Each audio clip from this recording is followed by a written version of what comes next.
Hi guys, welcome to BCCA. This is Ravi Teja and I'm your faculty for direct taxes at both CMA and CA inter levels.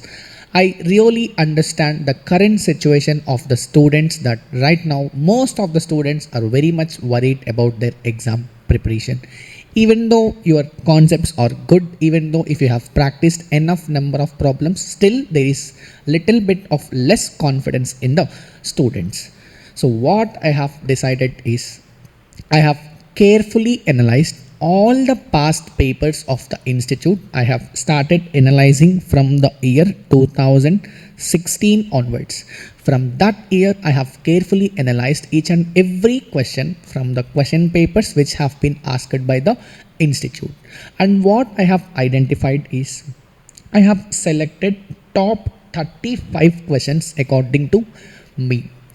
So if you do this top 35 questions plus if you are well in the concepts relating to these questions, then whatever the question which they have asked in your exam, you will be easily able to solve that question. So what you have to do, I have carefully analyzed the top 35 questions, and what I did is not only I have just explained only the question, I have also explained entire concept related to each of the chapter. So what I did is I have divided the top chapters according to me, and those are nothing but in residential status I have categorized into 2 chapters. From this I have selected 3 questions. After that all the 5 heads of income I have classified. From all these 5 heads also I have solved different questions, and after that even set off and carry forward also. Taxation of individual also, which is very important according to me, which a student should not miss. So what I did is I have prepared a very good summary. If you just see that summary, you will be easily able to score definite 40 out of 50. What you have to do is you just have to be thorough in this concept. Plus if you solve this super 35, along with this super 35, I will be releasing another video which will cover all the past exam MCQs and all the institute's publications as well. So if you are done with this super 35 and MCQs, easily you will score a minimum of 40 marks out of 50. So not only I have just explained the relevant questions, I have explained the full background concept. When it comes to these 5 heads of income, I have really spent too much of time, and I have analyzed and I have picked the best short written notes, and I have tried to condense all the content into very few pages. So if you just go through these concepts, and if you at least only for practice, if you solve even these questions also, still you can easily score minimum of 40 marks. Sir, are you saying that whatever the questions which they will ask in the exam, are they coming only from these 35?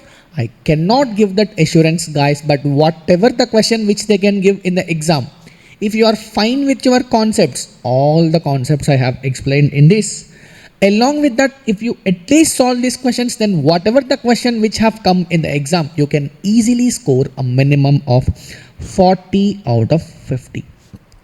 Sir, I have not started my preparation as of now, but still if you do this super 35 questions along with MCQs video which I have provided, it will give you more than enough. It is more than enough for you. So the most important chapters which you should not skip is all these 5 heads of income you have to cover.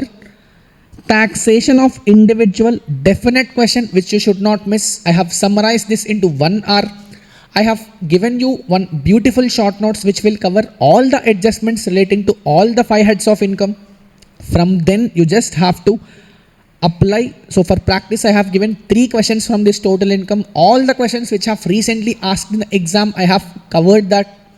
And capital gains also you should not leave, because this is the most amended head. So I have picked really 6 questions from this capital gains which will cover each and every adjustment from the capital gains chapter. So this salaries also, there are different definitions for salary given in different concepts. So what I did is I have summarized the definition of salary from all points. For example, if you remember, in rent-free accommodation calculation, there is different definition for salary. While calculating gratuity exemption, there is different definition of salary. While calculating HRA allowance, there is different definition of salary. So what I did is, I have summarized all the definitions of salary into one place. So if you want full clarity regarding that, please watch this salaries chapter to the fullest extent possible, because I have explained beautifully the definition of salaries in all salaries related sections. So that will give you definite clarity, and 100% you can score whatever the question which they have asked in the exam.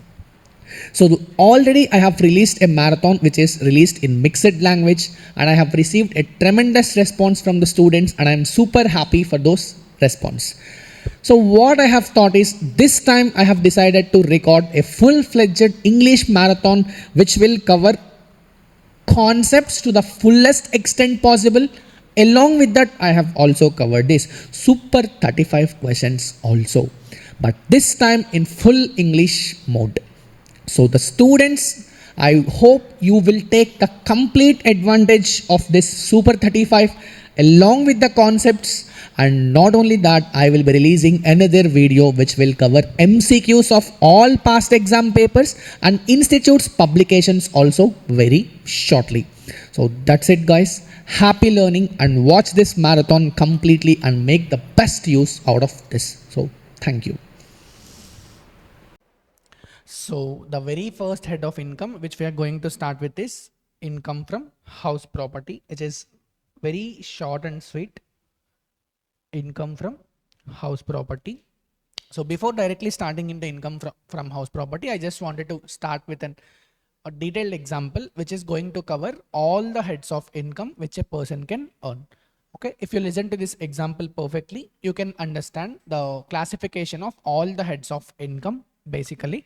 So without making any late, let's go to that example. So this is the example. Assume there is a person, Mr. X, who is a qualified CA, CMA. Mr. X is both a qualified CA, CMA, both. So what have happened is, after immediate qualification, what he got is, he got an offer letter from JP Morgan, which is a famous investment banking company. And the package which they have offered for him is 28 lakhs per annum. So obviously, whatever the package which Mr. X is receiving from JP Morgan, it is taxable as income from salary. It is taxable under the head income from salary. So whatever the salary remuneration normal package, this 28 lakh per annum, which Mr. X is receiving from JP Morgan, that is taxable as income from salary. Clear? So since he is earning a decent package, what he did is, he just made some good amount of savings, and he have invested in a house property. And he have invested in a house property. And what he did is, he have let out a portion of the house property to another person. Obviously, he will not give the same for free. So what he did is, he have charged rental income. He have charged rental income,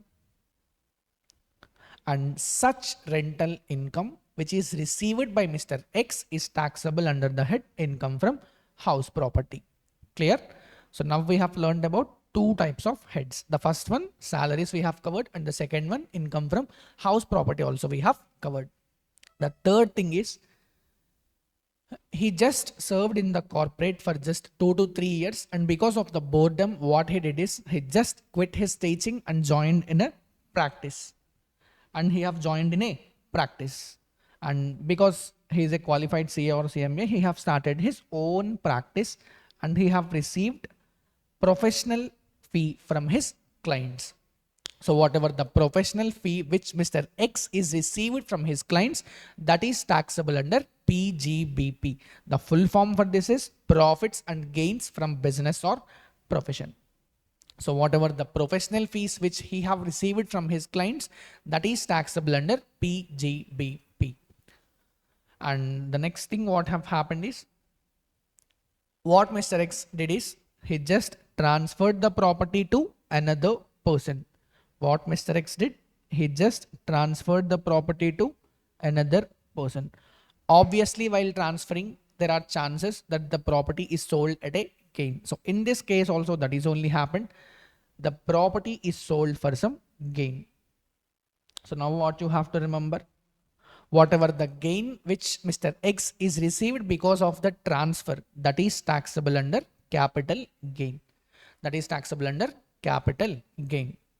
Assume, so whatever the amount Mr. X received because of this sale value of the property, and also whatever the amount which he have received from his clients, etc., he have pooled a big amount of money, and what he did is obviously he have invested in fixed deposits or shares.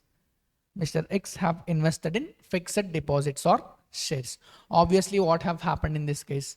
Those deposits or shares, from that he is receiving interest or dividend.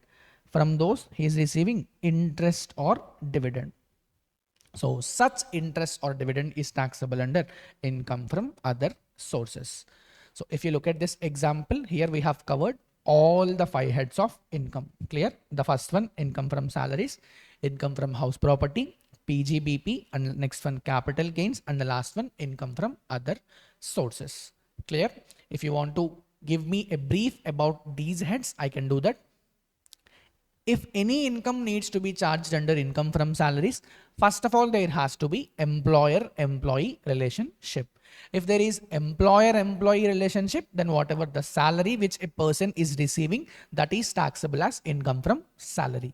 The second point, income from house property.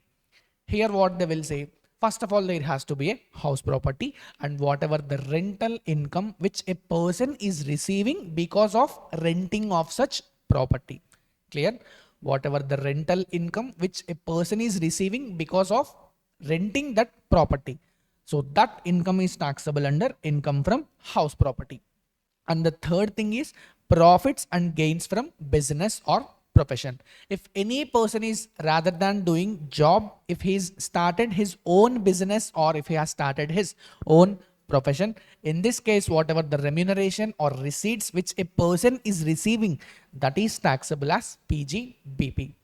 And if you have any capital asset, if you have transferred such capital asset, and if you have received any gain from such transfer of capital asset, then that is taxable as capital gain. And the last one is, if you are having any income plus it is not taxable under any of the 4 heads. If you are having one income and it is not covered under other 4 heads, then it is taxable under income from other sources. That it is taxable under income from other sources. So this is a little introduction about the 5 heads of income. So now our objective is to cover all these 5 heads of income along with detailed concepts. Whenever required, I will take enough examples also to make you understood the concepts. Clear? If you watch this marathon and if you solve the questions, whatever I am discussing in the class, that is more than enough for you to secure 40 out of 50. So 40 out of 50 will be easily achieved by you. Just because of this marathon, you will easily score 40 out of 50. All you have to do is just sit and relax and watch the marathon, plus you have to solve the questions which I am going to discuss in the class. That is more than enough. So without making any delay, the first head of income which we are going to start with is income from house property, because it is a short and sweet head, so it can be just completed in 1.5 hours or so along with questions. So once this was done, we'll move to next head of income. Is it clear? Is it clear? Yes. So now we'll start with income from house property. So listen, income from house property, it is shortly known as IFHP, income from house property. So the very first thing which we are going to start in this section is, they will say 3 conditions. If these 3 conditions are satisfied, then such income is taxable under income from house property. Those conditions are also very much logical and very much easy to remember. The first condition what they will say is, SSE must be the owner of the property. So the first condition which they will say is SSE have to be the owner of the property. If you are not the owner, plus if you are receiving any rental income, then it is not taxable under house property, because the first condition itself is not satisfied here. So the first condition, SSE must be the owner of the house property. That is the first condition. Second condition, what they will say, property should consist of building or land appurtenant thereto. What they will say, property should consist of building or land appurtenant thereto. Here what they will say, property means building plus land appurtenant, which means what? Assume you are the owner of the building, plus you have given the same as let out to another person, and if you are receiving any rental income from such person, then that is taxable as income from house property. The first condition, SSE should be the owner of the house property, and the second one is property should consist of building or land appurtenant thereto. They are saying building or land appurtenant. They are not saying vacant land, which means what? Vacant land is not a property as per house property. Correct? Vacant land is not a property as per this charging section. So what they are saying here, they are not saying vacant land. They are saying land appurtenant thereto. They are saying land appurtenant. If you want me to explain the meaning of this land appurtenant, I can do so. So the thing we are discussing is they are saying building or land appurtenant to is covered. Clear? The meaning of land appurtenant to is nothing but land which is connected to the building. So what they want to say, appurtenant means land connected to the building. Sir, what is the meaning of land connected to the building? It is nothing but, see, assume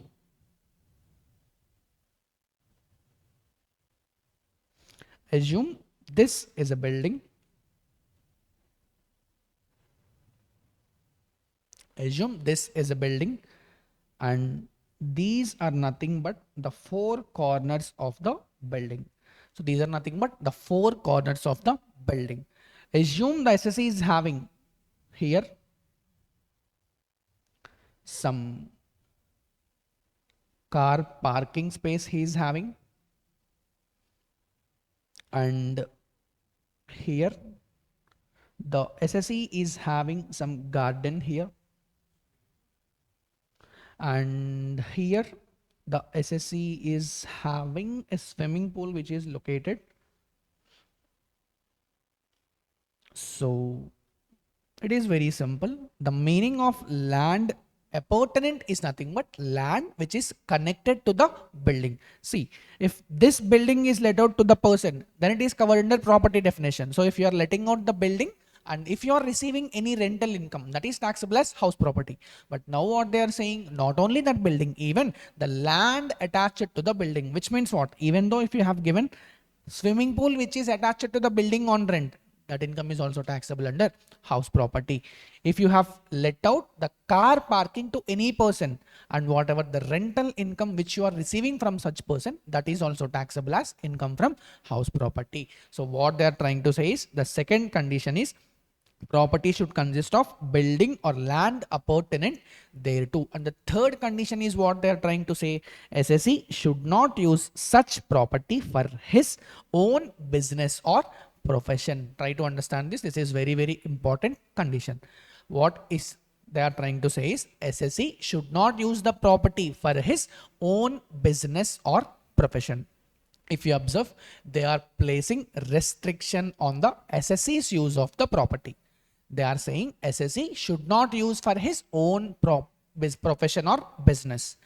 But this restriction is not applicable for the tenant, which means what? If you have given the property as let out for the tenant may use the property for his business purpose or for his residential purpose or anything.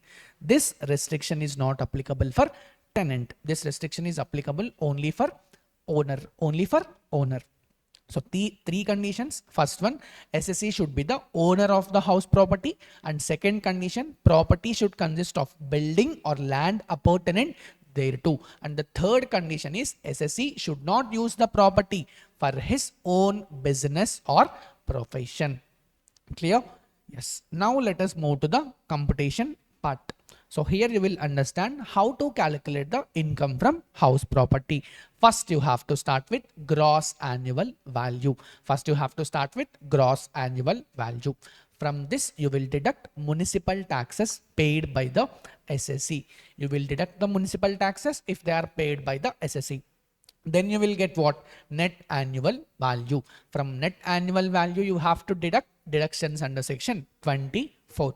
The first deduction which you will deduct is standard deduction at the rate 30%. You have to deduct standard deduction at the rate 30%. And the second deduction which you have to deduct is interest on borrowed capital. If you deduct these two deductions from net annual value, you will get income from house property. You will get taxable income from house property. Very simple. First, let us understand how to calculate this gross annual value, and second, how to calculate this municipal taxes and what are the conditions and all which a person should follow in order to get this deduction of municipal taxes. And similarly, we will learn about standard deduction, and the last one, interest on borrowed capital also. So with this, our discussion will be going to complete. Clear? So the very first step which you have to learn is how to calculate gross annual value.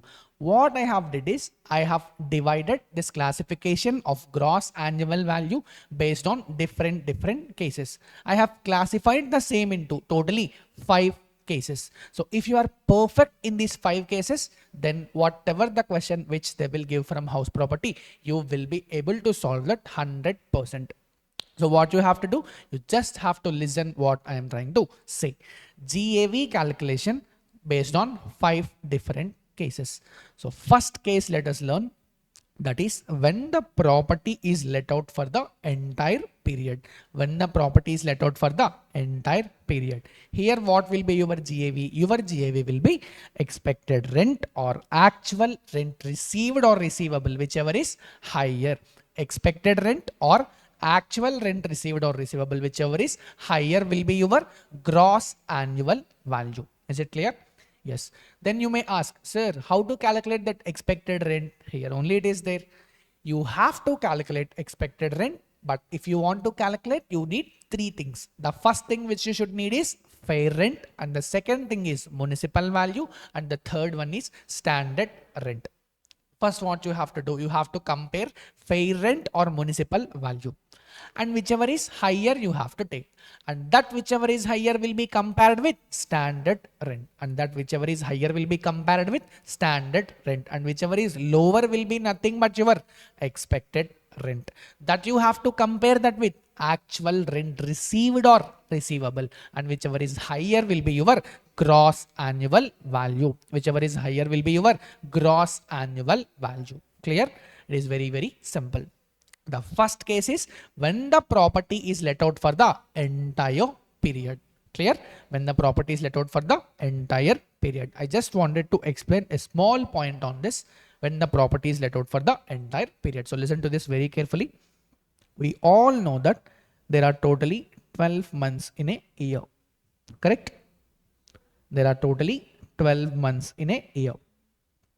Correct? The meaning of this property is let out throughout the year is the property is not self-occupied during the year. Meaning is pretty simple. It is not self-occupied at any day during the previous year. Clear? First condition is this one. Now the next point which I wanted to clarify is, if the property is let out for entire 12 months, then it is covered in this first case, and it also covers another possible scenario also. What is this is, assume the property is let out for 9 months. Assume the property is let out for 9 months and the property have become vacant for next 3 months. This is also covered under first case only, because the point is, for these 3 months you are not self-occupying, which means what? The property is still let out during these 3 months, but the thing is there is no tenant in that, which means there is a vacancy, which means there is a vacancy. Sir, here what we have to do, don't worry, I will explain this very nicely.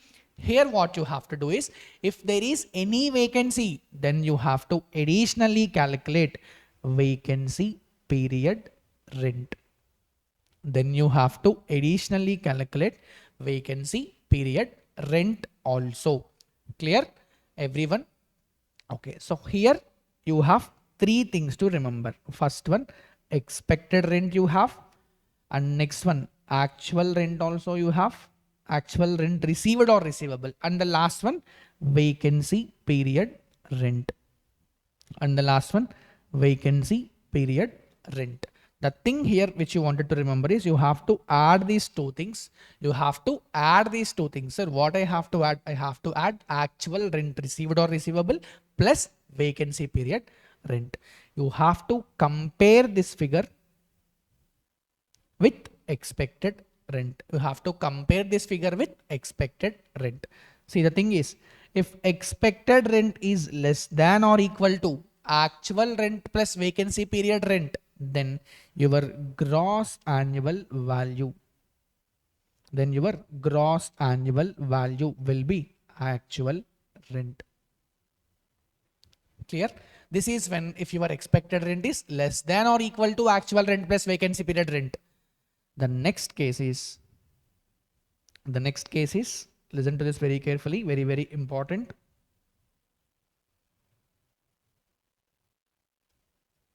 So the next case is,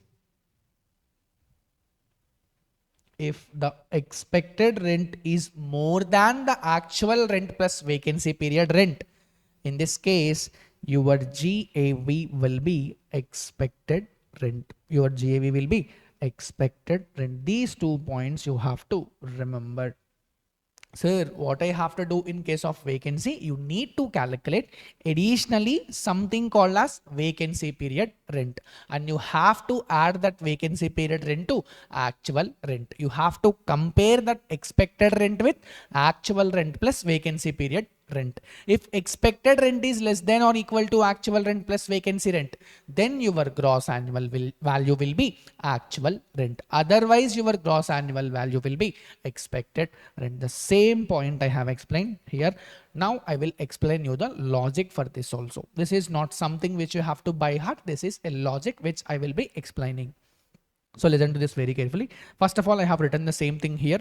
If expected rent is up to the actual rent received or receivable plus vacancy period, then your gross annual value will be the actual rent received or receivable. But otherwise, the gross annual value will be the expected rent. Otherwise, the gross annual value will be the expected rent. I will take one example. You will understand everything. Okay, assume the property is let out for 10 months.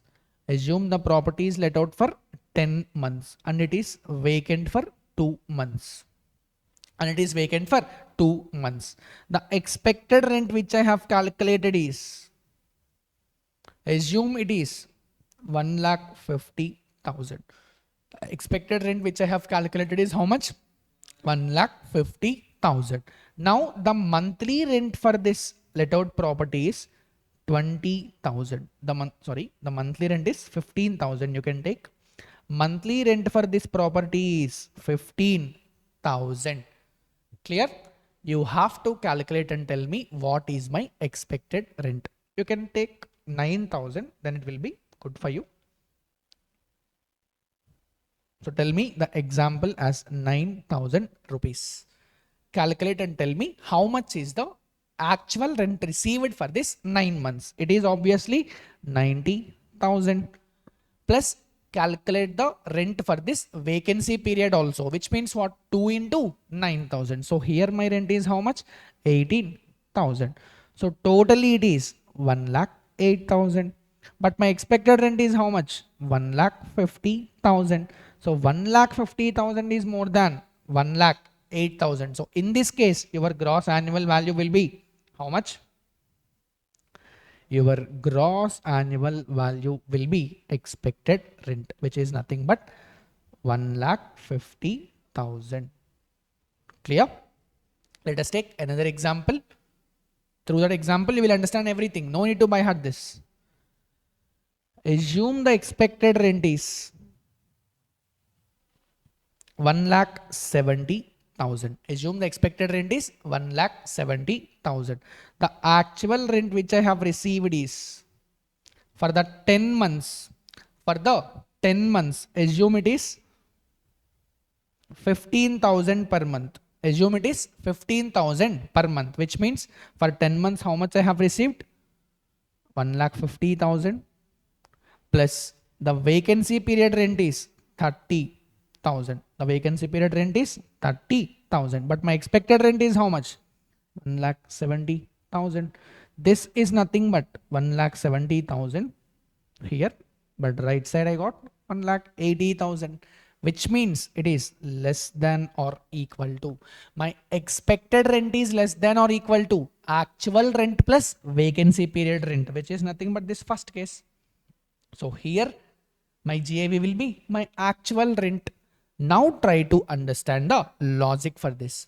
Sir, my expected rent is how much? 1,70,000, but my actual rent is 1,50,000. Which means what? Sir, my actual rent is less than the expected rent.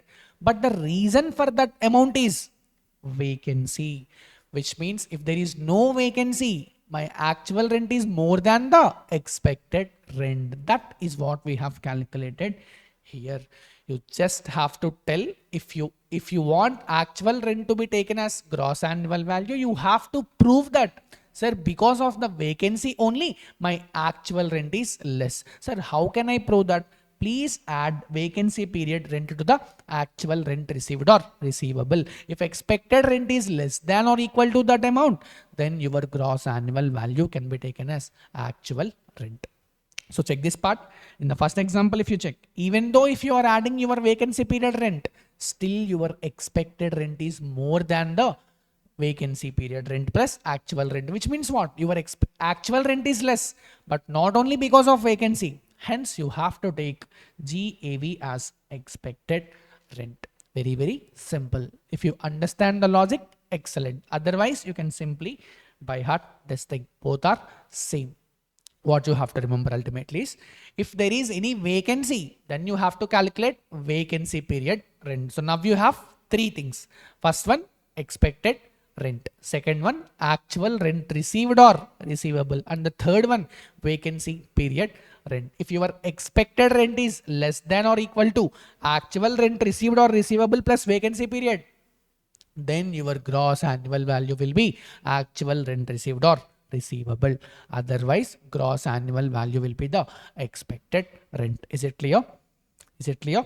Yes. So with this we have completed the first portion. With this we have completed the first portion, which is the first case when the property is let out for the entire period. Clear? Yes. So now the second case is when the property is self-occupied or unoccupied throughout the year, which means what? The property is occupied by the owner for his own residence. In this case, how you have to calculate the gross annual value? Let us understand. See, if the property is self-occupied, there is no actual rent received or receivable. Correct? Which means what? The person will not pay rent to himself only. Correct? So what they are saying, if your property is self-occupied, you can directly take your net annual value as nil. You can directly take your net annual value as nil for self-occupied properties. For self-occupied properties or unoccupied properties, what you have to remember, net annual value can be directly taken as nil. Which means what? Check the computation statement. Here this step, your net annual value shall be directly taken as nil for the self-occupied properties. But remember guys, this benefit is only applicable for how many properties? This benefit is only applicable for 2 house properties. And also remember, this is only applicable for individual or HUF. But this point is not that much important because they will anyway ask you calculate the computation for individual or HUF only. So what you have to remember, net annual value for self-occupied properties can be taken as nil. Can be taken as nil. But this is applicable only for how many properties? Only two house properties. Only two house properties. Sir, but I am having four house properties. Can I take net annual value as 0 for all the house properties? No, because here what they are saying, array you can take net annual value as 0, but only for how many properties? Two house properties. Sir, in that case, what about the extra two house properties? That is discussed in case 3. That is discussed in case 3. Here what they have covered? Here they have covered deemed let out properties. Here what they have covered? They have covered deemed let out properties. Sir, what is the meaning of this deemed let out properties? It is very, very simple. Assume the SSE is having more than two self-occupied properties. What the SSE is having? More than two self-occupied properties or unoccupied properties. Here, SSE can take the benefit of net annual value equals to 0. But for how many properties he can take that? Only for two properties. Correct or not? He can take the benefit for only for two house properties. Sir, in that case, what about the balance properties which I have to treat? Guys, balance properties, you have to treat them as deemed let out properties. Balance properties, what you have to treat them as? Deemed let out properties. Sir, actually I am not letting to them. Still, do I have to treat the same as deemed let out? Yes, that is the meaning of deemed. That is the meaning of deemed. If you are actually giving as let out, that is covered in first case. Correct or not? That is covered in first case. But here you are saying the property is self-occupied, but you are having more than two self-occupied properties. So that is the reason for the two house properties you have to take net annual value as 0. But what about other properties? Sir, for other properties, I have to treat them as deemed let out properties. I have to treat them as deemed let out properties. You have to remember this part. For the deemed let out properties, sir, what will be my gross annual value for deemed let out properties? It is very, very simple. It is expected rent. It is expected rent. See, normally what is the GAV? It is nothing but expected rent or actual rent received or receivable, whichever is higher. Correct? But these are let out properties, not. But these are self-occupied properties. So there is no rent.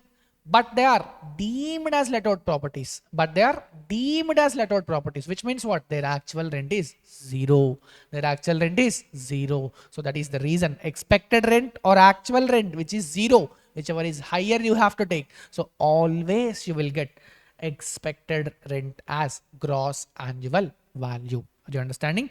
The reason for taking expected rent as gross annual value for deemed let out properties is because always expected rent will be the higher. Always expected rent only will be the higher. Is it clear? We have covered 3 cases. Now the last case, case number 4. Now the last case, case number 4. Here what they will cover. Sir, I have already know how to compute GAV if the property is fully let out for the period. That I have already know. And second case what we have covered, when the property is self-occupied or unoccupied, that also I have already know. And the third case is deemed let out properties also I have understood. Sir, assume this case, there is a property which is partly let out and partly self-occupied on the basis of area. On the basis of area. What have happened here? The property is partly let out and the property is partly self-occupied on the basis of area. On the basis of area.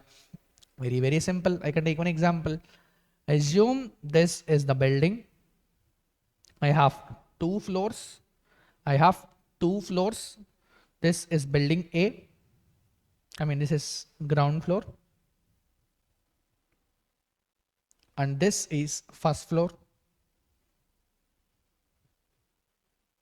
This first floor is given on rent.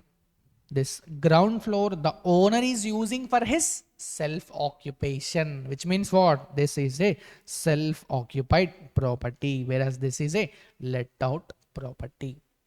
Here, the property is partly self-occupied and partly let out on the basis of area.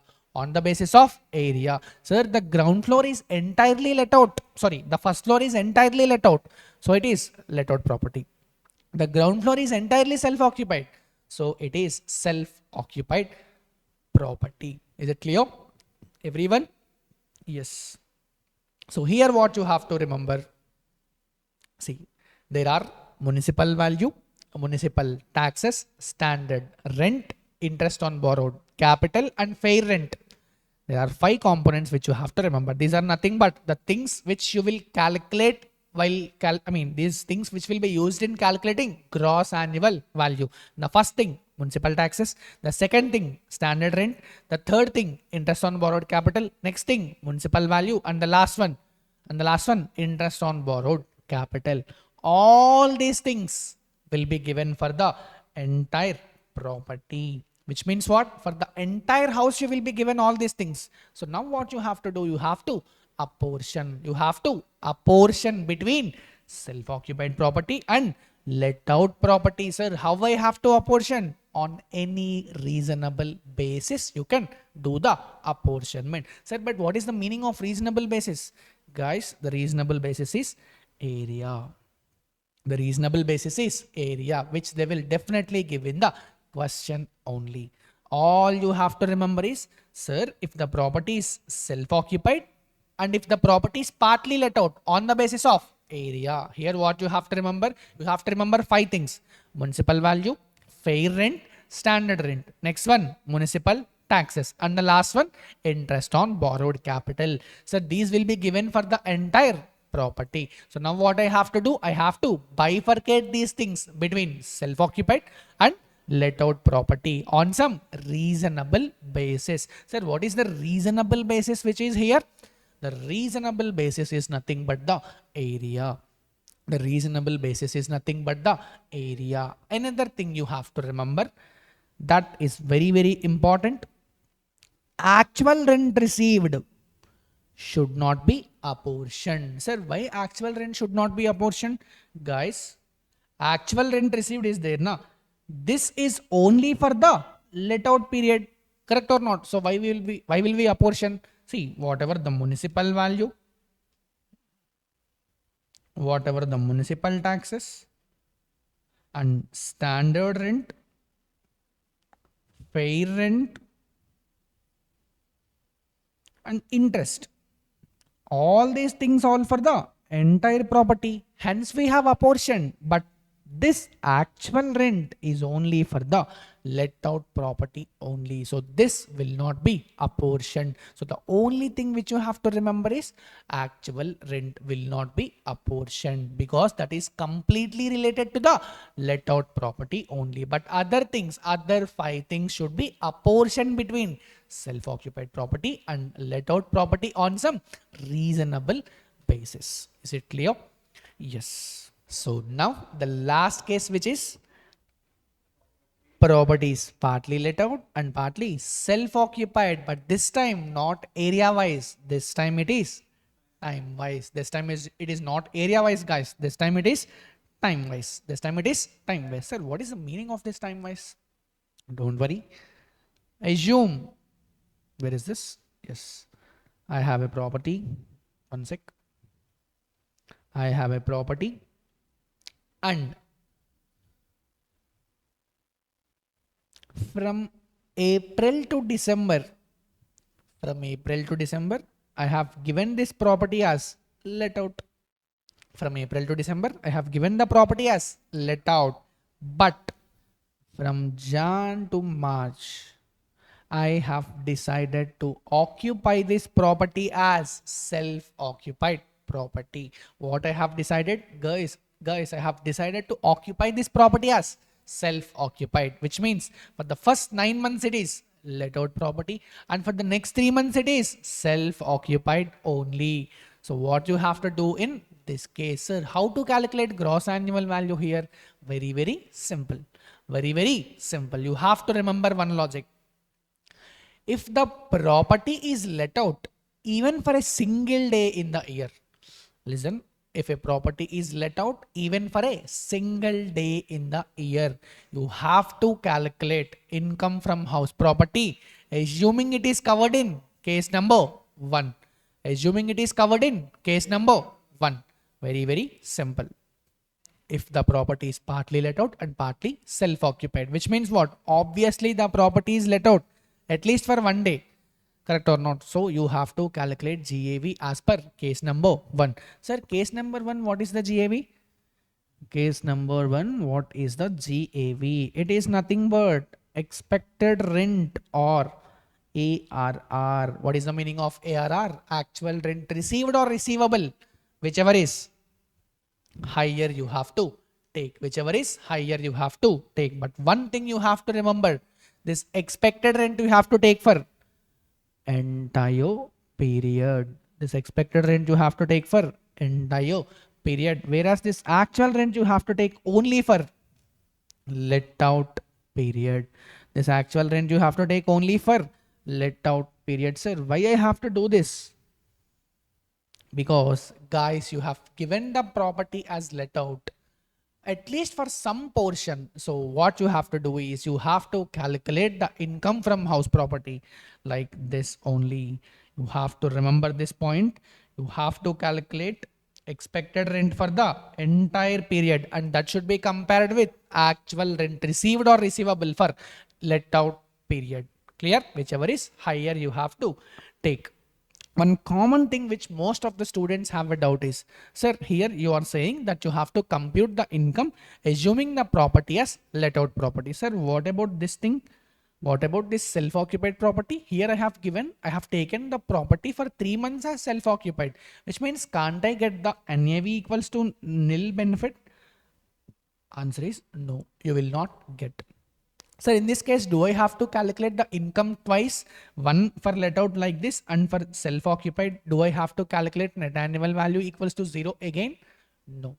You have to calculate only one income because you have let out the property during the year.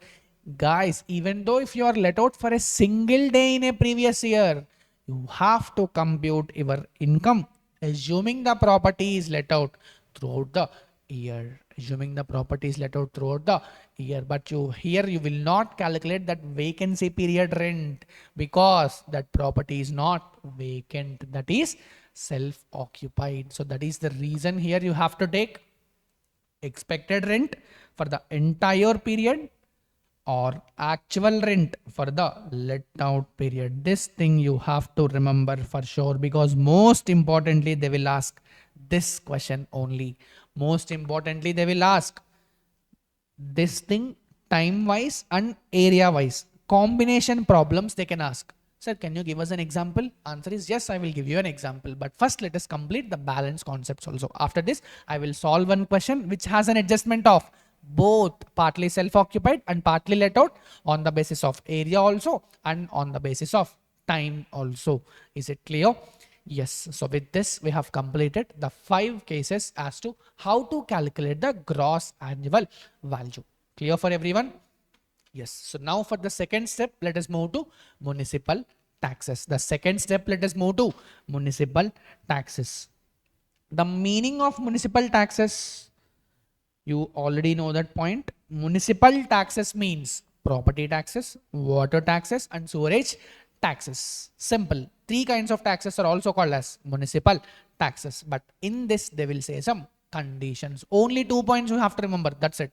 The thing is, municipal taxes will be allowed as deduction. But the first condition, it should be paid only by the SSC. It should be paid only by the SSC. Sir, municipal taxes are paid by the tenant.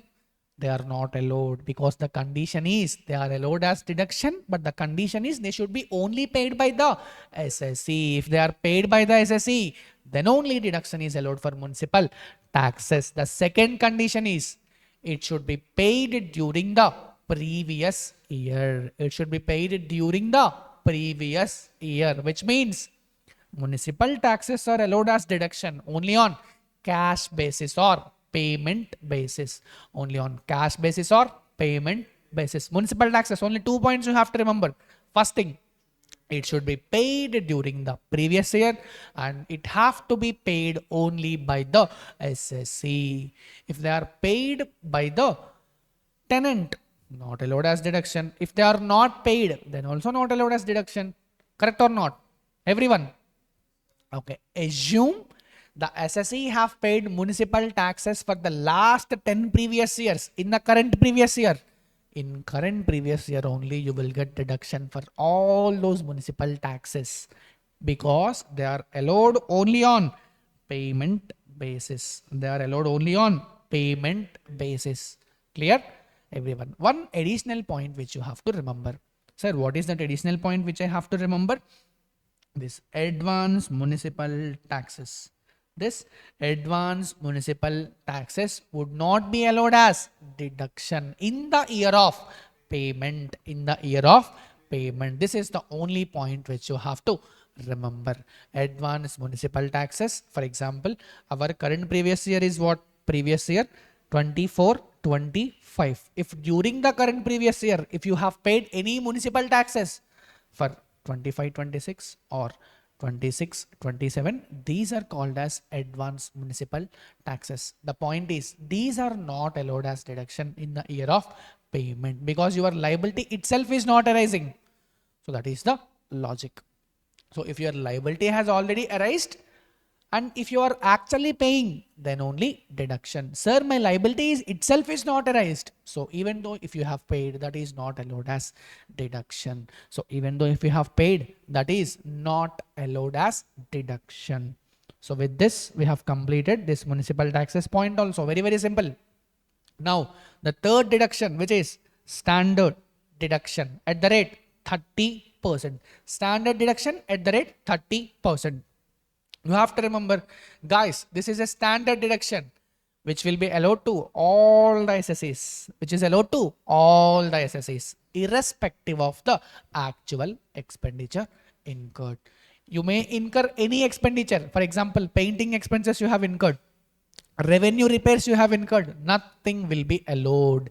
Maintenance expenses you have incurred, repairs expense you have incurred, but actual expenditure will not be allowed as deduction. For SSE, they will give standard deduction, which is flat deduction at the rate 30%. Flat deduction at the rate 30% will be allowed as deduction, irrespective of the actual expenditure incurred. Is it clear? Yes. So the next condition which you have to, the next point which we have to cover is, see, we are done with 3 points. Gross annual value done. Municipal taxes done. Next one, standard deduction at the rate 30% is also done. So the last deduction which we have to remember is interest on borrowed capital. Interest on borrowed capital. Here you have to remember only 2 things. For let out property or deemed let out properties, there is no limit on this interest. There is no limit on this interest, sir, but this benefit is only applicable for let out properties or deemed let out properties. For let out or deemed let out, whatever the interest which you have paid, that will be fully allowed as deduction. That will be fully allowed as deduction. Sir, I have paid 30 lakhs as interest.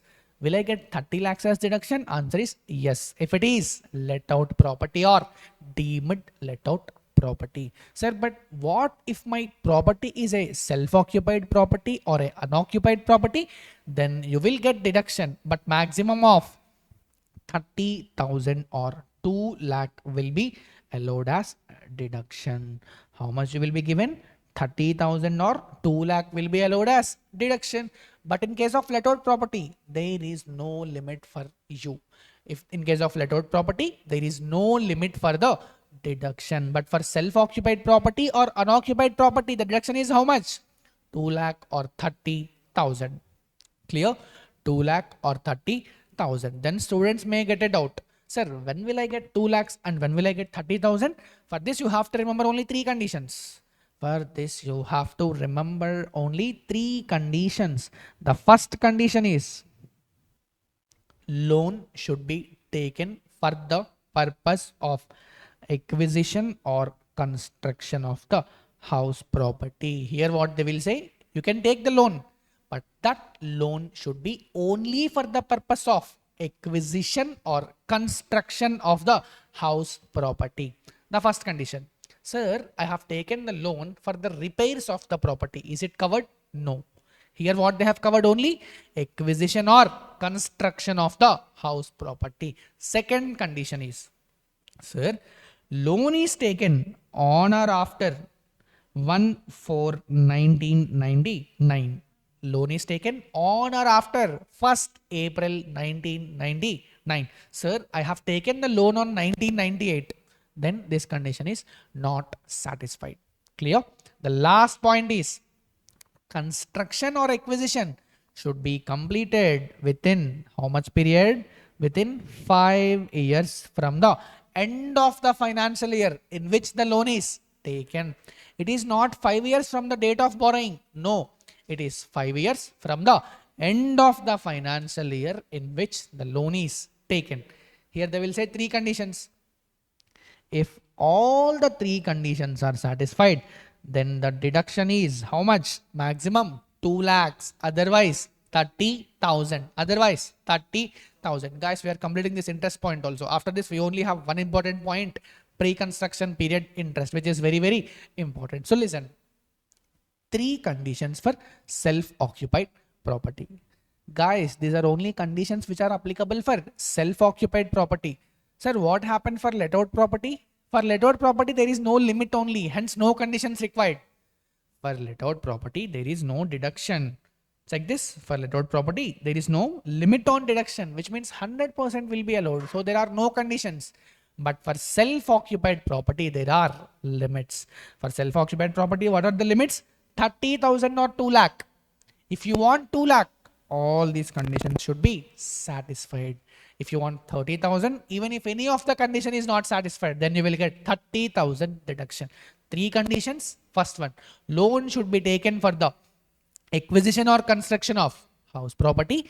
Second one, loan should be taken on or after 1st April 1999. And the third one, construction or acquisition shall be completed within 5 years from the end of the financial year in which the loan is taken. Next, we have to remember 3 important pointers. That's it. Interest is also done. First point, interest deduction is allowed, but on accrual basis. But on which basis it is allowed? Accrual basis. Interest is allowed even though if it is not paid. That is what you have to remember, because interest is allowed on accrual basis. But one thing you have to remember, municipal taxes will be allowed as deduction only on payment basis. But interest deduction is allowed on accrual basis. And another point, interest on interest. Sir, what is the meaning of interest on interest? It is nothing but interest on unpaid interest, which is penal interest. Interest on unpaid interest, which is penal interest. You have to remember, this is not allowed as deduction. Penal interest is not allowed as deduction. Sir, I have already taken loan for the acquisition or construction. Assume the rate of interest for such loan is, assume I have taken the loan from SBI at 11% per annum. Now I got an offer from HDFC that I will offer the same amount of loan, but at 9% interest only. If I continue with the SBI, I have to pay how much interest? 11% interest. But if I have taken the loan from HDFC and if I have repaid the loan which is taken from SBI, then the interest which I will pay is how much? 9% only. So now what they are saying, okay, now you have taken a new loan, but why you have taken that new loan? To repay the existing loan. So if any fresh loan is taken to repay the existing loan, and if you are paying any interest on such fresh loan, then that also it is allowed as deduction. So these 3 points, if you remember, interest deduction is done. So with this, we have completed all the points. You know how to calculate gross annual value. You know how to calculate municipal taxes. You know how to calculate standard deduction at the rate 30%, and the last one, interest on borrowed capital also. You know this. Clear? Yes. So now we have some additional concepts, which is pre-construction period interest. Very, very, very, very important. Pre-construction period interest. Listen, here you have to remember the pre-construction period. That's it. If you identify in the question what is the pre-construction period, then whatever the interest which is related to such period will be treated as pre-construction period interest. Okay, sir, I have find out what is the pre-construction period and I have calculated the interest also for such pre-construction period. Now, sir, what is the treatment for this pre-construction period interest? It is very simple. Whatever the interest for the pre-construction period which you have calculated, that will be allowed as deduction in how many installments? 5 equal annual installments, which means assume you have calculated the pre-construction period interest as 5 lakh rupees. How much you will get in the first year? You will get only 1 lakh rupees. Next year, another 1 lakh. Next year, another 1 lakh. Like that, you will get 1 lakh, 1 lakh, 1 lakh for 5 years. Like that, you will get that 1 lakh for 5 years. So simple. The treatment of pre-construction period interest is, it will be allowed as deduction in how many installments? 5 equal annual installments. Clear? Yes, simple. So the only thing which you have to remember is what? Pre-construction period. The treatment is interest for this pre-construction period will be allowed as deduction in how many installments? 5 equal annual installments. So now what you have to remember? How to calculate this pre-construction period? Very, very simple. What you have to remember is it will be starting from date of borrowing or date of beginning of the construction, whichever is later you have to take. I will take one example, then you will understand everything. Whichever is later you will take. Okay, let me start with that example, then you will understand slowly. Okay, check this. Assume loan is taken on 1st April 2018. Loan is taken on which date, guys? 1st April 2018. But construction is started on 1st July 2018. 1st July 2018. Loan is taken on which date? 1st April 2018, and construction is started on 1st July 2018. Guys, whichever is later,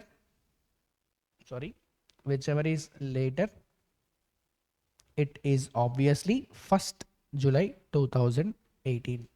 Clear? Assume the construction is completed on, assume construction is completed on 31st July 2025. Sorry, on 2024. Assume the construction is completed on 31st July 2024. Guys, in which previous year the construction is completed? It is obviously previous year 24-25. Correct?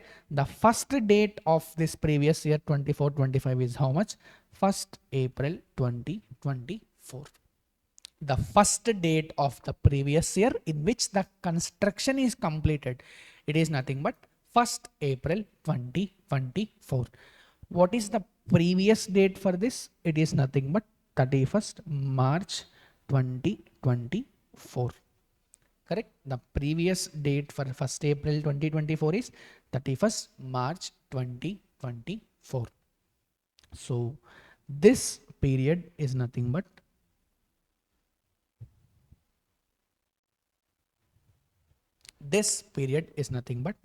pre-construction period.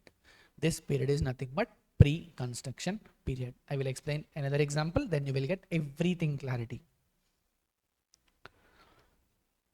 Pre-construction period is starting from 1st July 2019. From which date it is starting? 1st July 2019.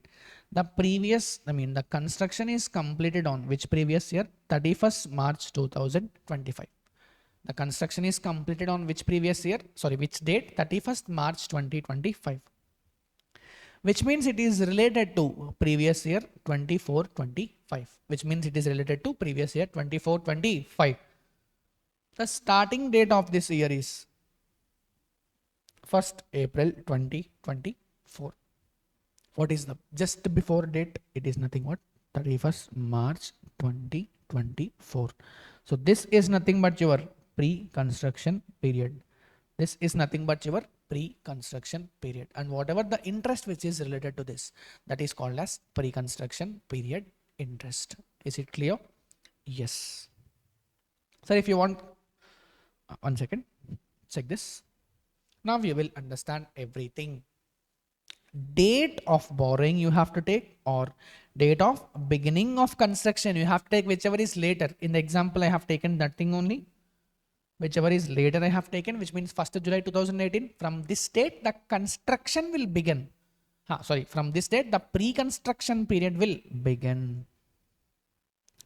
From this date you have to check in which previous year construction is completed. Take the 1st April of that, and its before date, which is 31st March of the same year. The last date will be your pre-construction period ending date. Very, very simple.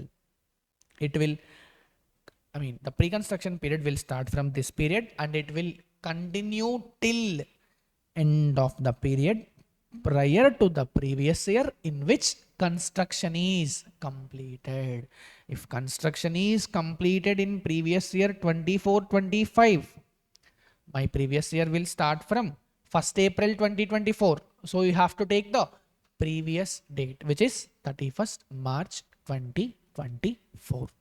So here, after identifying the pre-construction period, the next step which you have to do is calculate the pre-construction period interest.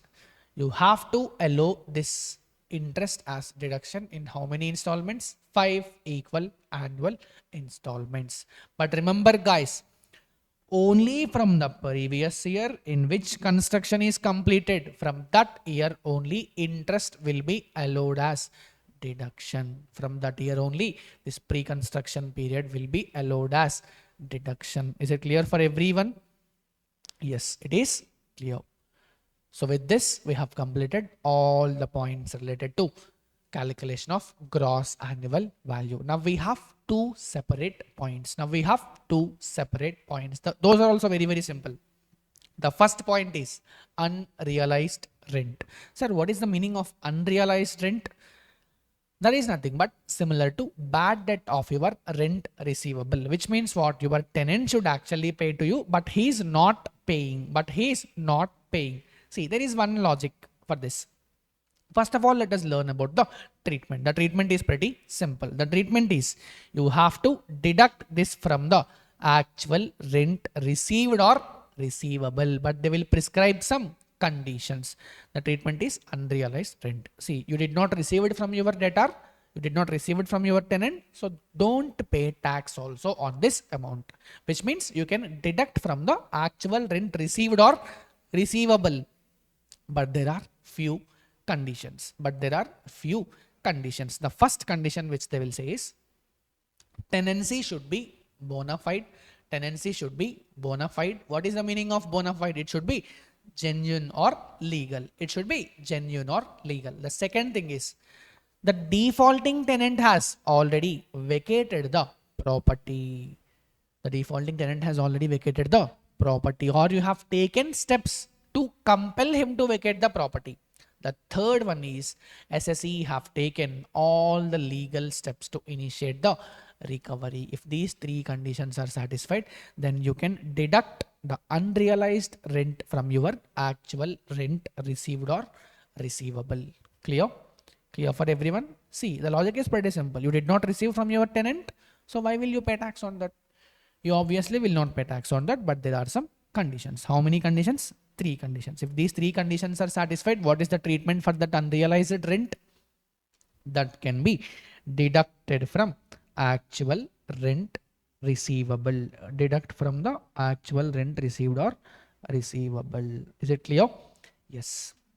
There is another alternate treatment also from this. It can be directly deducted from gross annual value. So in exam, what we have to do? In exam, you can do anything, but you can write the other thing in a note. But my first preference is I will do like this. First, I will deduct from actual rent received or receivable in the main answer, and then I will classify. I will do the alternate treatment in the note itself. Is it clear? Yes. So this unrealized rent will be deducted from the actual rent received or receivable. Okay. Yes. Small example to make you understood. Assume previous year 2020 there is one unrealized rent. What happened? Assume in previous year 2020 there is some unrealized rent. Okay. Assume it have satisfied those conditions. Assume it have satisfied the conditions. One second. Assume it have satisfied those conditions. So the SSE, while calculating income from house property for previous year 1920, have already deducted this from actual rent received or receivable. Correct or not? Because this is unrealized rent in that previous year. So he have obviously deducted while calculating income from house property of previous year 1920. But what happened is later during 24-25, this unrealized rent have recovered. What happened to this unrealized rent? This is recovered now. Sir, what is the meaning of recovery of unrealized rent?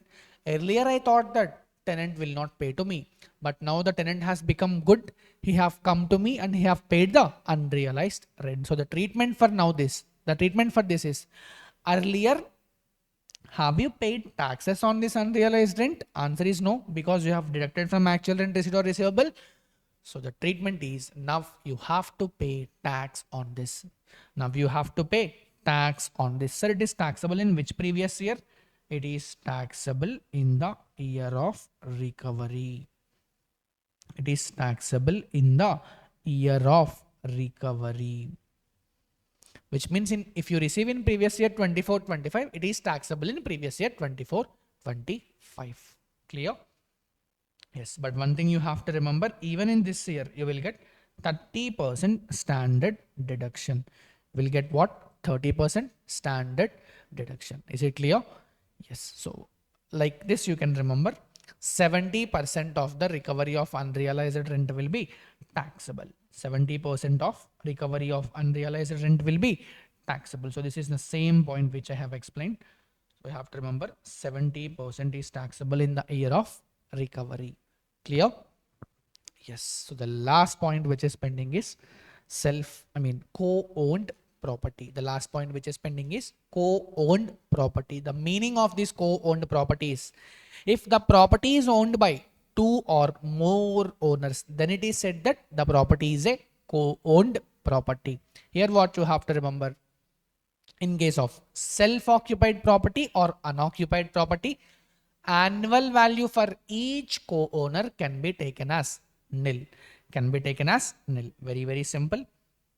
Annual value of each co-owner can be taken as nil. Sir, totally there are 5 owners for the house property. Can all the 5 owners take the benefit of house property value, annual value as nil? Answer is yes. Each co-owner can take the annual value as nil. Next important point, interest deduction of 30,000 or 2 lakh rupees is allowed for each co-owner. I'll come to this point later if SSE is shifting out of default tax regime. Okay, I'll come to this point a little later. Now, in case of let out property or deemed let out property, if you have let out property or deemed let out property, then you have to assume the property is owned by the single owner and calculate the income normally. After getting income from house property, you just have to apportion the same to each co-owner on the basis of their share of profit. If the owners are having equal share, then you have to apportion the income from house property equally. Is it clear? Yes. So with this, we have completed all the relevant concepts related to house property. But another last thing is there, there is a little bit difference between default tax regime versus optional tax regime. I think you are already aware of this default tax regimes and optional tax regimes. So two things you have to remember, only two things. The first thing is interest deduction for self-occupied property is not allowed for default tax regime. Is it clear? Yes. What is not allowed? Interest deduction for which property? Self-occupied property is not allowed for default tax regime. Sir, is interest for let out property allowed? Yes. Only what I am saying, those are only not allowed. So the first one, interest deduction for what? Self-occupied property in case of default tax regime is not allowed. That is the first point which you have to remember. The second point which you have to remember is, sir, I am having loss from house property. I am having loss from house property. Can it be set off against any other head? Can it be set off against any other head? Answer is, if you are following normal tax regime, if you are following optional tax regime, then it is allowed to set off. But if you remember, the maximum deduction is 2 lakh only. Up to maximum of 2 lakh only you can set off. But if you are following optional tax regime, sir, what if I am following default tax regime? Then you cannot set off such loss. That is the same point which I have explained here.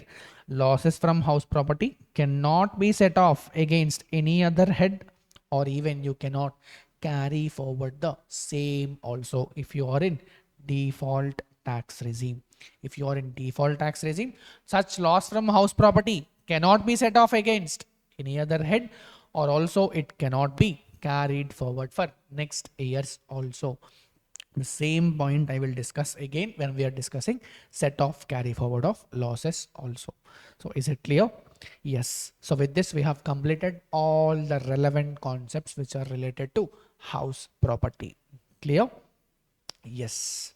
So after the completion of concepts, what I want you to do is, I have handpicked three important problems, three important models usually. So if we are fine with those models, then we can, then the things are pretty good. So what you have to just do, you have to remember those three models. That's it. So yes. So yes guys, in last class we have completed a comprehensive marathon with respect to the concepts which are related to income from house property.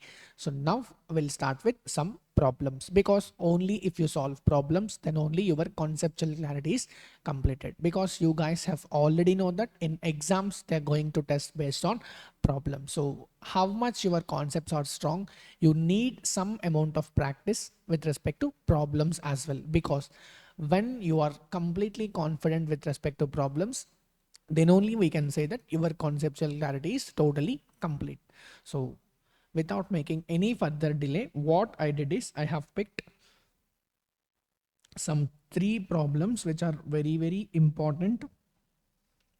So if you listen to the concepts which we have discussed multiple times, plus if you are able to solve these problems clearly, then you are able to solve whatever the question which they have given in the exam, because I have made sure that these are the models which the CMA Institute is recently asking, because I have analyzed all the 14 previous papers and I have predicted the trend. So in these three questions, they're going to cover. Yes. So the three kinds of models which they are recently asked, I have actually handpicked those problems. So if you are good at concepts, you just have to watch this video 2 to 3 times. And then if you are able to solve the problems which we are going to discuss in the next 20-30 minutes, then you are fine. Then you are conceptually good. Clear? Yes. So without making any further delay, let's start with the first problem, which is this.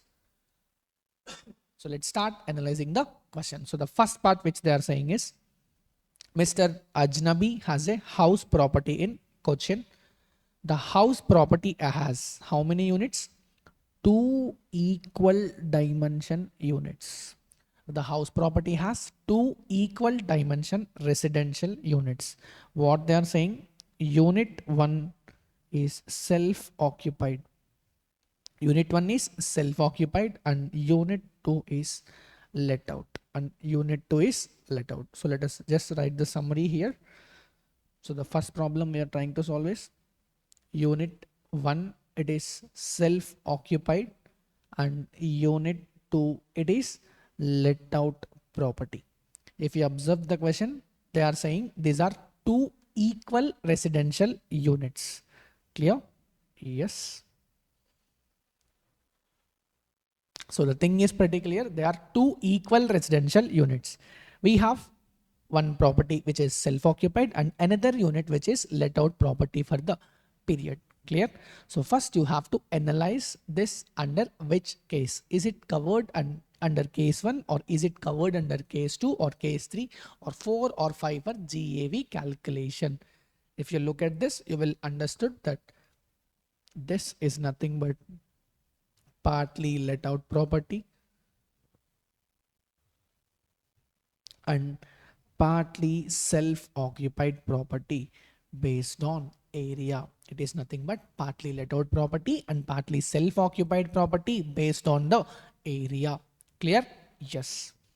Let's read the question further also. This is the most important here. What they are saying, unit 2 is let out for 9 months for how much? 10,000 rupees per month, and for remaining 3 months it was self occupied. This is making this question a bit important. What they are saying, they are talking about this unit 2 which is 9 months let out property, and for the next 3 months it is self occupied property, and for the next 3 months it is self occupied property. So if you check this unit 2 itself, it is also nothing but partly let out period, let out property, and partly self occupied, but this time on the basis of time. But this time on the basis of time. So the concept is pretty simple. So first we have understood there are totally two units. One unit is partly self-occupied and one unit is partly let out. Clear? Yes. So first we have analyzed that this is related to partly self-occupied property and partly let out property based on the area.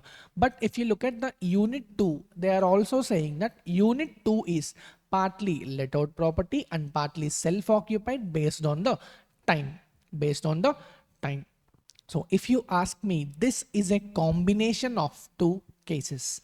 This is nothing but a combination of two cases. If you understand, it is a combination of partly self-occupied and partly let out based on the area and also based on the time. So this is the favorite question of the institute. These questions, they have keep on asking these kind of questions. They will not ask usually on based on a single case. So they will give questions like this which are multiple case, So this is very simple. First I will explain you the approach and then we'll solve with the question. You guys have already know that if the property is partly let out and partly self-occupied based on the area, what you have to do, you have to divide municipal taxes, interest on borrowed capital, fair rent, standard rent, and municipal value according to the reasonable basis between self-occupied property and let out property. Is it clear or not? I think the same point which we have discussed. Can we just check that? If you look at this point, municipal value, standard rent, interest on borrowed capital, fair rent, and municipal taxes, all these values should be apportioned between let out property and the self-occupied property on the basis of area, which is a reasonable basis. On the basis of area, which is a reasonable basis. But one point you have to remember, this actual rent received should not be apportioned. So other than this actual rent, whatever the values which you are having, you have to apportion between self-occupied property and let out property. You have to apportion between self-occupied property and let out property. So let's come back to the question once again. If you check that, they are saying actual rent for the let out property is how much? 10,000 rupees per month. Actual rent is how much? 10,000 rupees per month. Also, they have given you municipal value, fair rent, standard rent, municipal taxes, and interest on loan, and the last one, expenditure on repairs. Also, they have given. You have to calculate the income from the house property. It is very, very simple. Clear? Yes. See, unit number one is self-occupied property. So our calculation will be starting from net annual value equals to 0. So there are no much complications which are there from unit one perspective.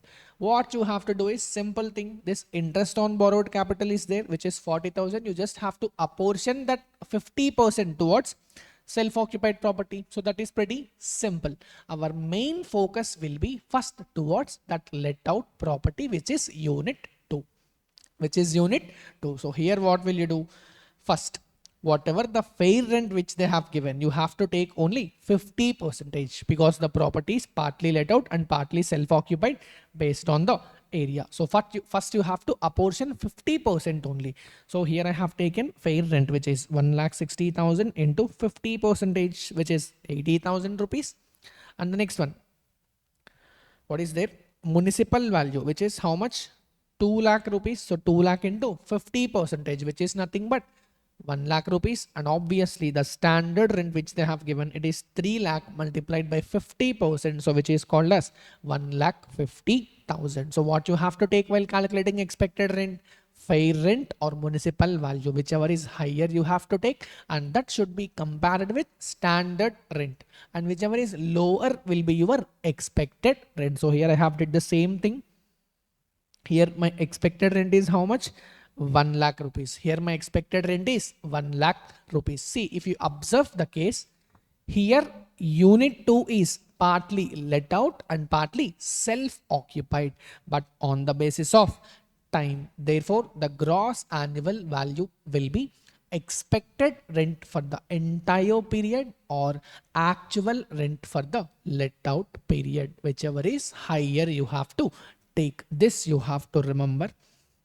Actual rent which they have given in the question is 10,000 rupees, and it is let out only for 9 months. So the actual rent for the let out period is nothing but 10,000 rupees into 9, which is nothing but 9,000 rupees. Sorry, 90,000 rupees. I have taken this 90,000 or 1 lakh, whichever is higher will be my gross annual value for the let out property. Is it clear? Yes. So here in this statement, I have calculated the calculation of income from house property of Mr. Ajnabi for the assessment year 25-26. So for unit 2, what is my gross annual value? Tell me. For unit 2, the gross annual value is 1 lakh rupees. From this, you have to deduct municipal taxes paid by the assessee. So if you look at the question, what they are saying, municipal taxes are 60 percentage of the municipal value, but out of which only 60% is only paid by the SSE. So how you have to calculate this municipal taxes which are paid by the SSE? I will take 2 lakh rupees into 10 percentage is municipal taxes, correct or not, into 10%, but out of which only 60% is paid by the SSE, and out of this 50% is belongs to the let out property. 50% is belongs to the let out property. Clear or not? So I will write this calculation. 1 second. Just a minute, guys.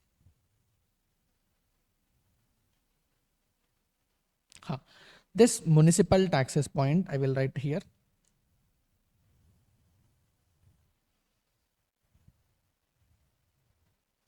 Here 2 lakh rupees multiplied by 10% into 60% is only paid by the SSE, and 50% is related to the let out property. So the value will be 2 lakh multiplied by 60% multiplied by 10% multiplied by 50%, which is nothing but 6,000 rupees. So here what I will deduct? I will deduct that 6,000 rupees. So these are my calculations. The net annual value will be beginning from 0 for self-occupied, but it is 94,000 for let out property, minus the first deduction which I have to deduct is standard deduction at the rate 30%, which is not there for self-occupied property, but the same is 28,200 for this let out property. And if you check the last part, which is interest on borrowed capital,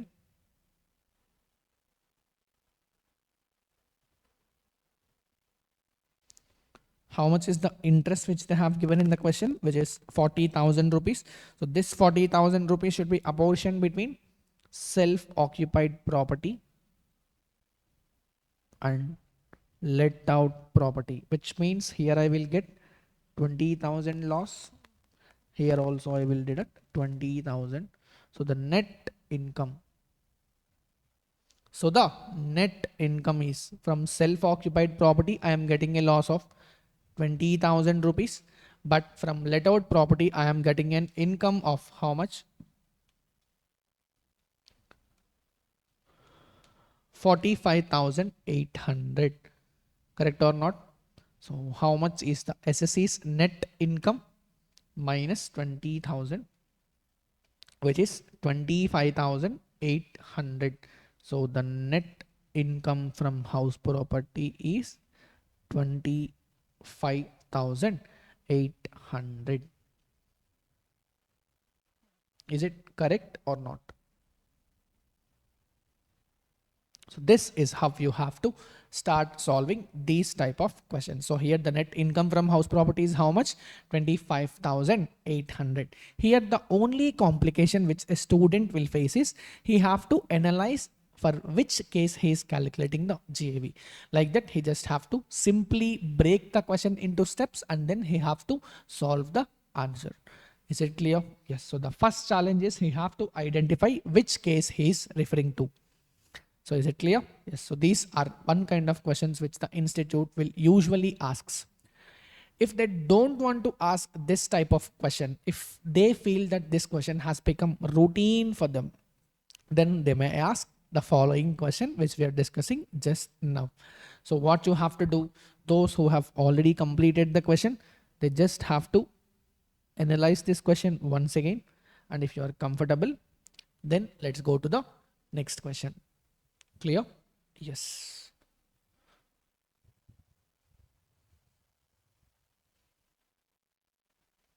So the second type of questions which the institute will usually ask is like this. They will give some four properties: house property 1, house property 2, and house property 3, and the last one house property 4. Like this, they will give four properties.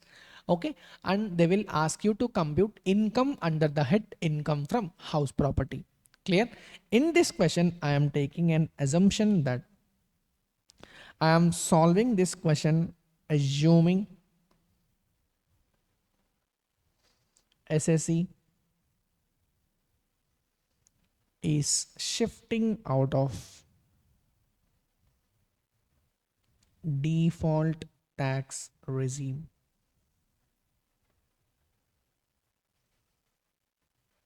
Is it clear? Yes. So here what we have to do. If you look at the question, then you will slowly understand what you have to do. So without making any further delay, let us solve this question. Very, very interesting, very, very easy question. So come on. The first one. So let us solve this question. Check. First one. It is used for self-occupied property. House property 2 is also self-occupied, and even house property 3 is also self-occupied, but this house property 4 is used for own business. But what the question is asking you to calculate? Question is asking you to calculate compute income under the head income from house property. So the very first conditions we have discussed that SSE should not use the property for his own business or profession. If he is using the property for his own business or profession, then such income is not taxable under income from house property. So you have to analyze like this. If they give four properties, out of which one property will be definitely they are using for profit. I mean, they are using for their own business or profession, which means that will be ignored. You should not consider that because they are specifically asking you to calculate the income from house property only. So we will ignore the house property for our calculations. Clear? Yes. But if you remember, what I have said is you have to consider only two self-occupied properties. If you remember, while calculating GAV for self-occupied properties, you guys have know that while calculating for self-occupied properties, directly I will be taking net annual value as 0. But this benefit is only applicable for how many properties? This benefit is only applicable for two self-occupied properties only. But here I am having three self-occupied properties. If you connect case 2 and case 3, if SSE is having more than two properties, more than two self-occupied properties, SSE can still take the benefit of net annual value equals to 0 for only two self-occupied properties. Sir, but what about the other property? That other property will be treated as deemed let out property. Is it correct? Yes. So we will apply that concept here. Here it is very simple. We just have to select two house properties as self-occupied and the other property would be automatically let out property and the other property will be automatically let out property. Okay, sir, I understood the concept, but the main question will be coming here only. Sir, which two house properties should I have to select them as self-occupied property?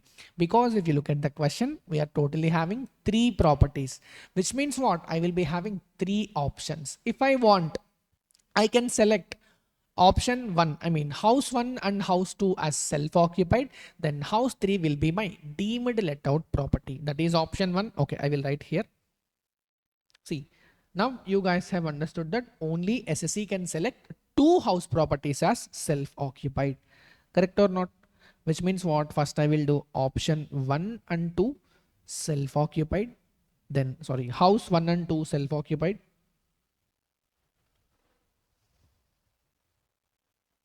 Then my house 3 will be deemed let out property.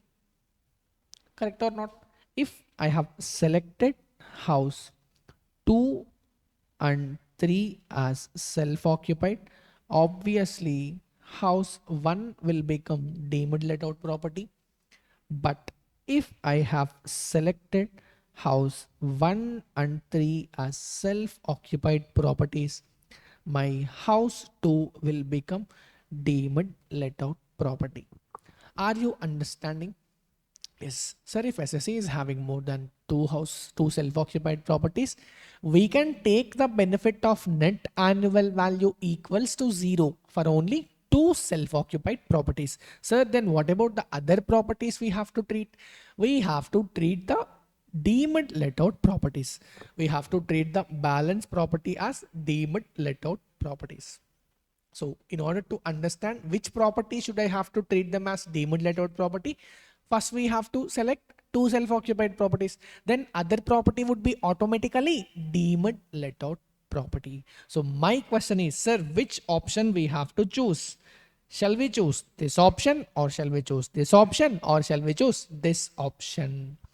Correct? Yes. Here I will teach you one trick.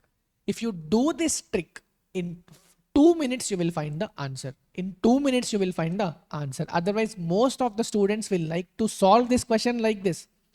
First, they will solve income from house property on this calculation. Second, they will solve income from house property based on this alternative. And third, they will solve income from house property based on this alternative. And they will be calculating income from house property 3 times. And they will select under which option SSE's income is lower. They will select those house properties as self-occupied and the balance property as let out property. For example, under this option, if SSE is getting lower income compared to other two, SSE will be selecting this option. Correct, but that will be time consuming. You will not have time to solve income from house property 3 times and then to decide. So I will teach you little technique, little shortcut in this. So if you understand this concept, you will easily solve. You just have to solve income from house property once. That's it. Your job will be done. Clear? I want your 100% focus on this because this is conceptually important. Okay. See here what I will do is assume the income from house property. Assume the income from house property One second. First, what I will be doing is, sir, if you have selected two house properties as self-occupied property, what happened to the third party? I mean, what happened to the third property that will be obviously treated as deemed let out property? Correct or not? That would be obviously treated as deemed let out property. Correct or not? So here, first I will explain what we have to do. Then I will explain the logic also. Clear? Yes. So here what you have to do is, you have to compute income from house property for all the three house properties, assuming they are let out. Very, very simple. First, what we will do, we will compute income from house property of all the three properties, assuming they are let out. Assume for house property 1, house property 2, house property 3. I got income from house property of this house property 1 as 3 lakh rupees. For this house property 2, I got 1 lakh rupees. For this house property 3, I got 50,000 rupees. Okay. Now you have to tell me, sir, under which house property I am getting maximum house property income? Sir, under which house property I am getting maximum house property income, you have to select. Okay. From this house property, I am getting maximum house property income. So what I will treat? I will treat this house property as first self-occupied property. I will treat this property as first self-occupied property. Sir, why we are treating this as first self-occupied property? Because if I do not treat this property as self-occupied property, if it become my let out property, then my income from house property would be higher. So that is the reason the first property which highest income, I have selected that as self-occupied property. But still you are having another house property which you can select. So now let us check between house property 2 and house property 3. Please check which house property's income is higher. So it is very clear that house property number 2 income is higher. So I will select this second house property as my second self-occupied property. Are you understanding or not? It is very simple. The first step what you have to do is, you have to calculate income from house property for all the three properties, assuming they are let out. Then the house properties with the highest number of incomes, the top two house properties with the highest number of incomes, please consider the same as self-occupied property. Because if you consider those two house properties with highest number of income as self-occupied, then obviously you will get minimum house property income. Correct or not? Yes. Have you understood what I am trying to say? If you choose those two house properties for which you are having higher income from house property, if they are let out as self-occupied property, then obviously the house property income from the SSA will be lower. Will be lower. Are you understanding or not? So see, if this is this case, fine. Assume in the case 2, income from house property 1 is 50,000 rupees. Income from house property 2 is 30,000 rupees, and income from house property 3 is 1 lakh rupees. Sir, in this case, which houses should I select as self-occupied? Very, very simple. The two house properties with highest incomes, please select them as self-occupied properties, which means what? This I will select as self-occupied property, and this I will select as self-occupied property. So we will calculate the income only once, and then we'll easily find out which properties we have to choose. Are we understanding this? Are you understanding what I am trying to say? If you understood, let's proceed further. Clear? Yes. So the starting itself, I have written a note. Since SSE is using house property 4 for his own business, the same is not taxable under the head PGBP. One second. The same is not taxable under the head house property.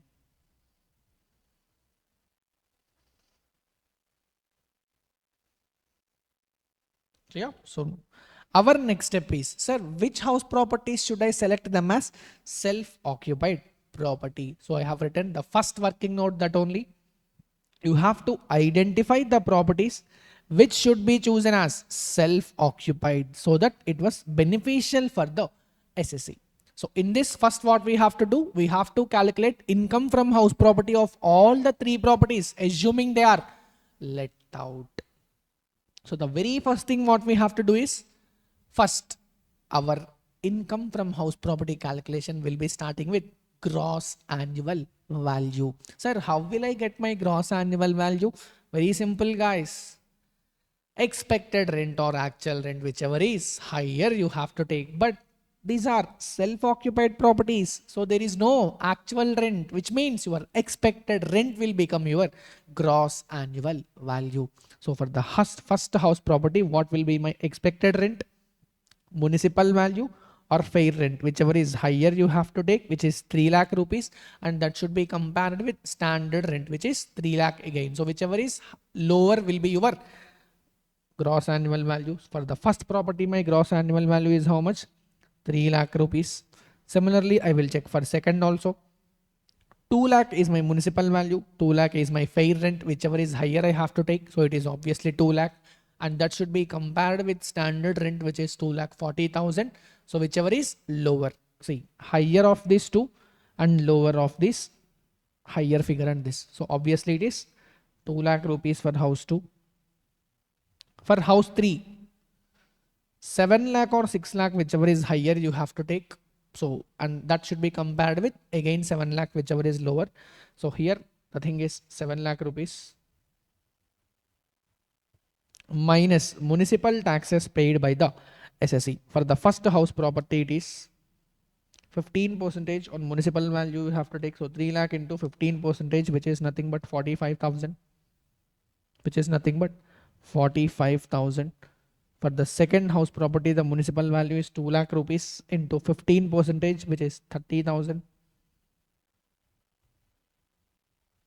For the third house property, it is 15 percentage again, and the municipal value is 7 lakh rupees. So 7 lakh into 20 percentage, which is 5 lakh, sorry, 7 lakh into 15 percentage, which is 1 lakh 5,000. So if I deduct municipal taxes, then I will get net annual value. So 3 lakh minus 45,000. Here I will get net annual value as 2 lakh 55,000. But here for house property 2, I will be getting 1 lakh 70,000. But here my house property income is how much? 5 lakh 95,000. From this, I will take standard deduction at the rate 30%, the first step. So for the first house property, it is 76,500. For the second, it is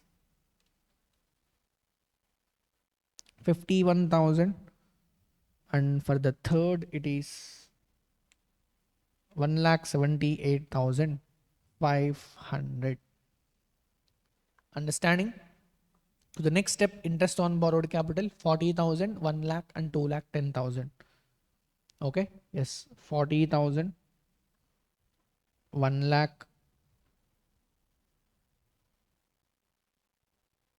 and 2 lakh 10,000. So if I do this, my income from house property is how much?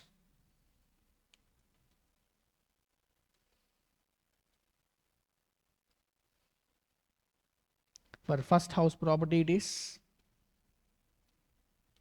1 lakh 38,500.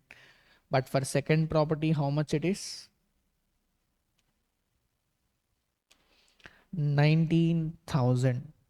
For the third house property, it is 2 lakh 6,500 rupees. So if you understand this, if we select house property 1 and house property 3, because these are with highest incomes.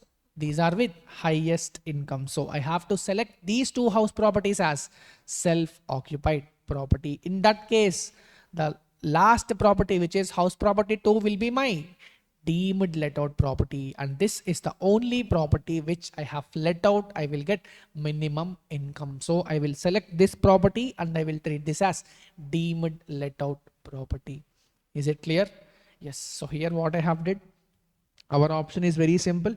House property 1 and house property 3 should be treated as self-occupied property, and house property 2 will be treated as deemed let out property. House property 2 will be treated as deemed let out property. Is it clear for everyone? Yes. So now let us calculate for house property 1 and house property 3 this incomes again. So we will directly start with net annual value is nil for these house properties. Minus standard deduction at the rate 30% is also not there because net annual value itself is 0, and the last part is interest on borrowed capital. So how much interest they have paid? House property 1 and house property 3, 40,000 they have paid. Okay, so here they have paid how much? 40,000 plus 2,10,000. 40,000 plus 2,10,000. But if you understand this, it is restricted to, how much? One second. See, here you have to understand a small thing. For this house property 1, if you check, the loan is taken on which date? 1998, 1999, which means one of the condition is not satisfied. So how much deduction I will get? It is actually 40,000, but restricted to how much? 30,000, because now it is a self-occupied property. Now it is a self-occupied property, sir. But here while calculating, you have taken the full interest as deduction. But now we are checking only 30,000 or 2 lakh limit. Is there any reason for that? Guys, here we have computed the house property assuming they were let out. If you remember, for let out properties, there is no limit on interest deduction. But here if you check the things, here I am calculating for house 1 and house 3, but now they are self-occupied properties. So these limits will be coming. So for the next, if you check, the income is how much? Interest is 2,10,000, but it is restricted to how much? 2 lakh rupees. But it is restricted to 2 lakh rupees. But if you add these two things, the interest is how much? One second. If you add these two things, the total interest is 2,30,000. The total interest is how much, ma? 2,30,000. Correct or not? Okay, so here what I will do is I will add another column for total also. Just a second.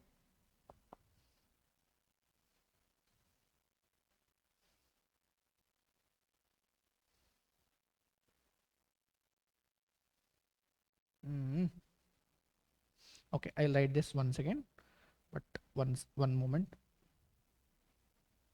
Hey, shit, man.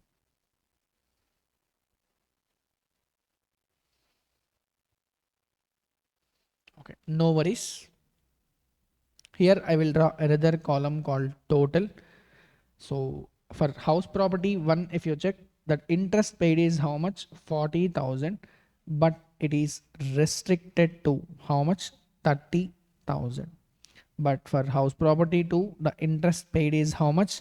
2,10,000, but it is restricted to 2 lakh rupees. 2 lakh rupees. But if you observe, entire interest should be restricted to how much? 2 lakh only. Entire interest should be restricted to 2 lakh only. Correct or not? See, this is not house property wise, which means if you have 10 self-occupied properties, you will not get this 2 lakh or 30,000 for all those properties. Are Baba, you will get only for once for an SSE. These are SSE wise limits. These are not property wise limits. So here, if you understand, the total interest which is allowed is how much? 2 lakh rupees, which means my income from house property is 2 lakh. My income from house property is how much? 2 lakh rupees.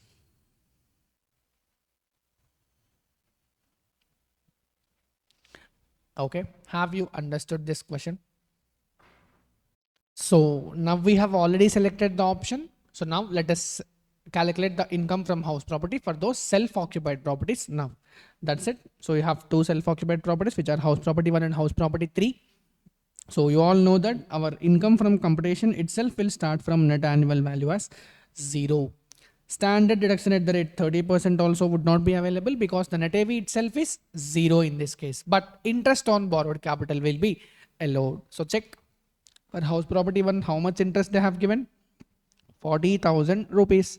But if it is self-occupied property, the interest is restricted to only 30,000. The interest is restricted to only 30,000. Sir, but here we are checking the limit. But here in this example, I mean, in the first step, we have taken full interest. Guys, the reason is here I have assumed the properties were let out, because of which there is no limit on interest deduction. But now we are calculating the income of those properties as self-occupied property because obviously there is some limit. So here for first house property, if you check, the interest which they have paid is 40,000 rupees, but the loan is taken during 1998, 1999, which means it is before 1/4/1999. So the limit is it is restricted to 30,000 rupees. So here I have written maximum restricted to 30,000. For third house property, the interest which they have paid is how much? 2,10,000. The loan is taken after, 2019-20. Assuming other conditions are satisfied, here I have taken the limit as 2 lakh rupees. How much you interest, is accrued? It is 2,10,000, but it is restricted to 2 lakh rupees only. Sir, my total interest is 2,30,000. But still your overall interest is restricted to 2 lakh only for the self-occupied properties. Guys, you have to understand this thing, that interest deduction whatever we have studied is not applicable for each house property. It is applicable for all the self-occupied properties for a single SSE, and the maximum loss is how much? 2 lakh rupees. That's it. So if you understand, for the two self-occupieds, the maximum loss here I have got is 2 lakh rupees, and for the self-occupied property 2, because this is finally the deemed let out. Understanding or not, this is finally the let out property, correct? So for this the income is how much? 19,000 rupees, and for the self-occupieds I have got the income of 2,10,000. So this is nothing but my total income as per this. So this is the most beneficial option for the SSC. If you want, you can check other options also, but finally you will realize this is the beneficial option for the SSC. Sir, in exam, can we do like this? 100% yes. Here I have just computed the income from house property for all the three properties once. And then I have find out which alternative is best for me. And then I have again calculated the income from those self-occupied properties based on the alternative. So if you understand this, fine. Or if you are having any confusion, just watch the question once again so that the concept will be easily situated in your, easily fixed in your mind. This is another very, very, very, very important question. So with this, we have completed the second most important question also. So now let us start with third very, very important model which they can ask. So first we have covered the model of partly let out and partly self-occupied. It is a combination of both time as well as area also. The property is partly let out and partly self-occupied based on area plus time. It is a combination of both the questions. After that, we have started with one very important question wherein they will give some three self-occupied properties they will give, and another property will be, they are saying that SSE is using for his own business or profession. They will be giving three self-occupied properties and you just have to identify and say which option is beneficial for the SSE, which means whether he can choose H1 and H2 as self-occupied, or H2, H3 has self-occupied, or H1 and H3 has self-occupied. We have understood that concept as well. Now, another type of very, very important question which they can ask straight away for 7 marker is The question related to this co-owner, the question related to co-owner concept. So let's quickly check this. Here what they are saying, two brothers are there, Rama and Shankar are nothing but co-owners of a house property. They are nothing but co-owners of a house property. So next thing, they are having equal shares. They are having equal shares. Now what they are saying, the property was constructed during the financial year 1998-1999. The property was constructed in which financial year? 1998-1999. Then what they will say, the property is actually consisting of 8 identical units and is situated at Salem. During the financial year 24-25, each owner has occupied 1 unit of residence and the balance 6 units were let out.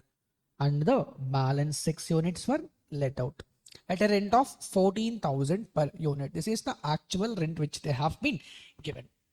There are totally 8 units which are there with the co-owners. Out of them, each of them have occupied one self-occupied property, which means what, for Rama they are having, they have given one self-occupied property, and for Shankar also they have taken a self-occupied property, and other than these two, rest of 6 properties are treated as let out properties. So rest of the 6 properties are treated as let out properties.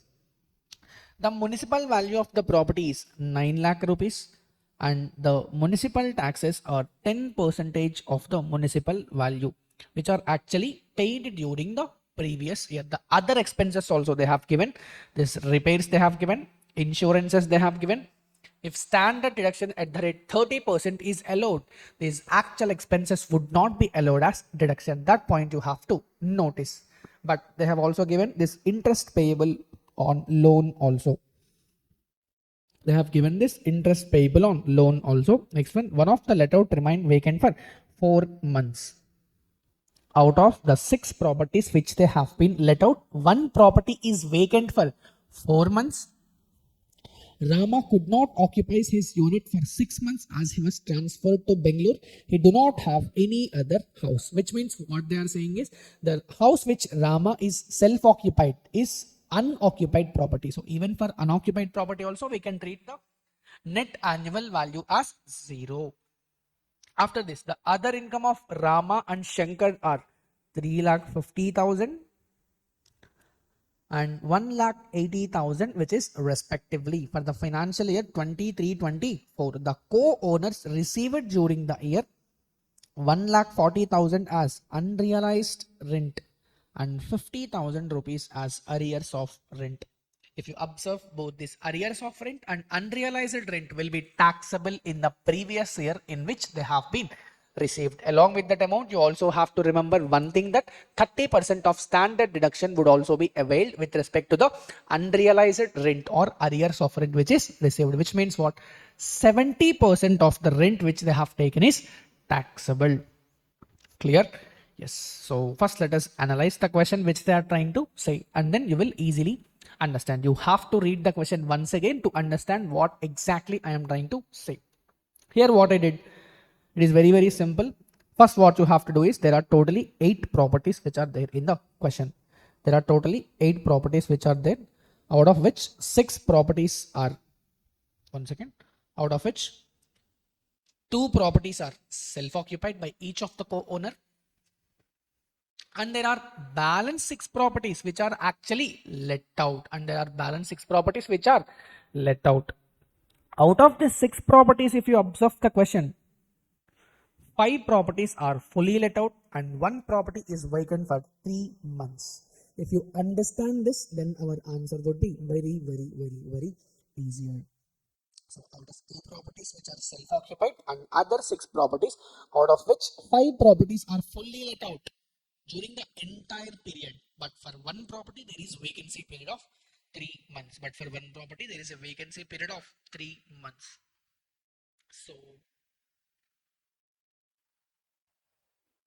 sorry, for 1 property, it have remained as vacant for 4 months. It is not 3 months. It is just a small mistake. It is actually 4 months. Okay, one property is vacant for 4 months. So let us quickly start the question. So we will understand. See, the property is let out for 4 months. I mean, the property is vacant for the next 4 months. So after you have understood the question in this manner, let us start our answer. It is very simpler. So see, first we have to calculate the gross annual value for the let out properties, because for self-occupied properties, calculation is pretty simple, because you will directly calculate from the net annual value itself. So here we have to be a little bit careful. Fully let out properties are how many properties? There are totally 5 properties which are there. So let us calculate combined GAV for all the 5 properties put together. Expected rent or actual rent received or receivable, whichever is higher, we have to take. Very simple. Here in the question, they have not given anything regarding fair rent. If in the question they have not given any information relating to the fair rent, you have to calculate fair rent based on the actual rent. You have to understood this point. You have to remember, if there is no information about the fair rent in the question, then you have to calculate fair rent based on the actual rent received, which they have given in the question. You have to calculate the fair rent in this situation based on actual rent, since nothing has been given related to fair rent. So here what you have to do, expected rent or actual rent received or receivable, whichever is higher, you have to take. So obviously municipal value they have given for the entire property. Since we are finding gross annual value for the 5 properties, here I have taken 9 lakh multiplied by 5 by 8, which is 5,62,500, or fair rent, which is actually based on actual rent. Here what I have taken, 14,000 is the rent per each property per month, and 12 is number of months, and 5 are number of properties. So if I multiply this 14,000 multiplied by 12 into 5, I will get 8,40,000. Obviously I have to take whichever is higher, that is 8,40,000. This should be compared with actual rent received or receivable, and whichever is higher will be my gross annual value for this 5 properties. So here what I have taken, this 5 properties value will be added. So next one, when the property is vacant for 4 months, you already know that you have to compute one additional thing which is called as vacancy period rent. So here I have computed the same. What is the expected rent? It is 1,68,000. Sir, have you got this 1,68,000? If you check, this 5,62,500 is for 5 properties. I just want the value only for one property. Or if you want, you can do like this also, 9 lakh multiplied by 1 by 8. You will get the same answer. So this should be compared with actual rent received or receivable. Sir, have you got this figure? 14,000 multiplied by 8 months, because the property have been let out for 8 months. So I have taken the actual rent received or receivable, plus additionally you have to calculate vacancy period rent also. If you observe the question, they are clearly saying that the property is vacant for 4 months, which means the vacancy period rent is how much? 14,000. This you will get multiplied by 8, whereas this you will get 14,000 multiplied by 4 months. Since expected rent is less than or equal to actual rent received or receivable plus vacancy period rent, here you will get gross annual value as actual rent received or receivable. So here if you add all the gross annual value for all the let out properties, you will get 8,40,000 plus 1,12,000. 1,20,000 is related to here. This 8,40,000 is from this part. So your total gross annual value is how much? 9,52,000. Now let us calculate the income from house property calculation. 9,52,000 they have given. Sir, municipal taxes paid, have you got this amount? If you check the question, municipal taxes paid is how much? Where it is given 10% of the municipal value. What is the municipal value which they have given? 9 lakh rupees. Correct? So here I will write 9 lakh multiplied by 5 by 8 multiplied by how much they have? It is, I think it is 10%. Yes, it is 10%. So you will get municipal taxes like this. Then you will get net annual value.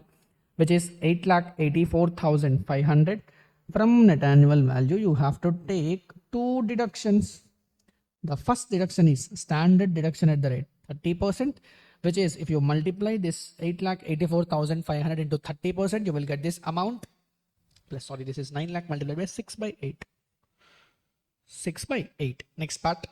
Interest on borrowed capital also you have to take like this, because total interest, if you check in the question, they have given 3,50,000. I think we have already highlighted that amount also. This one. So 3,50,000 multiplied by 6 divided by 8. If you do, you will get this 2,62,500, which means how much is my entire income? It is nothing but 3,56,650. 3,56,650. This arrears of rent received is also very, very simple. If you check the question, they are saying that 1,90,000 is arrear received as rent.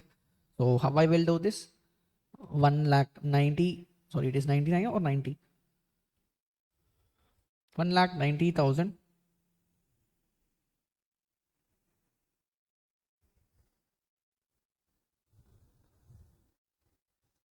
multiplied by 70%. If you do, you will get this amount. So if you deduct that, you will get 4,89,650.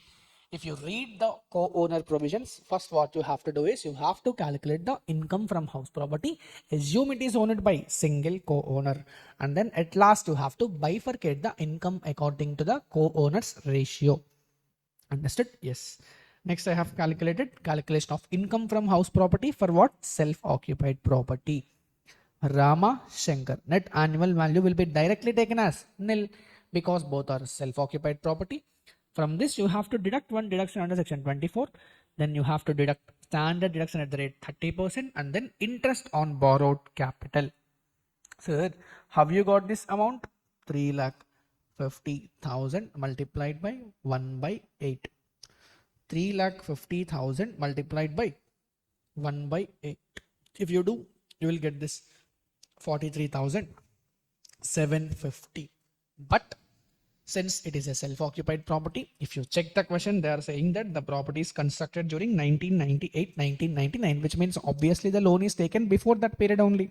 So one of the condition is not satisfied, and hence my interest is restricted to 3 lakh rupees only. So that is the reason, even though 43,750 is attributable to each, still I will take only 30,000 rupees. 30,000 rupees only. So if you want me to do here, I will calculate my loss from house property. Here I got 30,000 loss. Here also same, I got 30,000 loss. Okay. So here I have calculated the entire income from house property of Rama and Shankar for the assessment year 25-26. If you check the total income of Rama, it is 30,000 negative for self-occupied and 30,000 negative for self-occupied. And for let out property, if you check 2,44,825 is for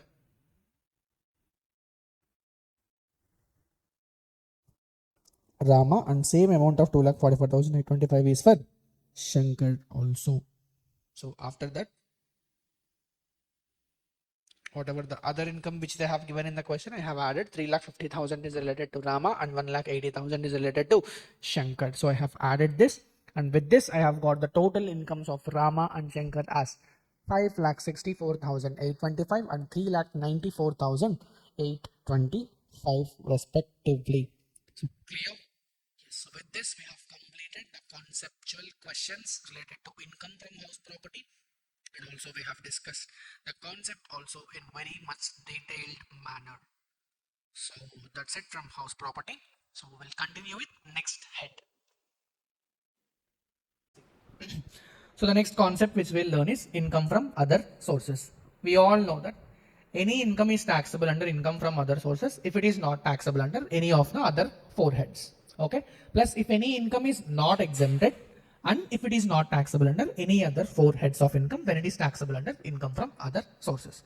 Okay. So that point we have already know that. So let's directly start into taxability of gifts, which is very, very important in income from other sources. We all know that we have to classify these gifts into three categories for the purpose of taxation of gifts. So first gifts they will say that cash gifts, and second gifts they will say movable properties, and the third gift which they will say is immovable properties. So these three can be gifted to any persons. So simple. First one they will say about cash gifts. Here what they will say, we already know in capital gains that if any asset is transferred as a gift, that is not treated as transfer. So in the hands of seller there is no capital gain. So what they have did, they have caught the recipient and they are asking recipient to pay the tax. So this is the short summary relating to the taxation of gifts. So here what they will say, first one, cash gifts you have to check. Here they will say that aggregate value you have to check. If that is in excess of 50,000 rupees, then entire amount is taxable. Here you have to take aggregate value. Aggregate value means what? For example, if you have received 20,000, 20,000, 20,000 from three persons, the aggregate value is how much? 60,000. But individual value is not exceeding 50,000. But still, since the aggregate value is exceeding 50,000, entire amount is taxable. Here they are saying entire amount is taxable. It's not only excess of 50,000 is taxable. It is entire amount is taxable. Which means what? If you have received 20,000 each from three persons, then entire 60,000 is taxable in the hands of recipient. Okay. This is with respect to cash gifts. Here they have said what? Cash. Which means what? Even if any person have given you check as a gift, that is also covered here. If any person have transferred money directly into your bank account, that is also covered under this cash gift. So always remember, if you have received any cash gift, you have to check the aggregate value. If the aggregate value is in excess of 50,000, then how much is taxable? Entire gift is taxable. That is cash gift. Second gift they will say about movable properties. This is very, very simple. If any movable property is received without any consideration means what? Entirely free. Okay. If any movable property is received freely, then what they will say, you have to check the aggregate fair market value. Because for movable properties, what will you have? You will have fair market value. So what you have to check for movable properties? You have to check the aggregate fair market value.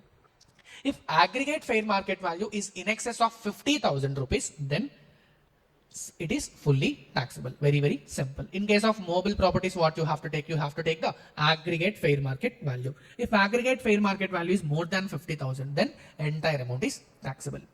Here next point what they will say. If mobile property is transferred for inadequate consideration, which means what? For example, asset value is 1 lakh.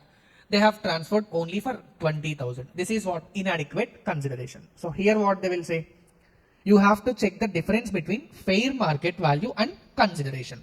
In our example, the fair market value is how much? 1 lakh rupees. And consideration is how much? 20,000. So the difference is 80,000. You have to check, is that difference in excess of 50,000? If such difference is in excess of 50,000, then what is taxable? Difference amount is taxable. Very, very simple. Movable properties, you have to check two things. First one, you have to check whether if it is received without any consideration. If it is received without any consideration, you have to take the aggregate fair market value. If aggregate fair market value is in excess of 50,000, then entire amount is taxable. Next point, if it is given for inadequate consideration, you have to check the difference between fair market value and consideration. If it is in excess of 50,000, then only such difference amount is taxable. Understood? Very, very simple. So here what they will say. Here also aggregate fair market value you have to check, which means what? For example, you have received movable property worth 20,000 from three different persons. Aggregate value is more than 50,000. So how much is taxable? That entire 60,000 is taxable. So that is the reason they have mentioned aggregate word here. Okay. This is there for cash gifts also. This is there for movable property gifts also. Okay. But always remember, whatever the treatment which we have discussed, that is only applicable for these movable properties only which they have discussed. Okay. So let's quickly check whatever the movable properties which they have summarized. We already know this definition. Jewelry is a movable property. Drawings and paintings, sculptures, archaeological collections, any other work of art. If you remember, this definition is exactly copy paste from where we have learned capital asset, correct? From where we have learned the property as per capital asset. So the same definition here also they will give, but additionally they will give only two items which are shares or bullion. So simple, these 8 items are only movable properties. Is car covered under this movable property definition? No. Is car covered under this definition? No. Which means what? If any person have gifted a car to yourself, that is not taxable. Okay. First of all, it has to be movable property plus its value should be more than 50,000. If it is not a movable property itself, then it is not taxable. Understood? Simple. Here, car is not covered. Bike is also not covered. iPhone is also not covered. Okay. If anyone have gifted iPhone to yourself, iPhone value is more than 50,000 only, but it is not a movable property. Hence, it is not taxable. Simple. First of all, it has to be movable property. In exam, they will ask this point definitely. Remember, iPhone, cars, bikes, etc. are not movable properties. So their value is more than 50,000 only, but still they are not movable property. Hence, it is not taxable. Understood? Simple point. Next, very important, we'll learn this concept which is immovable property. What is the meaning of immovable property? Land or building or both. Simple. This immovable property can be transferred without any consideration, which means what? Freely they can transfer. Second case, for inadequate consideration. If it is transferred freely, then you have to check the stamp duty value per property you have to check. For movable properties, what you will check? Fair market value you will check for movable properties. But for immovable properties, you will check stamp duty value. Stamp duty value per property you have to check. If stamp duty value per property is more than 50,000, then such property is fully taxable. Very simple. Assume I have transferred one property to Mr. X. Okay. The stamp duty value of the property is 30 lakh rupees, but I have given freely. Now Mr. X has to check what is the stamp duty value. 30 lakh rupees. Is it more than 50,000? Yes. So it is completely taxable in the hands of Mr. X. Understood? This is when immovable property is gifted free of cost without any consideration. Second part, what they will say, if it is gifted for inadequate consideration, which means what? The value of the property is 30 lakh rupees and I have gifted only for 10 lakh rupees. This is nothing but inadequate consideration. You have to remember these two conditions.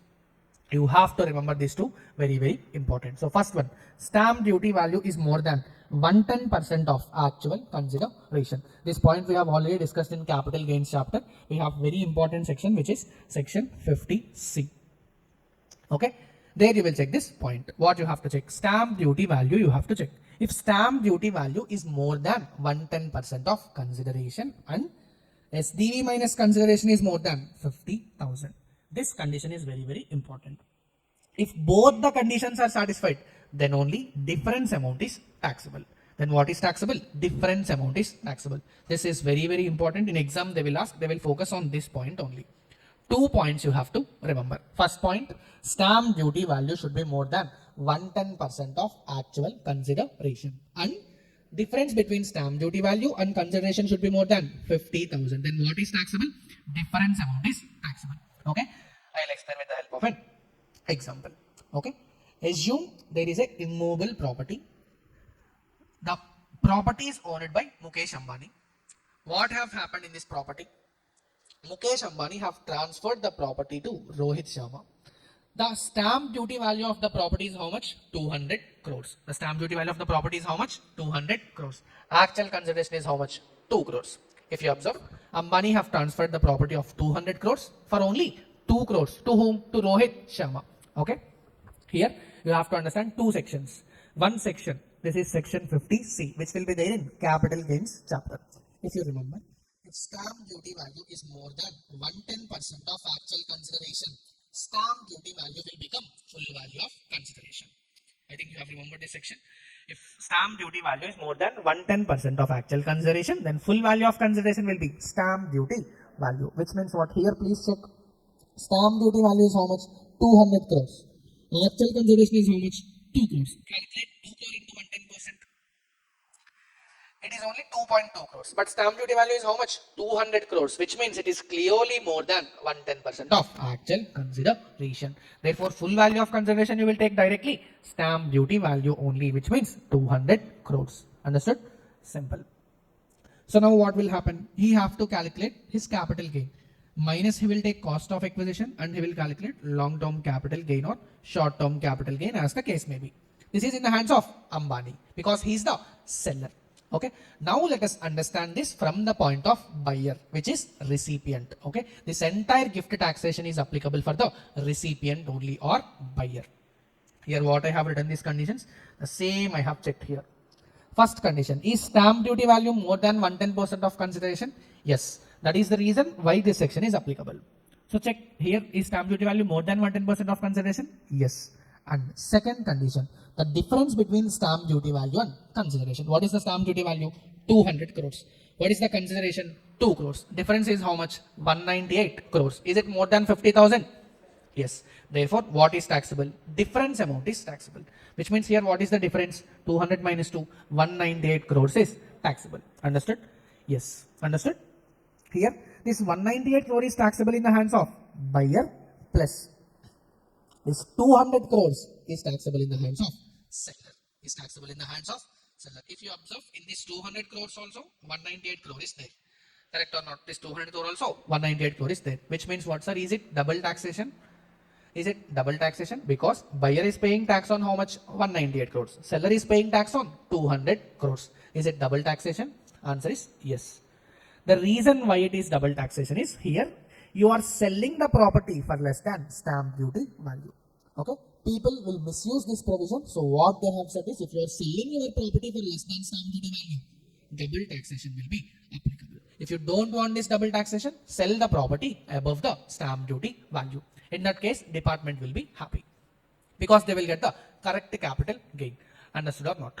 Here, he have transferred only for 2 crores. Why? To calculate lesser capital gain. Therefore, first they have caught the seller and they have made him to pay the tax on 200 crores. But same case, the buyer is also paying tax on 198 crores. This is taxable under income from other sources. Seller will pay capital gain on 200 crores. Buyer will pay 198 crores under income from other sources. Buyer will pay tax on 198 crores. This 198 crores is income which is chargeable under income from other sources. On this, he have to pay the tax. Understood? Everyone? Simple. So next point. That 50,000 limit is there, correct? That is for cash separately, movable property separately. Which means what? I have received 45,000 of cash and 45,000 of movable property. Is it taxable in the hands of mine? No, because for cash separate 50,000 and for movable properties we have separate 50,000. Which means what? The limit of 50,000 is applicable for each category. For cash also we have separate 50,000. For movable property also we have 50,000. But for immovable property, that 50,000 limit is per property wise. Because here I have clearly written stamp duty value per property you have to check. You cannot take aggregate value. You have to check stamp duty value per property. Okay. Next part. Cash or movable property, if it is received from 2 or more persons, then you have to aggregate. Because we have studied cash or movable property, they have used the word aggregate value. If that aggregate value is in excess of 50,000 rupees, then entire amount is taxable. Understood? But for immovable properties, you should not do the aggregate. You have to check per person wise. Immovable property, always remember, you have to check per property per person. Per property per person. Very, very simple. Okay. Next part. More than the taxable gifts, these exempt gifts are very, very important. Because if they give 8 points from income from other sources, 4 points are taxable, and most of the cases these 4 points are exempt gifts only. So very, very important, you have to remember this exempt gifts. So don't worry, you will easily remember those. First one, if you have received any gift from your relative, that is exempted. Any gift from your relative is exempted. Okay. Second point, if you have received any gift on the occasion of marriage, then that is also exempted. Here they have used the word only marriage. They do not use the word marriage anniversaries, which means if you have received any gift on marriage anniversary, then it is completely taxable. If you have received any gift on your birthday, it is also completely taxable. They will give that you have received gift on 25th marriage anniversary, it is taxable. Only marriage day is covered. Another important point, don't combine these 2 points. Which means what? It is not only if you receive gift from your relative on the marriage is exempted. No. Whatever gifts you have received, I mean from whoever, whether he is your relative or not, If you receive anything on your marriage, then that is exempted. Okay. If you have received gift from your relative, whether because of marriage or any other thing, that is also exempted. Don't combine these two things. Whatever the case it is, if you receive any gift from your relative, that is exempted. Second one, on the occasion of marriage, that is also exempted. Third one, under will or inheritance, if you receive any property, that is also exempted. That is also exempted. Next point, in contemplation of death of the payer. Payer is in the deathbed. Okay, he is about to die in 2 to 3 days. So now what he is doing, whatever the properties which are there in his name, he is transferring all those properties to different persons.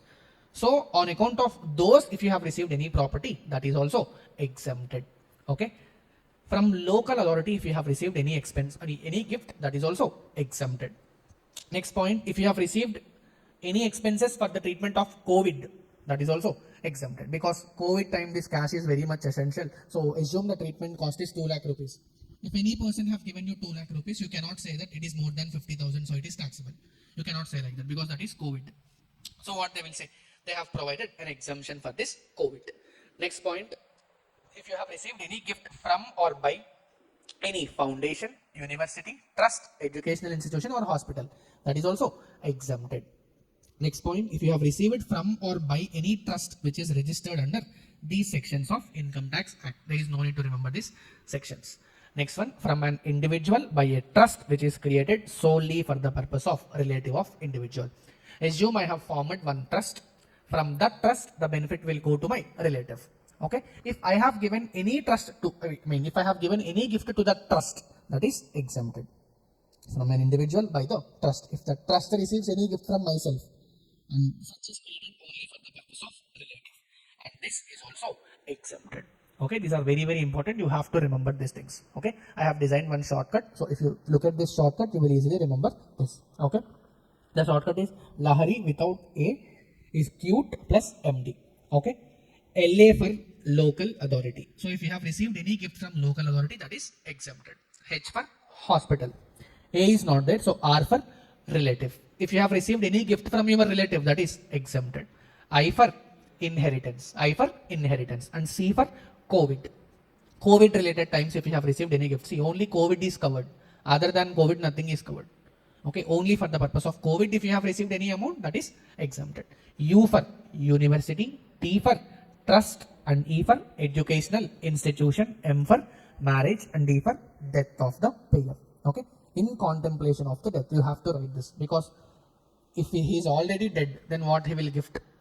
So in contemplation means what? He is about to die, which means he will die in next 2 to 3 days. So you have to write like this only, in contemplation of the death of the payer. Very simple. So LA local authority, H for hospital, relative, inheritance, COVID, university, trust, educational institution, marriage, and D for death, in contemplation of the death. In all these cases, if you have received any gift, that is exempted. That is exempted. Again, I am saying, if you have received any iPhone gift, that is not taxable, because iPhone is not a movable property. If you have received any car as a gift, that is also not taxable, because for it to be taxable, first of all, it has to be a movable property. In the definition of movable property, if you check, only these points are only covered: jewelry, drawings, paintings, sculptures, archaeological collections, any other work of art, and last one, shares of bullion. Understood? So now they will say the definition of relative also. This is also very important, so you have to understand. So check. For individual, his brother or sister will be considered as relative. His spouse also will be considered as relative. Okay, see, brother or sister of individual is considered as relative, and also brother or sister of spouse is also covered as relative. Simple. Your parents, your spouse parents, your parents brother or sister plus your spouse parents brother or sister, which means what? Your uncle or auntie, mamaya attaya. Your parents brother or sister, or your spouse parents brother or sister also relative. Your grandparents, your great grandparents plus your spouse's grandparents or spouse's great grandparents, and last one, children. Okay, simple. Individual, spouse, both brother or sister, both parents, both brother or sister of parents of both, And last one, grandparents, great grandparents of both. And last, children. Okay. One more point, not only these persons, all the spouses of above are also treated as relative, which means what? For example, your brother's spouse is also your relative. Your sister's spouse is also your relative. Your spouse's brother's spouse is also your relative. They will ask this much. They will definitely ask. Okay, so remember this definition. Simple, individual, spouse, brother or sister, parents, parents, brother or sister, spouse, parents, spouse, brother or sister, and these grandparents or great grandparents. Understood? All these are considered as relative. Okay.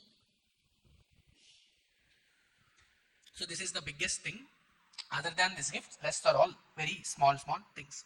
So please check this. For HUF, all the members of HUF will be considered as relative. Okay, for HUF, all the members are considered as relative. So the second important thing is interest on compensation or enhanced compensation. This compensation or enhanced compensation we have already studied in capital gains. There, such compensation is taxable in capital gains.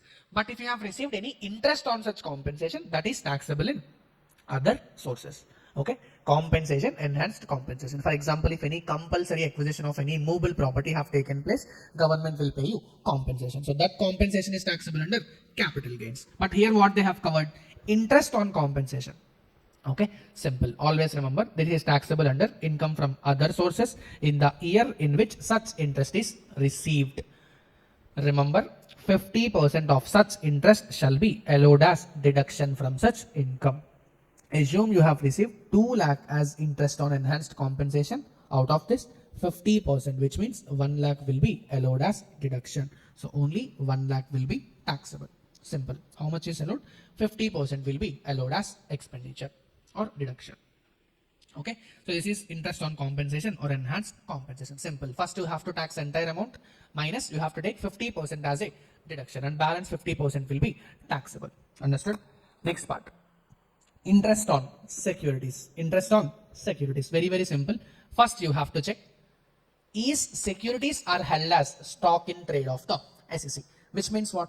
If my business itself is to buy and sell those securities, then that is taxable under PGBP. If it is not my business, then it is taxable under income from other sources. Simple.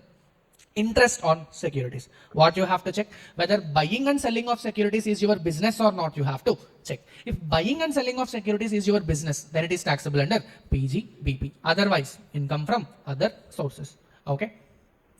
Against this income from other sources, always remember you can set off 2 expenses. The first expense is collection expenditure. Collection expenditure, which means what? In order to collect such interest, if you have incurred any expenditure, such expenditure will be allowed as deduction. And second expenditure is interest on loan taken, which means what? I have taken loan from some another person and I have invested in securities. Now I am getting interest from the securities. I also have to pay to the person to whom I have taken the loan. Right or not? So how much interest I am paying to that person, that will be allowed as deduction from the interest income which I have received from the securities. Simple. Income I have received from securities.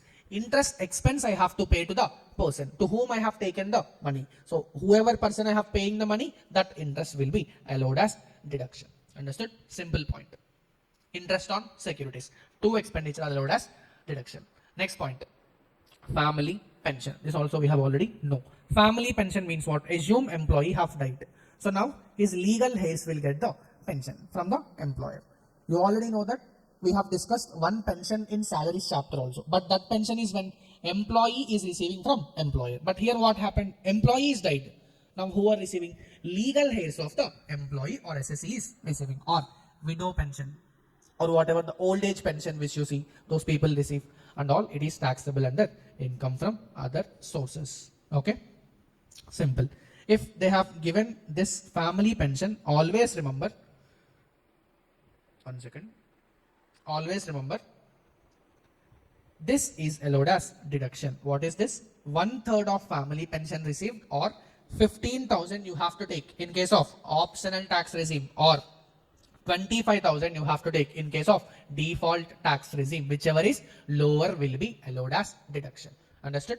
For example, assume 60,000 is the pension which any person have received. Out of this, 1/3 is how much?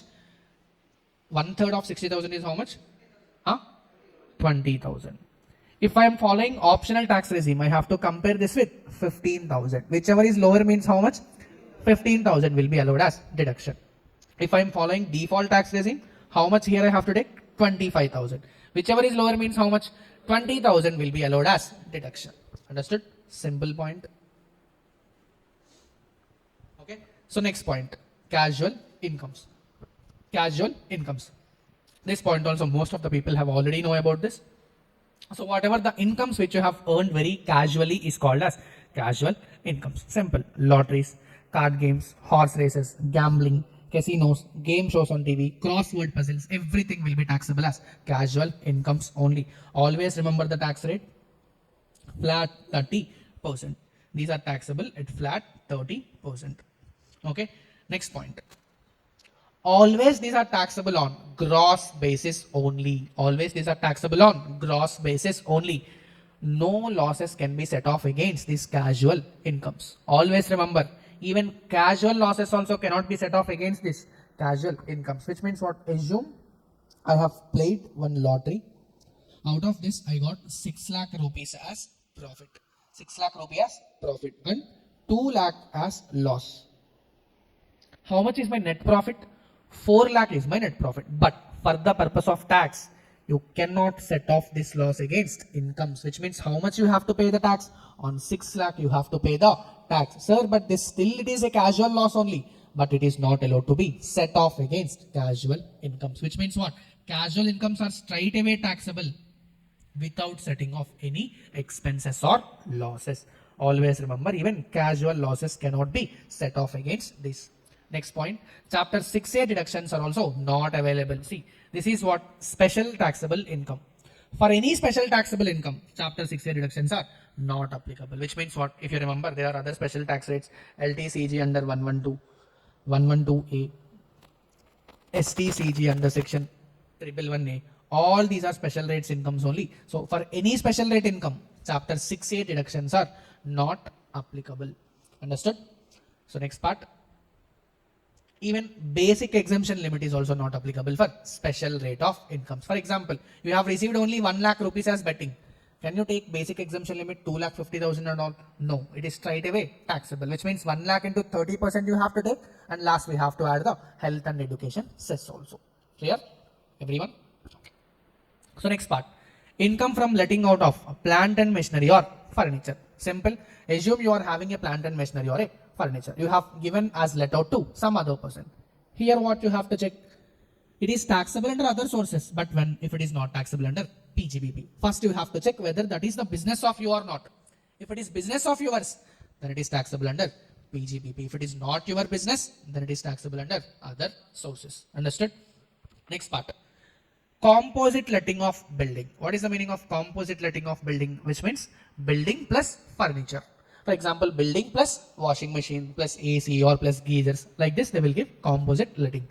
Here also you have to check the same thing. First thing you have to check whether that is the business of the SSE or not. If it is the business of SSE, then it is taxable under PGBP. If it is not the business of SSE, it is taxable under income from other sources. Simple point. For these two, you have to check whether this is the business of the SSE or not. If it is business, PGBP. Otherwise, other sources. Understood? Next part. Deductions allowed for the above two incomes. Simple points. Current repairs or revenue repairs. Capital repairs will not be allowed as deduction. Only revenue repairs will be allowed as deduction. Insurance paid, if they have given in the question, that is also allowed as deduction. But on capital repairs, if you have incurred, you will not get such entire capital repairs, but you will get depreciation on such capital repairs. Understood? Simple point. This normally also you can understand. Current repairs, insurance and depreciation will be allowed as deduction. Understood? Simple points. Okay. So the next important thing is sum received under life insurance policy. You all know about life insurance policy, correct? First, you will pay some premium to that life insurance policy.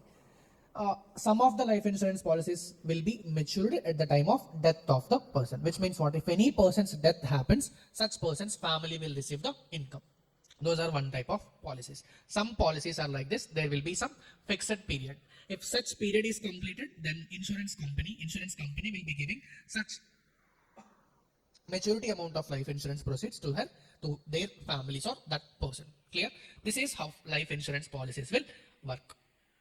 Here remember, assume if you have received any maturity amount from the life insurance policy, that is taxable under income from other sources. But there are some conditions. Simple.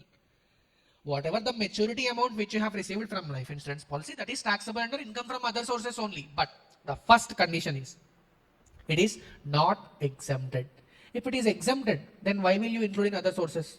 You will not include in other sources if it is exempted. So the first condition is what? It should not be exempt under section 10 clause 10d. We will learn what is the 10 clause 10d here only. But second condition is what? It should not be a ULIP. It should not be a ULIP. What is the meaning of ULIP? Unit linked insurance policy. Unit linked insurance policy. If it is a ULIP, it will be treated as a capital asset. So if you have received any maturity amount from that ULIP, that is taxable as capital gain. That is taxable as capital gain. So if it is a ULIP, it is anyways taxable in capital gain. So again, it will not be taxable in other sources. So simple. First condition, it should not be exempted.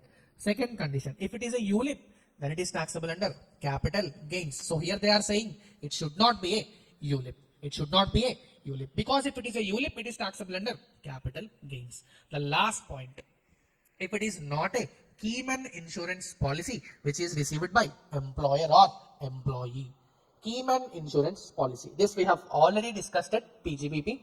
The meaning of Keyman insurance policy, the taxability is, if Keyman insurance policy amount is received by employee, that is taxable under salaries.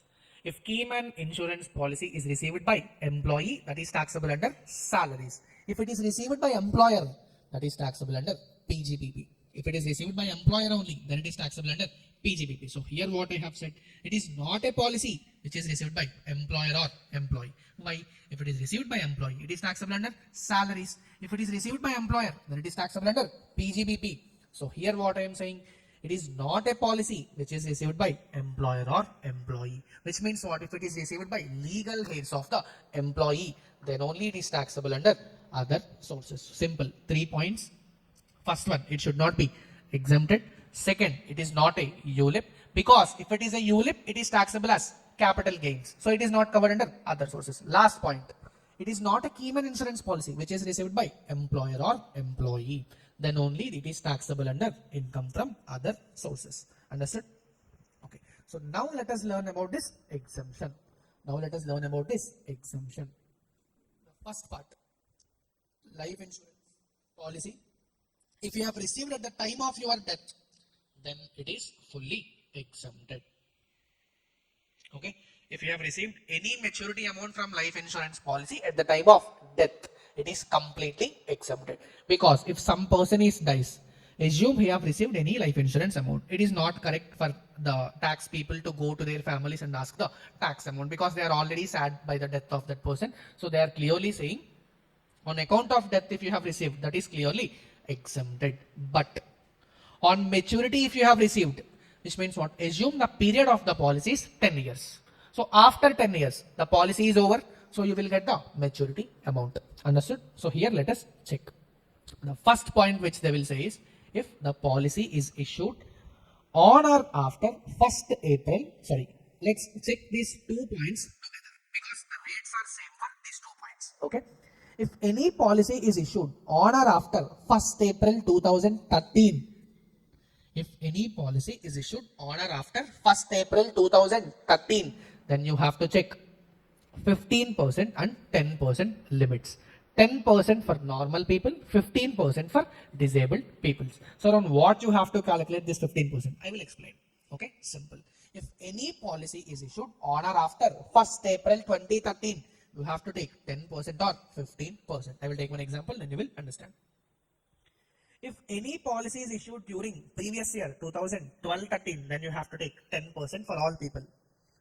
If any policy is issued before 31st March 2012, then you have to take 20%. I will take one example. See, simple. For example, the policy is issued on 1st April 2017. 1st April 2017. Which means what are the limits which you have to check? You will check 15% in case of disabled persons, and others you have to check 10%, because check here, is it issued order after 2013 only? Yes, I will explain. These two are same limit, so I am explaining combinedly. I will explain the difference also. Policy is issued on 1/4/2017. Assume he is a normal person. Okay, the sum assured value is 25 lakh rupees. The sum assured value is 25 lakh rupees. Here they will say simple point. Whatever the premium which SSE is paying, if such premium is up to 10% of the sum assured, then whatever the amount which he receives on maturity is exempted. Okay, simple. See, whatever the limits which you have studied, 10% here, 10%, 20%, you have to calculate the amount of premium paid on such policy. If such premium is up to this amount of sum assured, then whatever the amount which you have received will be exempted. Let me take one example. Here the sum assured is how much? 25 lakh. Assume the person is paying 20,000 rupees per month as premium. If he is paying 20,000 rupees per month, calculate the yearly premium. Calculate the yearly premium. If he is making 20,000 per month, yearly premium will be how much? 2,40,000. Correct? Calculate 25 lakh into 10%. It is 2,50,000. Correct? Is the premium paid within the limits? See, the limits are how much? 2,50,000. He is paying only 2,40,000. Is the premium paid within the limits or not? Yes. So on this policy, whatever the amount which the person is received, that is completely exempted. That is completely exempted. Okay. Another example. The premium paid is 30,000 rupees per month. Calculate the yearly premium. 3,60,000. But what is the maximum limit? 2,50,000. Is the premium paid more than the limit or not? Yes. Therefore, whatever the amount which you have received on the maturity of this policy, it is taxable. It is taxable. Understood? Very, very simple. This is not that much important. So even if you don't understand, no need to get worried. So simple. If the premium paid is within these limits, amount received on maturity will be exempted. Amount received on maturity will be exempted. Understood or not? Simple point. Here what is the difference between these two? Simple. Here what they will say, 1/4/2013 till 31st March 2023. Here what they will say, on or after 2023.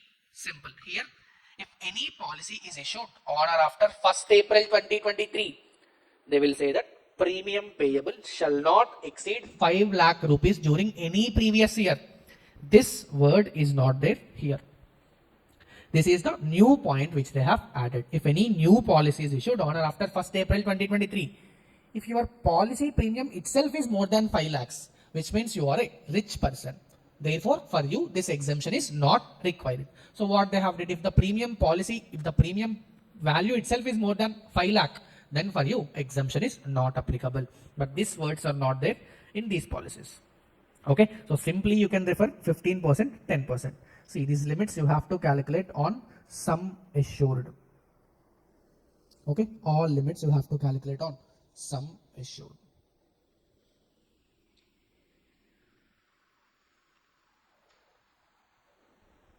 Okay, if premium paid is within these limits, then whatever the amount which you have received on maturity will be exempted. Otherwise, they are taxable. Understood? Simple point. It should not be exempted. Then only it is taxable under other sources. Understood? Which means what? Here we have understood that this policy amount is taxable. Under which head it is taxable? Other sources it is taxable. Understood? So now the very, very important concept, which is dividend. Which is dividend. I think you all know that there are totally two types of dividend. First one is final dividend and second one is interim dividend. Final dividend means one, dividends which are declared at the year end, which means what, after the audit is over, based on the company's performance, if the company directors are happy, they can declare the dividend. That is called as final dividend. Some companies, what they will do, assume they have performed very well in any quarter. So after the completion of quarter itself, they may give dividend. So that dividend will be called as interim dividend. Understood? Simple. Sir, what is the difference in these two terms when it comes to taxation? The first type of final dividend is, it is taxable in the previous year in which dividend is declared by the company. If I think you already know this point, dividend will be declared in annual general meeting. I think there are some ordinary matters which are there, which will be discussed in the annual general meeting. Have you remembered those points? AGM. 4 ordinary matters are there. Appointment of auditors, appointment of directors, dividend, next one, accounts. I think accounts you have to adopt. So these 4 matters you have to decide at the AGM only. Understood? Okay. So next, final dividend is taxable in the previous year in which dividend is declared by the company. Whereas interim dividend is taxable in the previous year in which it is declared by the company. But interim dividend is taxable in the previous year in which it is received. Okay, these two are normal dividends, but as per income tax, we have another dividend which is called as deemed dividend. This is not actually dividend, but it is deemed as dividend for the purpose of income tax. This is not actually dividend. If you understand this, this is not a dividend, but still, many people misutilize the provisions of income tax and they are saying that it is not a dividend. But if you observe the actual transaction, it is treated as deemed dividend. So income tax department have classified some transactions as deemed dividend. So here what they will say, deemed dividend is taxable in the previous year in which dividend is distributed or paid by the company. Understood? So the first transaction which they will say as a deemed dividend is distribution of assets to the shareholders to the extent of accumulated profits. I think you already know this point. The company will issue dividend from its profits. Correct? If the company is having more profits, then only the company will declare dividend. Those profits can be either current year profits or past year profits also. Here I have used the word accumulated profits, which means what? From the past 3-4 years, if the company have accumulated some profits, you can add all those, and to the extent of such accumulated profits, whatever the company is distributing any assets to its shareholders, that is taxable as deemed dividend. Try to understand what the company will do. For example, if the company issues normal dividend to the shareholders, is it taxable? Yes, because dividend is always taxable. Correct? So the company is doing what? It is not actually paying dividend. It is actually distributing assets to the shareholders. Which means what? It is actually dividend, but they are not issuing in the name of dividend. They are directly transferring the assets to the shareholders. Now they have understood. Many people are misutilizing this. So what they have did? Okay, so now you are not actually paying dividend. You are actually distributing assets. So even if you distribute assets to the shareholders to the extent of profits, that is treated as deemed dividend. That is treated as deemed dividend. Simple point. I will take one example. Assume the company is having 50 lakh rupees as accumulated profits. I think you all know this reserves and surplus. Okay. In the company balance sheet, assume reserves and surplus, they are having 50 lakh rupees. The company have distributed 70 lakh assets to the shareholders. Okay. Out of which 50 lakhs are accumulated profits, therefore 50 lakhs is treated as deemed dividend in the hands of shareholders. Deemed dividend in the hands of shareholders. The company will say that, the shareholder will say that I am not receiving dividend. I am receiving only assets from the company, but still they are saying, even if you have received any assets to the shareholders to the extent of accumulated profits, that is treated as dividend, that is treated as deemed dividend, and shareholder is required to pay tax. Second point, distribution of debentures or deposits to the shareholders. Simple. Here they said that, okay, if you do not issue cash, even if you issue any assets to the shareholders, that is treated as deemed dividend. Understood? Okay, the company have understood this.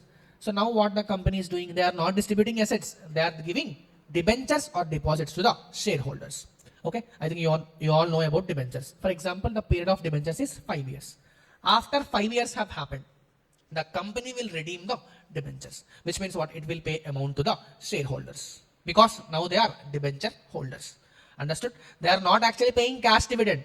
They are not actually issuing assets also. What they are doing? They are doing debentures. They are issuing debentures. But still, see, there is no difference even if they have issued right now or even if they have given after 5 years. Still that is dividend only. Still that is dividend only. So what they are saying, even if you have distributed any debentures or deposits to shareholders, that is treated as deemed dividend. But this is common point. To the extent of accumulated profits, how much profits you are having, that much is only deemed dividend. Understood? Next part. Even if you have received, even if you have issued any bonus shares to preference shareholders, that is also treated as deemed dividend. If you have issued any bonus shares to preference shareholders, that is also treated as deemed dividend. Understood? The company have understood this situation also. Now what they are doing, distribution of assets made on liquidation. You know about liquidation? What the company will do, the company will sell all its assets and distribute, unsettle all its liabilities, and whatever the amount which is there, it is distributed to the shareholders. Correct? During this situation, if any asset is distributed to shareholders at the time of liquidation, again the common point, to the extent of accumulated profits before the date of liquidation, we all know that if any company is distributed assets to the shareholders, that is taxable as deemed dividend. Understood?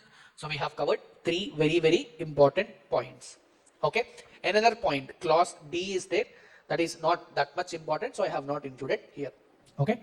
The last point, fifth point, 222E. This is important. This they will ask in exam. So pay 100% attention.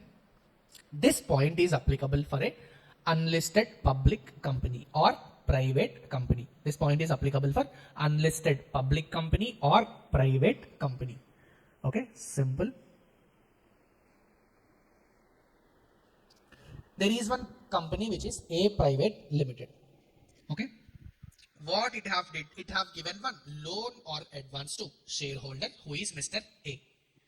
Mr. A is holding more than or equal to 10% of voting power in A Private Limited.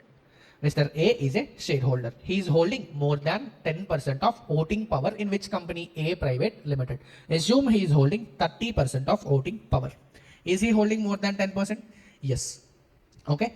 The company have declared, the company have given loan or advance to the shareholder, to such shareholder who is having more than or equal to 10% of voting power. Here what the department is saying is that shareholder actually wants some cash, which means the company have to pay dividend. But since in order to avoid the tax, you are giving loan to such shareholder. But if you observe the actual transaction, that is actually dividend, but not a loan or advance. So they are saying if any closely held company, which means unlisted public company or private company, have given loan or advance to any shareholder who is holding more than or equal to 10% of voting power, then that is treated as deemed dividend in the hands of Mr. A. If you observe the transaction, they have designed the transaction as a loan, but that is not a loan. That is a dividend. So they have treated that as deemed dividend. That is first transaction. Now what have happened? The company have given loan, but now not to Mr. A. It have given loan to A and Co. It have given loan to A and Co. It is a partnership firm. It is a partnership firm, but in that partnership firm, Mr. A is holding more than or equal to 20% of share of profit. Which means what? Here the company is not directly given loan to Mr. A. Here the company have indirectly given loan to Mr. A. See, first what will happen? This loan will be given to A and Co. From A and Co, who will take the loan? Mr. A will take the loan. Understood? Mr. A should have more than or equal to 20% of share of profit in A and Co.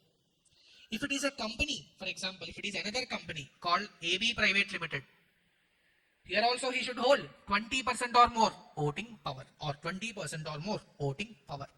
Understood? In this case, the company have given indirect loan to Mr. A. Hence, this is also treated as deemed dividend in the hands of Mr. A only, not in the hands of A and Co.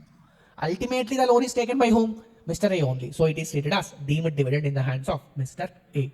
Understood? This is the point they will definitely test. So you have to understand this. Now, third point. A Private Limited has given loan to Mr. C. Mr. C on behalf of Mr. A. For example, Mr. A wants to make some payment to Mr. C. He do not have money. So what he did? He just instructed the company to pay such amount directly to Mr. C. So now, whose responsibility is that ultimately to pay to Mr. C? Mr. A only. But who have paid? Company have paid. But not directly paid. They have given loan or advance. Now what the department is saying, that is not actually loan or advance, that is dividend only, and hence that is also treated as deemed dividend, and that is also taxable in the hands of Mr. A, not Mr. C. It is taxable in the hands of Mr. A only. Understood? In all the cases, it is treated as deemed dividend in the hands of Mr. A. Quickly repeat first point. If any private company or unlisted public company have issued a loan or advance to a shareholder who is holding more than or equal to 10% of voting power in the company, will be treated as deemed dividend. Second point. If loan or advance have given to any entity in which such shareholder who is holding more than or equal to 10% of voting power in the company is having substantial interest in the entity. So what is the meaning of substantial interest? Substantial interest means 20% or more share of profit or voting power. Understood? Third point, if loan or advance have given by the company to any person on behalf of such shareholder, that is also treated as deemed dividend in the hands of Mr. A only. Understood? Very, very important. Okay, but we have two exceptions in this case. The first exception is advance or loan given is in the ordinary course of its business, which means what? The company's business itself is to give the loans. Here the company have given loan or advance, not because they are paying dividend, but because the company business itself is giving loans or advances, which means what? Money lending business. Okay, the company business is what? Money lending only. So we have obviously given the shareholder loan. So that is actually a loan. That is not a dividend. So hence in this case, deemed dividend concept is not applicable. Understood? Last exception, trade advances. What is the meaning of trade advances? For example, the company A Private Limited is there. Okay, it is purchasing some raw material from Mr. A. You all know that suppliers will not release the material before the advance is paid. Correct or not? So first they want advance.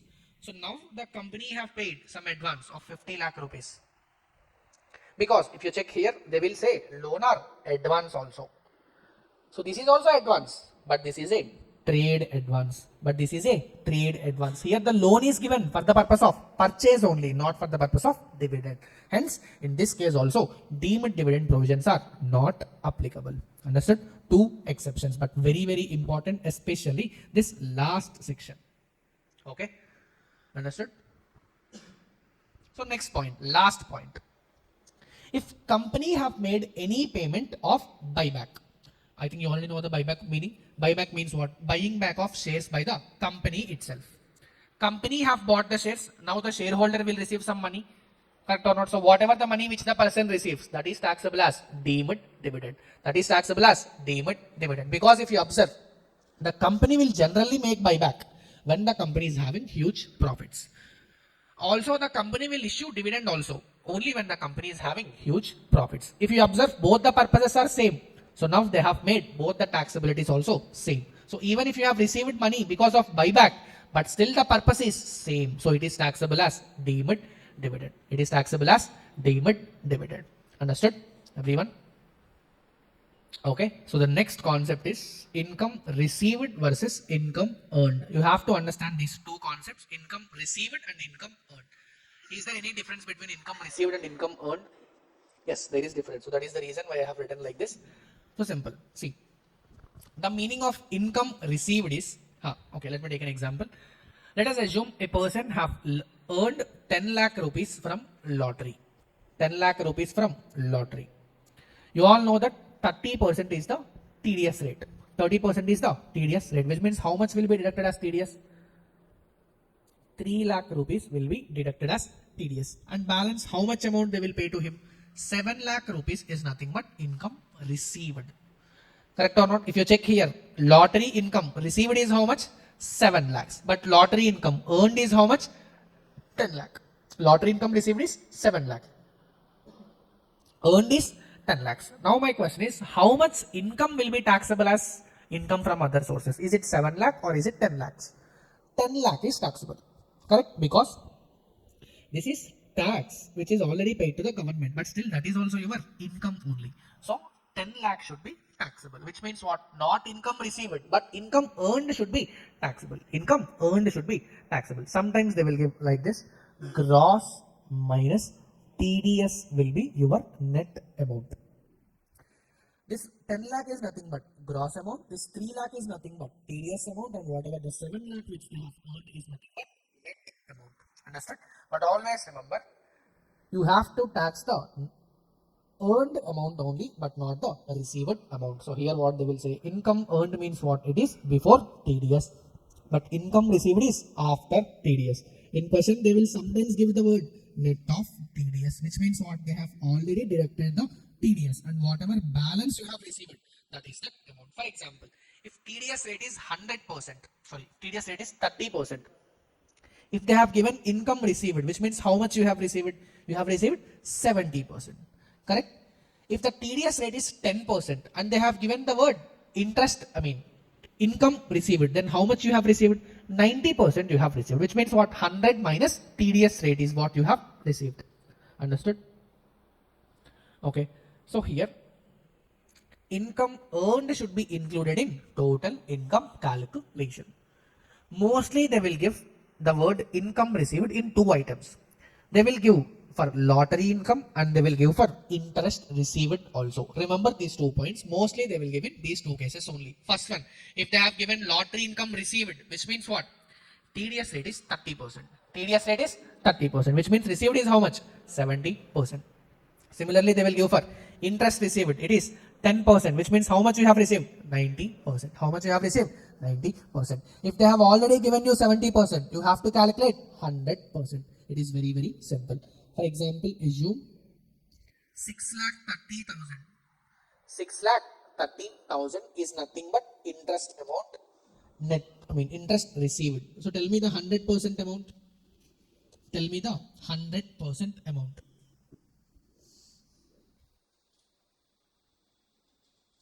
For interest received, the TDS is how much? 10%. For interest received, the TDS is how much? 10%. Which means whatever the interest received which you have received, that is for 90%. So you have to calculate 100%. Sir, how I will get that 100%? 6,30,000 divided by 90%. 6,30,000 divided by 90%. Calculate when it comes to 7 lakh. Correct? So like that you have to calculate. Whatever the income received which you have given, divided by this percentage you have to do, then you will get 100% of income. Understood, everyone? The last point which you have, taxability of share premium exceeding fair market value. I think you already know the meaning of share premium. Correct? You will get premium if the shares are issued for more than face value. Correct? If the shares are issued for more than face value, then only you will get the premium amount. Correct? Assume the face value is 100 rupees. The issue price is 125.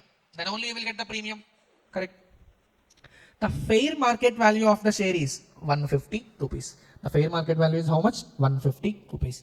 But the company have issued the shares for 175 rupees, which means what? More than the fair market value. Who have received the amount 175? Company have received the amount 175. Here, who is the recipient? Company is the recipient. So what they are saying? Ideally, you have to collect only 150 rupees because that is the fair market value. But you have collected how much?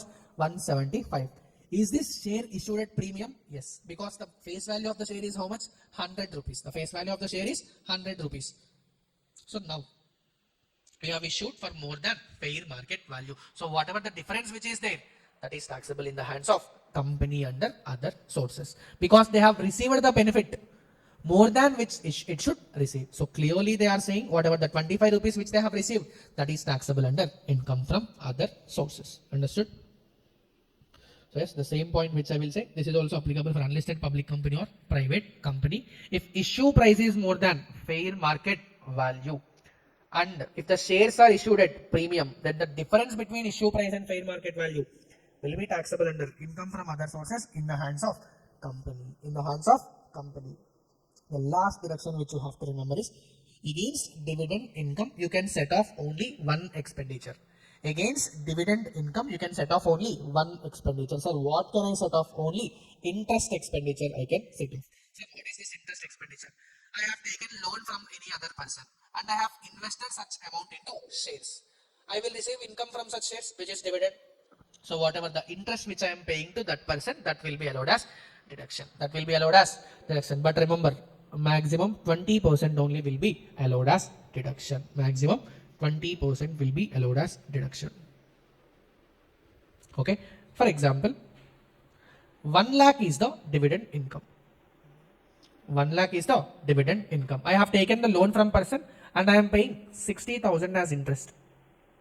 How much I have paid? 60,000 as interest. Is entire 60,000 allowed as deduction? No. How much is allowed? 20% is allowed, which means only 20,000 will be allowed. So the balance 80,000 will be taxable. Balance 80,000 will be taxable. Understood? Everyone? Okay. So after completing concepts relating to income from other sources, let's start with questions. So like this, they will ask very easy questions. So if you just know the entire concept, it is very easy for you to solve the questions. So the first question, Mrs. Bharti, aged 50 years, submits the information. First point, dividend received from cooperative society. Dividend is always taxable under income from other sources. So it's straight away will be taxable under income from other sources. Second part, winning from game show, Kaun Banega Punjipati, net of TDS. How much they have given? 87,500. They have given, that is net of TDS, that is winning from game show, which means it is a casual income. Therefore, what is the TDS rate there? TDS rate is 30%. Correct? So the amount received is 70%. So can you calculate 100% and tell me? 1,25,000. Have you got that? 87,500 divided by 70%. Okay, then you will get 1,25,000. That is taxable under income from other sources. Third point, pension received from employer of deceased husband at the rate 5,000 rupees per month. This is how much? 60,000 rupees. This is nothing but family pension received. Family pension received is how much? 60,000 rupees. If you remember, there is one expenditure which is allowed as deduction. How much is that? 1/3 of pension received, or 15,000 in case of optional tax regime, or 25,000 in case of default tax regime. Whichever is lower would be allowed as deduction. Check in the question which scheme they are following. I think they have given, assuming Ms. Bharati exercise the option of shifting of default tax regime, which means what? SSE is following optional tax regime. Correct? Shifting out of default means what? SSE is following optional tax regime. So how much is the deduction which is allowed? 1/3 of the pension received, which is how much? 20,000. Or since she is following optional tax regime, you have to compare that with 15,000. Whichever is lower, which means how much is allowed as deduction? 15,000 is allowed as deduction. Understood? Next point. She purchased a painting for 65,000 rupees. The fair market value is how much? 80,000 rupees. What is the fair market value? 80,000. How much she have purchased? 65,000. Is it for inadequate consideration or not? Yes. Calculate the difference. 15,000. Is it exceeding 50,000? Is it exceeding 50,000? No. Therefore, it is not taxable. Therefore, it is not taxable. Okay. Next point. Rent received of a factory building along with plant and machinery. Here what happened? Here what have happened? They have let out plant and machinery also along with building. So if you look at that, they are saying Bharati have spent 2,000 rupees on repairs, 2,500 on insurance, and the depreciation on the factory building is 5,000, and on plant and machinery is 3,500. If you remember, the last point only we have discussed. If any income from letting out of plant and machinery or furniture is received, you have to deduct some expenses. So all these expenses you have to deduct. I have said there, revenue repair should be deducted, insurance also should be deducted, and depreciation also should be deducted. This point we have already written a note. So if you deduct all these things from this 95,000, the net amount will be taxable under income from other sources. Understood? The last point, rent received from a vacant plot of land. You have a vacant plot of land, you have decided to let it out. So whatever the rental income which you have received from that land, it is taxable under other sources. So how much they have given? 80,000 rupees. It is straight away taxed under income from other sources. Last point, interest received on loan given to relative. Here they have given the loan to relative. So whatever the interest which the person have received, that is taxable under income from other sources. So straight away this income will be taxable under income from other sources. So if you look at that quickly, First, dividend is fully taxable. Next, 87,500 divided by 70%. I hope we did the same thing. So we got 1,25,000 rupees as the answer. Next, family pension received. 60,000 they have taken, minus deduction is 1/3 of amount or 15,000, whichever is lower. That is 15,000 will be allowed as deduction. Therefore, the taxable value is how much? 45,000. Next, she purchased a painting for 65,000, but the fair market value is 80,000. Is the difference exceeding 50,000? No. Therefore, it is not taxable.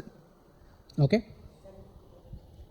In excess of 50,000, you have to check. Aggregate fair market value exceeding 50,000 means what? More than 50,000.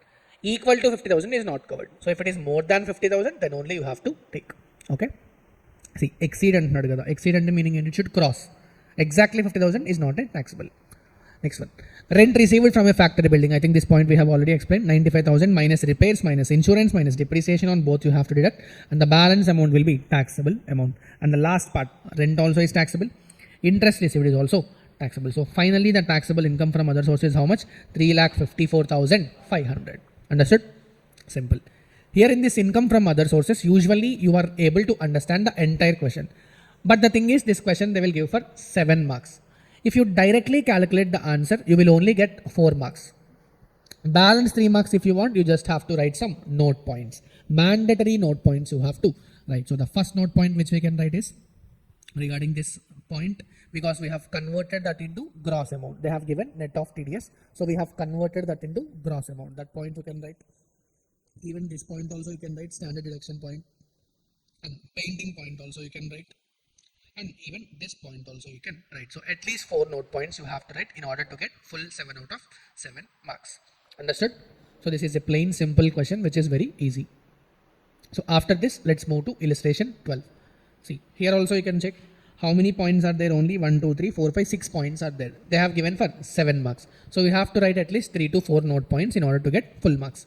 So the first point, interest on post office savings bank account, which is a single account is what they are saying. Okay. Remember this part. If any post office savings bank account is there and if you have received any interest, first of all, that should be taxable under income from other sources.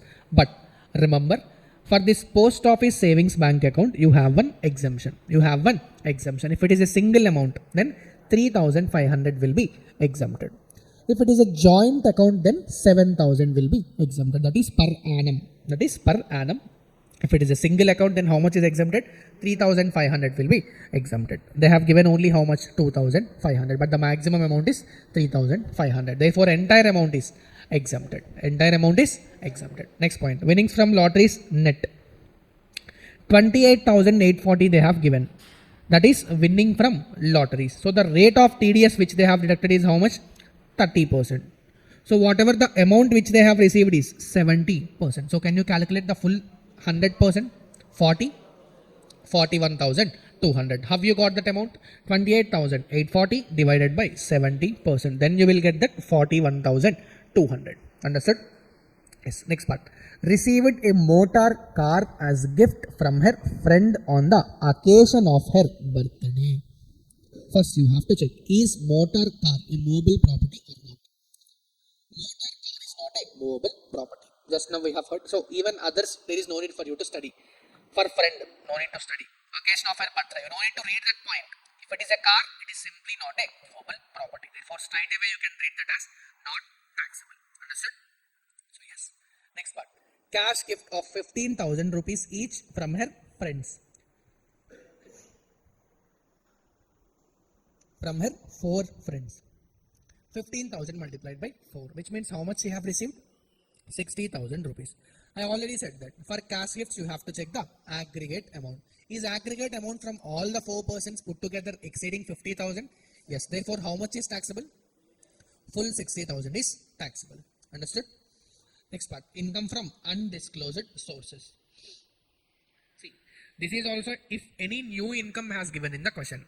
Assume they have given a new income in the question. You have to ask only 4 questions. Is that income taxable under salaries? Is that income taxable under house property? Is that income taxable under PGBP? Or is that income taxable under capital gains? If it is not taxable under any of the 4 heads, then it is taxable under income from other sources. Understood?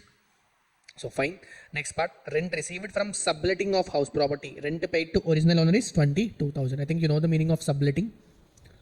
Owner have given the rent to, owner have given the property as as the rent to tenant. Now the tenant has again given the property to some other person. This is the concept of subletting. So the tenant have received how much rent? 30,000. But he have to pay rent to the original owner also. How much he have paid? 22,000. So the balance amount is nothing but taxable under income from other sources. So how much amount is taxable? 30,000 minus 22,000, which is 8,000. So quickly check this. Interest on post office savings bank, it is nil because entire amount is exempted. Winnings from lotteries, how much is taxable? 41,200 is taxable. Next is motor car is not at all taxable. You have to write this. Cash gift of 15,000 each, that is fully taxable.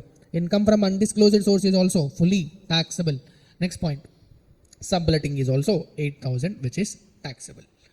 Again I am saying if you write only the answer, you will not get full marks. In this question you also have to write some note points as well. What is the first note point which you will write? Post office savings bank account you will write 3,500 is exempted. Second note point what you will write? Lotteries point also you can write. Third note point what you will write? Car is not a movable property, so you can write that. Fourth note point what you will write? I will write cash gift also. Next, undisclosed source also I will write. So easy 5 marks. So easy 7 marks you will get. See, exam it is not possible for you to know all the questions which they have given in the exam. Correct? It is not possible for you to get an understanding of the entire question paper. In that case, how to score the maximum marks? Whatever the questions which you have already know, you have to answer them perfectly. Only then you will get 7 out of 7. How to answer that much perfectly? You have to definitely write note points.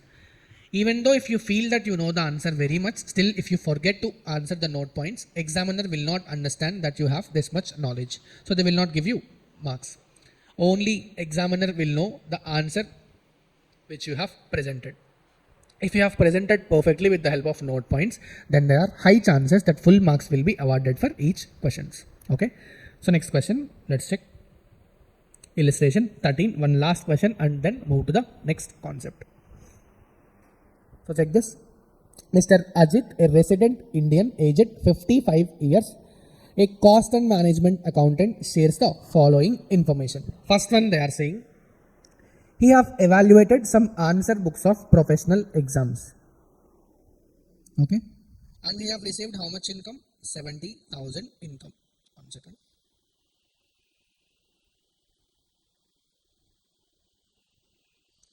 Next one, expenses incurred for earning this income is how much? 1,200 rupees. Understood? Simple. How much income he earned? 70,000 he earned. While earning such income, he earned some expenses. While earning such income, he incurred some expenses. So can you deduct those expenses? Yes, you can deduct those expenses. So tell me the net amount which is taxable. 68,800 is taxable. Okay. Next part, income tax refund. This is a little bit important. Income tax refund relating to some previous year, which is 45,000 rupees, including interest amounting to 7,000 rupees. Always remember this point. Always remember, income tax paid will not be allowed as deduction. This I have explained in PGBP also. So the same point will be explained here also. Income tax paid will not be allowed as deduction, which means what? If you have paid income tax, that will not be treated as expenditure. So what they will say? While paying income tax, you are not treating that as expenditure. So if you receive any income tax refund, that is also will not be treated as your income. Okay, while paying, that is not your expenditure. So while receiving, that is not your income. So income tax refund is not taxable. These points you have to understand. Income tax paid will not be allowed as expenditure, and income tax refund will not be allowed, will not be taxable. But remember, if interest on income tax refund they have given, this is going to be taxable. Income tax refund is not taxable, but refund they will not give immediately. So obviously there will be some interest. So this interest on income tax refund is taxable under income from other sources. So what they have said in this question? 45,000 is refund, out of which which 7,000 is relating to interest. So how much is taxable? 7,000 is only taxable because that is the only interest portion. Next part, these are important. Cash gift received from his friend on his marriage anniversary. How much they have received? 76,000. So tell me, is it exempted or taxable? Exempted or taxable? Marriage is covered. Marriage anniversaries are not covered. Next point, is it received from her relative? No. Friend is not a relative. Therefore, it is taxable. Therefore, it is taxable. You have to check the value of the cash also. Is it more than 50,000? Yes. Therefore, it is taxable. Therefore, it is taxable. Next part, gift received from his son, Mr. Abhijit, in cash. Gift received from his relative. Is it taxable? No. It is exempted. Gift received from relative is exempted. Your children is your relative only. Understood? So, next part. Amount received from letting out of residential house property. See, you have one house property. You have one house property. You have let out to some other person. You have received some rental income. Is it taxable under income from other sources? No. It is taxable under house property. It is taxable under income from house property. Let us check the question what they have asked and then we'll understand. Dividend received from listed Indian companies. How much we have received? 65,000 is the dividend received. Interest expenses on loan taken to buy the shares on which dividend is received. This is interest expenditure. To earn above income. Is it allowed as deduction? Yes. Only interest expense is allowed as deduction. But that is also maximum. How much is allowed? 20% is allowed. So calculate 65,000 into 20%.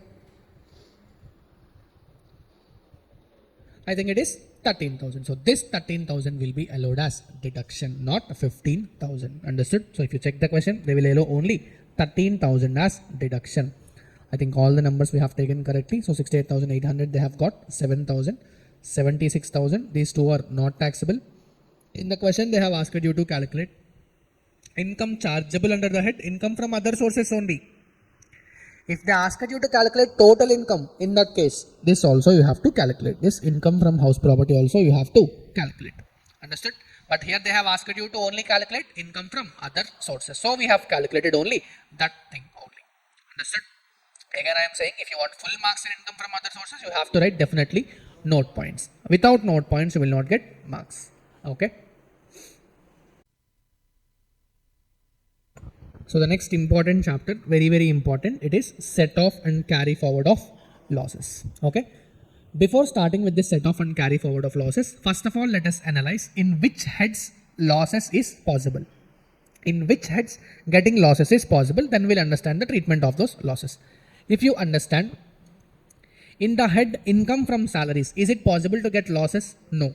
Maximum salaries can be 0, but it cannot be negative. Correct? Negative means what? You have to pay amount to employer. Correct? Salary received means what? Employer will pay to you. If it is negative, which means what you have to do? You have to make payment to employer. But that is not possible. So salary losses are not possible. Second point. Income from house property. Are losses possible under income from house property? Yes. We all know that for self-occupied properties, always SSA will get losses. And even for let out properties also, if interest is more than the net annual value, then again SSA will get losses. So losses from income from house property is possible. Next, PGBP. Is it possible for the SSA to get losses under PGBP?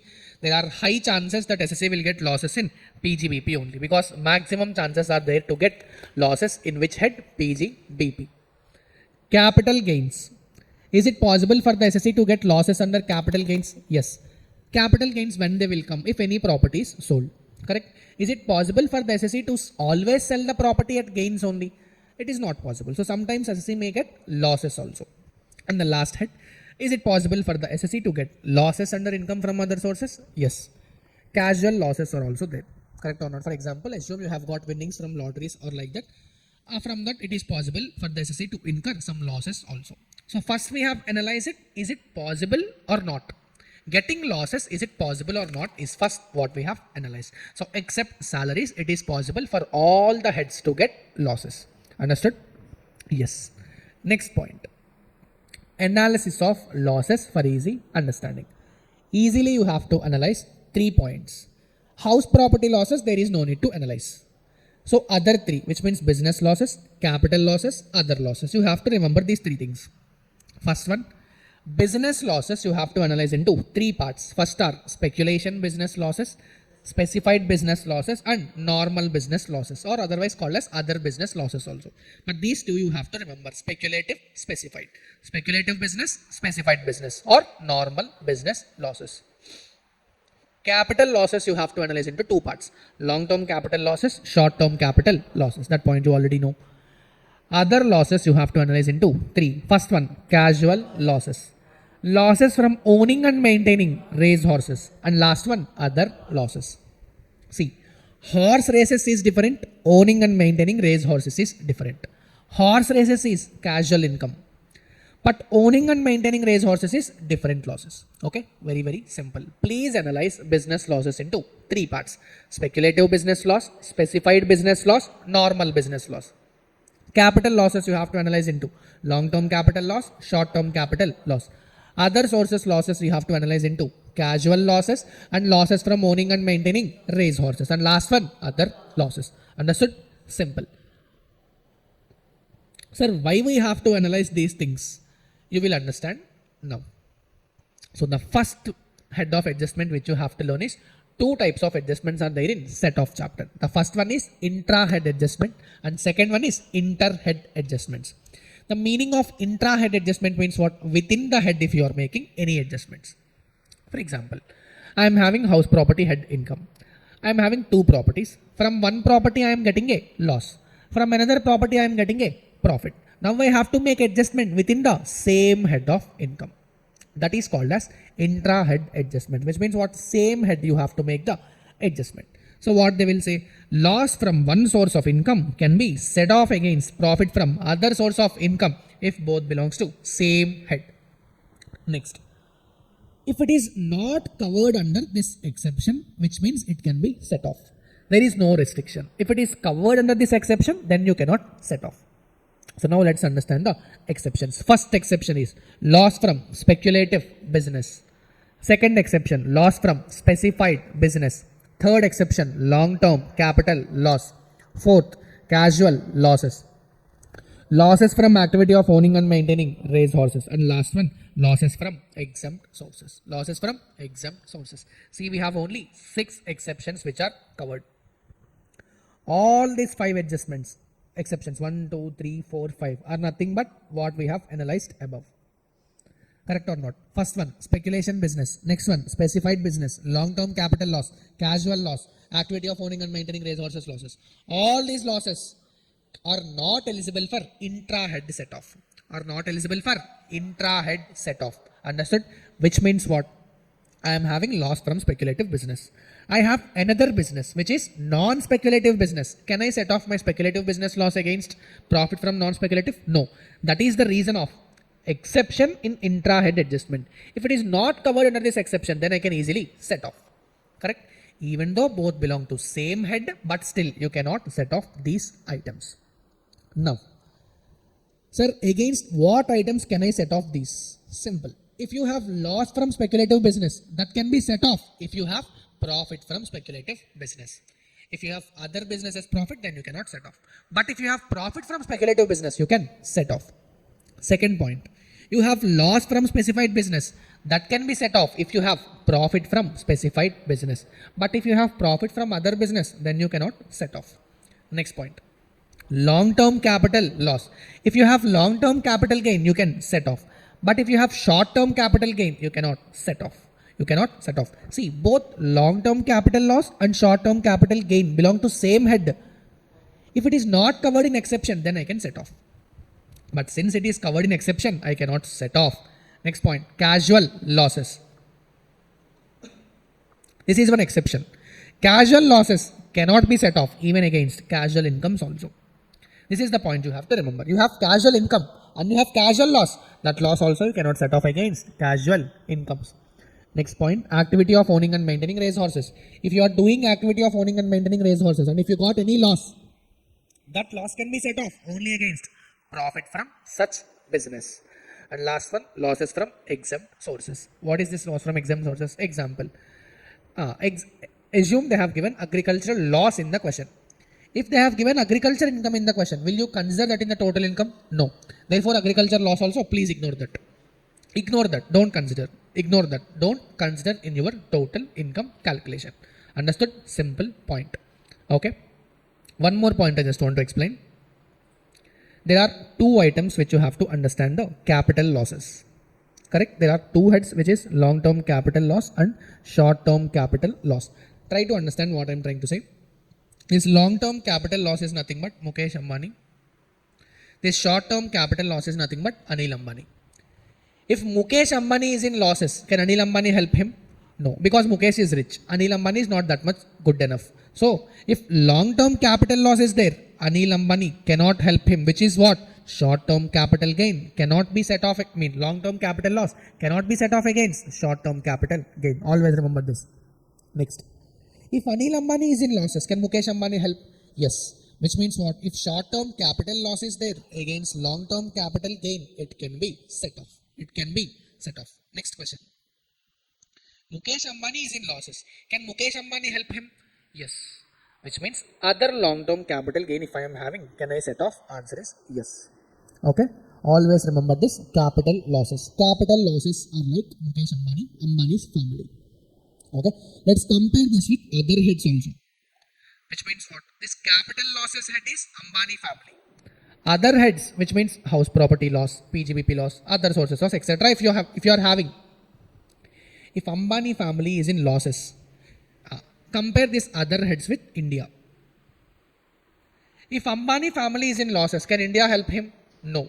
It is not possible for India to help Ambani. Ambani is that much rich. So what you have to understand, if you have other losses, like long-term or short-term capital, you cannot set off against income from house property or PGBP or other sources or even salaries also. But if India is in losses, Mukesh Ambani can help India. Which means what? If you have losses from these heads,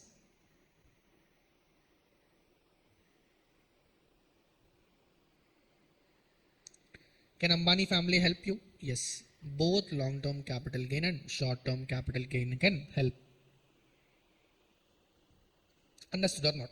Simple. This capital losses you have to understand. Long-term capital losses can only be set off against long-term capital gains. Short-term capital losses can only be set off against short-term capital gain and long-term capital gain, but not against any other head of income. But not against any other head of income. Understood? Okay. So next part. Intra-head adjustment is done. There are totally 6 exceptions. What are those 6 exceptions? First one, speculative business loss. Second one, specified business loss. Third one, long-term capital loss. See here, short-term capital loss is not covered, because we are doing intra-head adjustments, which means what? If I am having short-term capital loss, can I set off against long-term capital gain? So that is the reason it is not given here. Okay. Next exception, casual losses. Next exception, losses from owning and maintaining of race horses. Next exception, losses from exempt sources. Understood? Next, inter-head adjustments. Next one, inter-head adjustments. Sir, what is the meaning of inter-head adjustments? Loss from one head can be set off against profit from another head. That is the meaning of inter-head adjustments. Simple point. Are there any exceptions? Yes.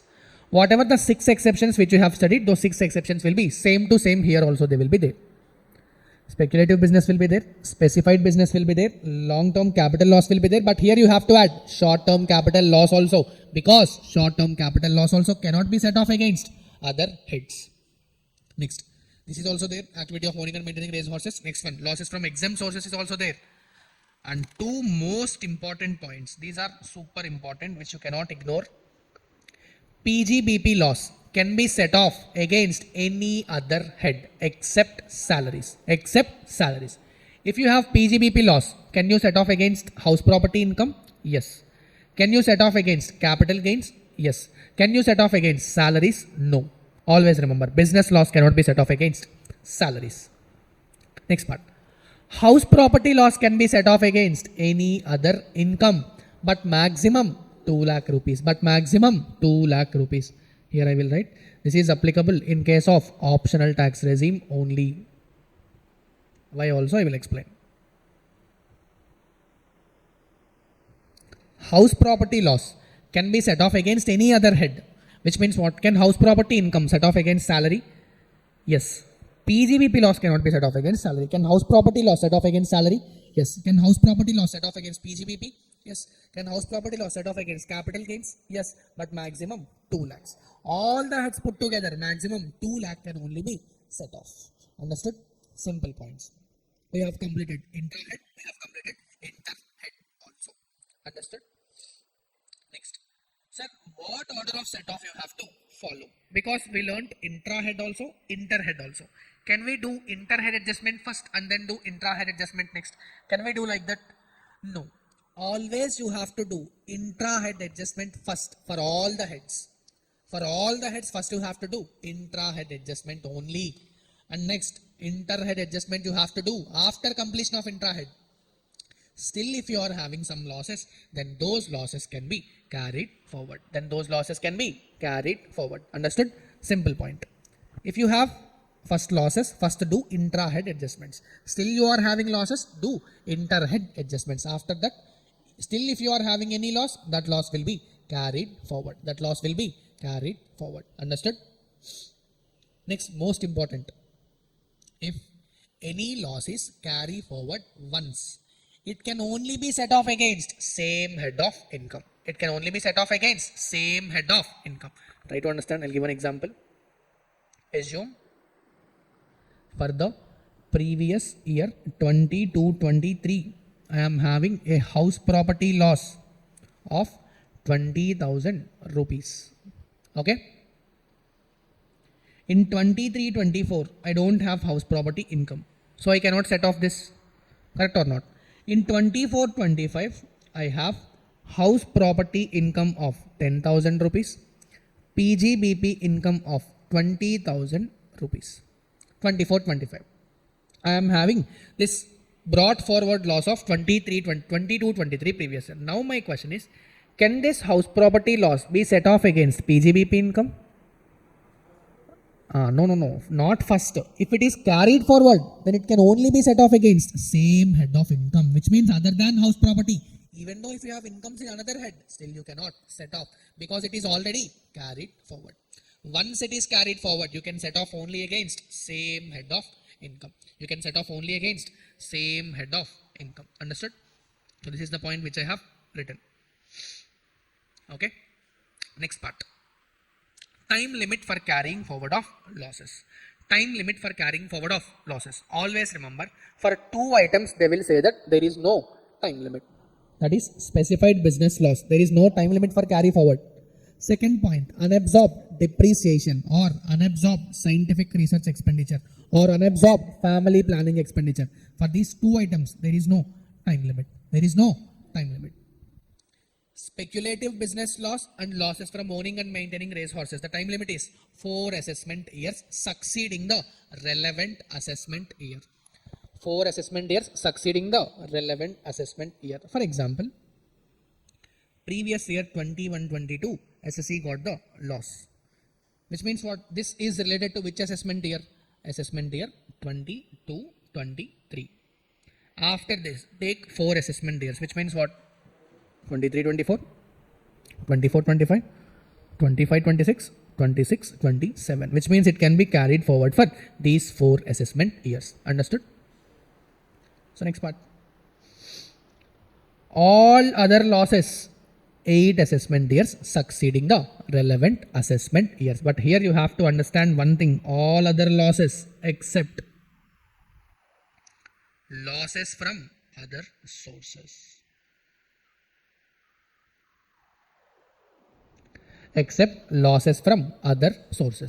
You can carry it forward for how many assessment years? 8 assessment years succeeding the relevant assessment year. Understood? Simple point. Okay, see, I'll give an example, then you will understand. Okay, check this. I am having income from other sources. Losses from owning and maintaining of activity of racehorses.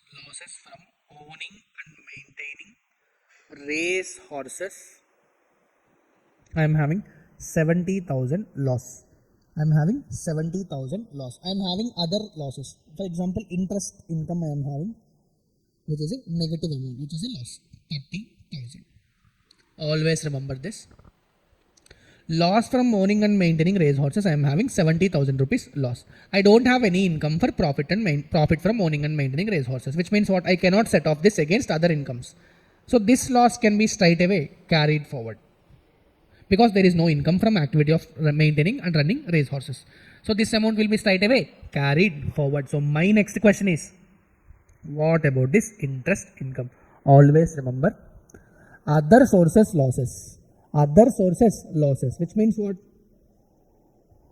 Here we have categorized losses. Here we have categorized these losses. Other than casual and other than this. If you are having any such losses, always remember, you can do intra-head adjustment. You can do intra-head adjustment, which means if any other income you are having, you can easily set off. Okay? Or you can even do inter-head adjustment also. You can even do inter-head adjustment also, but still if you are having any loss, that loss cannot be carried forward. That loss cannot be carried forward because there is no time limit to carry forward, because here I have clearly explained losses other than losses from other sources, which means casual losses, they cannot be set off only. So they are straight away ignored. Second loss is what? Loss from owning and maintaining racehorses. Can those be carried forward? Yes. For how many years? 4 assessment years. What about other losses? They cannot be carried forward. But remember, intra-head adjustment you can do.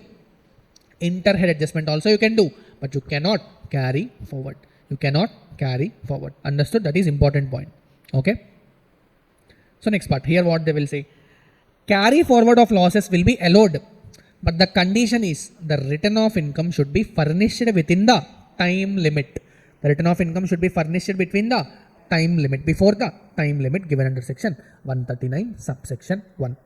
In that they will give the time limit for maintaining, time limit for filing the return of income. So if you file the return of income on time, then only you will get the loss. Then only you can carry forward such loss. But for two items, house property losses and unabsorbed depreciation, it can be carried forward even though late return is filed.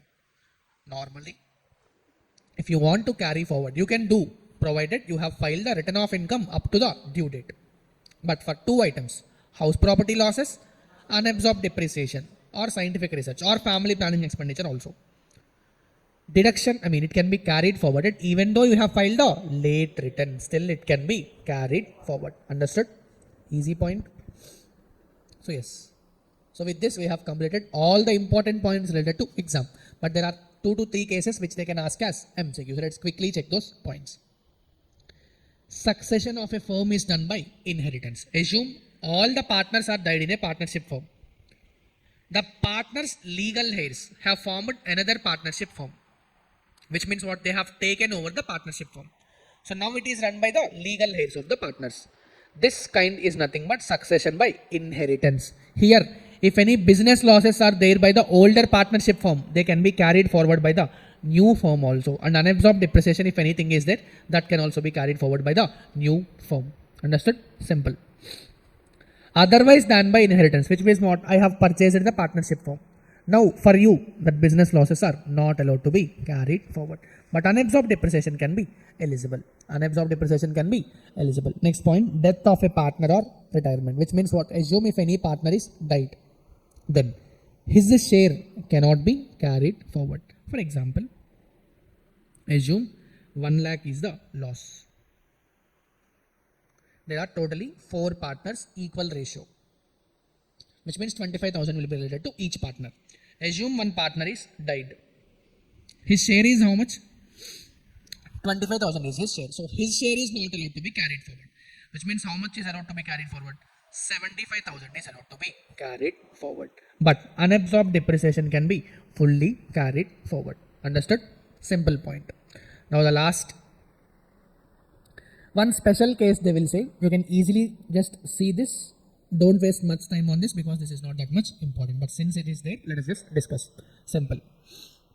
For private company or unlisted public company, here they will say, if more than or equal to 51% of the shareholders on the last date of the previous year in which such loss is incurred and the previous year in which such loss should be set off shall be the same. Don't worry, I'll take one example. Assume previous year 21-22, company is having a loss of 3 lakh. Now, previous year 24-25, the company is having some 10 lakh rupees profit. What they are saying, what is the previous year in which loss is incurred? What is the previous year in which loss is incurred? 21-22 previous year. What is the last date of the previous year? Tell me. 31st March 2022. Correct? We are setting off that loss in the current previous year. What is the current previous year? 24-25. What is the last date of the previous year? 2025. What they are saying is, on these two dates, at least 51% shareholders should be same. Then only it can be set off. Which means what? For example, on this day we have two shareholders, Mr. A, Mr. P. Mr. A is holding 52%, Mr. B is holding 48%. On this day also, at least 51% shares should be held by Mr. A. For example, Mr. A have transferred his shares to Mr. C. Now Mr. C is the person who is having 52%. Mr. B is having 48%. Now tell me, on these two dates, 52% shareholding is not held by the same shareholders. Earlier it is held by Mr. A. Now it is held by Mr. C. So in this case, this set off is not possible. 51% of the shareholders on the last date of the PY in which such loss is incurred and PY in which such loss should be set off shall be the same. Only then set off of such loss is allowed. Understood? That's it. So with this we have completed all the concepts related to set off. So now let's solve with questions. So the first question which will solve in this set off carry forward chapter is this illustration number 4. So please check this. Mr. Deepak has derived the following income or loss as computed below. First one, he is having loss from agricultural business, which is how much? 1 lakh rupees. So what is the treatment for this? Ignore. This will be ignore. So very good. Loss from let out house property. How much house property loss the person is having? 2,20,000. Immediately you have to understand. First you have to do intra-head adjustment. Correct? So check, is there any other house property income, head income? No. So intra-head adjustment is not possible. So now we have to do inter-head adjustment. Is there any maximum limit for that inter-head adjustment? How much is the maximum? 2 lakhs. But here the loss is how much? 2,20,000. 2 lakh I can set off. But what about extra 20,000? Carry forward. What about extra 20,000? Carry forward. Very good. Next one. Income from speculation business. How much it is? 9,72,000. Loss from non-speculation business. Can non-speculative business loss set off against speculative business income? Yes. Loss is only on speculative losses. Restriction is only on speculative business losses. But here loss is from non-speculative business. So can it be set off? Yes, it can be set off. So next, income from car races. It is casual income. Income from car races is casual income. So it is taxable. Loss from activity of owning and maintaining race horses. How much they have given? 70,000 loss. What is the treatment for that? It should be set off from profit from activity of owning and maintaining race horses. In the question, have they given anything about owning and maintaining race horses profit? So it can be straight away carried forward. Understood? Very, very simple. So check the answer. Speculation business they have having. Loss from non-speculation business can be set off. Let out house property also can be set off. And the balance amount is how much? 5,22,000. Income from car races they have directly taken 1,80,000. And total taxable income is how much? 7,02,000. Total is how much? 7,02,000. Check the question what they have asking. Showing clearly the manner of set off and items eligible for carry forward also. Which means what the question is asking you to calculate? Items eligible for carry forward also you have to calculate. Tell me what are the items which should be carried forward? House property loss of 20,000. Next one, owning and maintaining race horses also should be carried forward. Another note point which I will write is agricultural loss is ignored in this question because it is exempted loss. Understood? Easy point. Correct? Okay. So the next illustration which will be starting is this illustration number 5.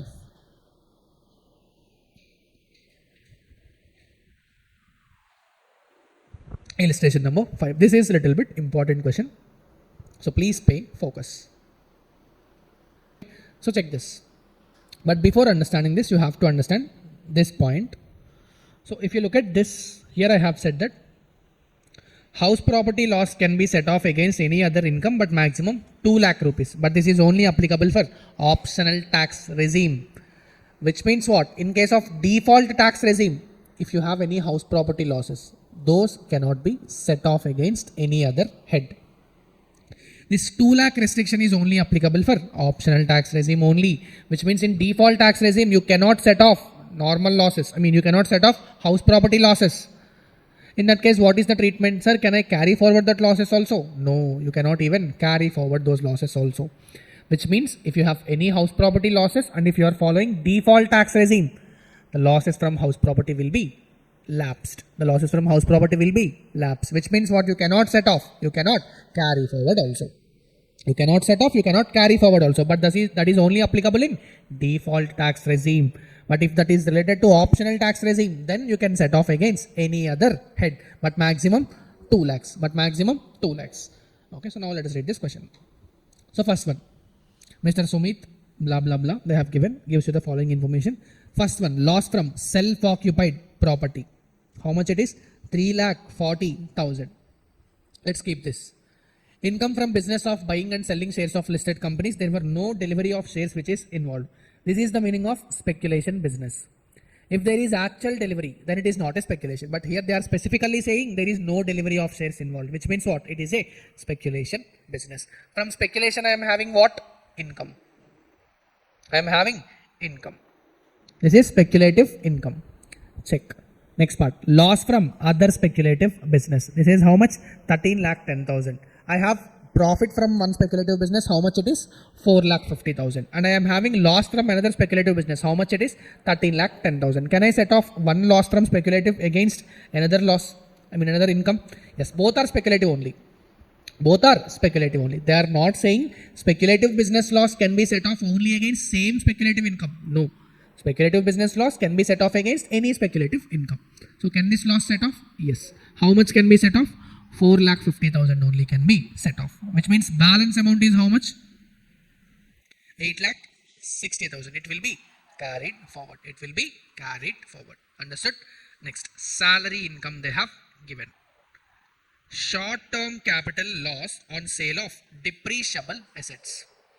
Long-term capital gain on sale of residential building. I am having long-term capital loss and short-term capital gain. Can I set off my long-term capital loss against short-term capital gain? No. Mukesh Ambani is in losses. Long-term is in losses, which means Anil Ambani cannot help. Which means what? This set-off is not possible. This set-off is not possible. Lottery income they have 55,000. Brought forward business loss is how much? 33,000. Understood? Easy question. The last important point is here only. You are required to compute the total income, assuming he has opted for the default tax regime. If you are opting for default tax regime, you cannot set off this house property loss. Sir, but maximum 2 lakh I can set off, but that is optional tax regime. Under default tax regime, you cannot set off the loss from house property. Sir, what is the treatment for that loss? Can I carry forward that loss? No, that loss is lapsed. That loss is lapsed. Understood? So if you check the question, they have calculated nicely. So the first one, they have written salary income, how much it is? 10 lakh rupees. Speculative business is how much income? 4,50,000. But out of that, how much can be set off? Only 4,50,000 can be set off. But balance amount is how much? 8,60,000. I have written that amount here. Next, long-term capital loss I am having. How much it is? Sorry, long-term capital gain we are. Oh, sorry. We are having long-term capital gain and short-term capital loss. Can we set off that? Yes, we can set off that. So, first I will set off this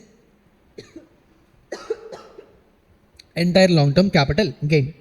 So, my capital gain head will be nil. Next one. Lottery income is there. How much it is? 55,000. Understood? So, now tell me, what all the items which can be carried forward? What all the items which can be carried forward?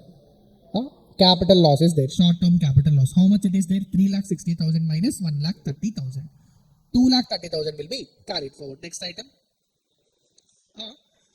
Speculative business loss will be carried forward. How much it is? 8,60,000. Next one. Check this. Brought forward business loss is there. Brought forward business loss can only be set off against PGBP income only, but we are not having any PGBP income in the current year, which means still it can be carried forward. Still it can be carried forward. So here I will write 30,000. This is related to previous year losses. Speculative business loss also 8,60,000 will be carried forward. Short-term capital loss also will be carried forward. My first question is, which note point you will write in this question? Self-occupied property losses cannot be set off nor carried forward because we are following default tax regime. That is the first note you have to write. Very good. Next note which you will write. Speculative business loss can be set off against speculative business income. Next note. Short-term capital loss can be set off against long-term capital gain. Next note. Brought forward business loss should only be set off against business income. But since in the question we are not having any business income, we cannot set off. We cannot set off. Understood? Next point. I think we are fine with the notes. Okay. So the next important question and the last question which we will cover in this chapter is illustration 2. If you understand this illustration 2, then things are fine. Okay. So take this. First, they are clearly saying income under the head salaries. How much income they have given? 2,60,000. House property A, they are having income of 60,000. House property B, they are having income of 2,80,000 loss. Now you have to tell me. First we have to do intra-head adjustments. I am having house property income from one property and house property loss from another property. Can I do intra-head adjustment? Yes, you have to do intra-head adjustment. Do the intra-head adjustment and tell me how much loss is there. 2,20,000 is there. After intra-head adjustment, I am having 2,20,000 loss. Now what I have to do? Inter-head adjustment I have to do. But what is the limit? 2 lakhs. But what is the limit? 2 lakhs. Okay? 2 lakh is the limit. But you are having the loss of how much? 2,20,000. So what about the extra 20,000 loss? Carry forward. Okay? Here one thing you have to write. SSE. Shifting out of default tax regime.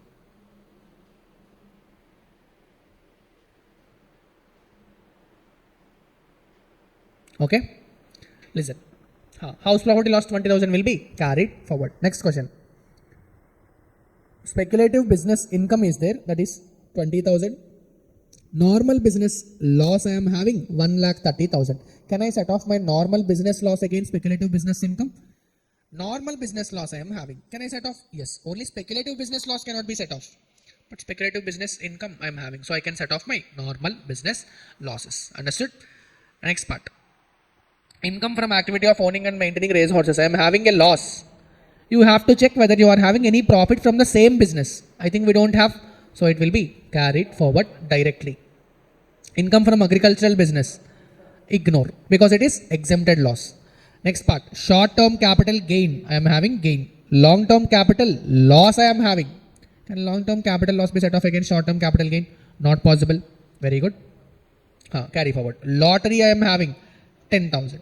Horse races I am having 1,70,000. Interest on securities 70,000 loss. This is other sources loss. Other sources also we have 3. Casual losses, that is not casual loss. Owning and maintaining race horses, it is not that also. So other one it is. Last one. Okay. This is very important question. So let's solve this. Okay. So let's solve this question. So check this. First one. We have to calculate the gross total income of Mr. Jackie for the assessment year 25-26. First we have to write all the incomes.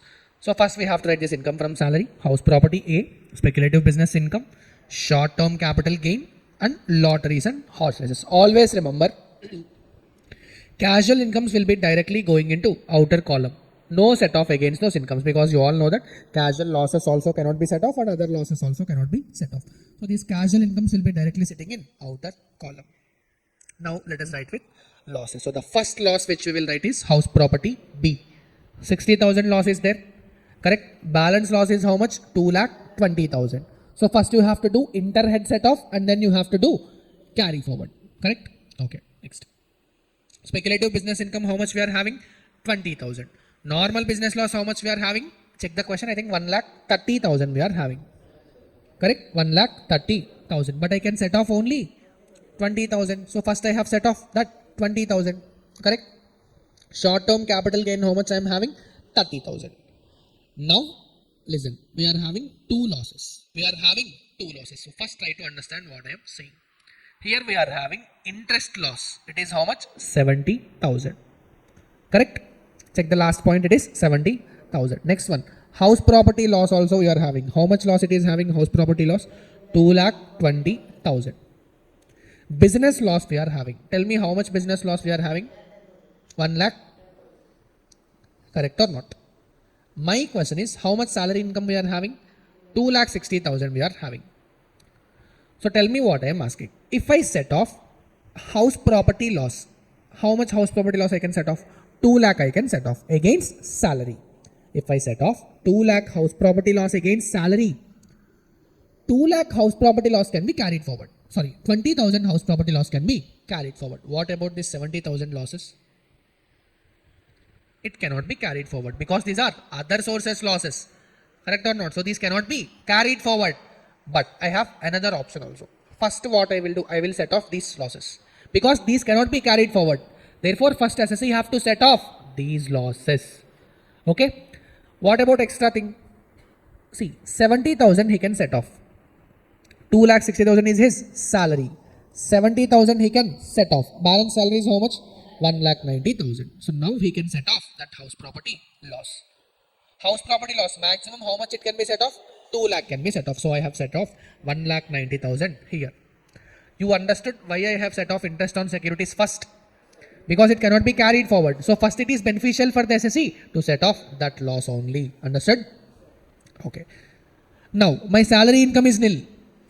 House property is also nil. PGBP is also nil. But capital gain is how much? 30,000. So now I have two options. House property loss I can set off, but maximum 10,000 is only possible. Correct? Business loss I am having. How much business loss I am having? 1,10,000 you are having. So this 20,000 also I can set off here. Understood? Because of which my capital gains is also 0. So all the heads are 0 except these casual incomes. Understood or not? This is very, very important question which you have to understand. Okay. See here they have beautifully given the answer also. From salary, losses under the house, losses under other sources, 70,000 is adjusted first. And then the loss under the head income from house property is adjusted. Because loss under the head PGBP cannot be set off against salary. Correct or not? So that 1,10,000 cannot be set off against salary. So I have set off my house property loss. So what they are saying here, first you have set off income from other sources losses. Correct or not? Later we have set off house property loss. And balance what we did?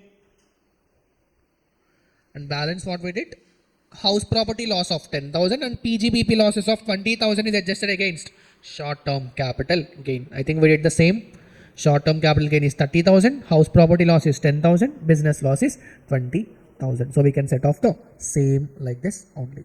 Okay. Now, what are the note points which we will write in this question? Tell me first. House property loss will be carried forward. How much house property loss will be carried forward?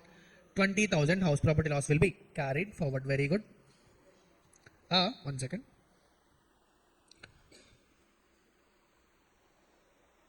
Tell me first, house property loss of 20,000 will be carried forward. Next point, business loss is also there. I think it is 90,000.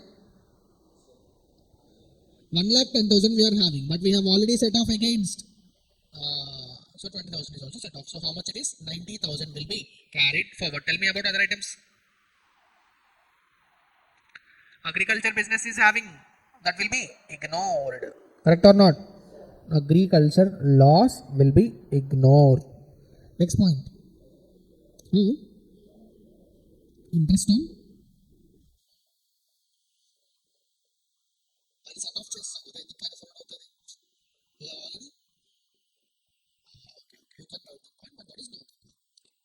this is the carried forward. Correct or not? This is also carried forward. Next, any item? I think we have covered maximum items. We can write this part. Against casual incomes, nothing can be set off. No losses can be set off against casual incomes. Understood or not? Very, very important question. So you have to understand why I have set off income from other sources losses here. Because it cannot be carried forward. Understood? So with this, we have completed the questions also related to set off carry forward. Okay, good morning. So currently, let's revise the next chapter, which is income from salaries. So before starting with income from salaries, I just want to check whether you have remembered the charging section of all the 5 heads of income or not. Okay. So tell me first what all the 5 heads of income which we are having. First head is income from salaries, which is also called as IFS. And second head of income is called as what, Mahesh? Income from house property, which is also called as IFHP. And the third head, which is called as profits and gains from business or profession, which is PGBP. And the fourth head, which is called as capital gains, which is also called as CG. And the last one, income from other sources, which is also called as IFOS. So now tell me, what is the charging section of income from salaries? Charging section of income from salaries is 15. Very good. Next, from house property, what is the charging section? Mahesh, is it 22 only or is it wrong? 22. So next, the charging section of PGBP is section 28. After that, capital gains. What is the charging section? Section 45. And the last, income from other sources, the charging section is how much? 56. 56. So now let's start with salaries in a very brief manner. So we'll start with the very basics. The first point which you have to always remember is, in order to tax any income under the head salary, there has to be an employer-employee relationship. Without employer-employee relationship, income cannot be taxed under the head income from salary. Don't get cheated by the name salary. You have to always check whether there is employer-employee relationship are there or not. In question, they may say that salary is paid by some person to some person. But you should not get cheated by the word salary. You have to check whether actually employer-employee relationship is there or not. And then you have to decide whether the income is taxable under salary or not. The second point which they are covered here is both part-time employments and full-time employments are covered. If you are working somewhere in part-time and you are earning salary, that is also still taxable as income from salary. You cannot say that I am not doing full-time, so my income is not taxable under salary. You cannot say that. Even though if you are working part-time or full-time, both are taxable as salary. So both part-time and full-time employments are covered, provided there is employer-employee relationship. Okay. Third point, salary income from all the employers shall be clubbed together in the previous year. For example, if you have worked with 2 or more employers, so whatever the income which you have earned from all the 3 employers will be put together in calculating the salary income for the current previous year. Which means what, in current previous year, with how many employers you have worked, you have to club all the total of, the total salary of all the employers put together you have to club. Understood? So the next point is, we have to understand 2 terms which are called as contract of service, and second one is contract for service. I think you have remembered this, the distinction between contract of service and contract for service. In contract of service, what will happen is, whoever the employer is there, he shall actually direct and control the activities of employee. Which means whatever the work employee is doing, who have the entire control over that? Employer is having the entire control over that. So therefore, the relationship between employer and employee is present in case of contract of service. Since employer-employee relationship is there, whatever the income which the employee is received, that is taxable under income from salaries. Now let us check for this contract for service. Here you have to check, there would not be employer-employee relationship in contract for service. Whoever the contractee, which means whoever the person who have given the work, he will just directly give the target which needs to be achieved. The contractor has to perform the work. Okay, there is no employer-employee relationship. Employee do not have the knowledge of all the works, he cannot control. So that is the reason contract for service, there is no employer-employee relationship. Like this, they can just give one line that saying that there is a contract of service which is in between Mr. A and Mr. B. You have to decide whether such income is taxable under salary or not.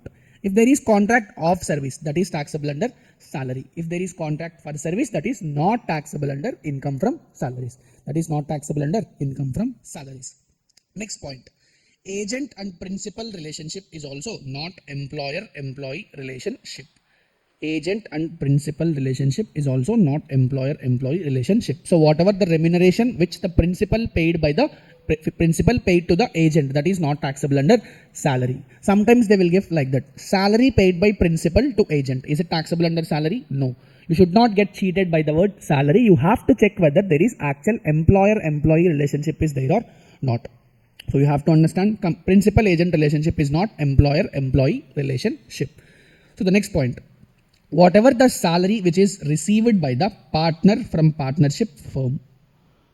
Whatever the salary which is received by partner from partnership firm, that is not taxable under salaries, because simple, partner and partnership relation is not employee-employer relationship. So it is not taxable under salary. If I ask you the question, under which head the partner salary is taxable, what will you say? Under PGBP, partner's remuneration is taxable, because in charging section of 28, if you check, they will specifically mention this point that whatever the remuneration which is received by the partner from the firm is taxable in the head, in the PGBP head. Clear? So here what we are saying that it is not taxable under salary. The reason being there is no employer-employee relationship. Understood? Next point. Sitting fees paid to directors. Sitting fees paid to directors. What is the meaning of sitting fees? It is nothing but the fees which they have paid to the directors for attending board meetings or any company meeting. So whatever the fee which the company is paying to those directors, it is called as sitting fees. Here the fees are paid by the company only to attending the meetings. So here there is no employer-employee relationship. So that is the reason whatever the sitting fees which is paid to directors also, it is not taxable under the head salary. It is not taxable under the head salary. Then can you tell me in which head it is taxable? Sitting fees paid to directors is taxable under income from other sources. But here I am just saying it is not taxable under salary. Then it is taxable under income from other sources. Understood? Next point. Pension received by widow is also not taxable under the head salary. So whatever the family pension which any widow or any family member have received, that is also not taxable under salary. Simple. Whoever the person receiving the pension and whoever the person which is giving, there is no employer-employee relationship. So one crux rule you have to remember is if any income wants to be taxable under salary, you always have to check employer-employee relationship. So again I am repeating, don't get cheated by the word salary. You have to check employer-employee relationship. If employer-employee relationship is there, then even though the name is not salary, still it is taxable under salary. If employer-employee relationship is not there, even though the name salary is there, it is not taxable under salary. It is not taxable under salary. So the next, there are two terms which are foregoing of salary and next one, surrender of salary. You have to understood these two terms. Foregoing of salary means salary is already earned. Salary is already earned by the employee. Now what he is saying that I don't want the salary. I just want to waive off this salary. So if salary is already earned, you are just waiving off the same. Which means what they will say here, if already salary is earned, later if employee don't want the salary, then what they are saying, that income, such foregoing will be treated as application of income. If you remember the basics, application of income and diversion of income, we have learned two terms. Application of income means what? Income is, applied after the income is earned. In that case, such income is always taxable in the hands of transferor.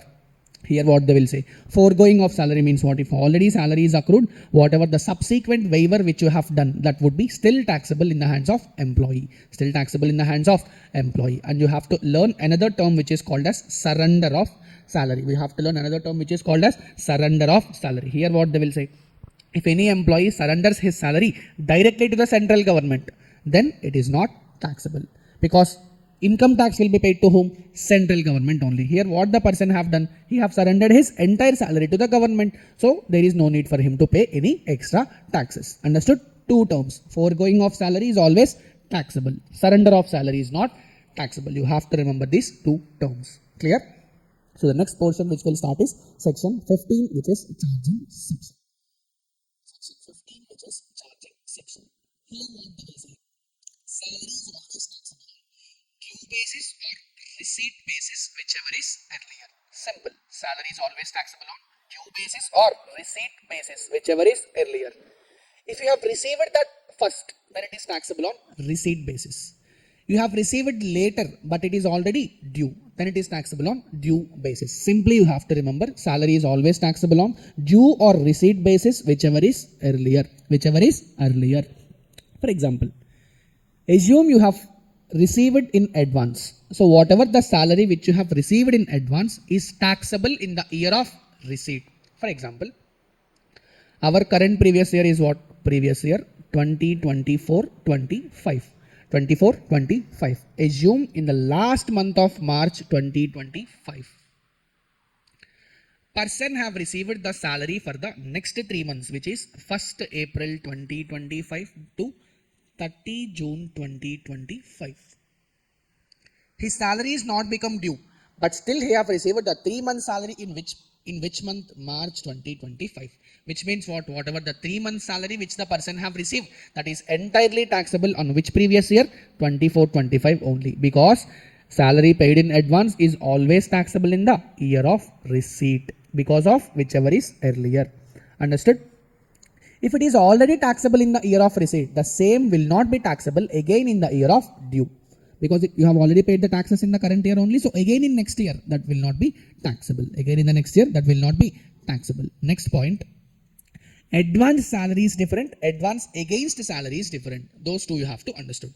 What is the meaning of advance salary? Advance salary means you have received salary in advance before the salary is due. Before the salary is due. That is the meaning of advance salary. What is the meaning of advance against salary? Advance against salary is nothing but a loan. It is a type of loan. On the basis of security of your salary, they have given loan. Employer have given the loan. So these both are different. Advance against salary is a kind of loan, so which is not at all taxable, because loans are not taxable under Income Tax Act. We are learning which act? Income Tax Act. Here only incomes are taxable, but not the loans. Understood? Advance salary is taxable, but advance against salary is not taxable because it is a kind of loan. Because it is a kind of loan. Next point, salary paid in arrears. Salary paid in arrears. Simple point. Which means what? It have already become due, but salary is not paid to you. For example, if you observe COVID situation, there most of the employers will not have paid any salaries to the employees, but already the salary had become due. So in this case, if they have already taxable on due basis, the same again will not be taxed when the employee receives a salary. Understood? The same will not be taxable again in the hands of employee when he receives the thing. It is very simple. You have to always remember salary is always taxable on due or receipt basis, whichever is earlier. If it is already taxed on due basis, again it is not taxable on receipt basis. In the same manner, if it is already taxable on receipt basis, the same is not going to be taxable again on due basis. Understood? Everyone? So now let us learn about next thing, which is tax treatment of some important components of salary. Because you have already know that there are different components like basic salary, dearness allowance, and there is something called as commission, fee, bonus, and there are different types of components which we have to understand. So the first thing, which the most important thing which they will give is basic salary. Always remember, if you have seen the word basic salary in the question, you have to understand that it is fully taxable. No exemptions, nothing. It is completely taxable. Always remember, basic salary is fully taxable in the hands of employee. Next term which we'll understand is dearness allowance. This is very simple thing. You all know about the concept of inflation, correct? Inflation is nothing but the periodic rise of prices in goods and services. Clear? The prices of goods and services 10 years back and current is not same. They are different because of inflation. Obviously, they will increase. So in the same manner, whatever the prices of goods and services which are there for today will not be the same for next year. Correct? So what here employer will do? They will give some extra amount to meet such inflation. That is simply called as dearness allowance, or also shortly called as DA also. Okay, simply you have to remember, it is nothing but extra amount paid by the employer to meet the inflation. Sometimes they will give in the question that DA in terms, and sometimes they will give DA not in terms. The meaning of in terms is very simple. It is nothing but forming part of retirement benefits. It is nothing but forming part of retirement benefits. It is very simple. Let me take one example. You will understand. Assume basic salary of the person is 10,000 rupees and dearness allowance is 5,000 rupees. Both are per month. Okay, they have given employer is contributing 10% of salary towards provident fund. Just for example, 10% of salary towards provident fund. Assume if employer have contributed only 10% of 10,000, which means how much? 10% of 10,000 means how much? 1,000. So if employer is contributing only 1,000, here he have not included this dearness allowance. Correct or not? So in this case, DA is not forming part of retirement benefits. If employer is contributing 10% on 10,000 plus 5,000 also, which means how much it is? 1,500. If employer is contributing 1,500, then whatever the contribution which the employer is making, that includes dearness allowance also, which means what? Here the DA is forming part of retirement benefits. Simple. If employer is contributing some portion of dearness allowance also, then it is called as DA forming part of retirement benefits. Clear? Okay. So there are two kinds of dearness allowance. Sometimes they will give DA in terms and sometimes they will give DA not in terms. But you have to understand both are fully taxable. I have given here DA is always fully taxable, whether it is in terms or not in terms. Then you can ask, sir, what is the difference between DA in terms and not in terms? Later, after going forward, you will understand there are different definitions for salary in different aspects. So for that purpose, you have to understand whether DA is in terms or not in terms. So that is the reason why I have given like this. But in exam, if you see DA in terms or not in terms, always remember it is always fully taxable. Okay. Till now we have covered 2 points. Basic salary always fully taxable. Second one, dearness allowance. It is also always fully taxable. Okay. Third point, fee. Always remember this fee also, whatever they have given in the question, this fee is also fully taxable. For example, other than his normal job, let us assume employer has given some additional task to the employee. In that case, if additional task is performed by the employee, employer will be paying some fee to the employee. But that is the meaning. But always you have to remember, fee is also always fully taxable. Fee is also always fully taxable. The next point is commission. Here what they will say, sometimes they will give, employer will give commission to employee, fixed amount sometimes they will give, and sometimes they will give as a percentage of turnover, and sometimes they will give as a percentage of profit also. But whatever it is, always remember, commission is always fully taxable.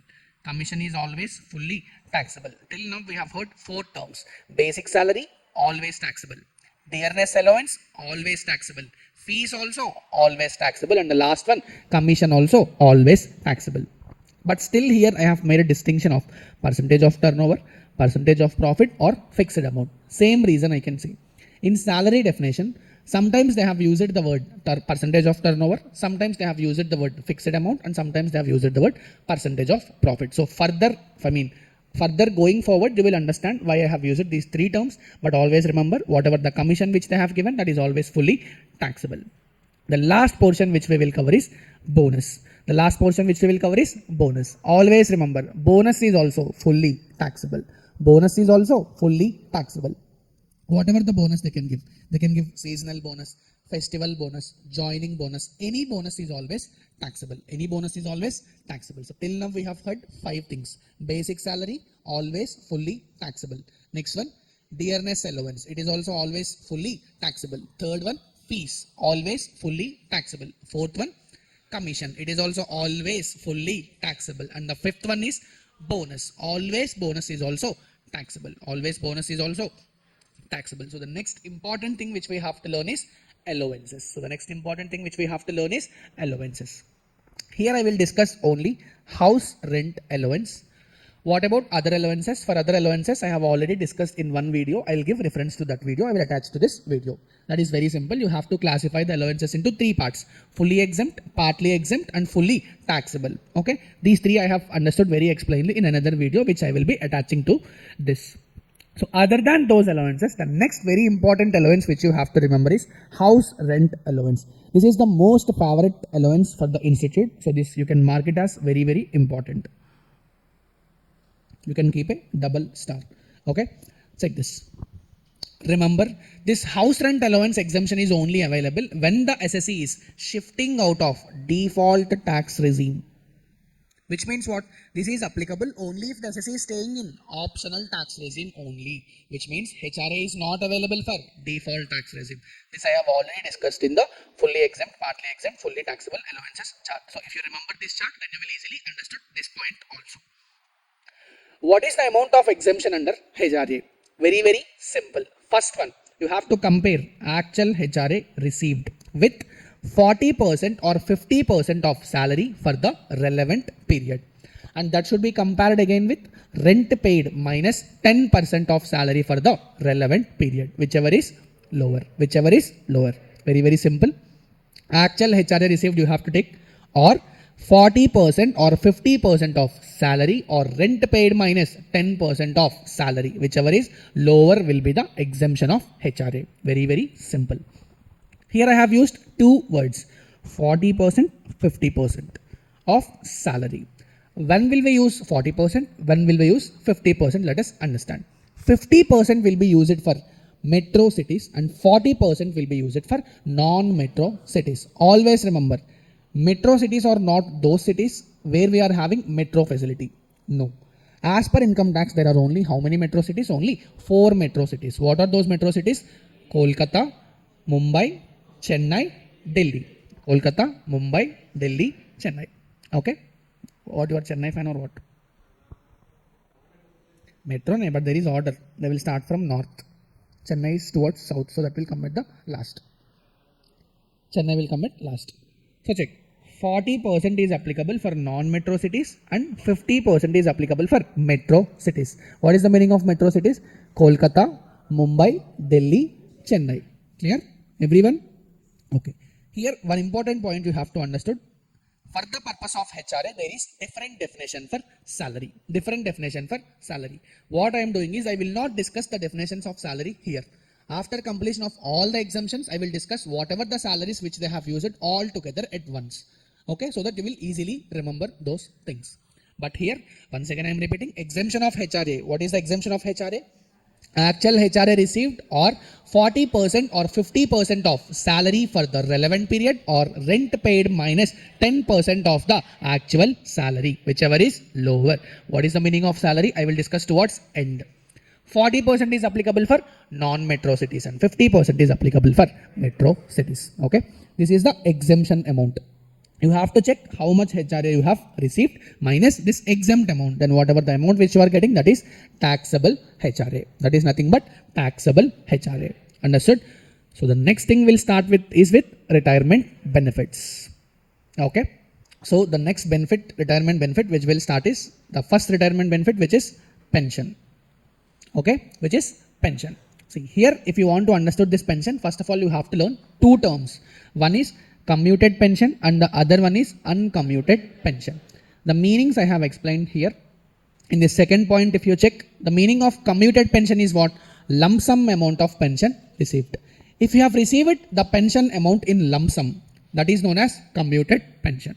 Second one, uncommuted pension, which means what? Pension received periodically. For example, if you have received monthly pension or like that, that is called as uncommuted pension. Okay. For the purpose of taxability, you have to divide this pension into two types. First one, commuted pension. Second one, uncommuted pension. Understood? Simple. Always remember, this uncommuted pension is fully taxable for all employees. This uncommuted pension is fully taxable for all employees. Whether you are a government employee or normal employee, still it is fully taxable for all employees. What is that type of pension? Uncommuted pension is always fully taxable for all employees. Next one, commuted pension. Here you have to check two things. For government employees like central government or defense services or civil services, whatever the commuted pension which they have received, that is fully exempted. That is fully exempted. But if you are other employees, which means you are a normal private company employee or normal employee, then for you, you have to check if you have received gratuity or not. If you have received gratuity amount or not. See, if you have already received gratuity, which means what? You have already taken one benefit. Correct or not? If you have already received gratuity, it means you have already taken one benefit. So here what they are saying, if you have already taken benefit, Here pension will be exempted, but lesser amount will be exempted. Okay. If you do not receive gratuity, which means what, you have not received any benefit, correct? So here what they will say, if you do not receive any gratuity, they will exempt the pension amount, but a little bit more, So now understand, if any person have already received the gratuity, then 1/3 of the full value of pension will be exempted. 1/3 of the full value of pension will be exempted. But if such person have not received any gratuity, then how much is exempted? Half of the pension. Half of the full value of the pension will be exempted. Half of the full value of pension will be exempted. Here always check. They are saying if they received gratuity, if they do not receive gratuity. They are not saying if they covered under gratuity, if they are not covered under gratuity. No. If employee receives gratuity, even though he is not covered under the act, still he will get exemption. How much exemption? 1/3 of the full value of the pension received. If he did not receive gratuity, then what is the amount of exemption? 1/2 of the full value of the pension will be exempted. Understood? What is the meaning of full value of pension? Full value of pension is nothing but commuted pension divided by commutation percentage. Simple, commuted pension divided by commutation percentage is nothing but full value of pension. Understood? The second note we have already covered. Now the third note, which they will say, pension received by family members of the death of the employee is taxable under income from other sources. Understood?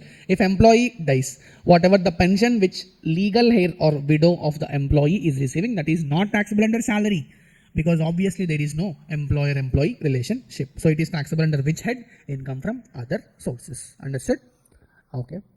So the next retirement benefit which we will cover is very, very important. You can keep here also double star mark, which is gratuity. Which is gratuity. Two things you have to understand here. First thing, if gratuity is received during the service, which means what? Employee is not yet retired, but still he is receiving such gratuity. Here you have to observe it is fully taxable. Here, whatever the gratuity which you have received is fully taxable. Understood? Next point. You have already retired. You have already retired. Now, if you have received any gratuity, here what you have to check? Check whether you are government employee. If you are a government employee, then it is fully exempted. Then it is fully exempted. Understood? Everyone? Next one. If you are other employee, then what you have to check? If you are covered under Payment of Gratuity Act or not.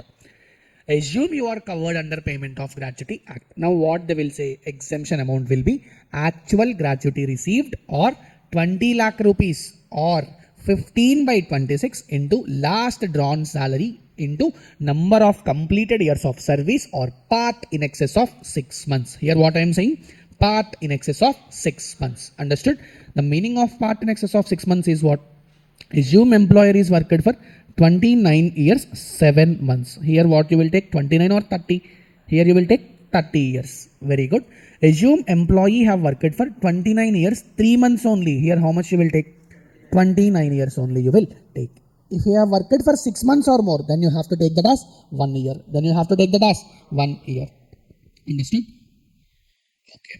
And here one more thing they will say is what? 15/26. They will say 15/26. Here also I will say one shortcut to remember. In a month, how many are the average number of days? Tell me. Average number of days is how much? 30. See, there are 31 also, there are 28 also, there is 29 also. That is the reason I am saying average. So for average, how many days are there? 30 days are there. Okay. What they wanted to give the exemption is half of the salary. Half of the salary. If I divide 15/30, how much I will get? 1/2. How much I will get? 1/2. But how many Sundays are there in a month? Average 4 Sundays are there. I know in some months they will be having 5 Sundays also, but still average is how much?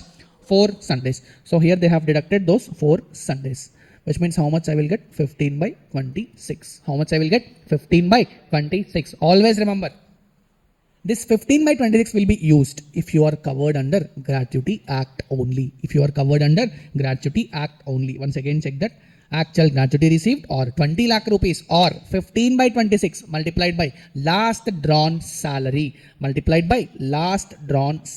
into number of completed years of service or part in excess of 6 months. In excess of 6 months. Here you have to understand.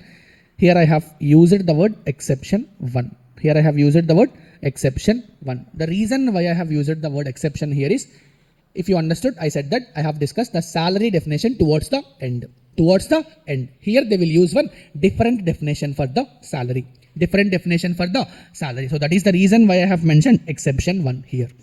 But remember, this is given for covered under Payment of Gratuity Act only. Okay. Now let us move to the right side. Here what they will say, if employee is not covered under Payment of Gratuity Act, then what is the exemption amount? Actual gratuity received or 20 lakh rupees or 1/2 into average salary of last 10 months preceding the month of retirement multiplied by number of completed years of service. Multiplied by number of completed years of service. Which means what? If the years are completed, then only you have to take 29 years 3 months. Then you can take only 29 years. 29 years 3 months. Then you have to take only 29 years, provided you are not covered under Payment of Gratuity Act. If you are covered under Payment of Gratuity Act, if it is 7 months, then you can take 30 years. But if you are not covered under Gratuity Act, still it is, you have to take 29 years only. Understood or not? Everyone, very, very important, this gratuity exemption. Okay? Check. If you are working in seasonal businesses, then instead of 15/26, you have to take 7/26. 7/26. They will not give any question based on this, but there is a chance they can ask any MCQ in this point. Understood? Okay. So the next exemption which we are covering is leave salary encashment. So the next important retirement benefit is what? Leave salary encashment. Clear? Leave salary encashment. This is very, very simple. So listen. Assume while working, employee will be given salaries. Correct or not? Employee will be given salaries. Okay. So totally employee is given 1,000 leaves. Employee has given 1,000 leaves during his entire period of service. In this, he have taken only 100 leaves. During the period of his service. How many leaves he still have in his account? 900 leaves. How many leaves he still have? 900 leaves. If he want, he can take all the leaves. But the thing is, he is very honest and he is very honest towards the company. So that is the reason he did not take in those leaves. Now what the company have to do? Because he is working for the company, even those leave period also, the company should compensate for the employee. That is nothing but leave salary encashment. Whatever the leaves which employee is having, the company will pay salary to those leaves. Understood? The company will pay salary to those leaves. So here you can check. Always remember, for the purpose of Income Tax Act, for calculation of unutilized leave, because always remember, on this unutilized leave only you will get the salary. On this unutilized leave only, in our example, how much we have taken? 900 leaves. You will not get salary for this 1,000 leaves. Because you have already taken 100 leaves, correct or not? Only on the balance 900 leaves only you will be getting this salary. So now check this. Completed years of service, you have to take maximum 30 days. You have to take how much? Maximum 30 days. The company may give higher leaves, but still for the purpose of calculating exemption, you have to take only 30 days of completed years of service minus leaves availed by the employee. Then you will get what? Unavailed leaves. I will take one example, you will understand. For example, employee have worked for 20 years.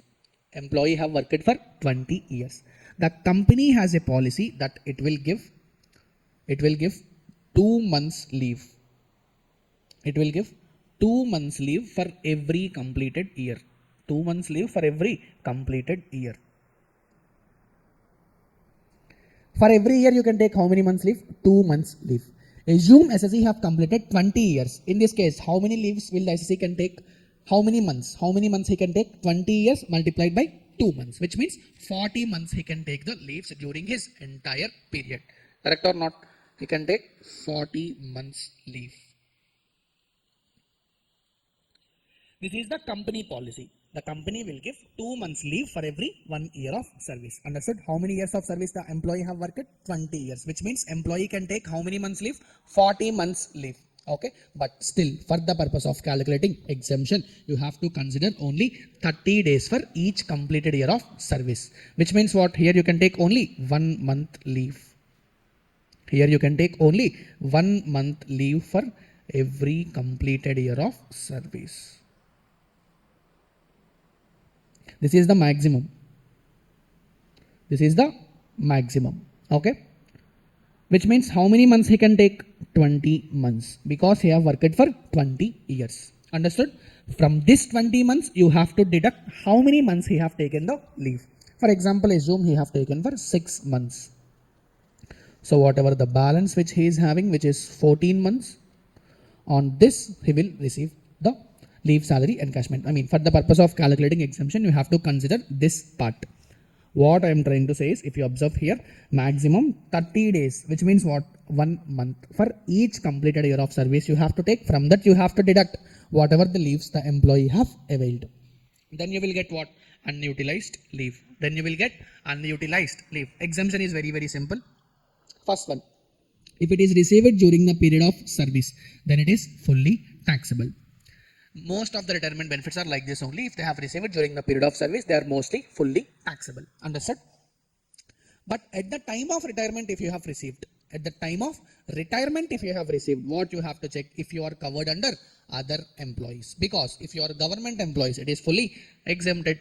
If you are government employees, it is fully exempted. Next thing, if you are other employees, then what you have to check is the amount of exemption is actual amount of leave encashment received, or 25 lakh, or 25 lakh, or 10 multiplied by A. 10 multiplied by A. What is this A? I have explained down. Or last one, unavailed leaves converted into months. Unavailed leaves, which means whatever the thing which you have calculated here, that you have to convert into months. That you have to convert into months, and that should be multiplied by number of completed years of service. That you have to multiply by number of completed years of service. Then you will get, that should be multiplied with A again. That should be multiplied with A again, and then you will get whichever is lower will be your exemption amount. Whichever is lower will be your exemption amount. Now the question is, what is the meaning of that A? That A is nothing but average salary of last 10 months immediately preceding the date of retirement, not month of retirement. It is immediately preceding the date of retirement. Immediately preceding the date of retirement. Okay. So this is very, very important clause.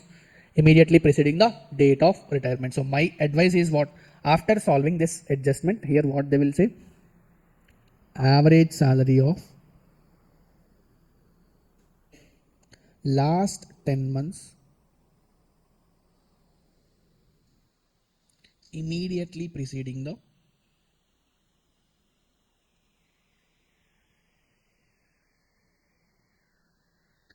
date of retirement. Here what they will say, immediately preceding the date of retirement, you have to check. There is one very good question for this leave salary encashment, wherein you have to check the date before retirement. For example, if the employee have retired on 12th August 2024, what you have to check? Immediately preceding the date of retirement, which means what? His salary till 11th August 2024 you have to check. Okay, this is very, very important point. You have to understand. There is one very brilliant question explained using this. So you can definitely refer that question for more understanding. Okay. So the next thing, we have completed this leave salary encashment also. Here you have to check 10 multiplied by A, and last one, unavailed leaves for months, for completed, converted into months for completed years of service. That should also be multiplied by A. But what is the meaning of A? Average salary of last 10 months immediately preceding the date of retirement. Immediately preceding the date of retirement. Understood? Here also they have used the word salary, but here I am not saying, it is an exception. It is an exception, because again I am saying I will discuss all the definitions of salary all together towards the end. Okay. Okay. So the next retirement benefit which will continue is Provident Fund. Provident Fund. See, for the purpose of taxability, we have classified this Provident Fund into 4 types. First one, recognized Provident Fund, and others statutory Provident Fund, public Provident Fund, and last one, unrecognized Provident Fund. Okay, let's quickly learn the tax treatment for all the types of funds. Always remember, Employee contribution to any fund is not taxable under income from salary. Employee contribution, why it is not taxable? Because employee is contributing from his own savings only. So that is the reason, again, this is not taxable. Which is not taxable? Employee contribution is not taxable. You can check that for any provident fund. Recognized provident fund also it is not taxable. Even for statutory provident fund and public provident fund also it is not taxable. Even for unrecognized provident fund also it is not taxable. Okay, but you have to remember that you will get deduction under section 80C. The last class itself we have completed chapter 6A deductions. In that, if you understand, contributions made to recognized provident fund or statutory provident fund or public provident fund will be allowed as deduction under section 80C. Okay, employee contribution will be allowed as deduction. Next important point which you have to remember is employer contribution in excess of 12% of salary.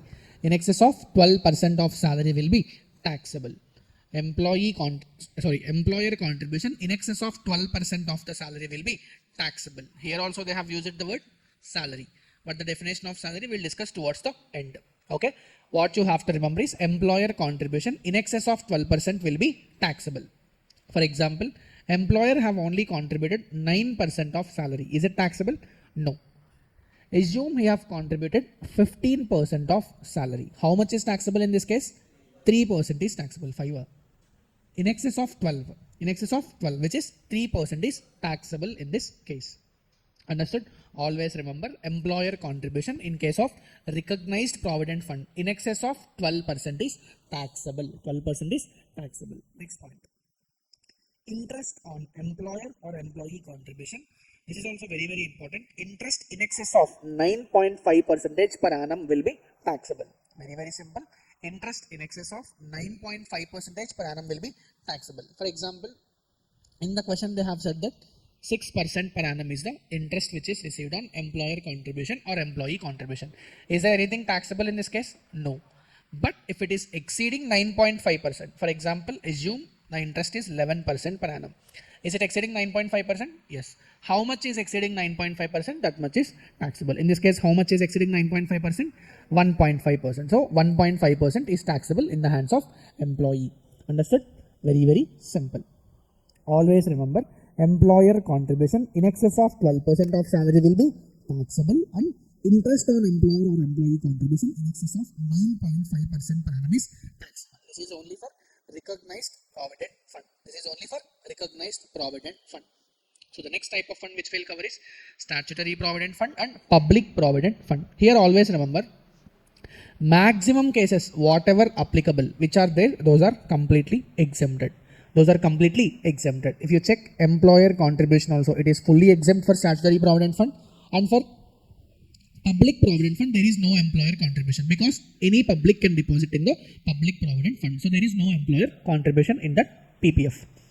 Interest also you can check, completely exempt for statutory provident fund, and for public provident fund also it is exempted. This is very common point. Employee contribution is not taxable and the same is allowed as deduction under section 80C. Very, very simple. Most of the cases they are exempted, and if there is any deduction, deduction is allowed under section 80C. Understood? Very, very simple is this provident fund topic. And the last one, unrecognized provident fund. This is even more simple. Whatever it is there, unrecognized provident fund, at the time of contribution or at the time of crediting of interest, nothing is taxable. Everything is taxable at the time of withdrawal. Everything is taxable at the time of withdrawal. For example, at the time of employer contribution, if employer have contributed anything, that is not taxable at the time of contribution. Okay. For example, even if any interest is also received on that employer or employee contribution, whatever it is, if it is unrecognized provident fund, nothing is taxable at the time of contribution or interest. Okay.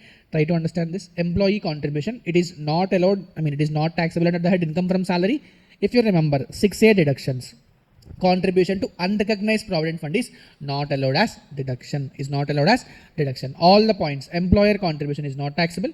Interest on employer contribution is also not taxable. In that case, when all these are going to be taxable at the time of withdrawal.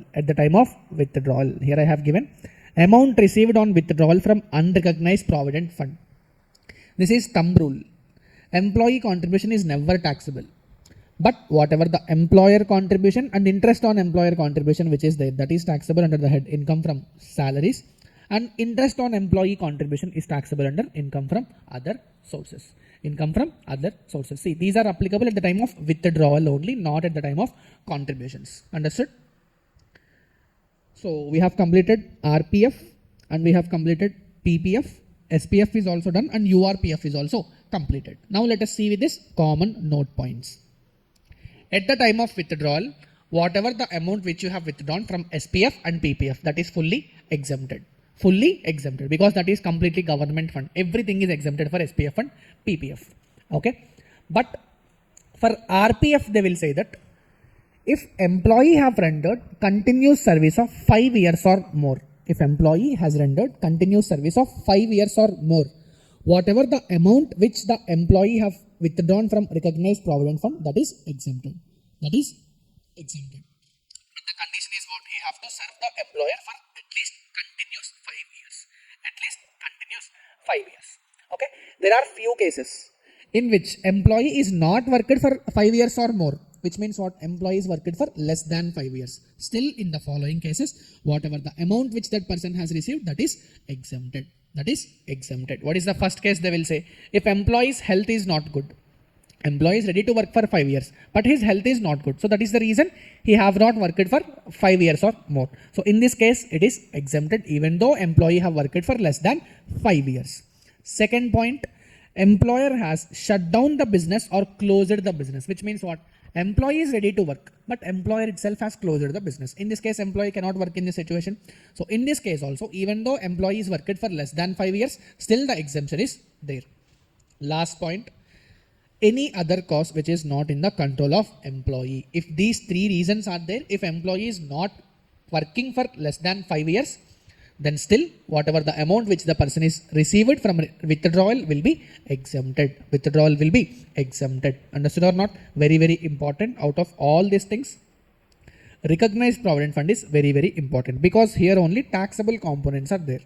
Correct or not? Employer contribution exceeding 12% of salary is taxable, whereas interest on employer or employee contribution in excess of 9.5% is taxable. Understood? Very, very important, this provident fund. Okay.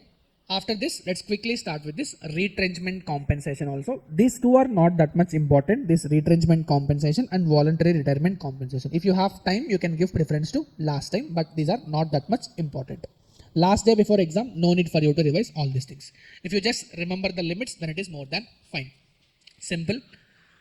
Actual amount received or 5 lakh rupees, actual amount received or 5 lakh rupees or average salary of last 3 months you have to take. Average salary of last 3 months multiplied by 15 by 26 into number of completed years of service or part thereof in excess of 6 months. See, similar wording we have seen in gratuity exemption where employee is covered under Gratuity Act. There we will use this same word 15 by 26 and also number of completed years of service or part in excess of 6 months. Okay. If you are having in excess of 6 months, then you will take 1 year. Then you will take extra 1 year. Understood? Simple. Actual amount you have to take or 5 lakh or you have to take average salary of last 3 months multiplied by 15 by 26 into number of completed years of service or part thereof in excess of 6 months. Whichever is lower will be the exception. Whichever is lower will be the exemption amount. Here also they have used the word salary, but here we are having different definition of salary. As I am discussing, I will discuss this salary definition towards the end. Here you have to take average salary of last 3 months multiplied by 15 by 26 into number of completed years of service or part in excess of 6 months. Understood? Everyone? So the last retirement benefit which is there is voluntary retirement compensation. This is also not that much important. The most important retirement benefits you have to remember are first one, pension we have discussed. Second, gratuity we have covered. Third, what is that? Third, leave encashment we have covered. And the fourth one, provident fund. So these four you should not miss at the last day of the exam. These four are very, very important. After this, if you still have time, you can refer this retrenchment compensation or voluntary retirement compensation. This is also very, very simple. Actual amount you have to take, that should be compared with 5 lakh rupees, and next you have to check last drawn salary multiplied by 3 months. You have to take last 3 months salary. multiplied by number of completed years of service. How many years you have completed? Take only those years. You will get 3 months of salary multiplied by number of completed years of service. Last, you have to compare that with last drawn salary multiplied by remaining months of service you have to check. See, this is what voluntary retirement compensation, which means what? You still have time period, but you are voluntarily don't want to continue. So in this case, whatever the time period which is left, you have to calculate the salary for those months and you have to compare in the last point. So you have to calculate all these 4 and you have to compare whichever is lower will be the exemption for this voluntary retirement compensation. Understood? Just remember the limits for once or twice. You will easily remember if they ask any MCQ regarding this question. Understood? So with this, we have completed all the retirement benefits. All the retirement benefits. So now let us move to perquisites. So check. So the next thing which will start is perquisites. In this, first you have to understand there are some perquisites which are fully exempt perquisites. Okay. 1 second. There are some perquisites which are fully exempt perquisites, which means what? Nothing is taxable if you see these perquisites in exam. These are very, very important. They will definitely ask these points. So you have to remember these are some more important fully exempt perquisites. Okay. See, the first one you have to understand, if any telephone or mobile bill or mobile phone is provided by employer to employee. Employer has given telephone or mobile phone or mobile bill, which means he have reimbursed the mobile bill to the employee. If employer have provided these facilities to employee, then it is completely exempted, fully exempted. Okay. Second point, if employer has given scholarship facility to the children of employee, then also it is fully exempted. Nothing is taxable, but this is only applicable if it is provided to the children of employee. Okay.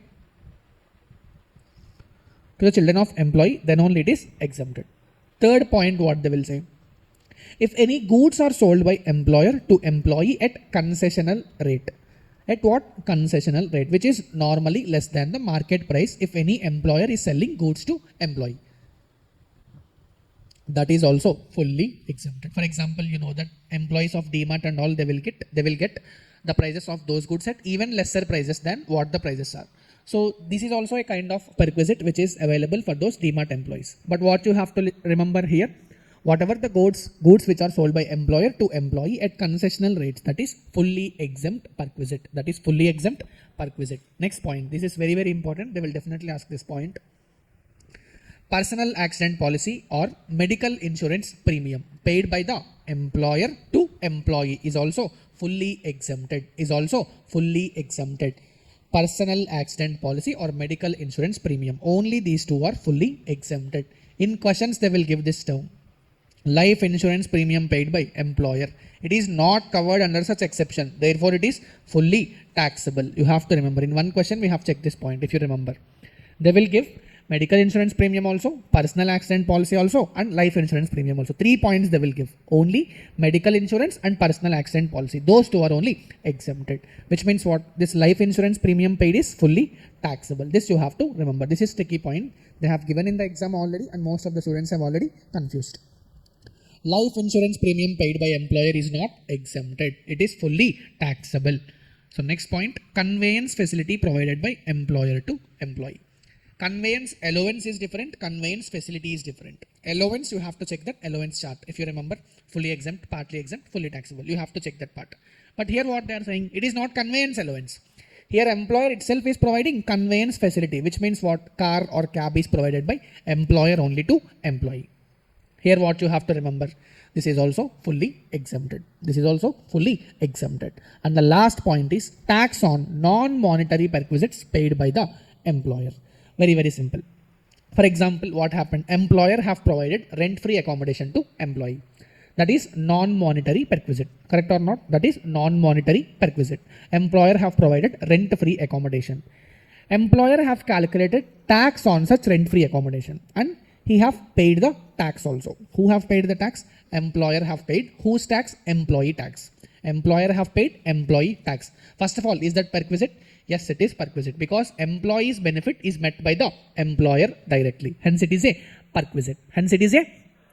But now what this person is saying, If that is a non-monetary perquisite, if it is paid by employer, that is exempted. That is exempted. Understood? These fully exempt perquisite points you have to understand. They will definitely ask 1 or 2 points from these points. So you have to remember how many points are there only. 1, 2, 3, 4, 5, 6, 7 points are there. You have to remember these 7 points. Very, very important. Okay. After that, we'll start with this taxability of some very important perquisites, out of which the first perquisite which we will be discussing is super important, rent-free accommodation. What is the first perquisite which we will discuss? Rent-free accommodation. Clear? See, rent-free accommodation, this is the most favorite perquisite of the institute. They can ask this question number of times. Rent-free accommodation, very, very important. You can keep 3 star mark here. Super important, which you should not miss at the time of exam. Okay, see, if the rent-free accommodation is provided by the employer to employee, see, you have to compare house rent allowance and this rent-free accommodation. The difference between house rent allowance and rent-free accommodation is, in house rent allowance, employer will be directly giving some amount. Employee have to arrange for the house. The responsibility is with employee only. Employer will just pay some monetary amount. Employee only have to arrange the house for himself. Understood? That is house rent allowance. But here what is happening? Employer is not giving any amount. Instead, he is directly providing accommodation facility to the employee. Employer is directly providing rent-free accommodation facility to the employee.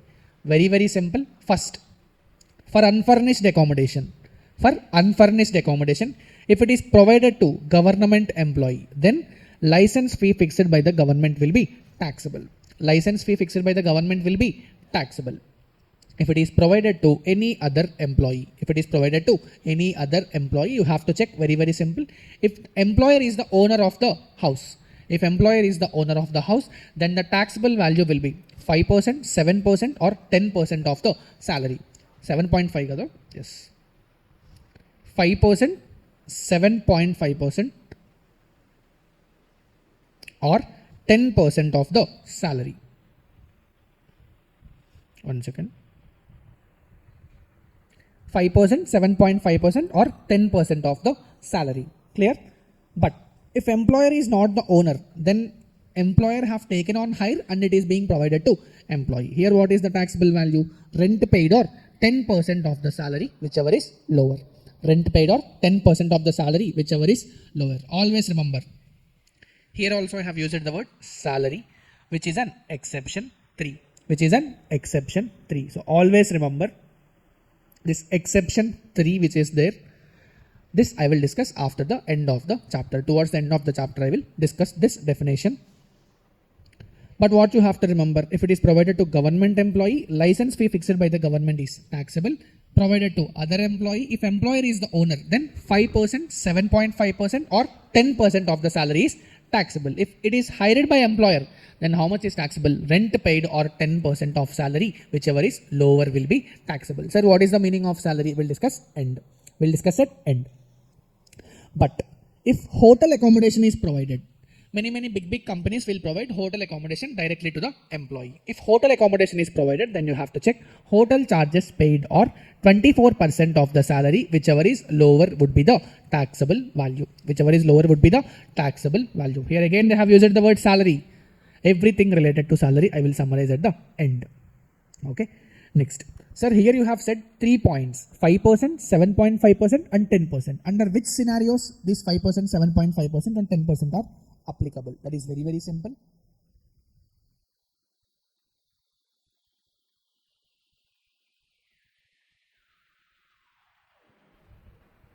Okay, so check. If population is up to 15 lakh rupees, then 5% of salary is the taxable value. If population is more than 15 lakh but up to 40 lakhs, then you have to take 7.5% of the salary. But if population is more than 40 lakh, then you have to take 10% of the salary. Very, very simple. If employer is the owner, then 5%, 7.5% or 10% of the salary. When we have to take 5, when we have to take 7 and when we have to 10 is clearly explained here. Next important point. If hotel accommodation is provided on account of transfer, only because of transfer, if you have been provided this hotel accommodation, and if such accommodation is up to 15 days, then it is fully exempted. then it is fully exempted. Because what? That is a temporary hotel stay which the employer have provided to you. Because that is also only for how many days? Up to 15 days. So it is exempted. It is exempted. See, this hotel accommodation we have studied just now, whichever is lower is actually taxable. But if that is temporary accommodation up to 15 days, then it is completely exempted. Then it is fully exempted. Next point, sir, we have explained how to calculate for unfurnished accommodation. Now my question is how to calculate for furnished accommodation. This is also very, very simple. So whatever the value of unfurnished accommodation which you have calculated, please take that amount and you have to add the value of the furniture. You have to add the value of furniture. If it is owned by employer, then you have to take 10% of actual cost per annum. Then you have to take what?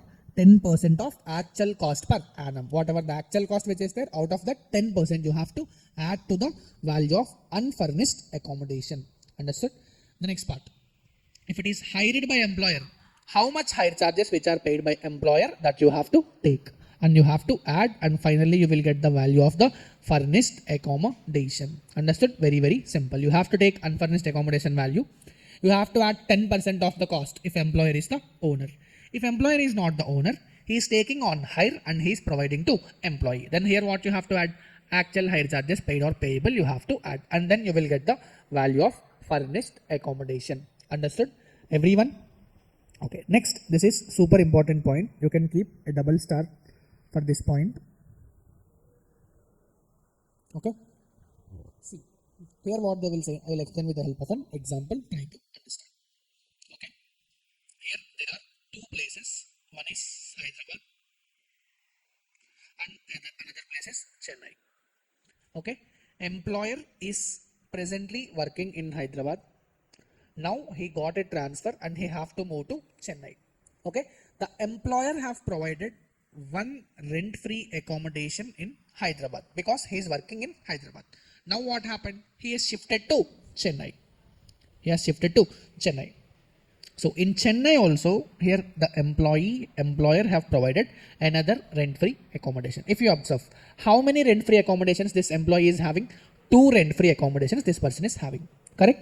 My question is it possible for the employee to shift on day 1 itself with his complete family? Not possible. Correct? See, he can work wherever he wants, but he has some family also. So it is not possible for him to shift the entire family on the day 1 itself. Correct? So what they are saying is, normally what have to happen? You have to calculate the rent-free accommodation value for Hyderabad house. How you have to calculate? Simple, just how we discussed, 5%, 7.5% or 10% or actual hire charges or hire charges payable, whichever is, you have to compare those amounts. Okay, you have to calculate for Hyderabad house also and you have to calculate for Chennai house also. Both have to be taxable. Correct or not? Both have to be taxable because he is having how many rent-free accommodations? 2 rent-free accommodations.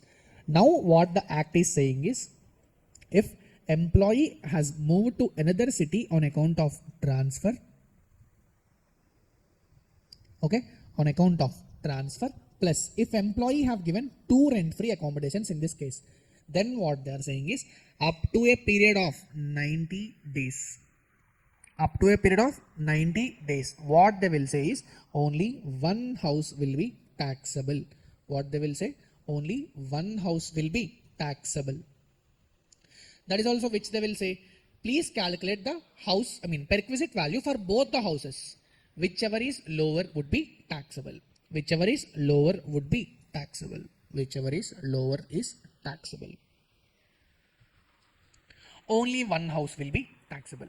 What was that house which is lower will be taxable? Understood or not? See, whichever is lower is taxable, which means what? Whichever is higher will be exempted. Whichever is higher will be exempted. This is for how many days? Only up to a period of 90 days only. Up to a period of 90 days. You have to calculate the perquisite value of both the houses. Whichever is lower will be taxable and whichever is higher will be exempted. Remember, this benefit is only applicable for a period of 90 days. Only 90 days. Now you have to tell me this question. Assume the employee is having both houses for how many days? 120 days. For 120 days he is having both the houses. Now you have to tell me, up to 90 days, only one house is taxable. which is taxable, whichever is lower will be taxable, correct? So up to 90 days there is no problem, whichever is lower will be taxable. What about balance 30 days? What about balance 30 days? Both the houses are taxable.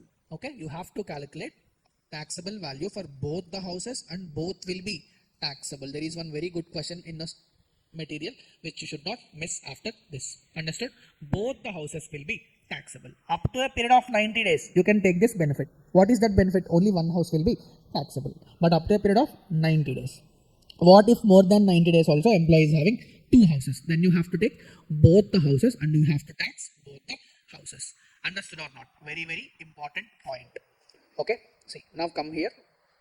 On account of transfer, if two rent-free accommodations are provided to the employee, one is old house and another one is new house, then what they are saying, up to a period of 90 days, the house with the lowest perquisite value would be taxable.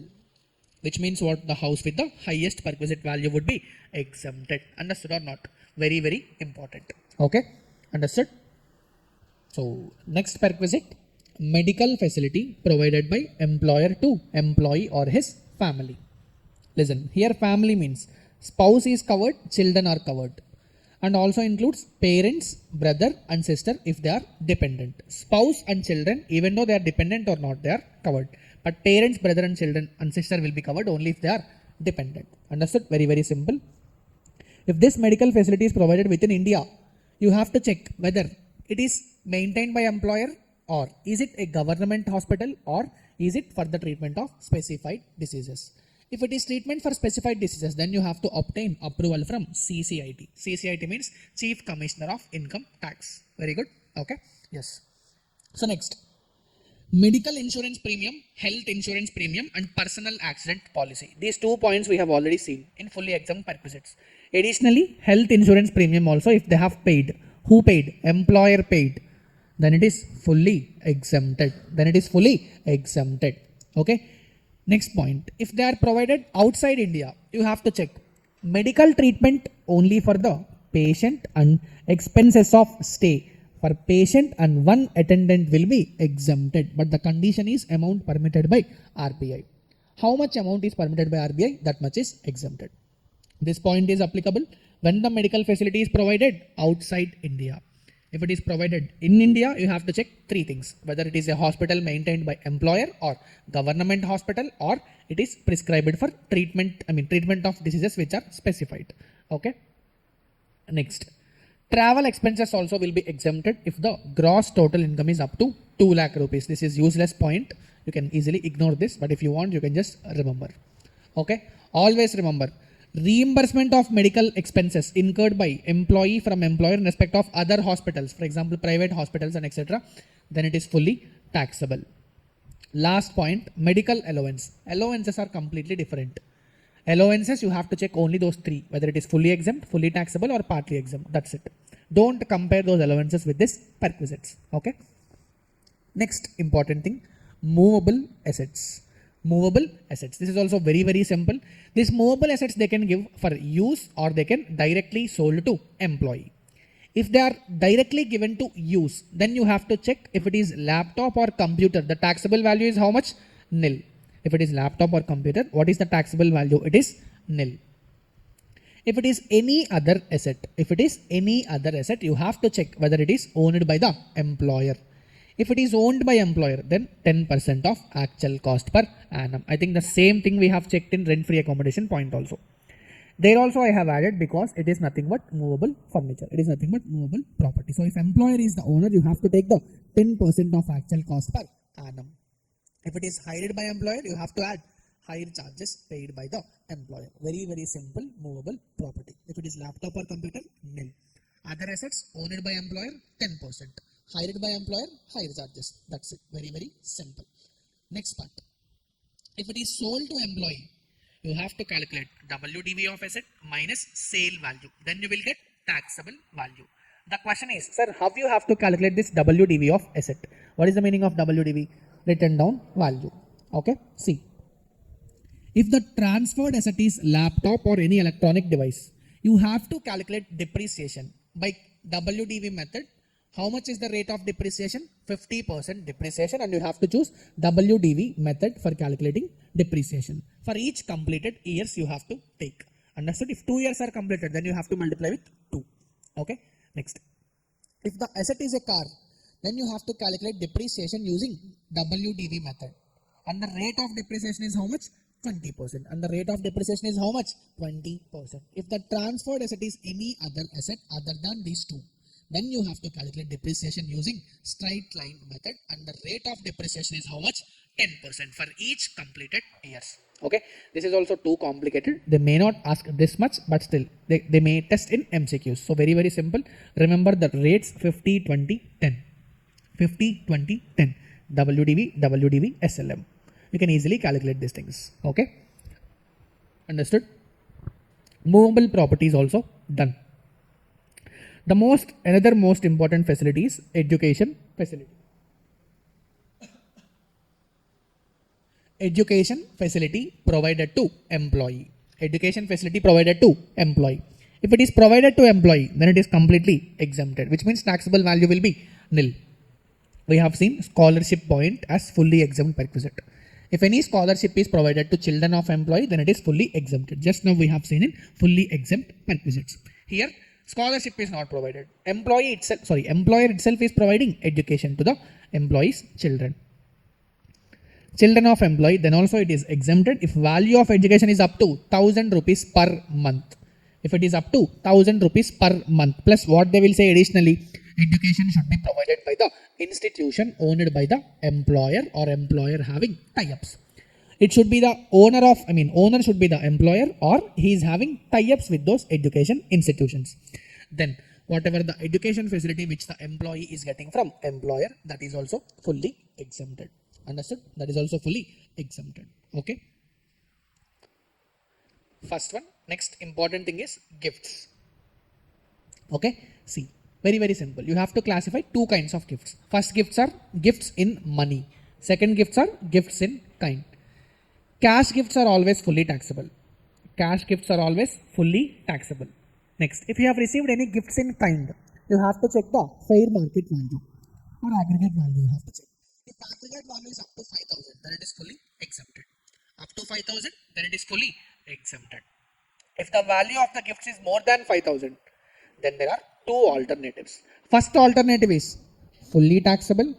Assume it is 12,000 rupees. First alternative is fully taxable. Second alternative is how much in excess of 5000? In this case, how much is in excess of 5000? 7000. So this 7000 is fully taxable. Understood or not? Two alternatives. Any alternative you can write in the exam, and you have to give one note. Simple. Cash gifts are always fully taxable. Gifts in kind, you have to check whether the value is up to 5000, fully exempted. If it is more than 5000, two alternatives. First alternative, fully taxable. Second alternative, in excess of 5000 is taxable. Understood? Very simple point. Nothing to discuss. Next, free or concessional food and non-alcoholic beverages. Simple. Non-alcoholic beverages. Okay. Free or concessional food. The first thing which they will say is tea or snacks. Here you can write refreshments point also. Tea, snacks, or sometimes they will say refreshments. Okay. If these are provided to working hours or on holidays, then it is nothing is taxable. If you distribute tea or snacks or any kind of refreshments to any time, in any time, whether it is working hours or non-working hours or whether on holidays, then these are completely exempted.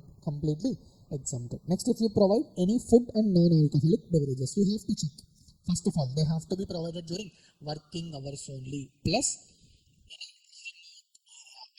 installation, which means assume the employee is working in forest or something. Okay.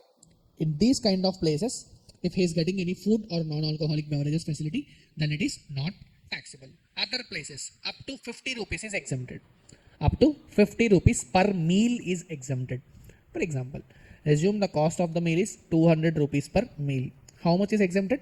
50 rupees per meal is exempted. How much is exempted? 50 per meal is exempted, which means how much is taxable? 150 rupees per meal. Understood? Simple point. Tea, snacks or refreshments always exempted. But if you are offering food or non-alcoholic beverages, you have to offer with respect to employees working in remote areas. Then it is exempted. But others, if you are providing, then up to 50 rupees is exempted. In excess of 50 rupees is taxable. 50 rupees is per meal. Per meal you have to check. Understood or not? Everyone. The last point, sweat equity shares. The last point is sweat equity shares. What is the meaning of this sweat equity shares? These are nothing but shares issued to the employees for a concessional rate. Okay, very, very simple. For example, the fair market value of the share is 100 rupees. Since they are the employees of the company is offering these shares to employee at only 40 rupees per share. The value of the share is how much? 100 rupees. But what is the price which the employee have to pay? 40 rupees. How much is the benefit which the shareholder is getting? 60 rupees. This is nothing but taxable under salaries. Because employer-employee relationship is there or not? Plus, how much is the benefit which this person is getting? 60 rupees is the benefit. So, whatever the difference between fair market value and the price which he is paying, both should be, the difference should be taxable in the hands of employee. Under which head? Income from salaries. Understood? This is also very, very simple perquisite. So, after this, let's move to car facility, which is another most important thing. You can mark here also. 2 stars you can keep. Car facility, which is very, very important. So it is car facility which is provided by employer to employee. This is also very, very important. You can keep a double star mark for this perquisite. First of all, here there are 2 things you have to remember. First thing, if employer is the owner of the car. And second point, if employee is the owner of the car. So first let us discuss if employer is the owner of the car. Very, very simple. If employer is the owner of the car, and if the car is used fully for official purposes only, here employee is not receiving any benefit, correct or not? So nothing is taxable. Nothing is taxable. If it is used fully for personal purpose, then what you have to treat? It is a perquisite. It is a perquisite. What is the taxable value? Actual expenditure for running and maintenance. What is the meaning of running and maintenance? For example, petrol, any repairs, maintenance, diesel, all the expenses you have to take the actual expenses. Plus, you have to add, is it a movable asset? Is car a movable property? Normally it is a movable property because it is movable. Some sections exclude car as a movable property, but we are not going that much in depth. Normally car is a movable asset. If you remember, employer is the owner and he is giving movable asset on use. Then what is the taxable value? 10% per annum of the cost. 10% cost of the asset. Okay. So here what I have to take? 10% of the cost of the car plus remuneration to chauffeur. Chauffeur means driver. If driver is provided, you have to add the driver salary also. Simple. First you have to add the actual expenses. Second, you have to add the driver's remuneration you have to add. Third, you have to add 10% cost of the car. Understood? This is when, if it is entirely used for personal purpose. In exam, they will not ask this, they will not ask this. Because both are simple. Here nothing is taxable, here everything is taxable. So they will ask this combination part, which is nothing but partly for official purpose and partly for personal purpose. Partly for official and partly for personal purpose. In exam, there are high chances that they will ask this only. Even if they ask this, nothing is exempted, nothing is tough. Everything what they have given in the question, whatever the actual expenditure, you have to take that. Remuneration also you have to add, and 10% of cost also you have to add. Next point, if it is used partly for official and partly for personal purpose, you have to check who have met the maintenance expenses. If maintenance expenses are completely met by the employer, then you have to check whether it is a small car or it is a big car. Sir, what is the meaning of small car? If the car CC is up to 1600 CC or 1.6 CC, this is engine capacity. If it is up to 1600, then it is small car. If your car is small, your exemption is, your taxable value is also small. Here what they will say, 1800 per month is the taxable value. Plus, if driver is provided, you have to add extra 900. This is same for all the points. Okay. If your car is a small car, if employer have met the expenses, then how much is taxable value? 1800 per month. Okay. 1800 per month. If your car is big, then how much is taxable? 2400 per month. Simple. 2,400 per month. If running and maintenance cost is completely met by employee, then what you have to check, if it is a small car, then 600 per month is taxable. If it is a big car, then 900 per month is taxable. Very, very simple. 1800, 2400, 600, 900. Plus if driver is provided, you have to add extra 900 rupees. Okay. All these points are applicable when employer is the owner of the car. Understood or not? Now the next point, when employee is the owner of the car. See, employee is the owner. It is used for fully official purpose. Where is the perquisite here? Owner is also not employer. So where is the perquisite? Nothing is perquisite. Next, if employee is the owner, if it is used for fully personal purpose, then what is the perquisite which is there? I am the owner of my car. I am completely using for my personal purposes. Then nothing is taxable. So here they have directly said partly for official and partly for personal purpose. Very, very simple. What is taxable? If yours is a small car, actual expenditure minus 1800 per month. If yours is a big car, actual expenditure minus 2400 per month. Understood or not? Everyone. Huh? In all the cases, if driver is separately provided, you have to add extra 900 rupees per month. Understood or not? Very, very simple. The high chances are they will ask either this point or this point. Both are partly for official purpose and partly for personal purpose. Okay. Same here also. Partly official, partly personal purposes. Understood or not? Very, very important car perquisite. Okay. Okay. So the next important perquisite which we are going to cover is this interest-free loan. So the next perquisite which we are going to cover is this interest-free loan. Here this is very, very simple. What will happen is employer will be there. Correct? Let me just write here only. Employer will be there. He will be giving some loan to employee. Obviously, let us assume the market rate of interest is 10% per annum. But here the employer have granted loan to the employee at how much? 6% per annum. Here if you observe, employer is granting such loan at a lower rate of interest only because of the employer-employee relationship. So what these person are saying is, normally if you go to any outside market and if you borrowed the same, then how much is taxable? I mean, how much rate which they will be charging? That is 10% per annum. But since you are an employee, they are charging only 6%, which means what? 4% is nothing but the benefit which is received by the employee. So what they will say, whatever the difference which is there, that is going to be taxable under the head income from salary. So they will say it very clearly. What you have to check, rate specified by the SBI as on the first day of the previous year minus rate charged by the employer. Whatever the rate which is specified by the SBI on the first day of the previous year. For example, the relevant previous year for us is previous year 2024-25. So obviously the first day of this previous year is what? 1st April 2024. So whatever the rate which the SBI is charging on this date, you have to take the difference between this date and whatever the rate which is charged by the employer. And that is nothing but taxable in the hands of employee as a perquisite.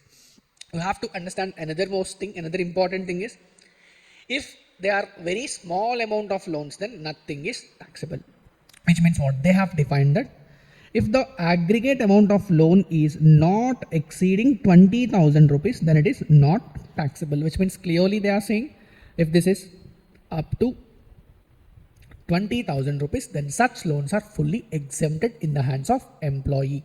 Next, what they will say, for example, assume the employee have taken the loan for the treatment of any specified diseases. So now what they will say, exemption is not available if any amount is reimbursed by the insurance company for the treatment of specified diseases. Here what they are saying, assume the employee or his any relative is suffering from any of the specified diseases. The loan is taken for the purpose of curing that specified disease. In that case, it is not applicable. But assume this case, there is one insurance which is there for the purpose of the treatment of that specified disease. But still, if any compensation is received, then such exemption is not available. Which means what? If it is already reimbursed by the insurance company and later if it is reimbursed by the employer in the form of loan, then it is not taxable that reimbursement is taxable. But if you have taken the loan from the employer, then it is not going to be taxable. Then it is not going to be taxable. Which means what? If you have taken from loan, and if you have taken loan from the employer, and insurance company is basically reimbursing the whatever the expenses which you have taken, in that case this exemption is not applicable. Clear? So interest free loan is also done. So the next perquisite which we will be discussing is this traveling, touring, etc. other than LTC. Very simple. So whatever the traveling, touring, perquisite, etc. other than LTC which they have given, that you have to understand. That is also very simple. So simple.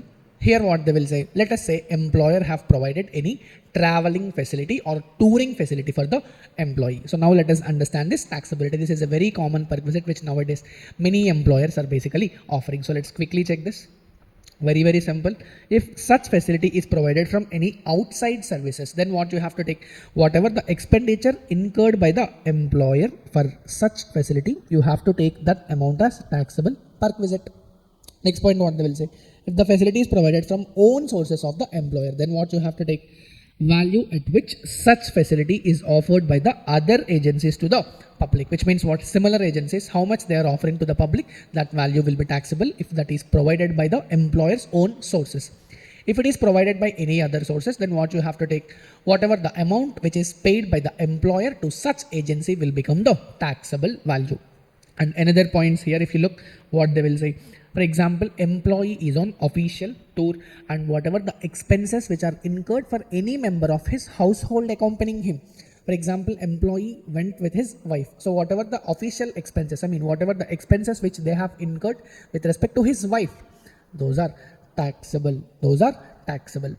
Next point what they will say, if any official tour is extended as a vacation, then whatever the expenditure which is incurred for such extended period shall be taxable. Understood? Even though if any official tour is later on extended as a vacation, still if any expenditure is incurred, that is going to be taxable in the hands of employee. So the next point, transportation facility. This is another important perquisite, very easier one. So let's quickly check that. Provided to employees working in railways or airlines. Which means what? For example, let us assume there is one pilot or air hostess which is also traveling in the flight. Correct? In this case, if you observe, they will be offered a free transportation facility. Correct or not? They will be offered a free transportation facility. Now, if you make them also taxable, it is not correct. Correct? So what they are saying is, if any transportation facility is provided to the employees of railways or airlines, then it is fully exempted. Next one, if it is provided to employees working in any other transportation, for example, road, then what will happen? Taxable value will be value at which such benefit is offered by the employer to the public.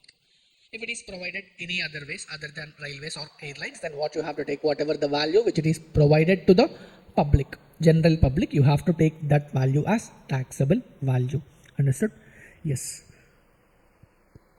So the next important, the last perquisite which we will be covering is this club facility. It is very simple. Always remember, if any health club or sports club facilities which are provided uniformly to all the employees, then nothing is taxable in the hands of specific employee. Because what happened in this case, it is the responsibility of the employer, basically because of his past obligations. So what they will say is, in that cases, if it is provided uniformly to all the employees, then it is completely exempted. Next point what they will say, whatever the initial fee or deposit for corporate membership if you have paid, that is also not taxable in the hands of such employees.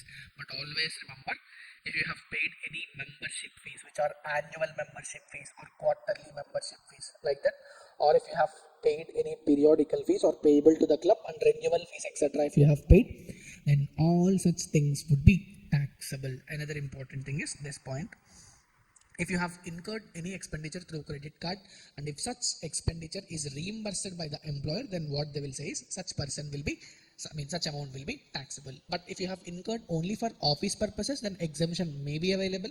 But what is the condition? Complete details should be maintained by the employer.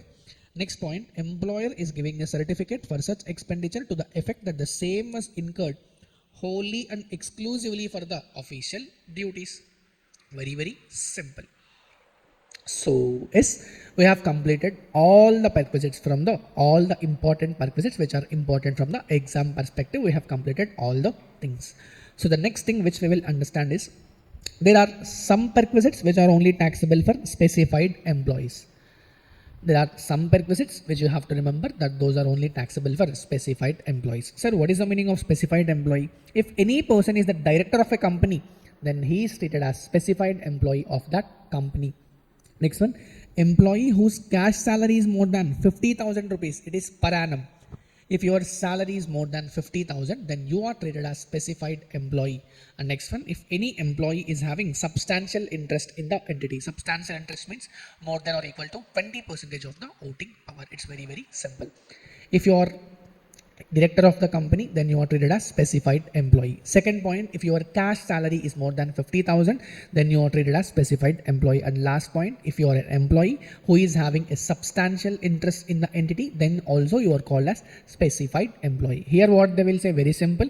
There are some perquisites which are only taxable for the specified employee. So the first perquisite which you have to understand is whatever the motor car perquisite which we have studied, that is only taxable for specified employees. So just now we have studied that 1800 per month or 2400 per month, that perquisite which we have studied regarding motor car, that is only taxable for specified employees. So the next one, transport facility for transport employees. This is also just now we have studied. If it is provided for those employees who are working in airlines or railways, then it is exempted. For others, it is taxable. Next point, education facility. If you check this, education facility which is provided to employees, it is exempted. If it is provided to children of employee, you have to check value of education is up to 1000 rupees per month, etc. That is also applicable or taxable only for specified employees.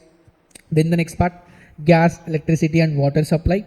And the last one, free servant facility. Always remember these two also some perquisites. If you just remember whatever the value which is related to this facility, that is going to be taxable. For example, whatever the gas, electricity or water supply value given in the question, you have to understand that amount is straight away taxable. Same is with this free servant facility also. Clear? So with this we have we have completed basic points related to salary, taxability of allowances also we have completed, taxability of retirement benefits also we have completed, and the last one, taxability of perquisites also we have completed. So if you add all those things, you will get something called as gross salary. You will get something called as gross salary.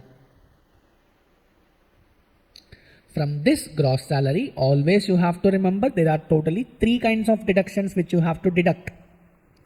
But remember guys, these are deductions as per section 16. So the first deduction which you have to remember is standard deduction. Always remember there are basically 2 types of standard deduction. One is as per optional tax regime and second one is as per default tax regime. Remember guys, if you are following optional tax regime, then the deduction for you is 50,000 rupees or gross salary, whichever is lower. The maximum amount of standard deduction is 50,000 rupees. But if you are staying in default tax regime, for you the deduction amount is 75,000, which is nothing but maximum amount of standard deduction. It is 75,000. If you are following optional tax regime, then the maximum deduction is 50,000. But if you are following default tax regime, then the maximum deduction is 75,000 or gross salary, whichever is lower. So the second type of deduction which you have to remember is entertainment allowance. Entertainment allowance. First remember, this entertainment allowance is fully taxable for all the employees. So this entertainment allowance is fully taxable for all the employees. But remember, this deduction is only applicable for government employees. For any person, first what you have to check, if any entertainment allowance is given in the question, first you have to tax that under the head income from salary. But if you are a government employee, only then you will get deduction under section 16, which is entertainment allowance. Understood? If you are not a government employee, then you will not get this deduction, but still it is taxable in the hands of employee. Understood?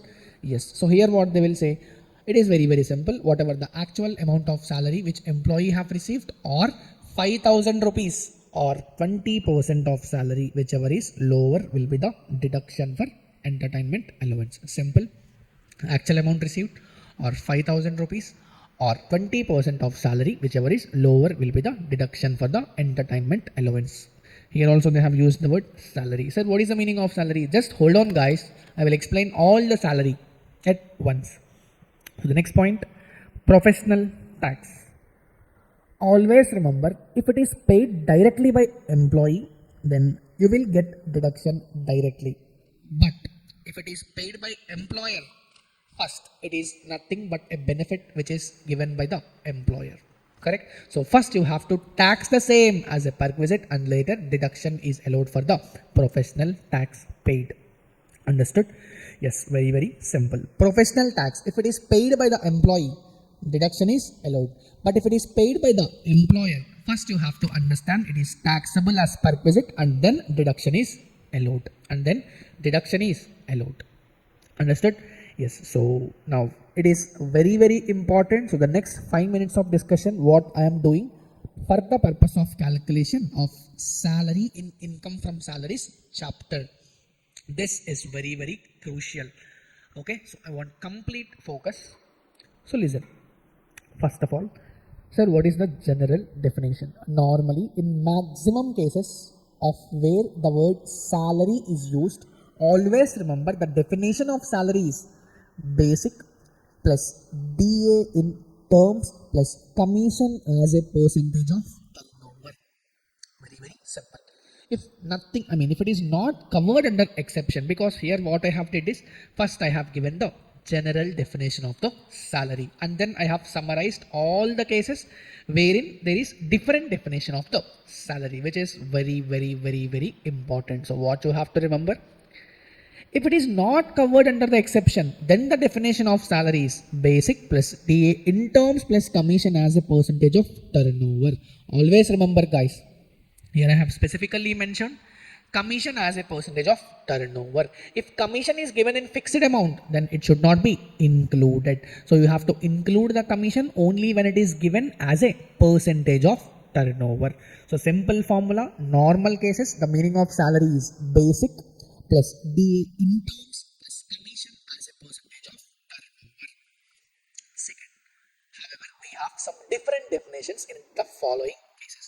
So the first exception, if you understand, while learning exemption of gratuity, I have said that if employee is covered under the Gratuity Act, then salary equals to basic plus DA. If you remember, 15 by 26 into last grant salary they will use into number of completed years of service or part in excess of 6 months. There they have used the word salary, but as per them, the definition of salary is basic plus DA. Here you have to take both in terms or not in terms, both you have to take. This is when employee is covered under Payment of Gratuity Act.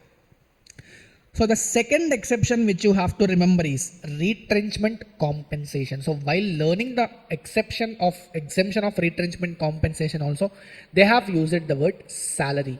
As per them, salary equals to basic plus DA. So the same definition for these two, salary equals to basic plus DA. And the next one, most important one, in case of rent-free accommodation, the meaning of salary is 2 bad CM. I will explain what is the 2 bad CM, but remember the definition of salary is 2 bad CM. And the last case, entertainment allowance.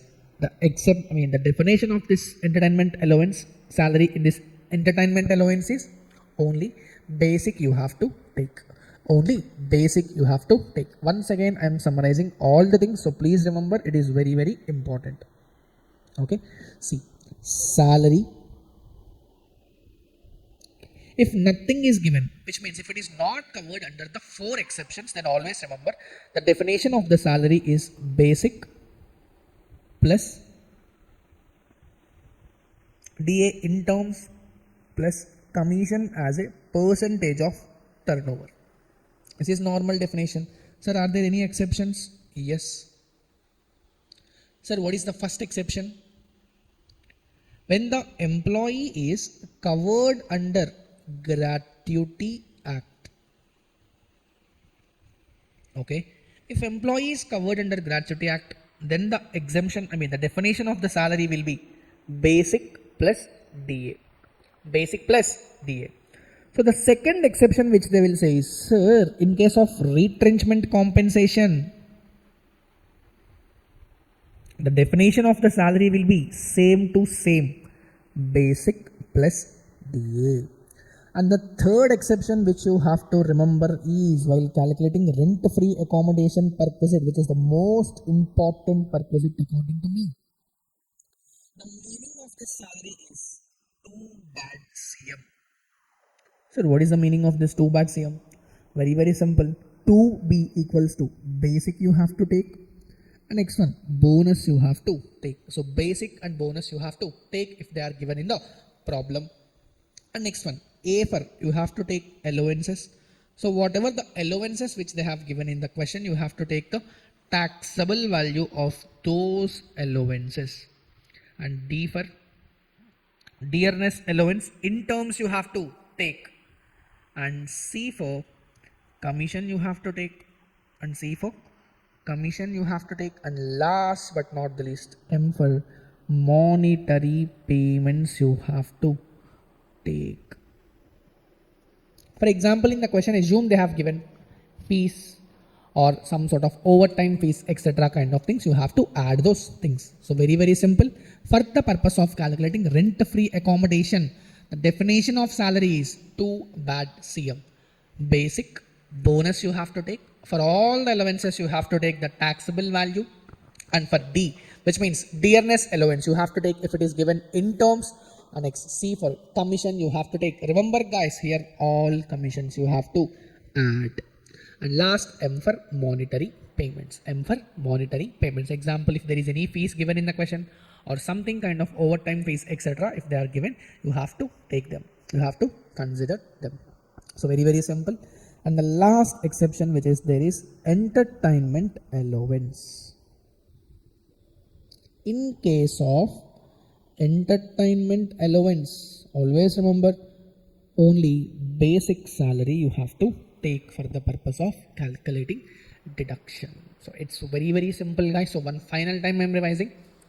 If the definition of salary is not covered under any of the exception, always remember you have to take the general definition of the salary. Sir, what is the meaning of the general definition of the salary, sir? Can you please show that? 1 second. So this salary equals to basic plus DA in terms plus commission as a percentage of turnover. But sir, what is the first exception for which there is a different definition in the salary? Simple. Basic plus DA is the first definition, sir. But the exception is if employee is covered under payment of Gratuity Act. That is the first exception you have to remember. Sir, what is the second exception? Retrenchment compensation. Same to same definition. Basic plus DA. Next one. Rent-free accommodation. Salary equals to 2 bad CM. Sir, what is the meaning of 2 bad CM? First B for basic. Next B for bonus.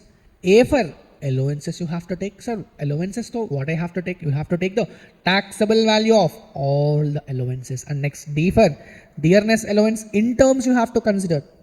C for commission. Sir, which types of commission I have to take? Guys, all types of commission you have to take.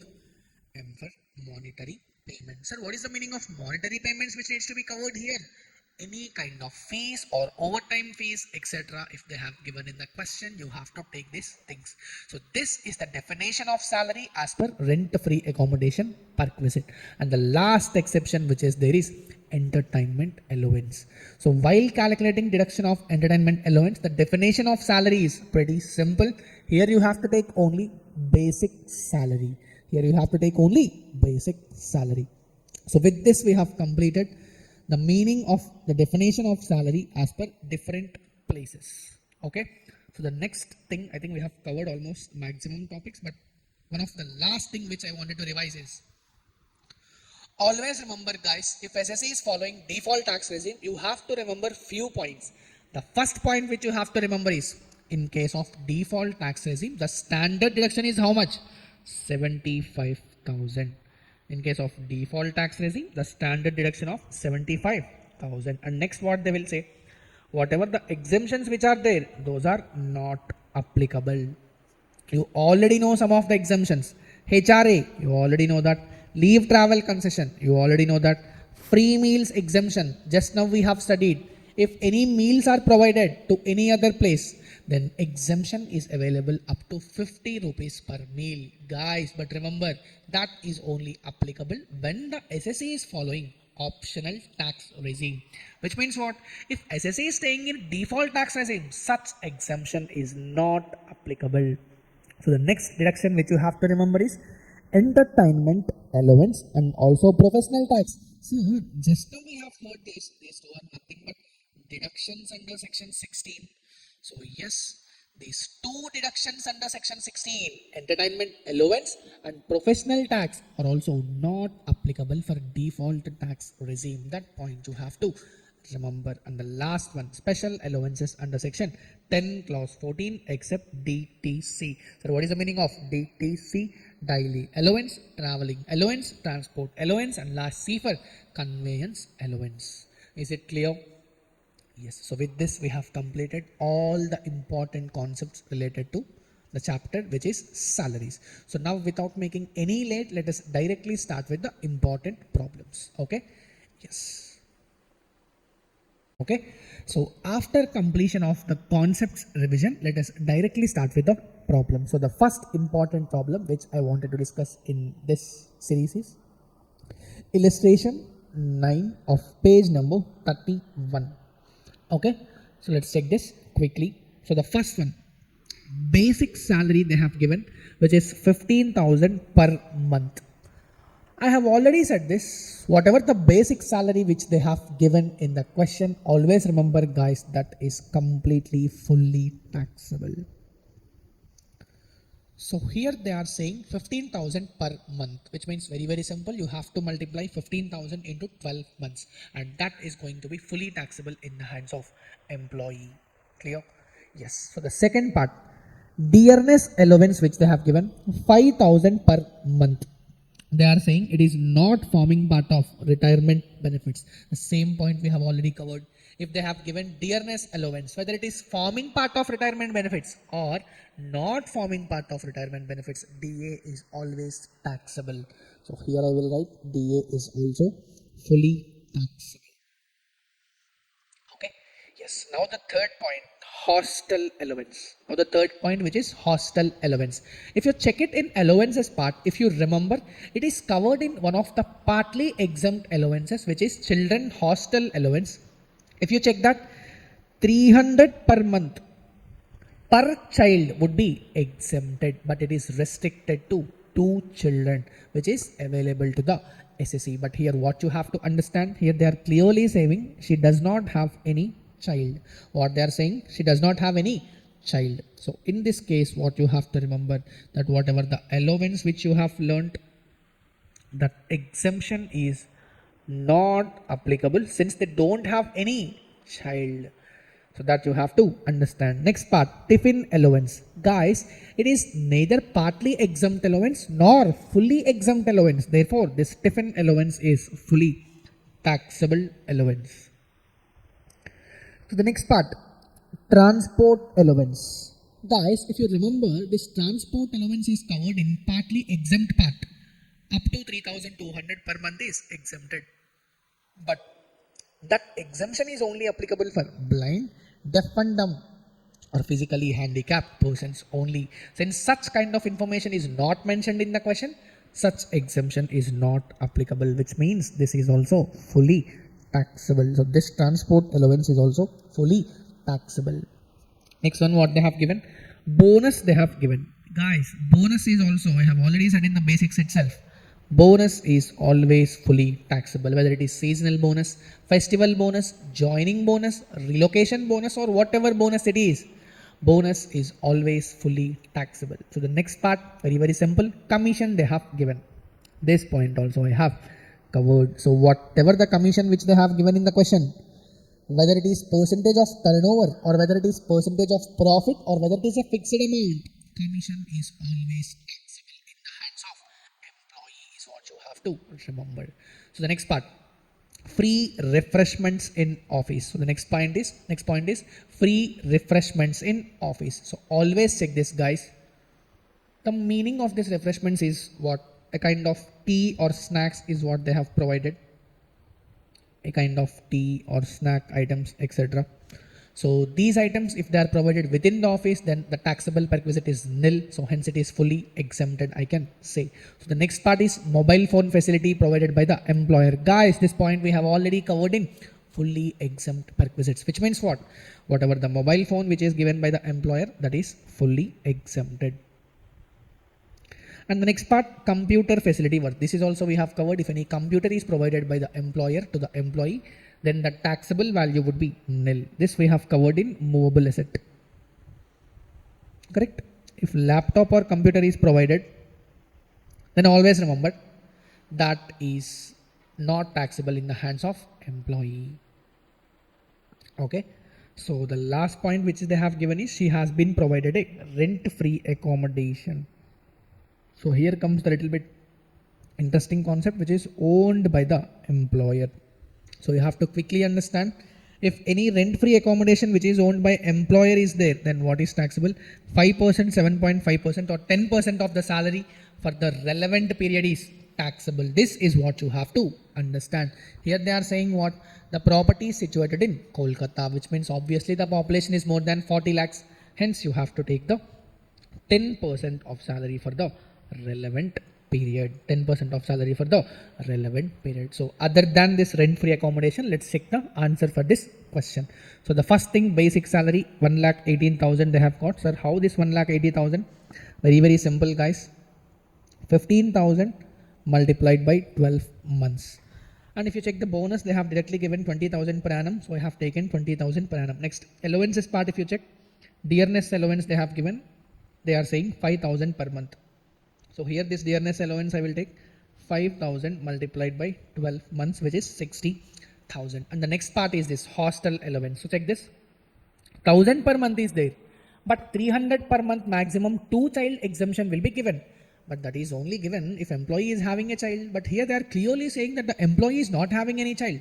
So in this case, such exemption will not be given and the entire amount is going to be taxable in the hands of employee. So this 12,000 is taxable in the hands of employee. So the next part, tiffin allowance, which they have given is 500 per month. That is fully taxable. So 500 into 12 months, which they have got is the 6,000 rupees. And the next one, transport allowance also they have given, which is 200 per month. And we have written that is also fully taxable. Correct? So here how much I got? It is 2,400. So let's quickly calculate the definition of, salary for the purpose of rent-free accommodation perquisite. See, this is rent-free accommodation which is owned by the employer, So the hint they have given is it is located in Kolkata, which means obviously more than 40 lakh population is there. So the taxable value is how much? 10% of salary for the relevant period is what you have to take here. Sir, what is the meaning of the relevant period? The meaning of relevant period is from when she is occupying the same. You have to check. In this case, she is occupying from which date, guys? 1st June 2024. So we have to calculate the perquisite to 31st March 2025. Which means how many months, guys? April you have to ignore and May you have to ignore. And the rest we have 10 months which are covered in this situation. So the rest 10 months which are covered under this situation. Okay. Sir, what is the meaning of salary as per rent-free accommodation? it is 2 bad CM. So let us check.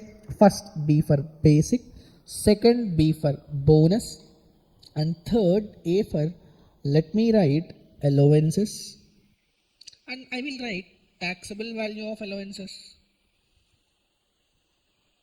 Okay, so first let us write the basic amount. The basic amount is how much?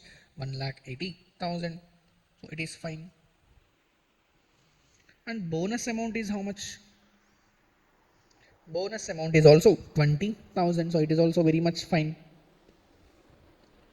Allowances, you have to first write the taxable value. If I check, other than this, you have to write hostel allowance 12,000 is there, tiffin allowance 6,000 is there, and transport allowance 2,400 is there. So if you take the total 12,000 plus 6,000 plus 2,400, the total comes to 20,400 rupees. Okay, next I have to take commission. I have to no dearness allowance in terms I have to take. But guys, the question is clearly saying that dearness allowance is not forming a part of retirement benefit. So here you have to understand that. One second. Here you have to understand DA will be nil. And the next part you have to take commission. Guys, all types of commission will be included. So since the question is clearly saying that the commission is 15,000 rupees, this entire 15,000 will be included. And the last part I will be adding M is for monetary payments. There is no monetary payment in the question. So if I take up the total, I will get the salary definition 1,80,000 plus 20,000 plus 20,400 plus 15,000, which means I will be getting is 23,400. Okay, 2,35,400.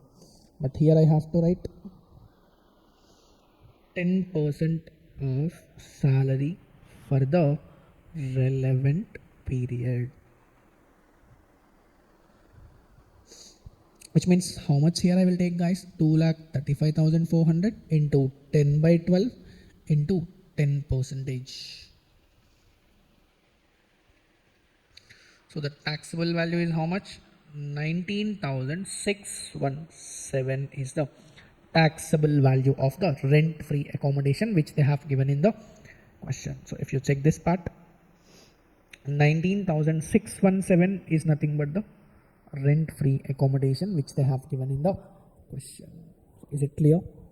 So yes. So the question is pretty simple, guys. Here you have to only understand how salary in rent-free accommodation is calculated. So here is the crux, here is the formula. If you check this, and you just have to remember these items. This free refreshments you have to remember. This is a little bit important according to me. And mobile phone facility provided by employer you have to remember, and the last one, computer facility, what you have to remember. This question is pretty easier question. Okay, yes. Okay, so the next important question which we'll be discussing is this illustration 16, which is also another very important question. So without wasting any time, let's quickly dive into this question. So the first part, this is S. Chowdhury for the previous year 24-20. So the first thing is basic salary they have given 15,000 per month. So directly you have to multiply with 12, guys, into 12, which is 1,80,000. And basic salary is fully taxable. That point you have to anyways know that. Dearness allowance they have given 60% of the salary, which means how you have to calculate that?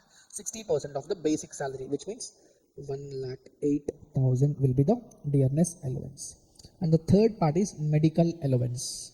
Here you have to remember, medical allowance is not fully exempt allowance, nor it is partly exempt allowance, which means what? It is obviously fully taxable allowance. But here if you check, they have given actual expenditure only to confuse you. So what you have to remember here, medical allowance 600 per month they have given, which is fully taxable, which means 7,200 is fully taxable. Next part, house rent allowance, which means here HRA exemption is there, so which we have to calculate it little bit carefully. City compensatory allowance they have given. How much it is? 1,500 rupees per month. Simple. If you see any allowance in the question, just check whether it is fully exempt or partly exempt. If it is not fully exempt or partly exempt, then it is fully taxable. If you check that things, you will understand that city compensatory allowance is not covered in fully exempt allowance nor partly exempt allowance also. Hence, it is fully taxable. So 1500 into 12, which is 18,000 rupees, is fully taxable. Okay. So next one. She is owning a car which is using for the official purposes only. Which means what? She is having a car and she is owning for official purposes only. Guys, if you check the valuation of the car perquisite, if employee is the owner of the car plus she is using the car only for official purposes fully, then nothing is taxable in the hands of employee. So it is very clear here, nothing is taxable in the hands of employee. So it is not taxable. Sir, why is it not taxable? Because here it is used for official purposes. Okay. Yes. Next part. She is contributing 2,100 rupees per month towards RPF. This is very simple. RPF. Employee contribution to RPF is not taxable, but rather deduction under section 80C is allowed. Let us take the question. The employer is also contributing the same amount. Here, how much employer is contributing? 2,100 per month. So immediately you have to strike employer contribution in excess of 12% of salary would be taxable. Okay, in excess of 12% of salary would be taxable. And next one, they are saying interest credited to RPF at the rate 11%. Here also you have to remember interest in excess of 9.5% per annum would be taxable. This point also we have covered. So more than 9.5% per annum would be taxable. And again they are saying she paid 1,800 rupees as professional tax during the year. Since it is paid by employee itself, she will be directly given a deduction. So here I will check only 2 points, guys. Here the most important points which I have to cover is pretty simple. So one second. So yes. Which illustration, guys, it is? Illustration number 16. So let's directly write the answer. Okay. So first, here we have two things. First one is HRA and second one is PF, that is RPF. If you check the HRA, you just have to immediately understand these things. Sir, what are those things? Actual HRA received, or 40% or 50% of salary, or last point, rent paid minus 10% of salary. Whichever is lower would be my exemption amount. Okay, so this is the exemption of HRA. You can just revise whatever I have said because this is already covered in very detail. Okay, so thing is pretty simple. So here whether we have to take 40% or 50%, guys, let us check the question. Is it a metro city which they have given in the question? I think it is clearly saying that the house is located in Durgapur, which is not a metro city. Durgapur is not a metro city. It is not Mumbai. It is not Kolkata. It is not Chennai, and it is not Delhi also. So here I have to take only 40% of salary. And the last only thing which you have to calculate is here the word salary. Sir, what is the definition of salary as per HRA? First thing, is it covered under any exception? Are we calculating? I mean, here the employee is covered under gratuity act. No, here we are not calculating the exemption for gratuity. Sir, second one, is it retrenchment compensation? Again a big no. So it is also not. So third one, sir, is it rent-free accommodation? Again no, it is house rent allowance. And the last one is, sir, is it entertainment allowance? The answer is again a big no. So here the general definition of salary would be applicable, which means how much it is, guys? Basic plus DA in terms plus commission as a percentage of turnover. This is the thing which you have to remember here. So if you check the basic, how much they have given basic in the question? 1,80,000 you have to take. Plus DA. How much DA they have given? Sir, 1,08,000 is the DA, but I will take an assumption that DA is forming part of retirement benefits. So I will be including the DA also. Next, I will be adding commission part. Let us check whether they have given in the question. Commission. Oh, where they have given this commission. I think commission is not there in the question, so obviously I would not be taking this. So plus 0, which means how much I got? 2,88,000. Correct?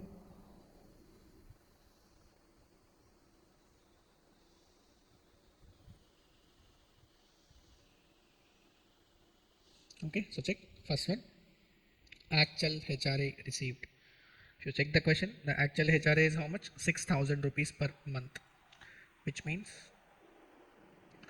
6,000 multiplied by 12, which is 72,000, or 40% of salary, which means 2,88,000 into 40%, which means 1,15,200, or rent paid minus 10% of salary. What is the rent paid which is given in the question?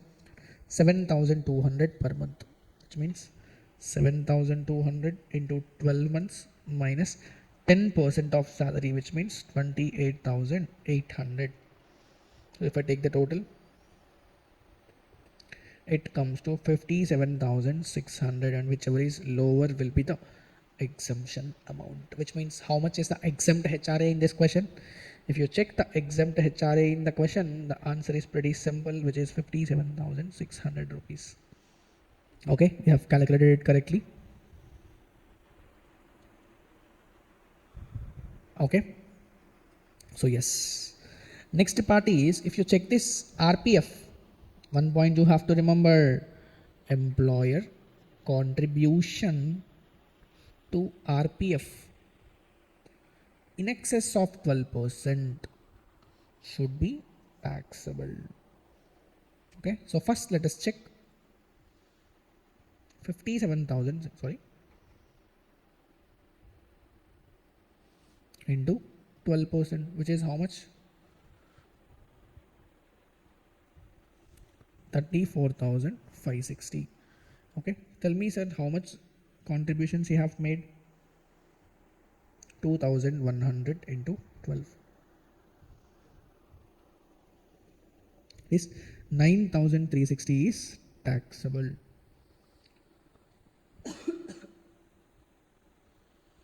Let's check this, guys. Employer contribution in excess of 12% is taxable. Okay, so see, guys, this is the maximum amount of contribution within which it is exempted. Sir, but whatever the contribution which is made by the employer, guys, this is the actual contribution which is made by the employer. Okay, this is the maximum contribution, which is 12%. If it is making, if it is making more than 12%, then it is taxable. So here they are making less than that only, which means what? It is fully exempted. It is fully exempted. So let's quickly check that. So yes, whatever 25,200 which is there, they have calculated, and that is fully exempted. And the next part is that interest part also. Let us check that.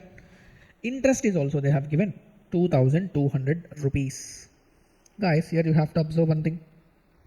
2,200 rupees is for 11%. Sir, out of which 9.5% is exempted. So let us calculate the exempted value directly, which means 1,900 rupees is the exempted amount. Correct? So yes, 2,200 is the amount received and 1,900 is the exemption. Hence 300 is the taxable value. Here you have to remember HRA part and that PF calculation. So only these two are making this question as a little bit important. So here let us check the total once again, guys. 1,80,000 plus 1,08,000 plus 7,200 plus 18,000 plus 72,000 minus 57,600 plus 300 rupees minus 50,000 minus 1,800, which means 2,76,100. Okay, there is some calculation mistake, guys. 2,76,100, which should be there in the question.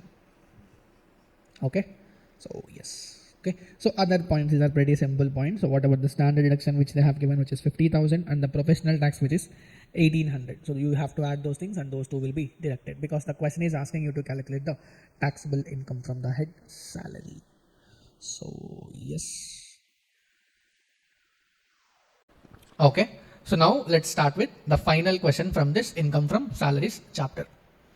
So here illustration 18, page 40. So this is also another important question. If you check the question, they have given Mrs. Simran, whose age is 45 years, is the HR manager. She has given the details for his income for the previous year, 24-25. So very clear, they have said that basic salary is 70,000 per month up to 31st July 2024. And then 75,000 per month from 1st August 2024. Salary is due and paid on the last day of the month. So if you add, they are saying up to 31st July, her salary is 70,000 per month, which means April, May, June, July. For 4 months, it is 70,000 per month, and balance 8 months, it is 75,000 per month. So this is very simple. For the first 4 months, you have to take 70,000, and for the next 8 months, you have to take 75,000 per month. So the next one, dearness allowance at the rate 25% of the basic salary, and here they have clearly given it is not forming part of retirement benefits. Okay. So see, dearness allowance 25% of basic salary, and they are clearly saying it is not forming part of retirement benefits. We already know that whatever the basic salary which they have given, it is fully taxable. Okay, and DA, whether it is forming part of retirement benefits or not forming part of retirement benefits, both DA are also fully taxable. So this is also fully taxable.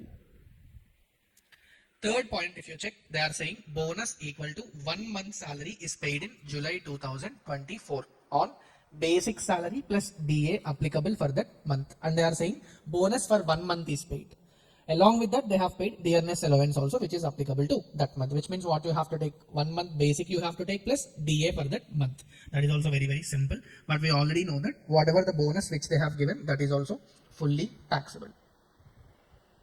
Okay. Next, if you check that contribution of employer to recognized provident fund at the 15% of the basic salary. We already know this point. If employer contributed to recognized provident fund in excess of 12%, if they have contributed, such excess is taxable. So here they have contributed 15% of basic salary, but we know that up to 12% of salary is exempted, which means here 3% is in excess. So this 3% will be taxable. Okay. Next part, motor car owned by the employer, and they are given cubic capacity of the engine exceeds 1.6 liters, which means what? It is a big car. Okay, it is a big car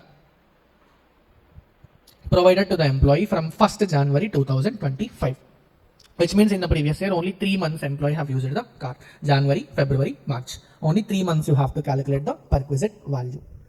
Here they are saying it is used for both official and personal purposes, which means what? Partly official purpose and partly personal purpose. Repair and running expenses are met by the employer only.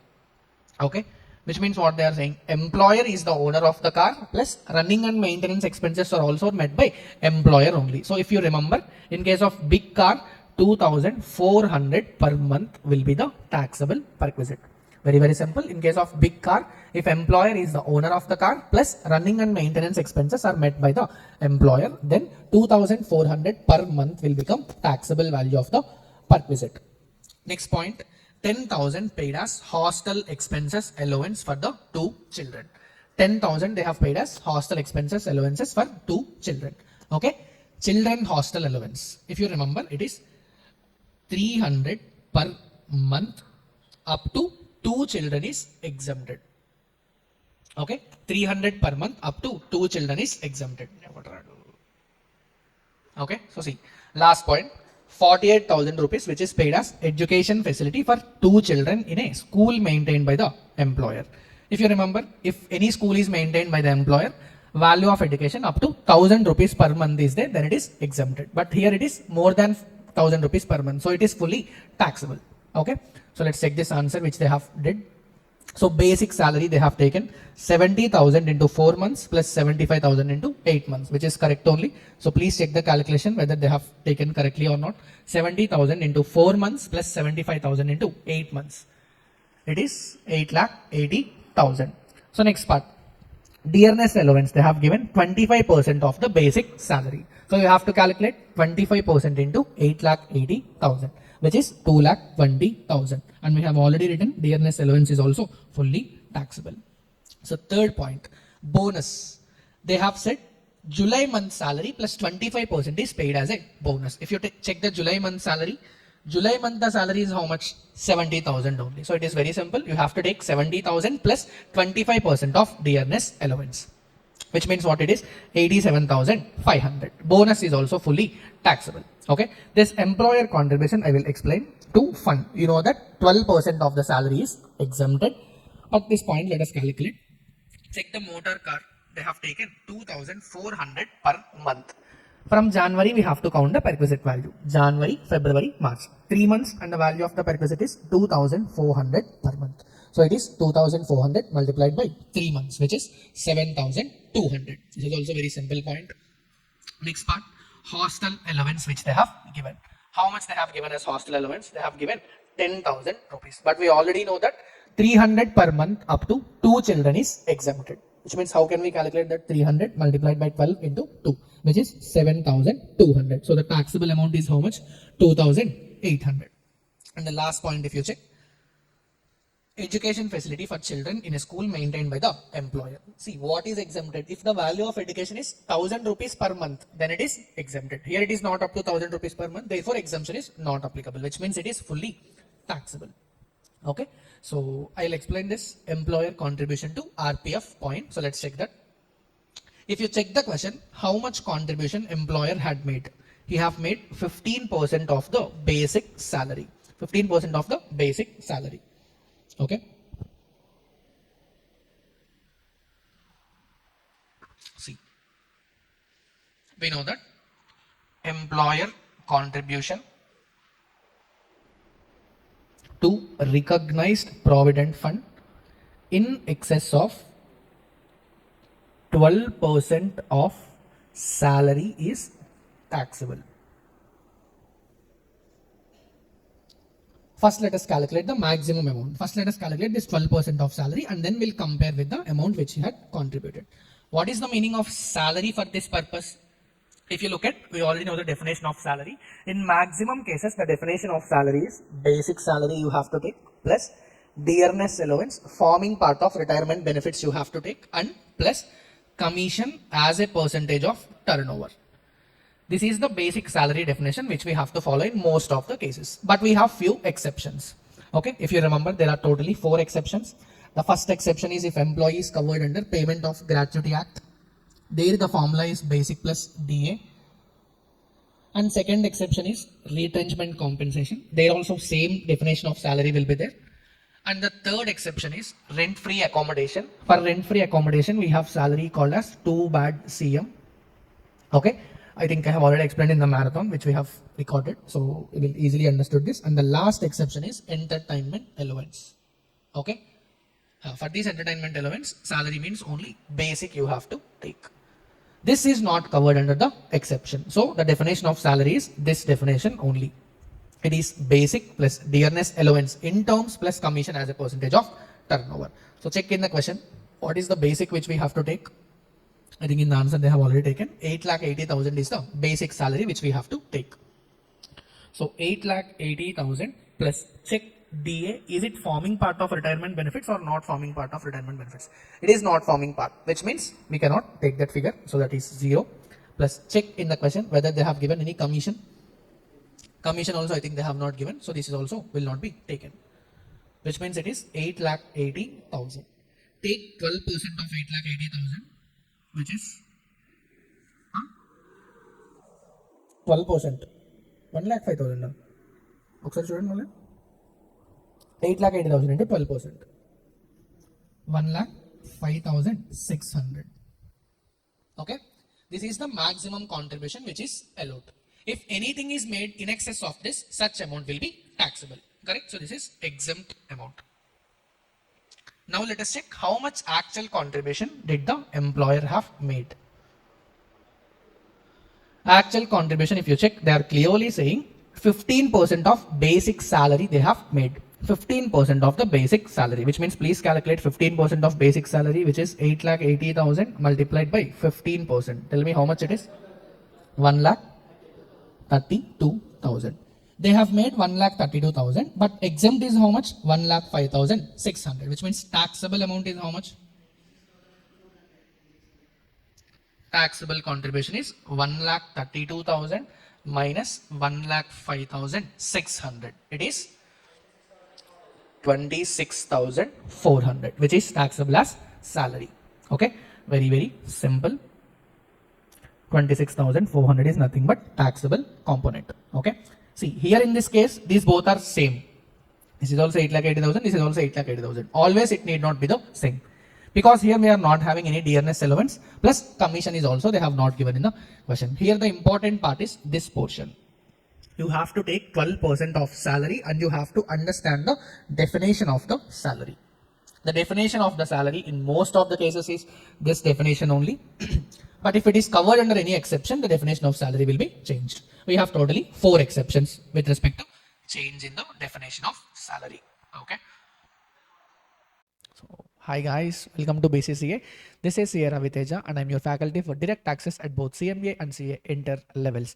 I'm pretty sure that you guys have already watched the part 1 of salaries, wherein I have made allowances very simplified in a detailed manner. So I just thought of taking the part 2 also, but because of some busy schedule I was unable to make that. But what I did is I have made a detailed coverage of entire salaries along with problems, and the same has been uploaded in the detailed marathon which is uploaded in BCCA channel. So if you have any doubts, I have covered it very in depth along with problems also. So what you have to do, if you have any doubt in that salaries, please open the marathon wherein you will find entire clarity regarding the salaries. But in this video, I just want to explain entire thing related to capital gains, which is the most trending chapter now at both CMA and CA levels, both at intro as well as at final also, because it is not just amended, it is completely revamped, because many provisions, many provisions which are there from the very starting itself, now they have been removed those. For example, indexation benefit, which is there from so long, now they have been removed that. So most of the people, most of the students have felt it little bit confusing. So what I did is I just made a detailed revisionary video regarding the capital gains, which is specifically applicable for our exam, that is June 2025. Correct? Yes. So with this, I just wanted to give you another disclaimer also. So those who have already taken classes, whether from BCCA or any other institute for that matter. So if you have already had a little knowledge about this capital gains, you can understand these concepts very simple. Here in this video, I have only explained about concepts. If required, I have taken specific examples also to make you understand. But whoever have already taken classes, whether from BCCA or any other institute, they can easily understood the concept. But what you have to do after understanding the concept, you just have to solve the problems, because only after solving the problems you will get a complete conceptual clarity. But sir, we are watching this video for the very first time. What can we do? Whether we can understand this or not? Don't worry guys, whether who are watching for the first time, what you have to do is sit, you can just relax, and you have to watch this video for at least 2 to 3 times, because slowly this concept will be entered into your mind if you watch this for at least 2 to 3 times. What you have to do then, after understanding the concept, you just have to open immediately the questions. Whatever the workbook you have, whether you have BCCA workbook or any other workbook, you just have to solve those questions in order to get a complete comfort over this, because without questions you cannot make capital gains. Because theoretically, even though how much strong you are, still you need a little bit comfort over the questions, and that can be achieved only with a proper practice of those questions. So what you have to do, just sit back and relax and watch this revisionary video till the end, and then solve the questions and make the best use out of it. So without making any further delay, let us directly start the revisionary. So yeah, see, what is the charging section of income from house property? Income from house property. Huh? Income from house property 22. From salaries, what is the charging section? Salaries. Salaries. Okay. For PGBP, what is the charging section? PGBP 28. From other sources, what is the charging section? Other sources 56. Other sources 56. And last one, capital gains. The charging section is section 45.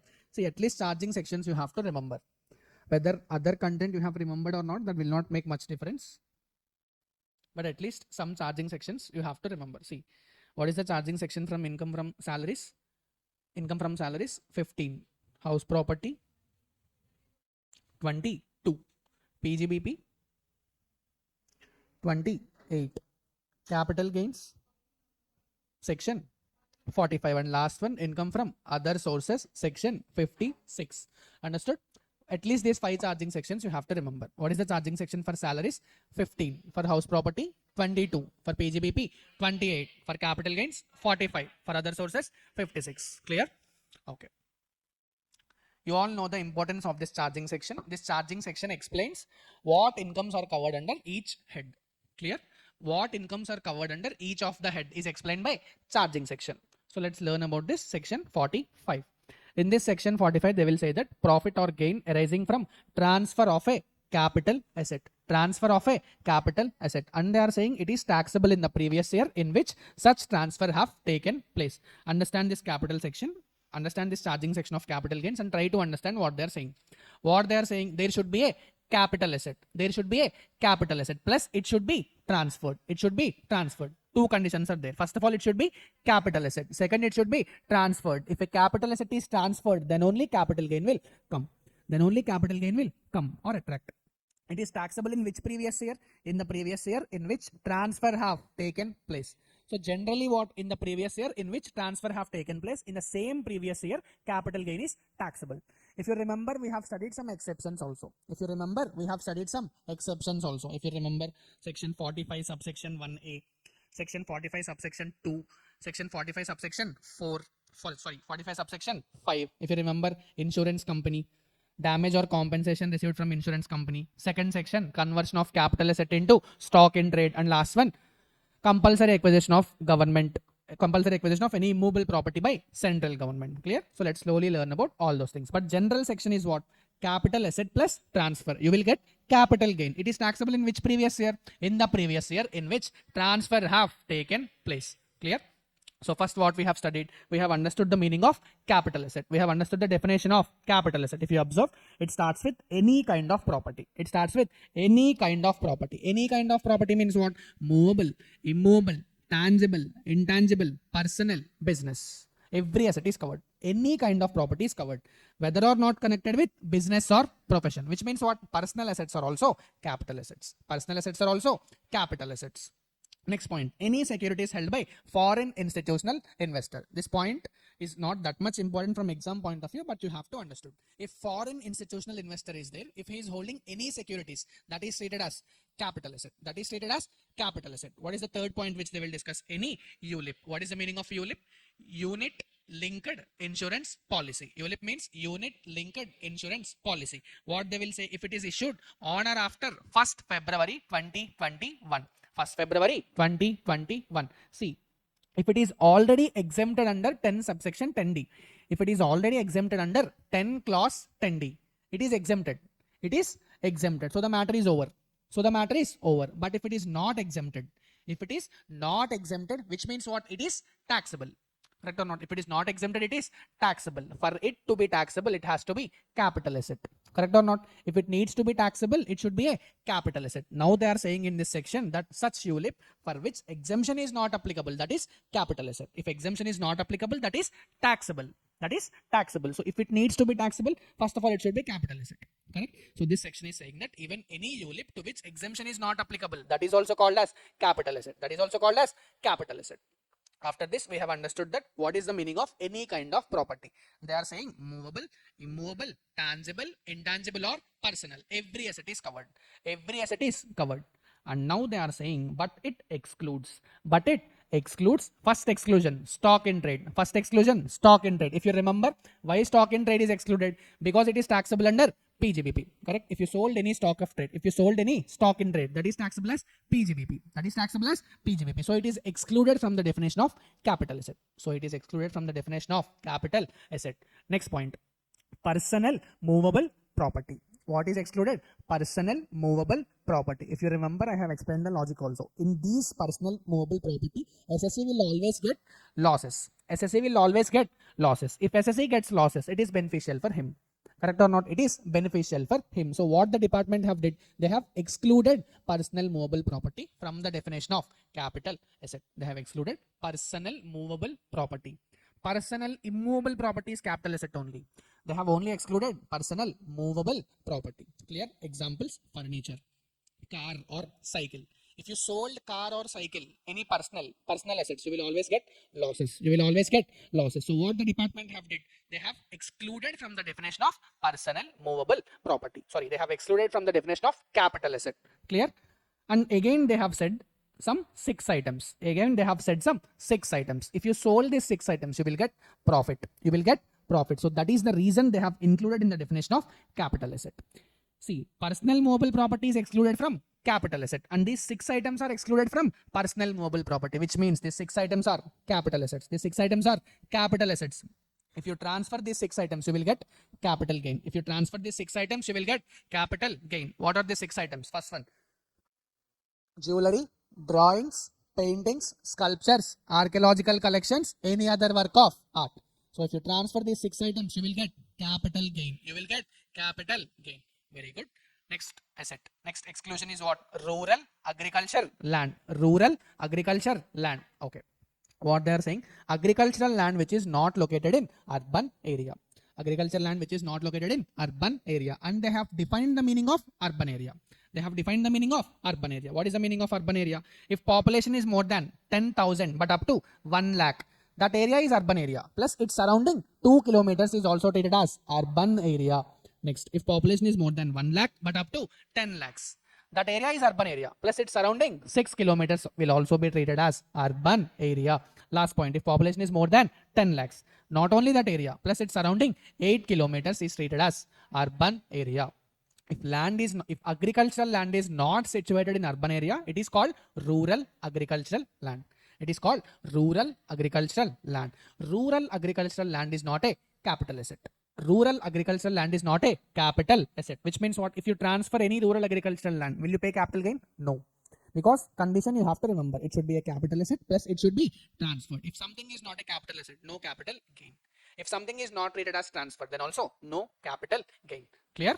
Everyone? Okay. Next point. We understood one point, that gold bonds or bearer bonds or gold deposit bonds are also not treated as capital assets, which means no capital gain on these items also. Understood? Everyone? Huh? Next, we will learn about exemption under section 10 clause 10D. Because if you look at definition, they will say that any ULIP for which exemption is not applicable, that is capital asset. Correct or not? So first let's understood what is the meaning of, what are the ULIPs which are exempted. Let us understand. If something is not exempted, it is taxable and it is capital asset. Correct or not? So now let us learn about it. Exemption. What they will say, amount received from maturity of ULIP will be exempted. If any amount is received from maturity of ULIP, then that is exempted. But what they are saying, except. Except if premium payable for any previous year is more than 2,50,000, which means what? If yearly premium is more than 2,50,000 and if the policy is issued on or after 1st February 2021, then it is taxable. Which means what? It is a capital asset. If it is exempted, then it is not required. If it is not exempted, then only it is a capital asset and it is taxable. See, the meaning of ULIP is very simple. What is the meaning of ULIP? It is nothing but insurance and investment. It is very simple. I think earlier I have explained. So if few investors have little bit interest towards getting insurance coverage and few people are there who wants to invest in stock markets, but this option is providing both opportunities at single investment platform, which means what? If you invest in this, you will get insurance coverage also. Plus you will get the investment opportunity also. Understood or not? Everyone? Okay, this is not that much important from exam point of view, but you have to remember this point.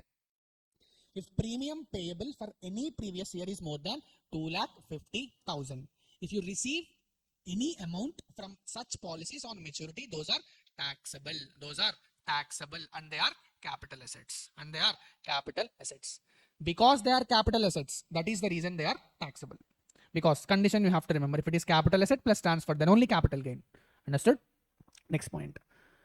We understood types of capital assets. How many types of capital assets are there?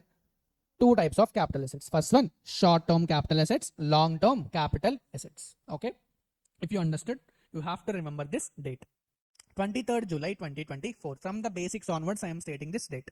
You have to remember, if any asset is transferred before 23rd July 2024, there is a little bit, because there is amendment which have taken place in this definition. So what you have to remember, this transfer date you have to remember. If any asset is transferred before 23rd July 2024, you have to check these numbers.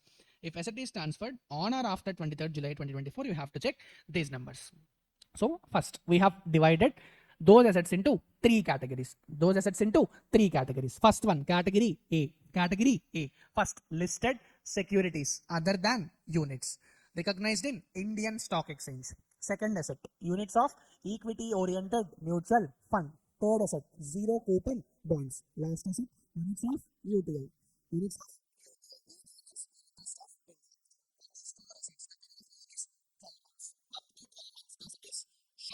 more than 12 months, as it is long term. This point you already know.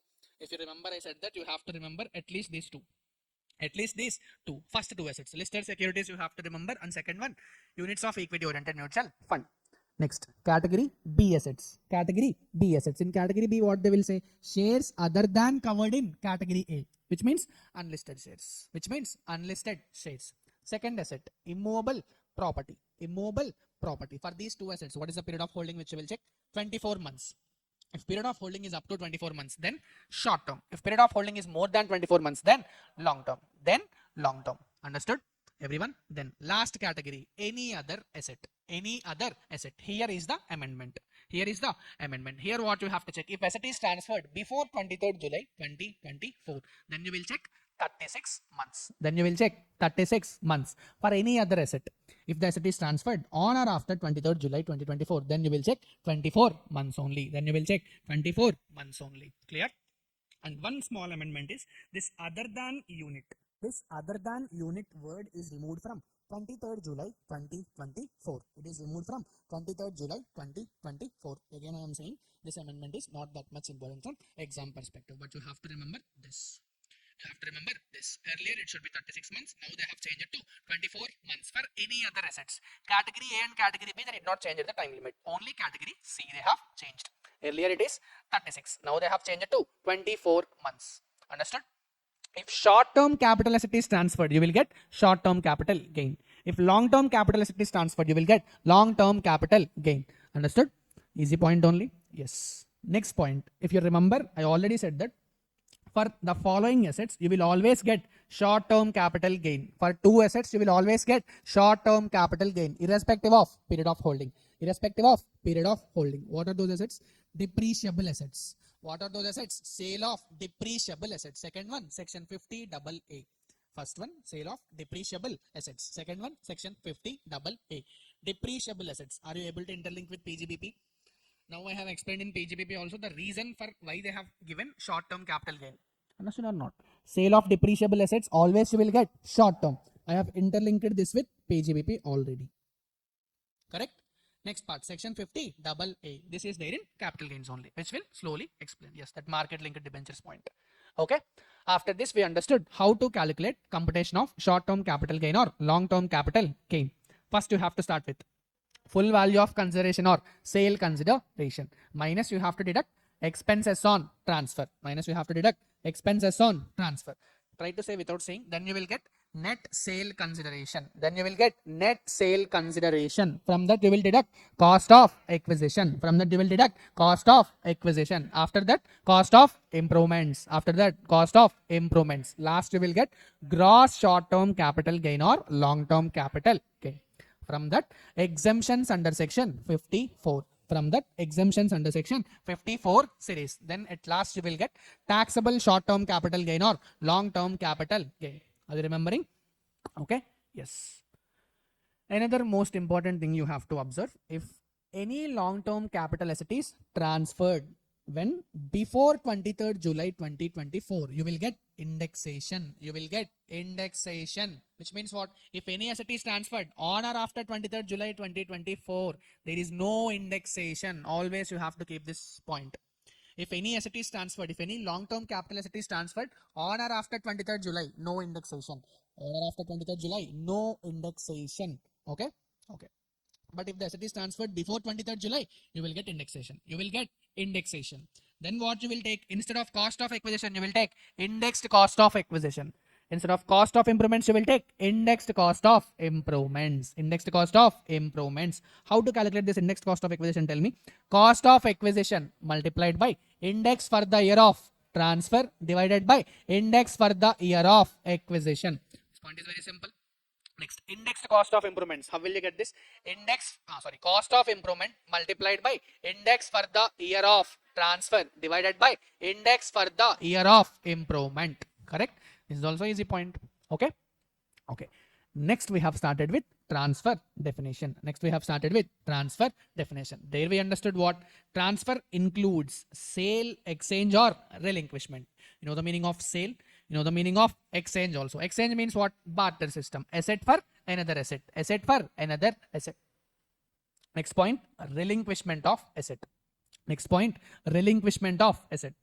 What is the meaning of relinquishment? Below only I have explained. Withdraw from or surrendering. If you remember, we have taken this mining example. So that's okay. If you see this, you can easily understand this example. Here, Mr. A is the owner of the land. Mr. B is the person who have paid 50 lakh to do mining.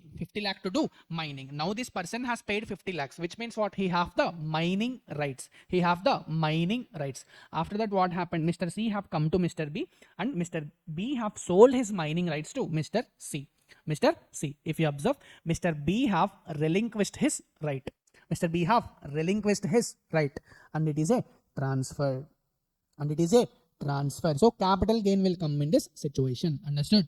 Second point, extinguishment of asset. After that, compulsory acquisition of immobile property. This we have covered in section 45 subsection 5.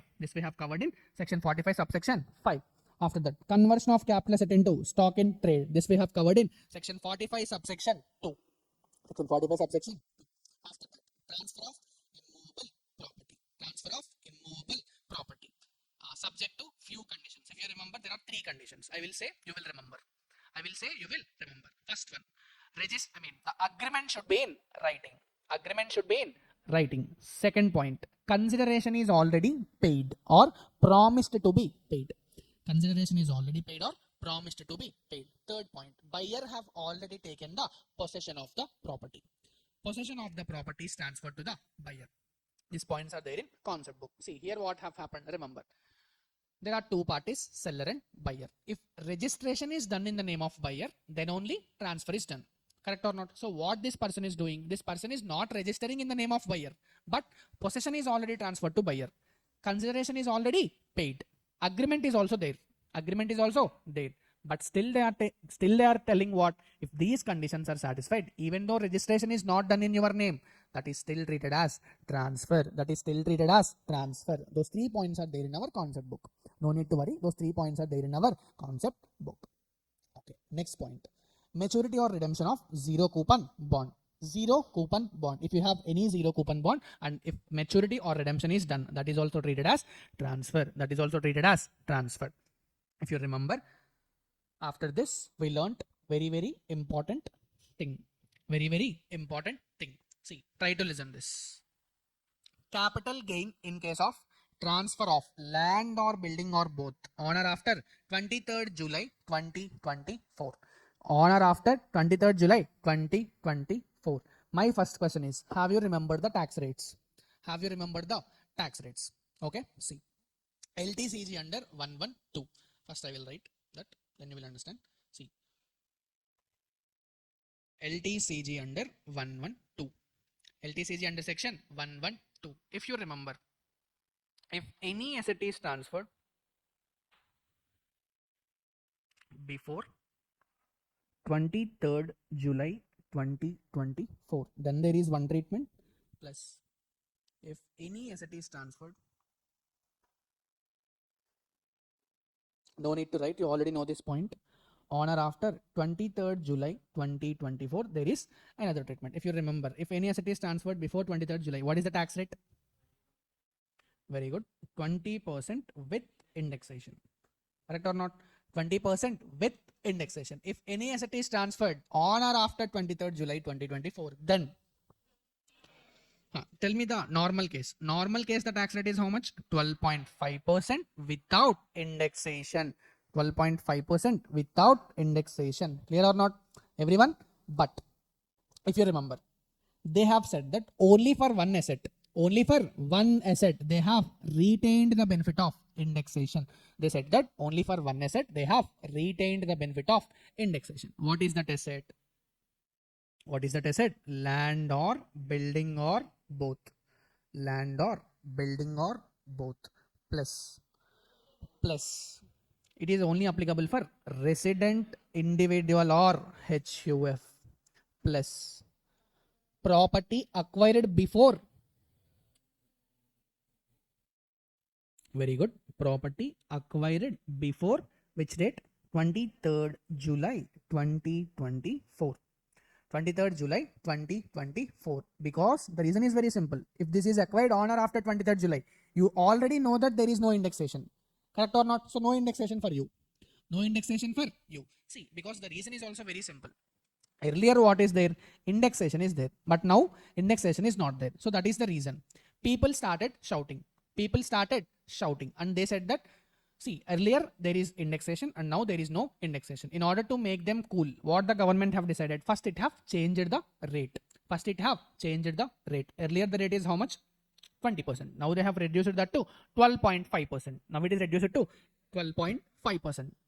Some SSEs have cooled down. But other SSEs who transfers land or building or both, who usually transfers land or building or both, for them, the benefit of indexation is more than this reduced tax rate. Try to understand what I'm saying. For them, whatever the benefit of indexation which is having, that is more than this reduction in tax rate.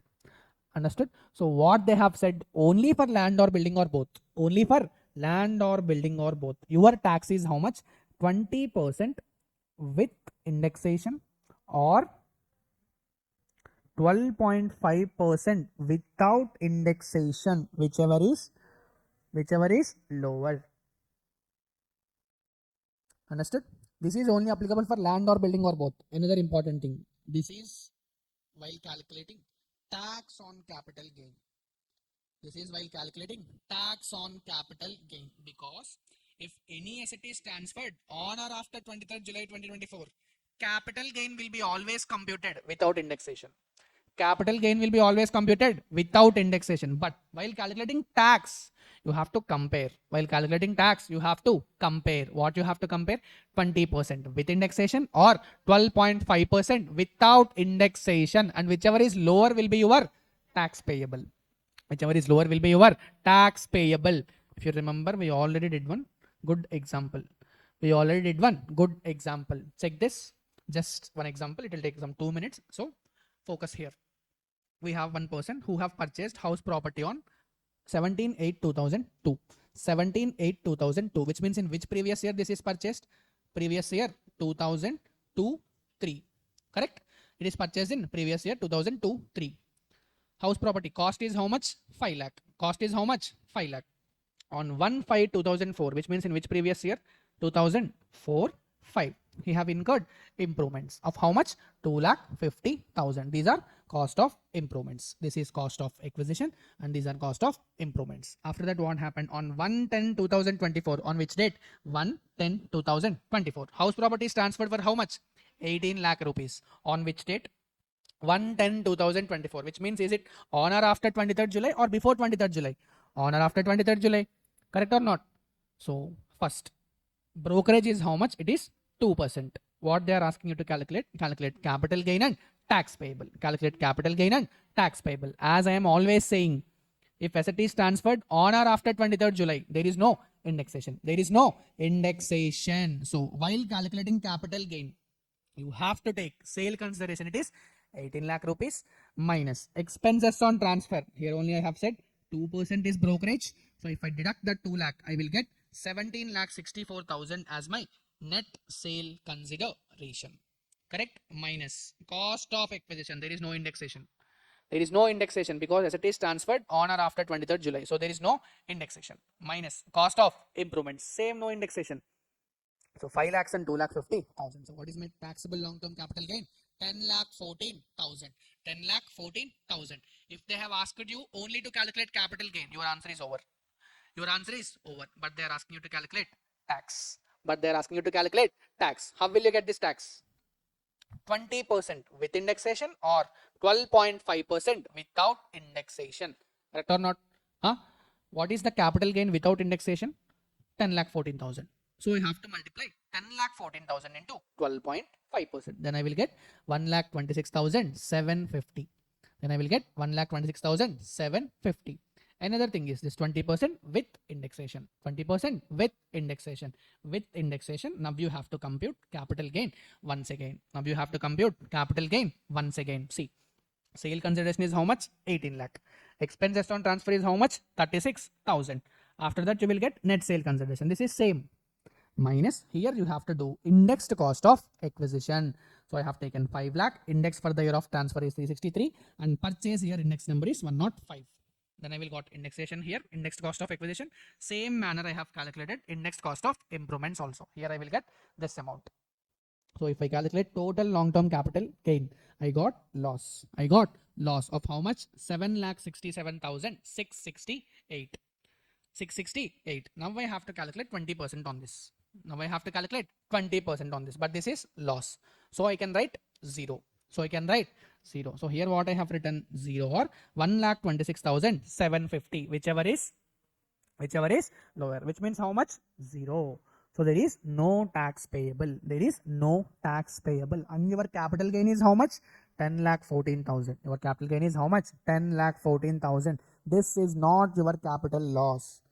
This is no tax treatment. There is no tax treatment for this. In other words, this is called as dead loss. This you have only calculated for the purpose of calculating tax.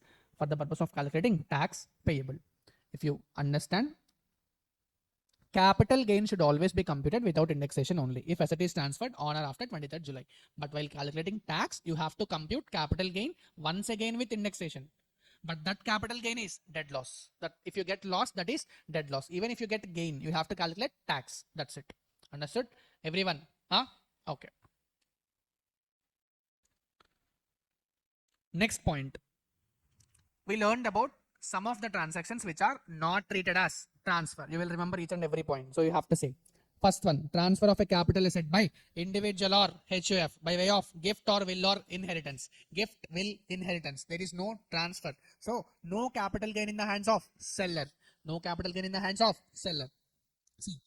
condition is common condition. First of all, there should be capital asset plus it should be transferred. Now we are learning what some transactions which are not treated as transfer. So obviously there is no capital gain. Second transaction. Distribution of capital asset on partial or total partition of HUF. Third point, transfer of a capital asset by holding company to 100% subsidiary company. Or 100% subsidiary company to holding company. But what is the condition if you remember? Transferee company should be an Indian company. Next point. Transfer of a capital asset by amalgamating company to amalgamated company, demerged company to resulting company. But what is the condition which they will say? Transferee company should be an Indian company. Next point. Shareholders of amalgamating company or demerged company got shares of amalgamated company or resultant company. They got shares of amalgamated company or resultant company. Here also if you observe, earlier these shareholders are having shares of amalgamating company or shares of demerged company. Now what happened? Because of this amalgamation, they got shares of amalgamated company. They have not received any consideration. So what they are saying, these are not treated as transfer. Next point, conversion of preference shares or debentures or deposits or bonds into equity shares of a company. There also you will not receive any consideration. So that is the reason they are saying it is not treated as transfer. Next point, conversion of sole proprietorship or partnership form into a company. What conversions they are saying here? Sole proprietorship or partnership form into company. Second type of conversion which they will say is unlisted public company or private company if the same is converted into LLP, subject to certain conditions. It is not treated as transfer. It is not treated as transfer. Those conditions are also not there in our syllabus. They are there, but they are not that much important. So we have not discussed those. Next, redemption of sovereign gold bond by individual. Redemption of sovereign gold bond by individual. If any individual redeems this sovereign gold bond, then also it is not treated as transfer. It is not treated as transfer. After this, we understood transfer of a capital asset by a senior citizen under reverse mortgage scheme. Under reverse mortgage scheme. Have you remembered this reverse mortgage scheme? Huh? If you remember, asset is there, senior citizen is there. First what she did, she have transferred those title deeds to a banker. Now what the bank is doing, it is giving lump sum amount or periodic amounts. This is called as reverse mortgage. In normal mortgage, who will pay EMIs? Borrower will pay EMIs. But here what is doing, bank is making payments to senior citizen. So what they are saying, even though senior citizen receives any amount, that is also not treated as transfer. That is also not treated as transfer. If something is not a transfer, it is, there is no capital gain. Clear? There is no capital gain. Next point, transfer of a capital asset by outside India. Transfer of a capital asset outside India by a non-resident to another non-resident. See, one resident is transferring capital asset to another non-resident outside India. So there is no capital gain because it is not a transfer. Next point, see, both are outside India. Seller is also non-resident, buyer is also non-resident, and the transfer is also taken place outside India. So what they are saying, it is also not treated as transfer. Next point, transfer of a specified capital asset. Transfer of a specified capital asset to government, national museum or art gallery. Specified capital asset means what? Drawings, paintings, archaeological collections or any other work of art. Next point, conversion of physical gold into digital gold. Or vice versa. This is also what they are saying. This is also not treated as transfer. Clear? Next. So next, let us learn about period of holding. See, only based on this period of holding, you can calculate an asset as short term or long term. So normally, how will you calculate this period of holding? General case is what? From the date of purchase till the date of transfer. You have to take that as period of holding. Here we have taken one example also. Mr. A have purchased one asset on 1st April 2024 and he have sold on 31st March 2025 to Mr. B. So if we normally calculate the period of holding of Mr. A is how much? 1st April 2024 to 31st March 2025. Correct? 31st March 2025. But for Mr. B also the period of holding will start from the date of purchase. Correct or not? In that case, from B also the period of holding will be starting from 31st March 2025 because that is the date of purchase. Correct or not? So what they have did, while calculating period of holding, you have to exclude the date of transfer.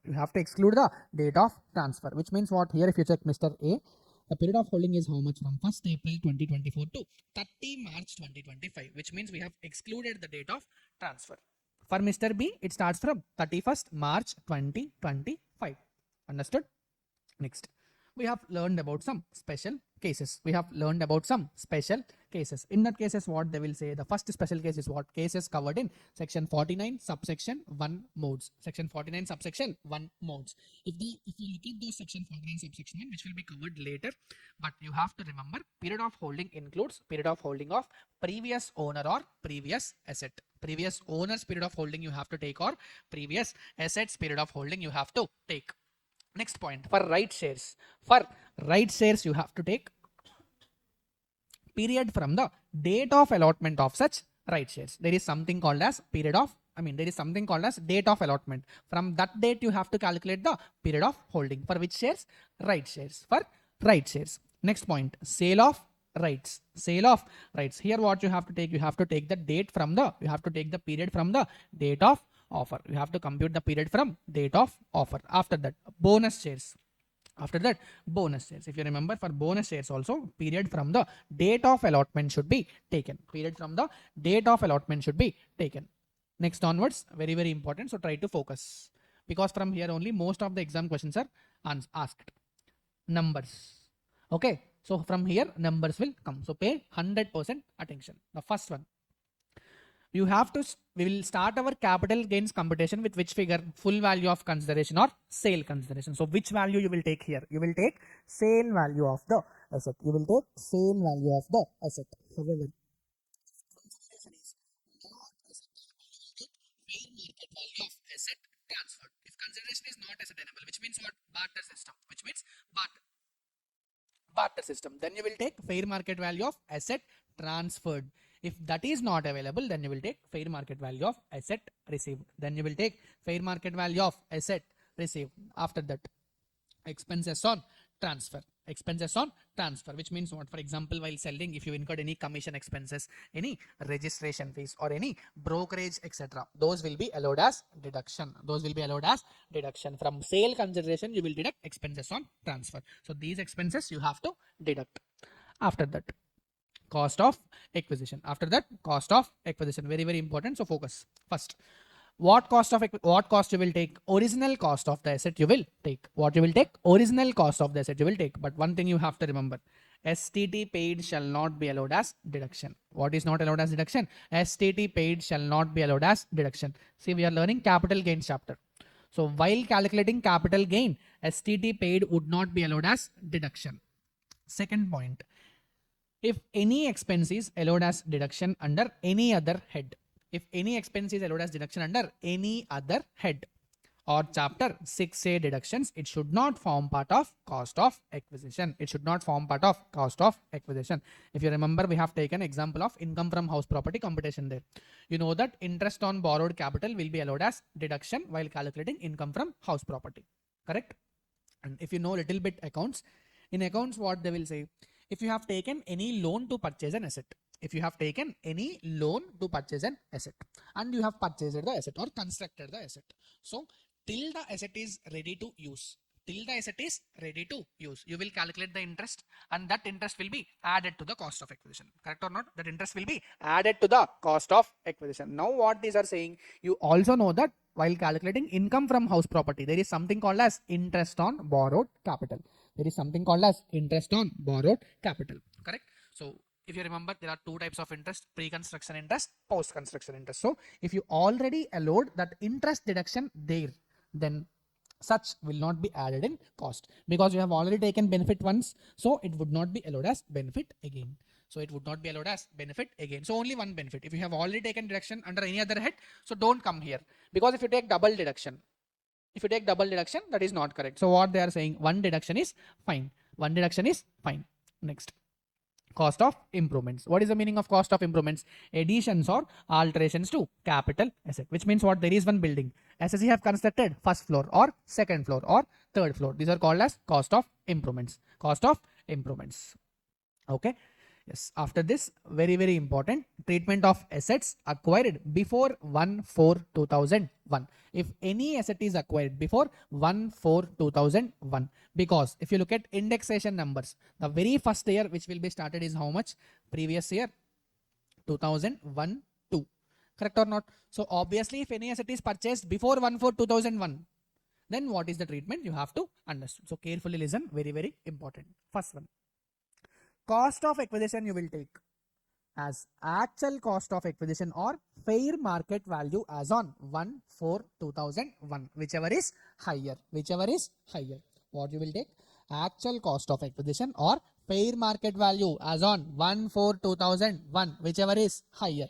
But if stamp duty value is available as on 1/4/2001, if you also have stamp duty value, then what you will take? You have to compare fair market value and stamp duty value. You have to compare fair market value and stamp duty value. Whichever is lower will be compared with actual cost. Whichever is lower will be compared with actual cost, and whichever is higher will be your cost of acquisition. Understood? Listen once again carefully. If any asset is acquired before 1/4/2001, what you will take? Actual cost of the asset or fair market value as on 1/4/2001, whichever is higher. Whichever is higher. That point you have to remember.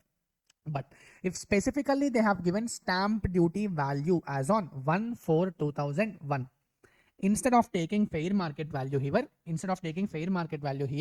take lower of fair market value or stamp duty value. Understood? Take lower of fair market value or stamp duty value, and you have to compare that with actual cost of acquisition. Whichever is higher will be your cost of acquisition. And from previous year 2001 to you have to calculate indexation. From previous year 2001 to you have to calculate indexation. Next point.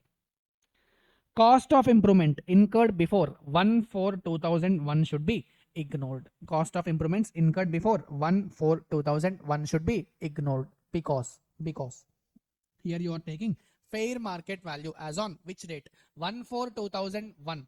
Which means what? If any improvement is incurred before 1/4/2001, the value of such improvement is already covered here. The value of such improvement is already covered here. So we will not take any cost of improvement which are incurred before 1/4/2001. In other words, it should be ignored. Next. The same point I have explained. See what have happened in this example is SSE have constructed first floor on 1st May 1998, which means in which previous year? 98-99 previous year. Correct? Here you will take fair market value as on 1/4/2001, which means what? Its fair market value consists of what? House with first floor, which means it has already included the value of improvement also. So you will not take this cost of improvements if they are incurred before 1/4/2001. Understood, everyone? Next. Very, very important point. If you remember, we have covered indirect transfer. See, you will remember everything. First, there is seller. And here, there is Mr. Chiru here, Mr. Charan here. First, what have happened? Charan have gifted the property to Mr. Charan. Chiru have gifted the property to Mr. Charan. Now you have to tell me, is this a capital asset first? Is it a capital asset? Capital asset. Yes, it is a capital asset. Is it a transfer? No. Is it a transfer? No. Why it is not a transfer? Because gifted. Gift is not treated as transfer. The very first definition which we have covered. Next. Now if it is not a transfer, then there is no capital gain for Chiru because two conditions have to be satisfied. First, there should be a capital asset plus it should be transferred. If any of the condition is not satisfied, there is no capital gain. Correct? So here, no capital gain in the hands of Chiru. Now my next question is, Mr. Charan have sold the property to Mr. Mahesh. Is it a capital asset? Yes. Is it a transfer? Yes. So here capital gain will come in the hands of Charan. Okay. Now remember, see, listen. While taking period of holding, you have to take period of holding of previous owner also. Next. While taking cost of acquisition, you will take cost of acquisition of previous owner also. You have to take cost of acquisition of previous owner also. Sir, why you have to take cost of acquisition of previous owner? Because if you look, there is no cost for Charan. So what they are saying, because it was gifted, there is no cost for Charan. So what they are saying, you can take cost of previous owner. Next point. Cost of improvements also. You can take cost of improvement of previous owner, but the condition is it should be incurred on or after 1/4/2001. Because if they are incurred before, those should be ignored. Correct? So cost of improvements also we can take off previous owner, but the condition is those should be incurred on or after 1/4/2001. Next point. Very, very important. Indexation benefit. Next point. Indexation benefit. If you remember, as per Income Tax Act, they will say that indexation benefit is applicable from the previous year in which SSE held the property. If you observe this example here, in 2007-8, Mr. Chiru have gifted the property to Mr. Charan, which means what? From 2007-8 only, the properties belongs to Mr. Charan. So income tax is saying what? Indexation benefit is applicable only from previous year 2007-8. That is said by Income Tax Act. But there is Another judgment which is opposite of this, little bit different from this, what they are saying in case of Manjula J. Shaw case law, they are saying indexation benefit is applicable. Indexation benefit is applicable from the year in which asset is acquired by the previous owner. From the year in which asset is acquired by the previous owner. See, try to understand the logic. They are saying cost of acquisition you can take from previous owner. Period of holding also you can take from previous owner. So now what they are saying, even indexation also you can take from previous owner. This is said by case law. But as per Income Tax Act, what they are saying indexation benefit is applicable from the previous year in which SSE held the property. That is as per Income Tax Act. And now I explain as per case law also. In exam, what you have to do, you can write anything. In exam, you can write anything. You can either take indexation from the previous year in which SSE acquired the property, or you can take indexation from the previous year in which previous owner has acquired the property. Understood, everyone? Okay, indexation. In exam, you can write anything and you have to write a note. You have to write a note. Both are correct. Both are correct only. Next point. Next point. Indexation benefit is not applicable in the following cases. Next, we learned that indexation benefit is not applicable in the following cases. You already know this point. If any asset is transferred on or after 23rd July 2024, there is no indexation except one case. What is that one case? Land or building or both. That is also only for calculating tax. Only for calculating tax on capital gain only you have to check. You have to take indexation. Otherwise, no indexation. Second point. Even if any asset is transferred before 23rd July 2024, still you don't have any indexation. What is the first asset? Short-term capital asset. What is the first asset? Short-term capital asset. Second asset, depreciable assets. Second asset, depreciable asset. Because you always know that on depreciable assets you will get short-term capital gain. Next point, 50AA. Next point, section 50AA. That is also always you will get short-term capital gain. So there is no indexation. So there is no indexation. Next point, 112A. Section 112A. This point also you have already know that there is no indexation. There is no indexation because you have already know the tax rates. Even though if any asset is transferred before 23rd July, the tax rate is how much? 10% in excess of 1 lakh. There is no indexation there also. Okay. Next. The last one which you have to remember is slump sale. So in these 5 cases, there is no indexation. In these 5 cases, there is no indexation. These things are important from exam perspective. So if you remember these 5, it is fine. These 5 also you already know 4 points. You have to remember only this slump sale. You have to remember only this slump sale. Okay. After this, treatment of advance money forfeiture. Treatment of advance money forfeiture. See, forfeiture means what? Forfeiture means cancellation of advance. Forfeiture means cancellation of advance. It is very simple. If forfeited before 1/4/2014, if forfeited before 1/4/2014, what you have to do? You have to deduct from cost of acquisition. You have to deduct from cost of acquisition. But if the forfeiture is made on or after 1/4/2014, then the treatment is taxable under income from other sources. Then you have to tax the same under other sources. If it is forfeited before 1/4/2014, what is the treatment? Reduced from cost of acquisition. If it is forfeited on or after 1/4/2014, then it is taxable under other sources. If you remember, we have seen this same point in charging section of other sources also. Correct or not? We have seen the same point in charging section of other sources. Next point. See, normally capital gain is taxable in which previous year? In the previous year in which transfer have taken place. In which transfer have taken place. But there are few exceptions. While listening, you will understand. You will remember everything. First one, damage or destruction of a capital asset and insurance compensation is received. Damage or destruction of a capital asset and compensation is received. Second point, conversion of capital asset into stock in trade. Third point, compulsory acquisition of capital asset by central government. All these 3, they will say different things. Which means what? Normally capital gain is taxable in the previous year in which transfer have taken place. Correct or not? So let us learn about these 3 situations, and after learning the situations, you will only understand it is correct only to tax them on these sections. Because see, What is the first exception which is there? Section 45 subsection 1a. Section 45 subsection 1a. Here it will say what? Damage or destruction of a capital asset and compensation is received. Damage or destruction of a capital asset and and compensation is received. See, here it is very simple. It is very easy point. See. Compensation received from insurance company for specified damages. Compensation received from insurance company for specified damages. See, because of some damages, your capital asset is destroyed.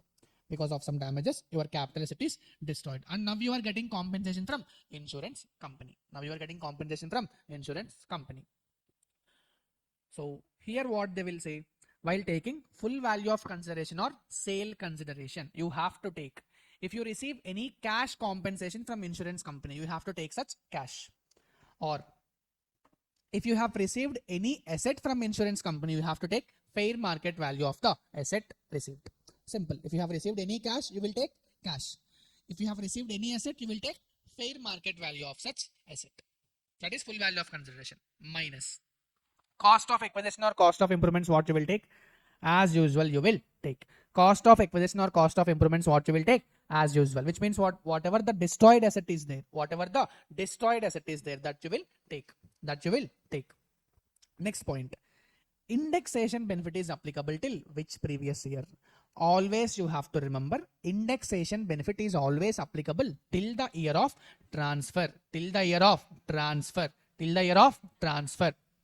Okay, which means what? In the year in which destruction is happened, till that previous year you will get indexation. But the very important point is this point.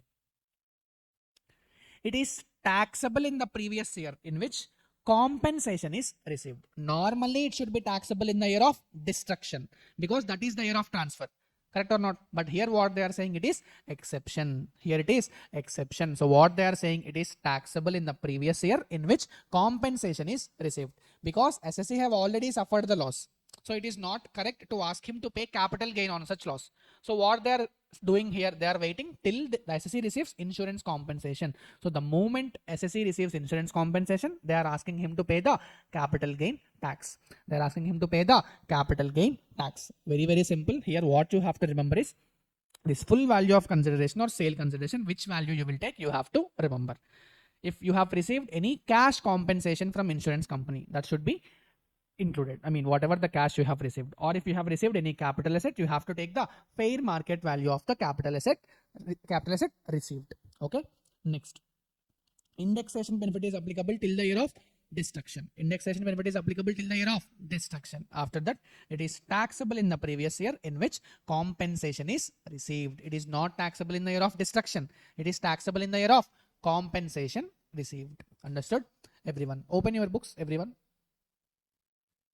see, if capital asset is destroyed only for these damages, then only that is covered under this section. What are those damages? Cyclone, hurricanes, earthquakes, accidental fire, etc. If asset is destroyed because of any other damages, then it is not taxable. Plus, if any asset is destroyed and insurance compensation is not paying you anything, then it is not rated as transfer. Okay. Even though if you have calculated the capital loss, there is no such treatment for such loss. Which means what? That is treated as dead loss. So what they are saying, if you receive compensation from insurance company, they will tax that. But if you don't receive any compensation from insurance company, they will not allow you to treat that loss. They will not allow you to set off that loss against any other income. Understood or not? If no compensation is received, that is not treated as transfer. Even though you have treated it as transfer, and if you have calculated capital loss also, still it is not available. In other words, it is dead loss. Understood, everyone? If you look at this example, you will remember everything. There are two SSCs, Mr. Vinay and Mr. Mahesh. Mr. Vinay is doing fireworks business. What Mr. Mahesh did, Mr. Mahesh has burned his fireworks business. So what have happened? But see, along all his stock in trade, along with building, everything is damaged or destroyed. In which previous year it is damaged? 22-23. In which previous year it is damaged? 22-23. But the best option, the best work which Mr. Vinay did is he have taken insurance. He have taken insurance on stock in trade and capital asset. Stock in trade and capital asset. Now the insurance company have paid compensation in previous year 24-25. So according to this section, what they are saying, that is taxable in the previous year in which compensation is received, because in the year of destruction, SSC itself has suffered a huge loss. And again, if they ask him to pay capital gains, that is not correct. So what they are saying, in the previous year in which you receive the compensation, please pay tax in that year only. But one thing you have to remember, indexation benefit is applicable till the year of destruction only. Till the year of destruction only. Only they have postponed the capital gain. Only they have postponed the capital gain. And they are asking you to pay capital gain in the year in which compensation is received. Understood? It is logical only to do that. Correct? Okay. So the next section, it is section 45, subsection 2. Next section is section 45, subsection 2. It is nothing but conversion of capital asset into stock in trade. Conversion of capital asset into stock in trade. Okay. So the next exception of the general rule. What is the general rule? Capital gain is taxable in the previous year in which transfer have taken place. That is the general rule. We are learning exceptions. We have covered one exception. What is the first exception? What is the first exception? Damage or destruction of a capital asset and insurance compensation is received. That is the first exception. What is the second exception which we are going to learn? Conversion of capital asset into stock in trade. Conversion of capital asset into stock in trade. See, listen. First, stock in trade is not a capital asset. Correct or not? Stock in trade is not a capital asset. Which means what? If you sold your stock in trade, such income is taxable under PGBP. Such income is taxable under PGBP. Remember this point. If you sold your stock in trade, that is taxable under PGBP. Next point. Here, we have taken one example. So through this example, we can understand this concept. There is one SSE whose name is Mr. Funny. There is one SSE whose name is Mr. Funny. He have one house property. He have one house property which he is using for his business. Which he is using for his business. Which means what? It is capital asset. Correct or not? It is capital asset. Now what he did? He had started real estate business. Now what he did? He had started real estate business. He has converted his building into stock in trade. He has converted his building into stock in trade. On which previous year he have converted? Previous year 1920 he have converted. He have converted his business, his capital asset into stock in trade. Okay. Okay. Later what have happened? That real estate business have constructed those buildings. And they have constructed 100 buildings on previous year 24-25. Okay. See, conversion is happened on which previous year? 1920 only. But they have constructed, they have completed the construction on which previous year? 24-25. Here, 60 buildings are sold. 60 buildings are sold. Now what they are saying, if you look at transfer definition, they will say conversion of capital asset into stock in trade is called as transfer. They will say that conversion of capital asset into stock in trade is called as transfer. Okay. Which means what? It is a transfer. It is a transfer. So capital gain should come. Capital gain should come. In which previous year taxable, in which previous year capital gain should come? In the year of transfer. In the year of transfer. That is the normal rule. Correct? But if you observe here, the transfer is happened on which date? Previous year 1920. Conversion is happened on 1920. But SSE will not receive any money during this. Correct? So what he did, he have converted into stock in trade, and the year in which such stock was sold. In the year in which such stock was sold, he will get some money. Correct? So in that year, he will pay the capital gain also. In that year, he will pay capital gain also. Try to understand the situation. SSA will not get any money in the year of transfer. So what they are saying in this case, okay. But benefit of indexation, everything will be available till the year of conversion only. But your capital gain is postponed. Your capital gain is postponed. They will ask you to pay capital gain in which previous year? In the year in which such stock was sold. In the year in which such stock was sold. Okay, check this. While calculating full value of consideration or sale consideration, which value you will take? Fair market value on the date of conversion. You will take fair market value on the date of conversion. Second point. Cost of acquisition or cost of improvement you will take as usual. Of the original capital asset only you will take. Next point, indexation benefit is applicable till the previous year in which capital asset is converted into stock in trade, which means what, here also indexation benefit is applicable till the year of transfer, till the year of transfer. Even in first exception also it is till the year of transfer only, till the year of destruction only you will get.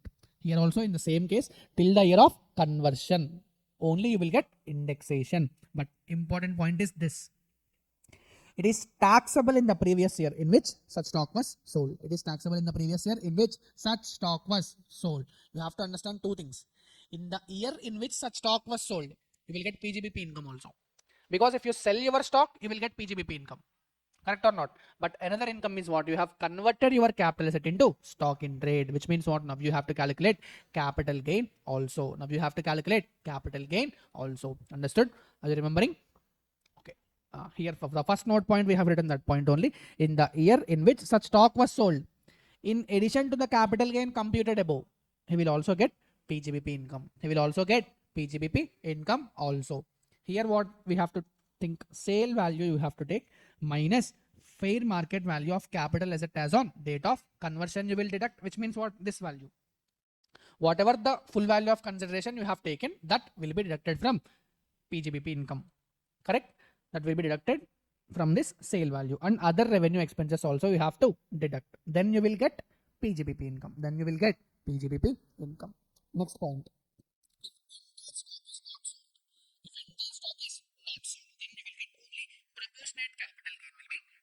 Which means what, here if you look, total 100 buildings are constructed, but only 60 buildings are sold. Which means what, 3/4 of, which means, sorry, 60% are sold. Which means only 60% are sold. So my capital gain also, 60% of capital gain is taxable in the current previous year, and balance will be taxable in the other previous year in which remaining stock is sold. Understood, everyone? Okay. So we are learning exceptions of the general rule. Correct? What is the general rule? Capital gain is taxable in the previous year in which transfer have taken place. We have learned two exceptions. What is the first exception we have covered? Damage or destruction of a capital asset and compensation is received. And compensation is received. Here what they will say, capital gain is not taxable in the year of transfer, but it is taxable in the previous year in which compensation is received. Correct? That is the first point. Second exception what we have learned, conversion of capital asset into stock in trade. That is also what, capital gain is not taxable in the year of transfer. Here what they will say, capital gain is taxable in the previous year in which such stock was sold. Correct? We have learned two exceptions. Now the third exception. It will say compulsory acquisition of the immovable property by central government, and compensation is determined by central government or RBI. Simple. Compulsory acquisition of immovable property is done by whom? Central government. By whom? Central government. Central government, I mean government will usually ask the person to sell his property. If he agrees, normal sale will be done. If he agrees, normal sale will be done. Otherwise it should, they will compulsorily acquire the property. They will compulsorily acquire the property. Clear? If it is normal sale, then anyway capital gain should be liable to pay, because sale, capital asset plus sale, it is capital gain will come. It is a transfer directly. Now what they are saying, even though you are not selling, but if government have compulsorily acquired the property, still it is treated as transfer. Check the transfer definition, that point will be there. So compulsory acquisition of immovable property is also treated as transfer. Clear? Is also treated as transfer.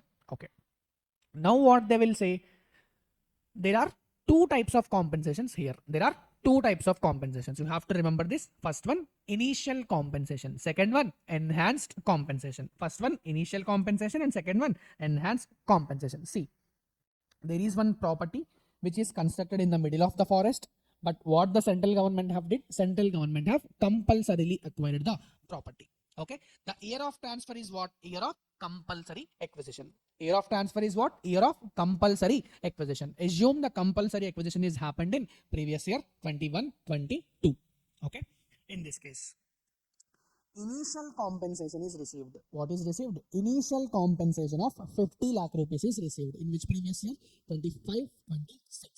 Initial compensation is received in previous year 25-26. Here what they are saying, Year of transfer is what? Year of compulsory acquisition.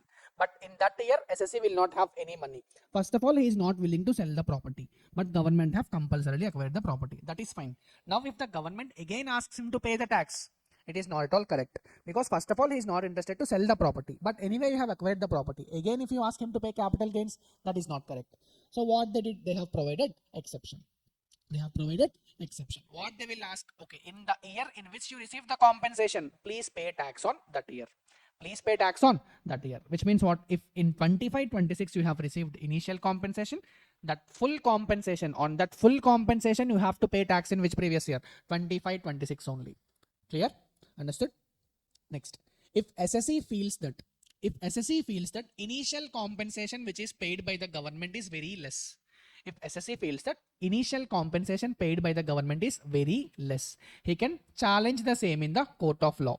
He can challenge the same in the court of law. Now what the court will do, if what the SSE is saying, if it is correct, court will increase the compensation. Court will increase the compensation. That is nothing but enhanced compensation. That is nothing but enhanced compensation. So now there are two types of compensation: initial compensation, enhanced compensation. Let us learn the taxability of those two.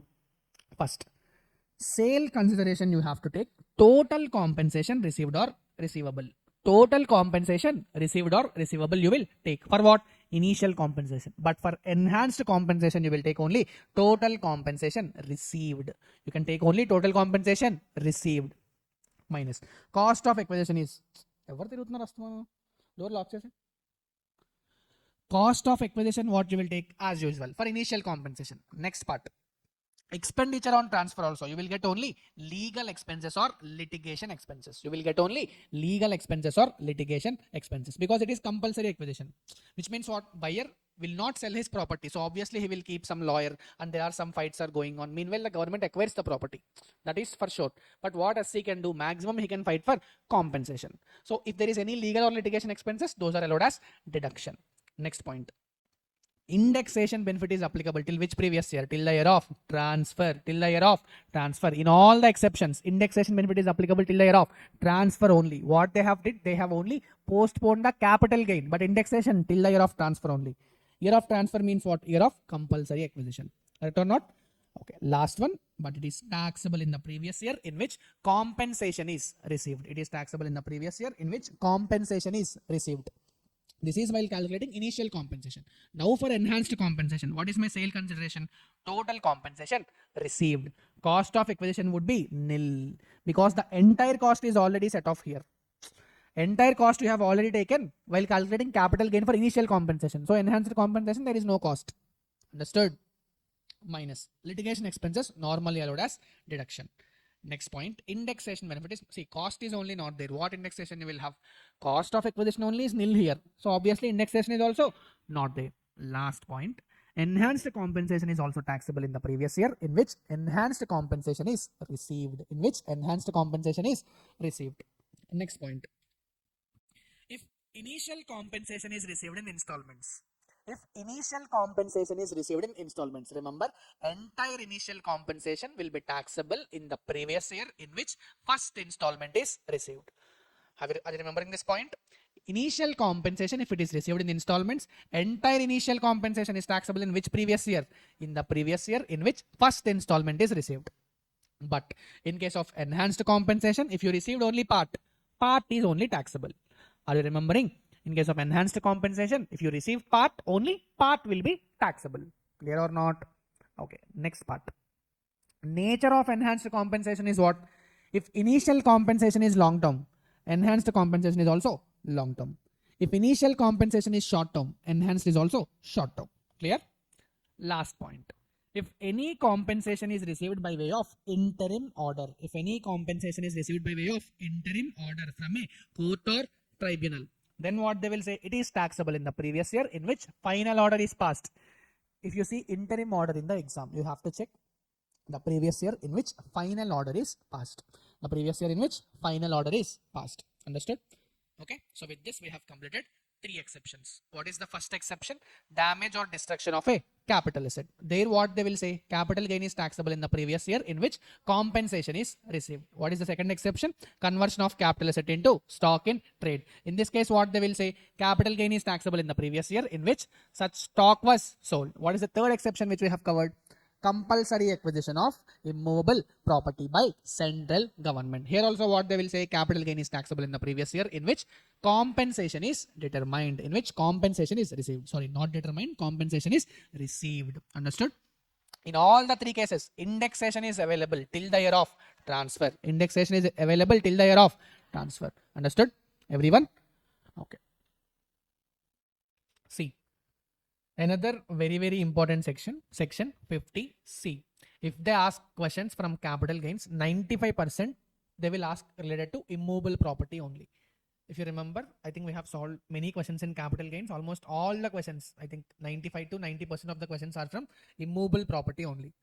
If you remember, every immovable property question will have connection with this section, section 50C. Before we have learned about 3 exceptions. So in exam, they can ask any of the exception directly as question. That chance is also there. If they don't want to ask those exceptions, they can definitely ask this immovable property. They can definitely ask this immovable property. So very important section. Let's see this section. Section 50C. Transfer of land or building or both. Land or building of both.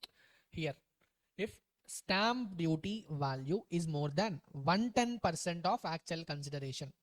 If stamp duty value is more than 110% of actual consideration, what you have to do, whatever the actual consideration which is there, just multiply with 110%.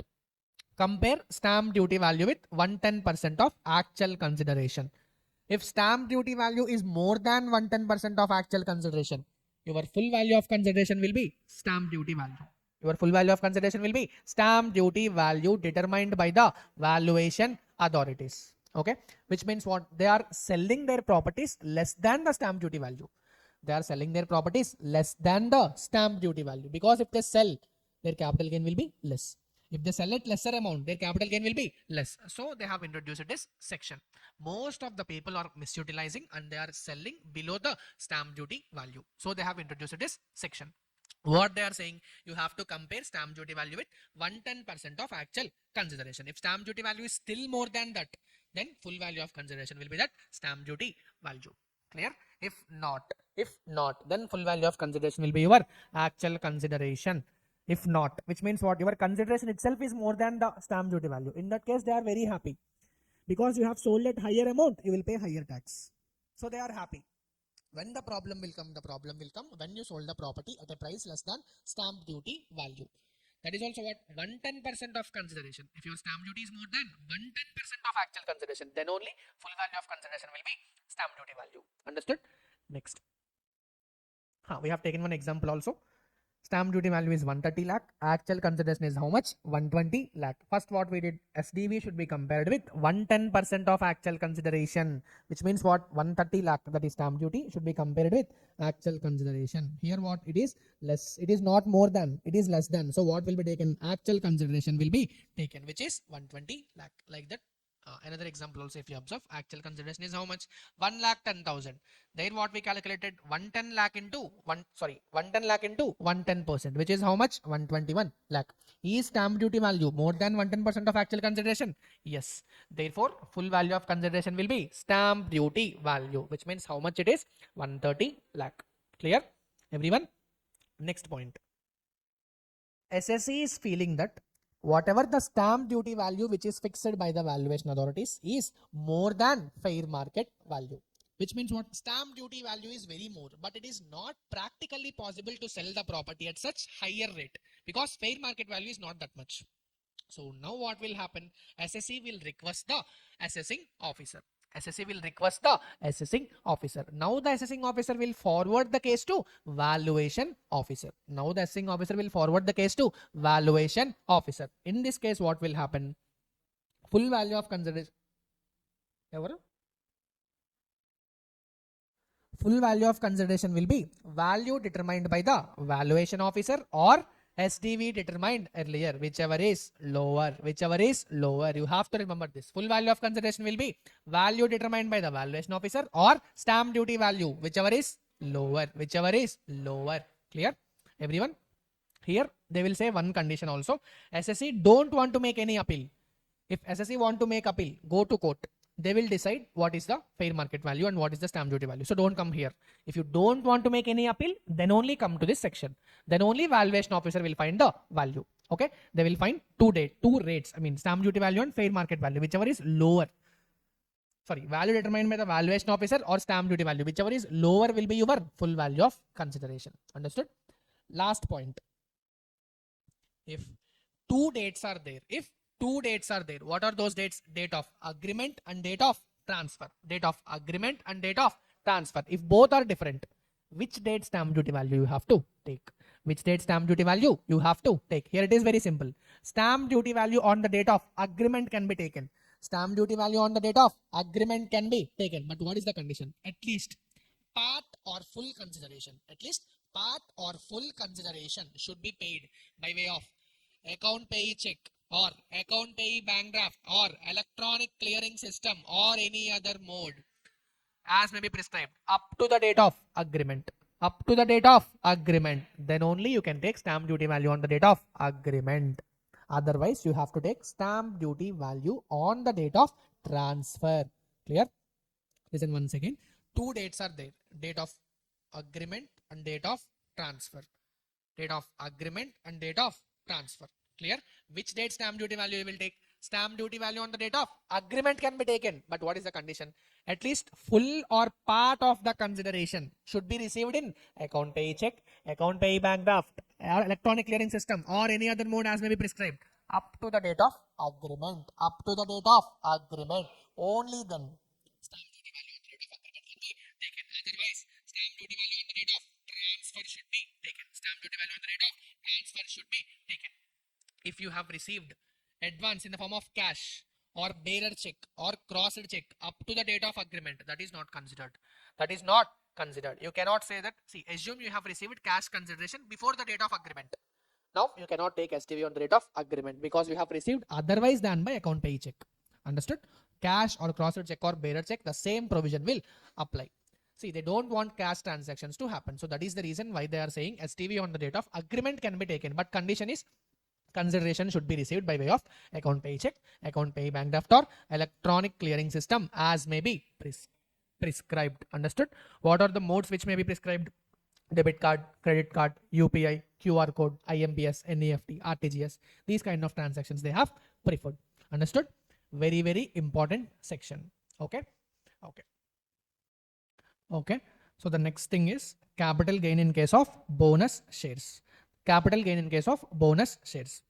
Here what you have to take, sale consideration or expenses on transfer will be taken as usual.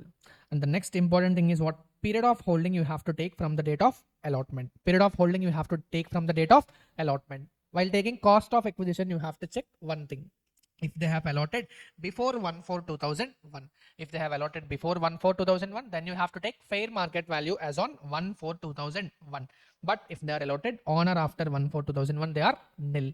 If they are allotted on or after 1/4/2001, they are nil. So this is very simple related to bonus shares.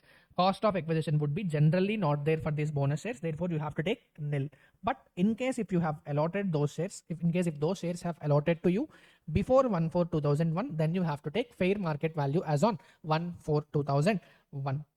So after this, the next concept is right shares. After this, next concept is right shares. The meaning of right shares is pretty simple. It is nothing but shares offered to existing shareholders. Here what they will say, shareholder have two options. So the first option is if he want, he can purchase right shares. The second option is sell the right. So the second option is he have the right to purchase. He can sell the right to purchase those right shares to others. Which means what, if he want, he can directly purchase the right shares, or otherwise he have the right to purchase those shares. So what he can do, he can sell the right to purchase right shares. So in this, if he have purchased those original shares and later if he sold those shares, while taking sale consideration, you can take normal sale consideration, and while deducting this cost of acquisition, you have to take amount paid to the company, which means what, whatever the right shares for which, whatever the price for which he have purchased those shares, you have to take that as cost of acquisition. And while doing this period of holding, you have to count from the date of allotment. And if you have sold these rights, sale consideration will be normal price, and the cost of acquisition which you have to take is nil, because you did not have paid any price to acquire that right. So that is the reason why you have to take here nil. And period of holding will be counted from the date of offer. Now, if right to purchase those shares were acquired by some third party, which means what here what have happened, the shareholder have sold the right to purchase right shares to some other person, now what this person have did, purchased by other person, and obviously if he sold those shares while taking sale consideration, you have to take the normal value which they have given, and while taking cost of acquisition, you have to take the amount paid to shareholders for acquiring such right plus amount paid to the company for acquiring such share. And period of holding will be counted from the date of allotment. So with this, we have completed even right shares also.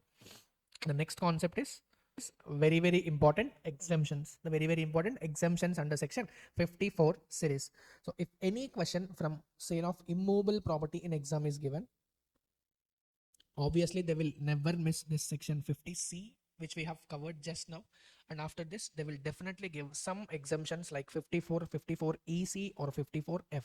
These three are most A category important exemptions which you should never miss. There are other exemptions also which are there, which are least important, but our preference should be you should not miss these three exemptions, which are 54 EC and last one 54F. These three should be studied definitely. So with this, let's learn first exemption, which is section 54. It is very simple. If the transferred asset is long-term residential house property,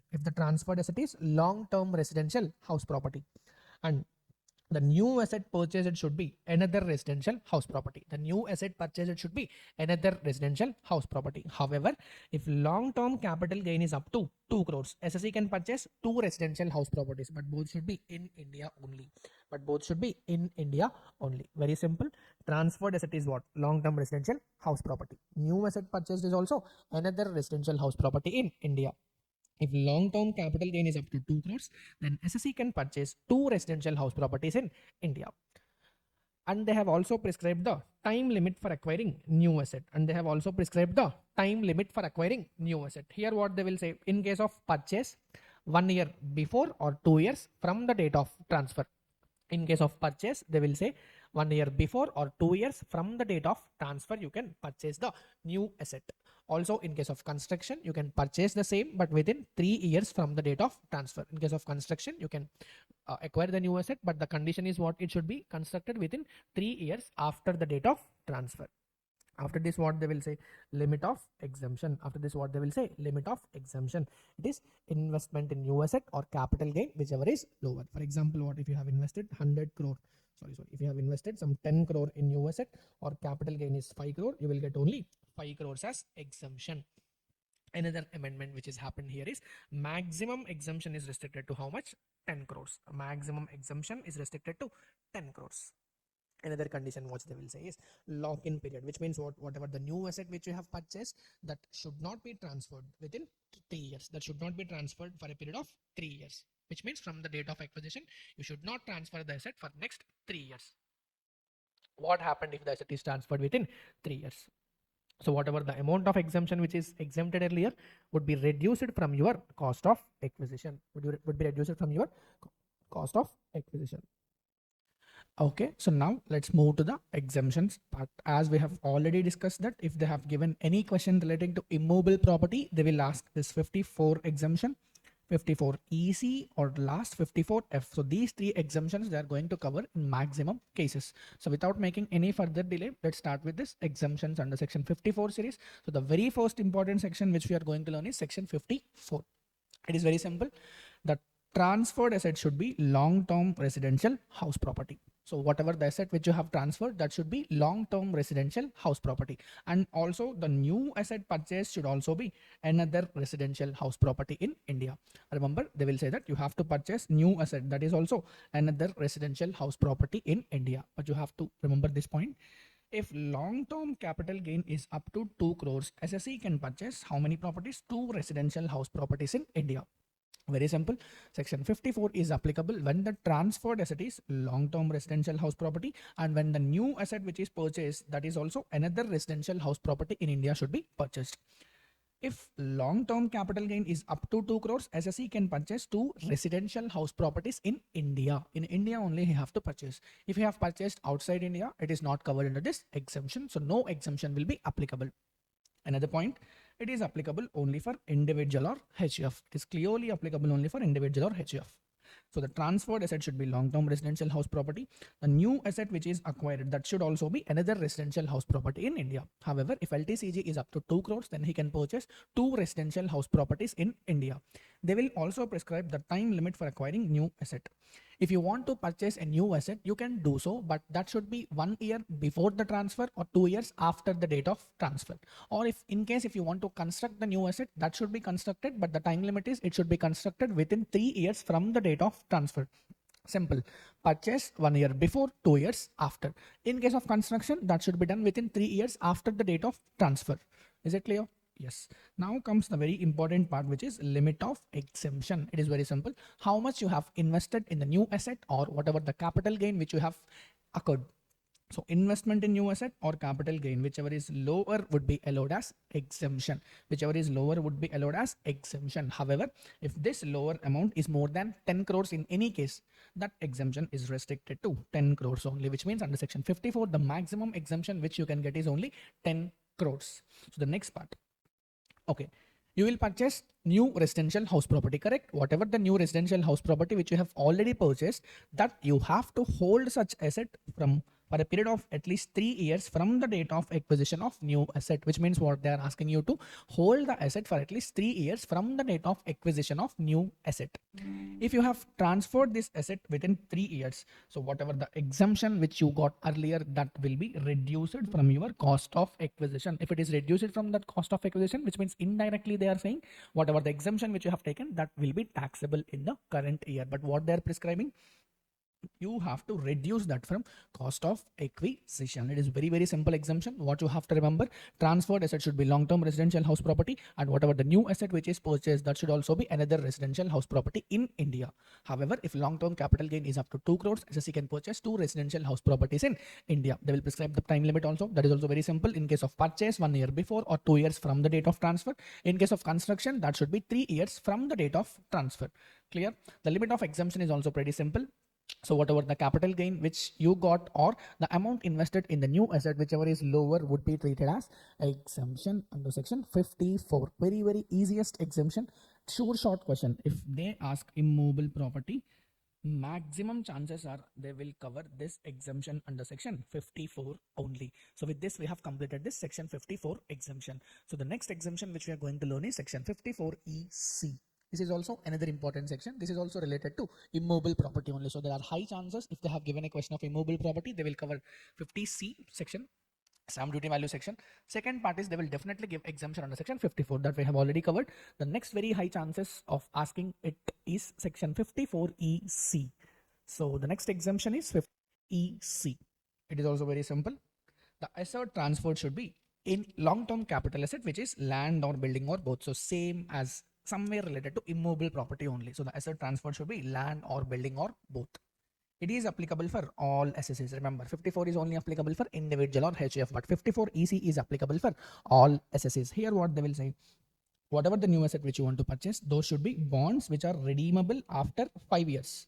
Those are, you have to invest in bonds which are redeemable after 5 years. But in which bonds you have to invest? You have to invest in NHAI bonds. NHAI means National Highways Authority of India. The second type of bonds are Rural Electrification Corporation Limited, which is called as RECL bonds.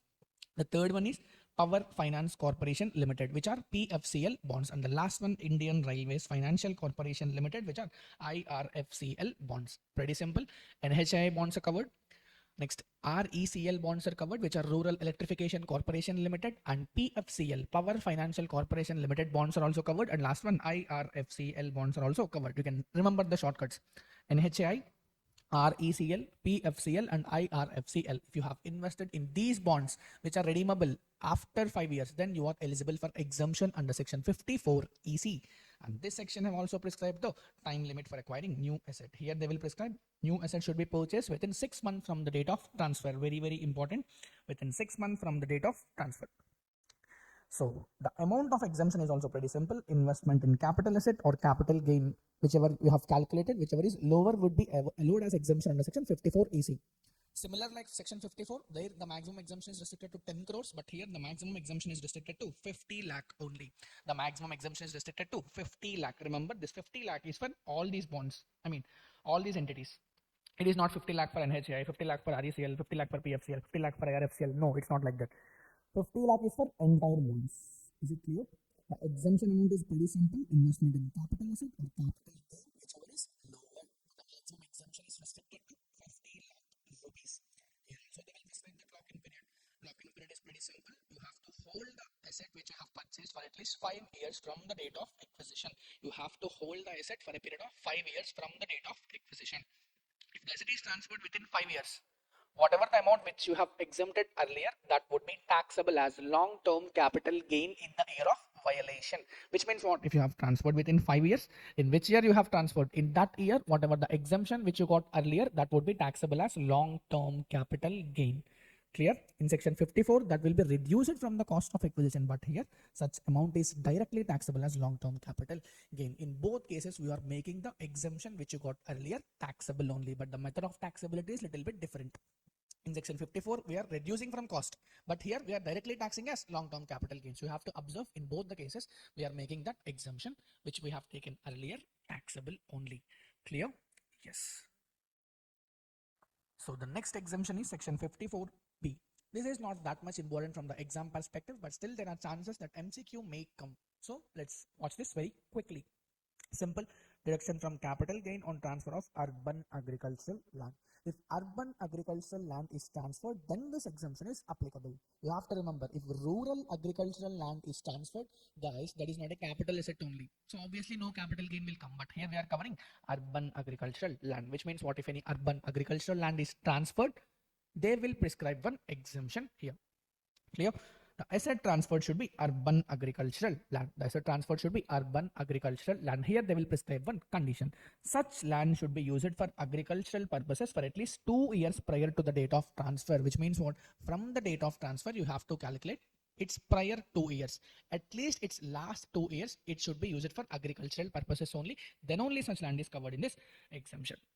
Whatever the date of transfer which is there, calculate last 2 years, at least last 2 years, that should be used for agricultural purposes. If it is not used for agricultural purposes, then it is not exempted, then this exemption is not applicable.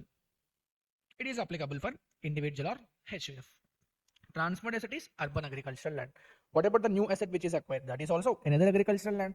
It can be either urban or it can be either rural. So the transferred asset should be urban agricultural land. The new acquired asset can be either urban or rural, but it should be agricultural land.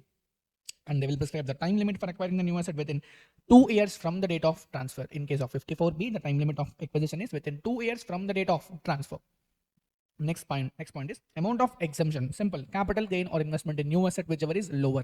Capital gain or investment in new asset, whichever is lower, would be the exemption, and the lock-in period is 3 years from the date of transfer. 3 years from the date of transfer. If you have transferred within 3 years, whatever the amount which is exempt earlier, that will be reduced from your cost of acquisition. Similar to section 54, it will be reduced from your cost of acquisition. But remember, guys, if you purchase rural agricultural land and if you sold subsequently, obviously there will be no capital gain only. So this point is not applicable, which means what? It is not a capital asset. So obviously will not calculate any capital gain. So this violation point is not applicable. This lock-in period point is not applicable.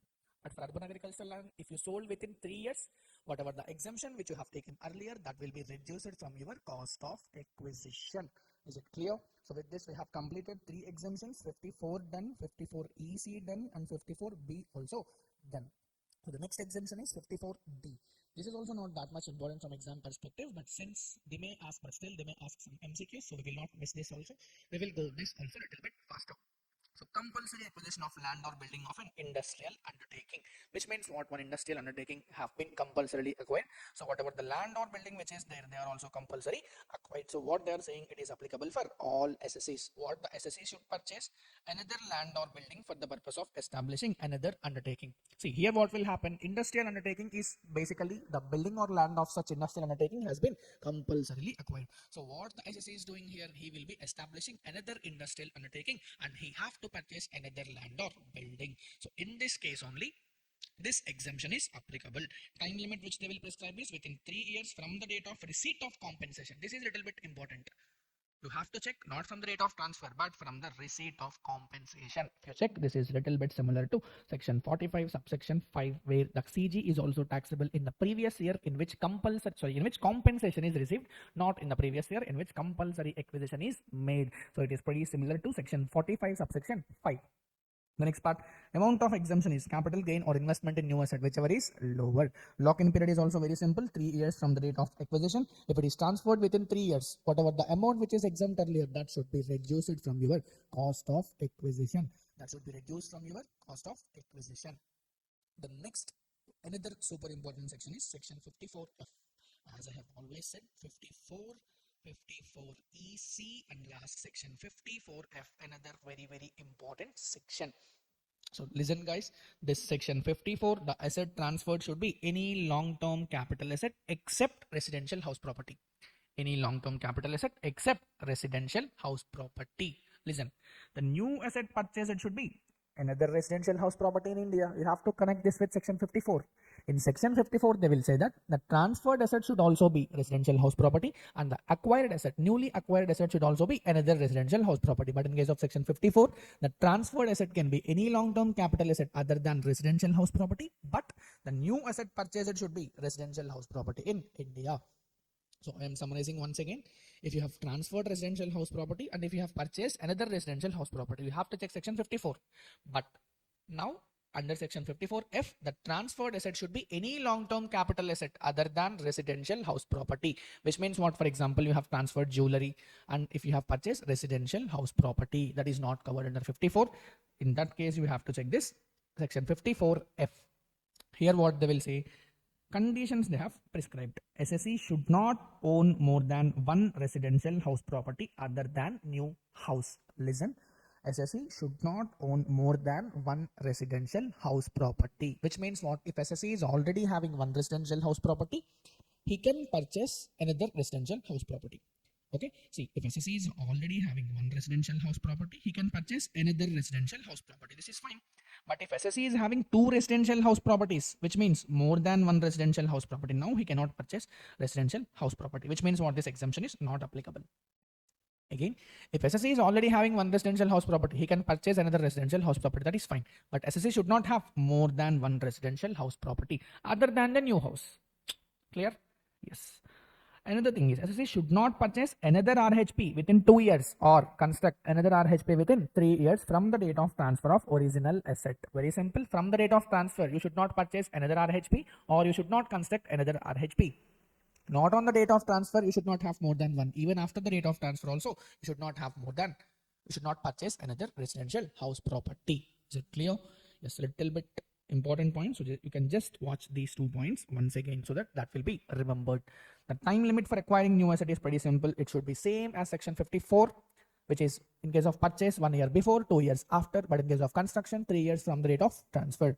The last point, amount of exemption is, here they will prescribe little bit different formula.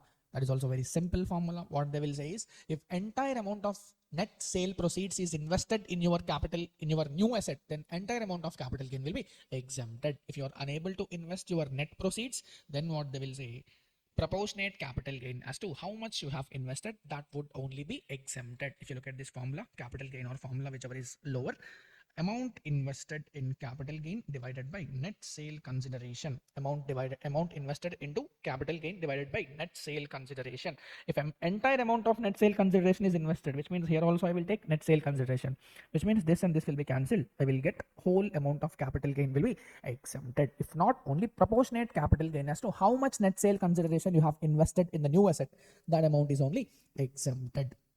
Clear? Done. So lock-in period is pretty simple. It is 3 years. So if new asset is transferred within 3 years from the date of acquisition, or in this note point I have said that you should not purchase another RHP for next 2 years, or you should not construct for next 3 years. If you did that also, whatever the exempt capital gain earlier, that should be directly taxable as long-term capital gain in the year of violation. It is pretty simple, guys. Don't ignore these exemptions because these are very important. At least you have to cover three exemptions: section 54, section 54 EC, section 54 F the day before exam, to get more comfort on these, because without these exemptions they cannot ask a standalone capital gains question. There are high chances that if they ask immovable property question, these exemptions will definitely include in that question. So that's it regarding this exemption. So the next topic which we are going to cover is so before going to next concept, there is another concept called as capital gain account scheme. Because if you observe the time limits which are there in depositing, the time limits which are there in order to invest in new asset, there are 2 years after the date of transfer. In case of construction, 3 years after the date of transfer, like that, correct? But you will calculate capital gain in the year in which transfer have taken place, which means what? You will calculate exemption also in the year of transfer only, but you will make investment after 2 years or 3 years, correct or not? But since this is the case, department have designed a special account called as capital gain account scheme. This account you can generally open with your bankers also. Here what they will say, in case of section 54, you can make deposit. You can make deposit. One second. You can make deposit into whatever the, I mean, whatever the investment which you want to make in new asset, you have to deposit that amount into this capital gains account scheme. If investment in such account is not made up to the due date of filing of return of income under section 139 subsection 1, what they are saying, such amount shall be deposited with capital gain account scheme. Such amount shall be deposited with capital gain account scheme. Because what the time limits they have given is after 2 years, after 3 years. But exemption you are taking now, most of the people misutilize. They will take exemption now and they will not invest. So what they are saying, if you are unable to invest up to the due date of return of income filing, then you have to deposit in capital gain account scheme. Is it clear? Yes. So the before expiry of time limit to purchase the new asset, amount should be utilized for such acquisition. In this case, how much amount you have to deposit?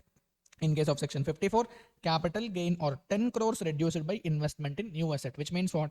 For example, you have already purchased 5 crore worth asset. Two residential house properties can purchase if capital gain is up to 2 crores. So what I did, I have invested 5 crores in one asset. So the balance, how much is there? 5 crore is there. So I can compare this here. Is it clear, everyone?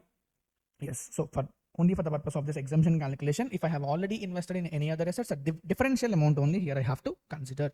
So the next part is, in case of section 54F, net consideration or 10 crores reduced by investment in new asset. Because for 54F also, maximum investment you can make is only 10 crores. So that is the reason here you have to check 10 crore reduced by investment in new asset, whichever is lower you have to take. Most important point you have to remember is, for 54 EC, this capital gain account scheme is not applicable, because the time limit to purchase new asset is only 6 months from the date of transfer. Clear? 6 months from the date of transfer. So with this, we have completed all exemptions part. So the very next important section which we are going to cover is section 112A, section 112, and section 111A. These are super important sections because we have got many amendments in this. So let's discuss about those. So the next amendment, before going into those respective sections, section 112A, section 112, and section 111A, first let us discuss the tax rates. So the first, let us discuss the amended tax rates which are going to applicable for your exam. So very simple. First, let us understand the tax rates for this long-term capital gain under section 112A. Long-term capital gain under section 112A. See, listen guys, you can remember this section is stock market incomes. Okay. So here they will cover three assets. Only three assets you have to remember. You have to remember these three assets. You have no option left. You have to remember. So the first one, sale of listed equity shares on which STT is paid. Sale of listed equity shares on which STT is paid. I will come to this STT part little bit later, but first let us learn about the tax rates. The first asset is sale of listed equity shares on which STT is paid. Second asset, units of equity oriented mutual fund. Second asset, units of equity oriented mutual fund. Third asset, units of business trust. So three assets are covered. First one, sale of listed equity shares on which STT is paid. Sale of units of equity oriented mutual fund, units of business trust. So these three assets, if they are transferred before 23rd July 2024, then the tax rate is how much? 10% in excess of 1 lakh rupees. Which means what? If they have transferred before 23rd July, then the tax rate is 10% in excess of 1 lakh. But if they have transferred on or after 23rd July 2024, the tax rate is 12.5 percentage in excess of 1,25,000. The tax rate is 12.5 percentage in excess of 1,25,000. See, you have to remember this 23rd July 2024 because from this date onwards there have been many amendments. The reason being it is the date on which finance bill is passed. So this date you have to remember, it is 23rd July 2024. From this date many amendments have been passed. Clear? Yes. So if they have transferred before 23rd July, then the tax rate is 10 percentage in excess of 1 lakh rupees. But if they have transferred on or after 23rd July, the rate of tax is 12.5 percentage in excess of 1,25,000. What are the assets which they have covered?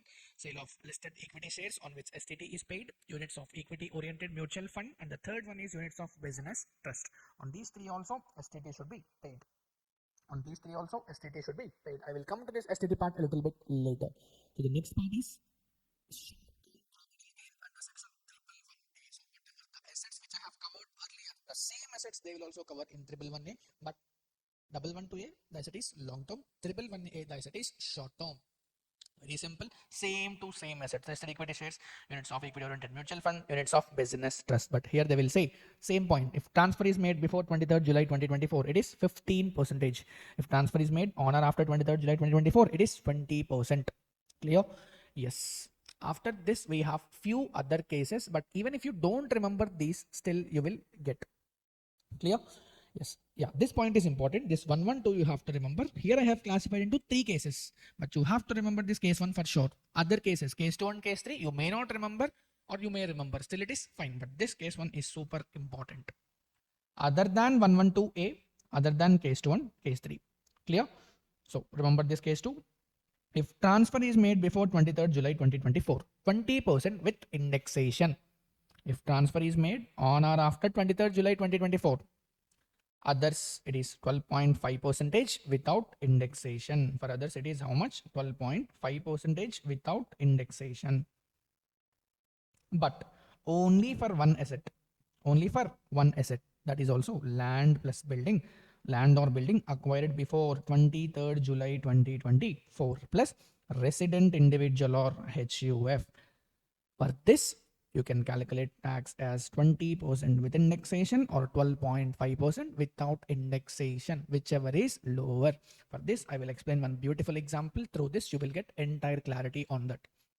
But what you have to ultimately remember is from 23rd July 2024, they have removed the benefit of indexation, but only on this land or building, they have retained the benefit of indexation is what they have said.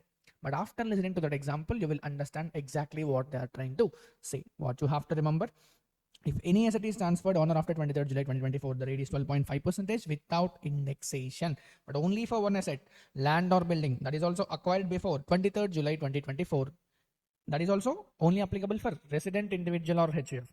Then the rate of tax is 20% with indexation or 12.5% without indexation, whichever is later. Sorry, whichever is lower. 20% with or 12.5% without, whichever is lower will be your tax payable. Clear? Yes. So now let us look about this section 111A and 112A in a more detailed manner. Here they will prescribe listed equity shares, units of equity oriented mutual funds, units of business trust. Same points. Listed equity shares, equity oriented mutual funds, units of business trust. Conditions. Transferred through recognized stock exchange. Listed means obviously they will transfer to recognized stock exchange only. STT paid at the time of transfer. For short term capital asset, for short term capital gain under section 311A, STT should be paid at the time of transfer. Simple. Here, transfer to recognized stock exchange, STT is paid. In case of these listed equity shares, STT should be paid at the time of both purchase as well as transfer also. But for equity oriented mutual fund or business trust, STT should be paid at the time of transfer only. At the time of acquisition, it is not essential for them to get STT paid. But in case of listed equity shares, STT should be paid at the time of acquisition as well as at the time of transfer. So both are important. Purchase and transfer, but units, EOMF or business trust, for both cases, STT should be paid only at the time of transfer. Next point, indexation facility. It is not applicable for 111A because those are short term. For 112A also, it is not available. See, this point I have already explained in the before video that indexation facility is not applicable in some cases. During this video, I have explained that, so you can watch that point. Chapter 6A deductions, you have to remember. 6A deductions are not at all applicable against any special rate of incomes. Next part, rebate under section 87A. If you look at rebate under section 87A, you have to remember that rebate is applicable against all incomes except LTCG under 112A, except LTCG under section 112A. So other than this LTCG under section 112A, rebate is applicable for all incomes. Even for lottery also rebate is applicable. You have to remember that. So rebate is applicable for all special types of incomes also except LTCG under section 112A. Clear? Yes.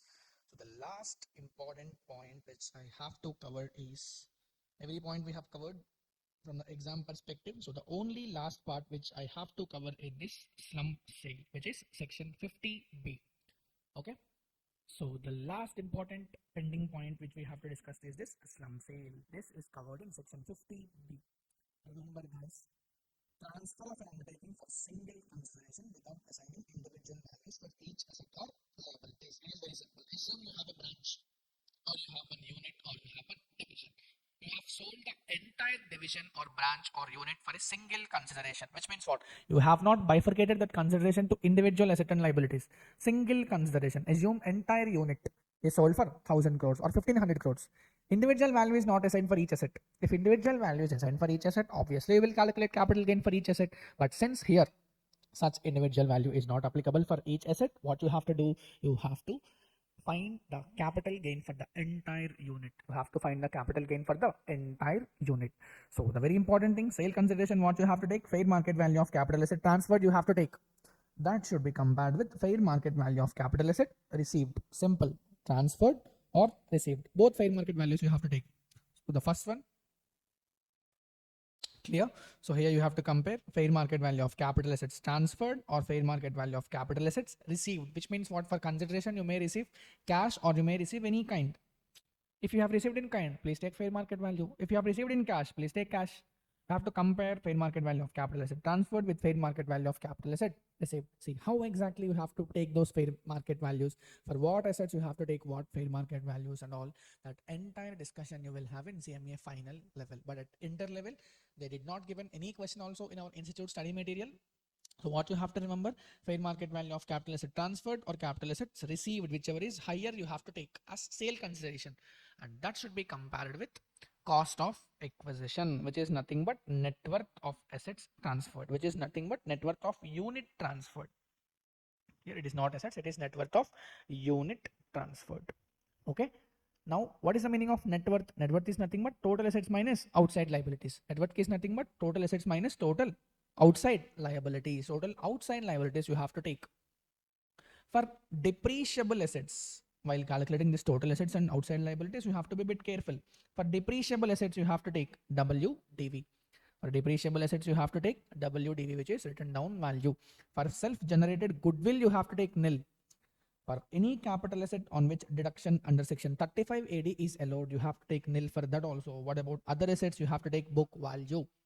While calculating cost of acquisition, you have to check net worth of assets transferred. Here you have to take for depreciable assets WDV as per Income Tax Act. You have to take. This is what WDV as per IT Act. WDV as per IT Act. For self-generated goodwill, you will take nil. For capital asset on which deduction is allowed under section 35 AD, you will take again nil. For other assets, book value. For other assets, book value. But most important point is you have to ignore revaluation while computing capital gain on slump sale. Revaluation should be ignored. Cost of acquisition should be net worth of the unit transferred. Net worth means total assets minus outside liabilities. And the next part is sale consideration, which you will take fair market value of capital asset transferred or fair market value of capital asset received, whichever is higher you have to take. Have you understood? Yes. One more point I just want to clarify here. So I think you have already remembered period of holding related adjustment. Correct? For category C, any other asset, if transfer is done up to 23rd July 2024, the period of holding is what? 36 months. If it is done on or after 23rd July 2024, clear? Sorry, it is before. It is on or after 23rd July 2024. For here it is 24 months. Correct? Have you remembered this period of holding related adjustment? But remember, for slump sale, it is also 36 month only. For slump sale, it is also 36 months only, because only here you have to remember that amendment is not applicable for 36 months. For other assets, if they are transferred on or after 23rd July, the period of holding will be 24 months. The period of holding will be 24 months. But for slump sale, it is 36 months only and not 24 months. For slump sale, it is 36 months. It is not 24 months. So the last miscellaneous section is this one. Capital gain on transfer of virtual digital assets. Capital gain on transfer of virtual digital assets. Please remember these items. Cryptocurrency, non-fungible tokens, or any other asset notified as digital asset. Simple. Crypto, NFTs, non-fungible tokens are also called as NFTs. And last one, any other notified digital asset. Remember the tax rate is 30%. 30%. Only cost of acquisition shall be allowed as deduction. Other expenses not allowed. Next point, even indexation benefit is also not applicable. Indexation benefit is also not applicable. What you have to remember is loss from transfer of virtual digital asset is dead loss, which means it is similar to casual losses, which means you cannot be set off against any income, not even casual income. In the same manner, loss from transfer of VDA also cannot be set off even against profit from transfer of VDA. In other case, it will be treated as dead loss. No set off, no carry forward. And the last miscellaneous topic is capital gain in case of self-generated assets. What you have to take. For the following self-generated assets, cost will be nil. What are those? Goodwill, trademark, copyright, right to manufacture or produce any article, tenancy rights, stage carriage permits. For these things, if they are self-generated, the cost will be always nil. But if they are purchased, what you have to take? Purchase price you have to take. Clear? If they are already covered under section 49 subsection 1, then you can take cost of acquisition of previous owner also. Last point, if depreciation on goodwill is claimed, then cost of acquisition would be WDV as on 31st March 2020, because from 1st April 2020, depreciation on goodwill is not available. So what they are saying, you have to calculate WDV as on 31st March 2020. Important point is this. Even if asset is purchased before 1/4/2001, please don't take this fair market value. If it is self-generated, take nil. If it is self-generated, take nil. If it is purchased, take the purchase price, which means don't apply this fair market value for intangibles. Don't apply this fair market value for intangibles. Clear? Yes. So with this, we have completed capital gains revision. Okay. Thank you. Okay. So since we have already completed revision on capital gains concepts, now let us start with questions. So I will explain whatever the concept which is relevant for the question also, and then we'll start with the answer. Okay. So the first illustration which I wanted to start with is this illustration number 2. This illustration number 2. But before illustration 2, I just want to give you a little background about what the concept is, which concept is tested in the question. So we all know that what is the charging section of capital gains? Section 45. Very good. Section 45 is saying that capital gain is taxable in the which previous year? How? Capital gain is taxable in the year of transfer. This is normal rule. In which year the transfer have taken place, in the same year capital gain also should be taxable. But there are few exceptions to this general rule. So the very first exception what we have learned is section 45 subsection 1. Section 45 subsection 1. Here what they will say, if there is any damage or destruction of a capital asset. If there is any damage or destruction of a capital asset and any insurance compensation is received, then it is covered under exception. And insurance compensation is received. Always remember, if you receive insurance compensation, then only it is treated as transfer. Then only it is treated as transfer. So if you remember, we have already discussed this part. So whatever the compensation which any person have received from the insurance company for specified damages, they have also specified some damages only. So only for these damages, if you receive the compensation, then only that is covered under this section. So what they will say about specified damages, any cyclones, hurricanes, earthquakes or accidental fire, etc. If these situations are happened, because of these situations, if your asset is destroyed, then if you collect, then if you realize any amount from the insurance company, that is only covered under this section. Okay, simple point. Here what you have to take, we all know that while calculating capital gains, the first step we have to understand is full value of consideration or sale consideration. So which value you will take as full value of consideration? Whatever the compensation you have received from insurance company, that will be treated as full value of consideration. There are two cases. In some cases, insurance company will pay you the compensation amount. In other cases, whatever the asset which is destroyed, they will give you new asset for that. So if they have given any new asset, you have to take the fair market value of the capital asset received, you have to take. But however, if they have given any cash compensation, you have to take the compensation received from insurance company. Understood? Simple point. Next one, cost of acquisition or cost of improvements you have to take. Whatever the cost of acquisition which you are having for the destroyed asset, which means whatever the asset which is destroyed or destructed, you have to take the cost of acquisition or cost of improvement for that asset as usual. There is no difference here also. Most important point is indexation benefit. Always remember, indexation benefit is applicable till the year of destruction only. Indexation benefit is applicable till the year of destruction only. And the most important point is this point, which is taxable. We are learning this section only for this point, because normally capital gain is taxable in the year in which transfer have taken place, but this is an exception. What they are saying in this condition, in this section, in the previous year in which compensation is received, in that year only you have to pay the taxes. Okay, always remember, indexation benefit is applicable till the year of destruction only, not till the year of taxability. But taxability they have postponed. You have to pay the taxes in the previous year in which compensation is received. Simple. They have only postponed the tax liability. That's it. Indexation always be available till the year of destruction only. But taxable will be made in the previous year in which compensation is received. I already said that only for these damages, if you have received compensation, then only it is covered under this section. If it is received for any other damages, then it is not taxable. Again, I have said, if you have received insurance compensation, then only we have to tax this amount. Otherwise, if you do not receive any insurance compensation, which means what will happen? Your full value of consideration will be nil. If you deduct your cost of acquisition or indexed cost of acquisition, you will always get losses. You will always get losses. What we have explained, such losses will be treated as dead loss. Such losses will be treated as dead loss. Again, what you have to understand is, if you receive compensation from insurance company, then only you have to apply this section, which is section 45, subsection 1A. So with this background, let us start with the question. Okay. So if you study this question, they are saying Lucky has a house property acquired on 18th August 2009 for how much amount? 6 lakh rupees. House property. Is it a capital asset as per capital gains chapter? Yes, because both immobile, movable, personal, business, all assets are covered as capital asset. So this property is a capital asset only. Then what they are saying, he used the house for the residential purpose. That's what I am saying. Even though it is his own personal house, but still personal immovable property is covered under capital asset. So if you transfer this house property, capital gain will be applicable. This point you have to understand.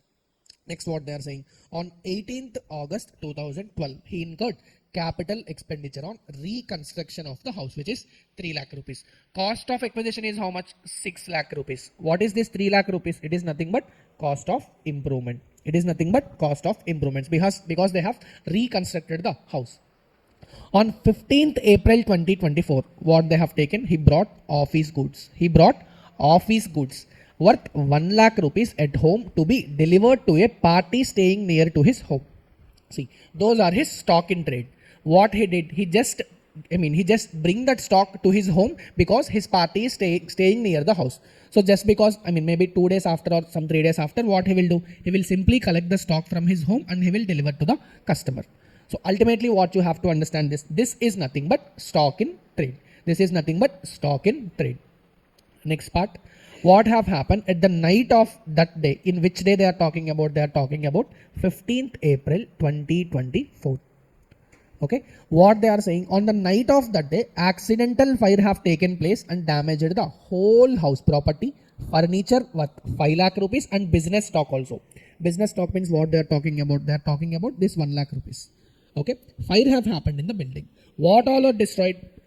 Property is destroyed, furniture is destroyed, stock is also destroyed. Everything is destroyed. Okay, and they are asking you to say this amount. Insurance claim is received on which date? 18th August 2024. You have to highlight this amount also, this date also. Okay. What they are saying, for the house, whatever the house which is damaged, they are giving 1 lakh rupees in cash compensation. Okay. They are giving 1 lakh rupees in cash.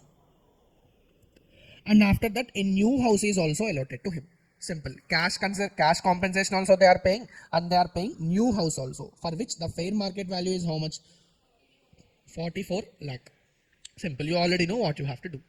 Next point. For household furniture, how much they are saying? 2 lakh rupees is the amount of compensation which they had given. And last one, for stock, what they are saying? 80,000 is the amount of compensation which the insurance company has given. Simple point. You already know what to do. What the question is asking you to calculate? Question is asking you to calculate the tax treatment under the head capital gains. And how shall your answer differ if such compensation is received by the SSA on 15th April 2025? The answer is very, very simple. So let's quickly analyze the question, what they are trying to say.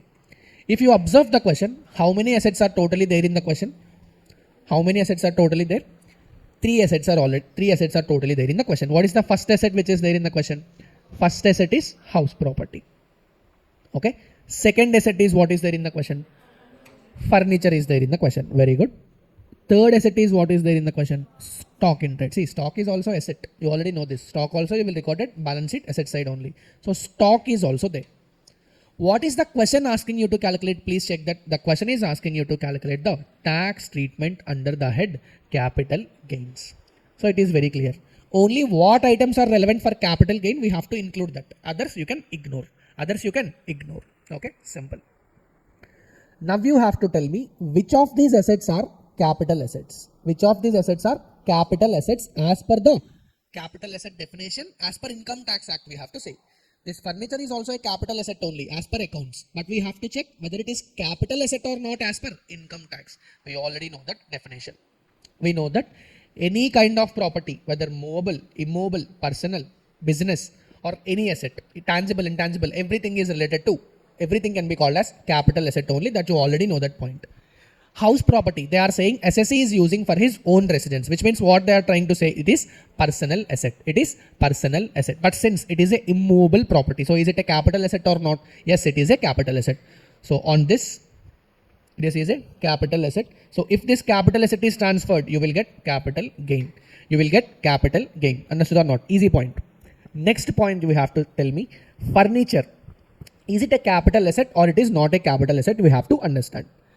If you remember the definition of capital asset, they have excluded some items. If you remember, the first exclusion which they have excluded is stock in trade. The first exclusion. Okay, so check this. How? You understood that capital asset excludes few items. So what is the first exclusion which they have said? They have said that stock in trade is not a capital asset. So simply, the stock in trade what they are given, that is not a capital asset. If it is not a capital asset, capital gain will not be coming. So there is no capital gain for stock in trade. That you already know that, because it should be a capital asset plus it should be transferred. Only then capital gain will be applicable. That point we already know that. Next question is furniture a capital asset or not? Is furniture a capital asset? No. Because the second exclusion, if you remember, what they are saying is personal movable property. Personal movable property. If you remember, personal movable property means what are covered? Car is covered, furniture is covered, wearing apparels is covered. And next one, whatever the asset, whatever the movable property which you are using for your own personal purposes, that is covered under personal movable property. But if you remember, again, personal movable property excludes some items. What are those items? Jewelry, drawings, paintings, sculptures, archaeological collections, and any other work of art.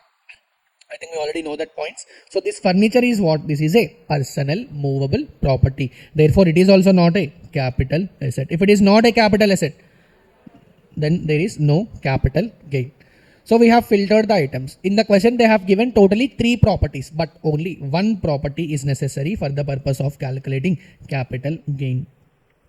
This is the good part of capital gain. Most of the question contains the useless information only. So we have to understand and eliminate the useless information, and we have to only keep the whatever information which is relevant for us. So now we understood what this house property is the only capital asset, and for this only we have to calculate the capital gain computation. And we already know this point also. Capital gain is taxable in the year of transfer, but in this case, in 45 subsection 1A, what we have covered, we understood that capital gain is taxable in the previous year in which compensation is received. So you have to check the previous year in which you have received the compensation. So let's quickly check the question and we'll easily complete that part.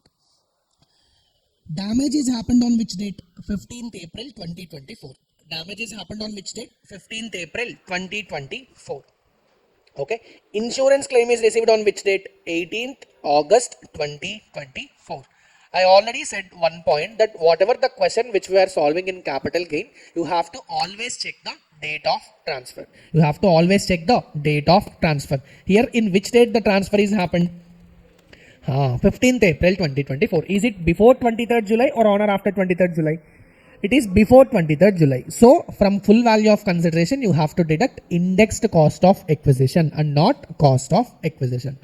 Understood? Transfer is before 23rd July. So, we have to calculate the indexed cost of acquisition. Very, very simple. We all know that indexation benefit is applicable till the previous year in which transfer have taken place. Correct or not? 15th April 2024 means which previous year it is? It is nothing but previous year 24-25. Correct or not? So till 24-25 you will get the indexation benefit. You will get the indexation benefit. Tell me in which previous year you have received the compensation. In this question both are related to same year only, because if you check the compensation date, received date, that is also 18th August 2024, which means it is also in the previous year 24-25 only. So here in this case, in which previous year capital gain is taxable? In the previous year 24-25 only, because that is the year in which you have received the compensation. You have received the compensation. So if you check the question, one second. If you check the question, we have to write this part: computation of capital gain in the hands of Mr. Lucky for the assessment year 25-26. So we have to start with the full value of consideration or sale consideration. How much you have to take? Tell me the question. 1 lakh you have received in cash, and new asset you have received, of which fair market value is how much? 44 lakh. So what is the full value of consideration which you have to take? 1 lakh plus 44 lakh, which means how much it is? 45 lakh. Correct or not? 45 lakh minus expenses on transfer they have not given in the question. So we will get net sale consideration which is 45 lakh. Now only we have understood that you have to calculate the indexed cost of acquisition, and indexation benefit is applicable till the previous year 24-25. So quickly check the question. What is the cost of acquisition? 6 lakh rupees. In which previous year the asset is purchased? 2009-10. So we have to check the indexation numbers. If you check, you will understand. 363 is the indexation number for 24-25. 148 is the indexation number for 9-10. So if you check the indexed cost of acquisition, is it matching or is it mistake? Quickly check that it is matching. So 14,71,622. Next part, indexed cost of improvements also you have to take. What is the cost of improvements which they have given in the question? 3 lakh rupees is the cost of improvement. So quickly check this. 3 lakh multiplied by 363 divided by 200. So tell me the amount. 5,44,500. So the total long-term capital gain which I will be getting is how much? 24,83,878. This is the long-term capital gain which is taxable in the hands of Mr. Lucky. Mr. Lucky. Easy question, easy point. And another question also they have asked, I think. How shall your answer differ if such compensation is received by the assessee on 15th April 2025? If the compensation is received on 15th April 2025, which means in which previous year you have received the compensation? 25-26. Check this. 15th April 25 means which previous year? 25-26. Correct or not? Now you have to understand. You already know that in which previous year you have received the compensation, it is taxable in that previous year only. So in this case, the compensation is taxable in previous year 25-26. 25-26. But our capital gain will not change, because indexation benefit will be given till the year of destruction only, not till the year of taxability. Okay. So yes, the answer is 24,83,879. Here also there is a little mistake which is there. So we have to change the answer, which is 24,83,879. Okay. Shall be computed above. But if you want full marks, you have to definitely write the note points. Without note points, you will not get the marks. If you read the question, we have ignored 2 items. Which 2 items we have ignored? Furniture we have ignored, and next one, stock also we have ignored. So we have to write 2 note points for furniture and stock also. That is the basic point. What other note points you will write in this question? What other note points you will write in this question? Transfer year is different, taxable year is different, because this is covered under exception. Because this is covered under exception. You will write that point also. So yes, those 3 points are more than enough. So with this, we have completed the illustration number 2, which is very, very important illustration. This question can come as a direct 7 marks question. There are chances because, see, all the characteristics of a 7 mark question is present in the question. Usually in 7 marks question, when it comes to taxation, there is many information which is not relevant for the question. Most of the 7 marks question contains same point only. Many points are not relevant for the question. You just have to identify which points are not relevant for the question. If you correctly identify that, you can easily score minimum 4 marks. Balance 3 marks, how can we write? You have to get the answer correct plus note points you have to write. Then only you will get the full marks. Okay. So this point is clear. Okay. So now the next question which we'll discuss is illustration number 3. So check this. Sunil has a house property acquired on 7th July 1995 for how much? 3 lakh rupees. What is this 3 lakh which they have given? This 3 lakh is nothing but cost of acquisition. Correct? He incurred improvement expenditure on such property 70,000 rupees and 50,000 rupees. 70,000 is incurred on which date? 16th August 2001. We already know this point. Any cost of improvement incurred before 1/4/2001 should be ignored.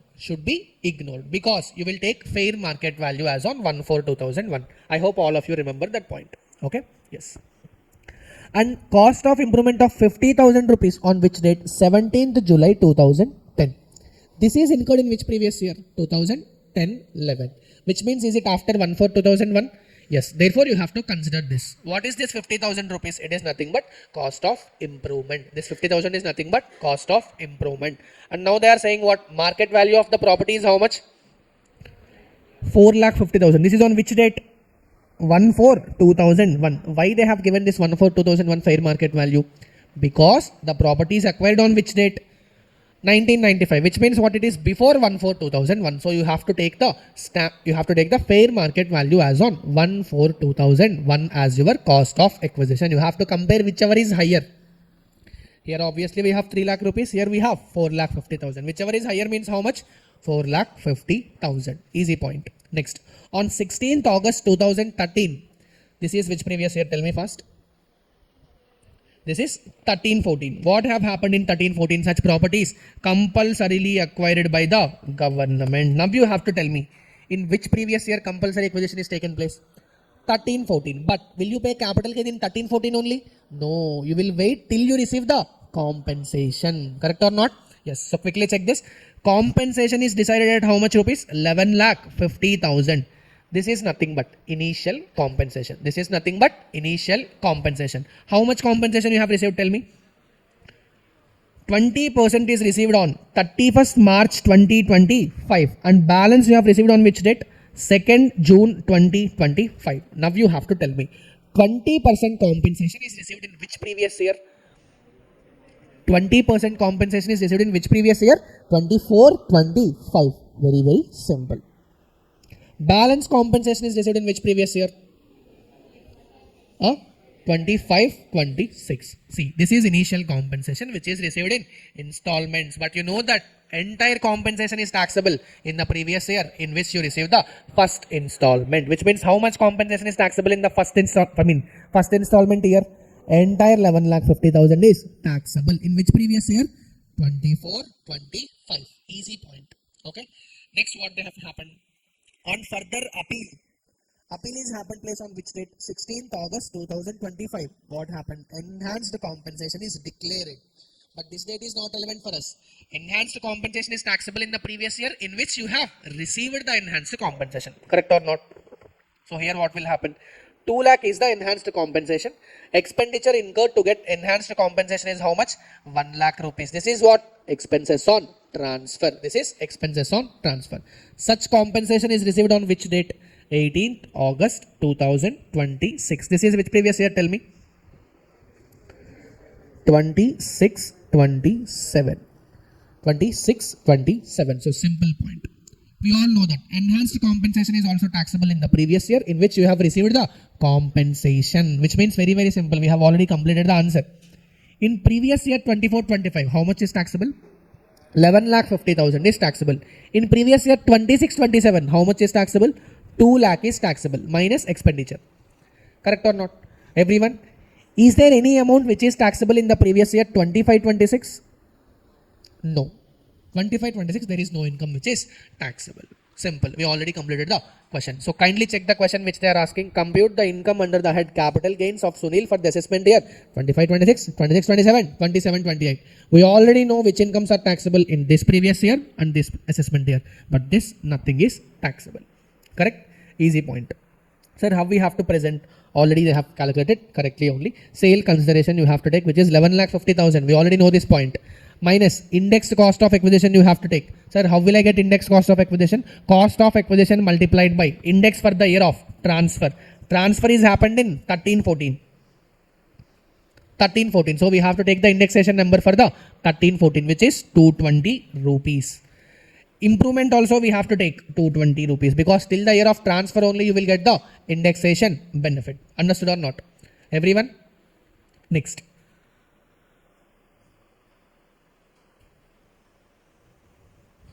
Here they have calculated enhanced compensation also. In the acting? Kamalasan acting will take care.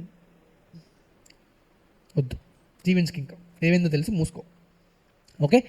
Next one. Enhanced compensation is taxable in which previous year? 27-28, which means this is which previous year? 26-27 previous year. We already know this. Enhanced compensation, how much you have received? 2 lakh rupees. How much is the expenses on transfer? 11,000. What is the total consideration? 1,89,000. Will you take any cost of acquisition? No, because already entire cost you have taken while calculating initial compensation only. So the cost of acquisition for enhanced compensation will be nil. Cost of improvements also will be nil. This entire 1,89,000 is nothing but taxable.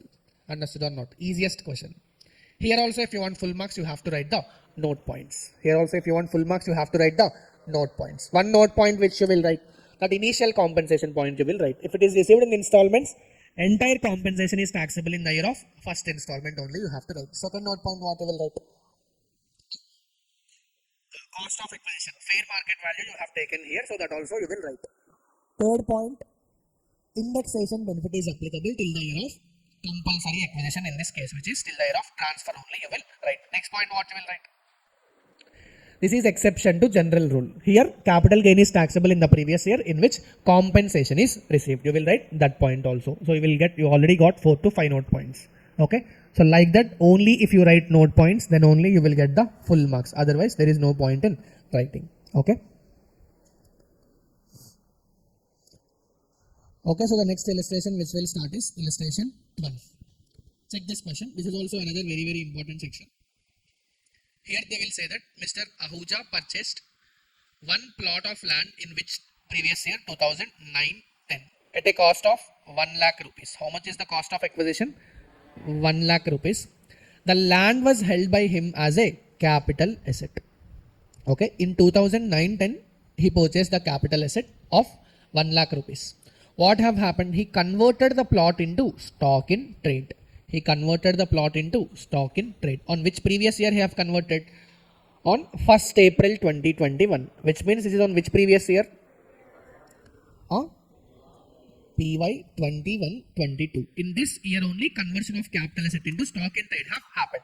We already know one point that in the if any capital asset is converted into stock in trade, you have to calculate the capital gain because that is also treated as transfer. If you check the transfer definition, they will say this point also. If any capital asset is converted into stock in trade, that will be treated as transfer. That will be treated as transfer. Very good.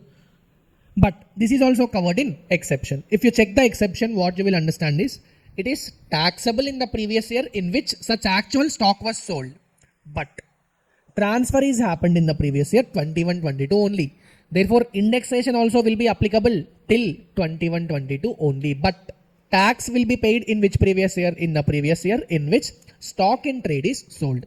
In the previous year in which stock in trade is sold. So quickly check this. The fair market value of the plot is given. It is how much? 15,50,000. 15,50,000. Next one. He started constructing a building consisting of how many flats totally? 8 flats of equal sizes. So totally how many flats we have? 8 flats we are having. Cost of construction of each flat is how much? 6 lakh rupees. Okay. See, now whatever the flats he is having is nothing but stock in trade. are nothing but stock in trade. Which means what? If he sold any of the flat, then he will pay tax. I mean, that income is taxable under which head? PGBP income, because stock in trade is sold. Correct or not? So construction was completed in which previous year? June 2024. How many flats he sold? Only 5 flats he sold. Of how much rupees? Each flat sale price is how much? 12 lakh rupees. The remaining 3 flats are held as stock on which date? 31st March 2025. Totally how many flats are there? 8 flats are there. How many flats he sold till 31st March 2025? Only 5 flats he sold. If you check the provision, you will understand that this conversion of capital asset into stock in trade, you will get capital gain. That capital gain will be taxable in the previous year in which such stock in trade is sold. I also said that if only proportionate stock is sold, then only proportionate capital gain will be taxable. If you check this, you will understand what I am saying. If entire stock is not sold, then what is taxable? Only proportionate capital gain is taxable in the previous year in which such stock is sold. Here how many flats are sold? Only 5 flats are sold. So while calculating capital gain also, you have to calculate only for 5 flats multiplied by total 8 flats. Simple point.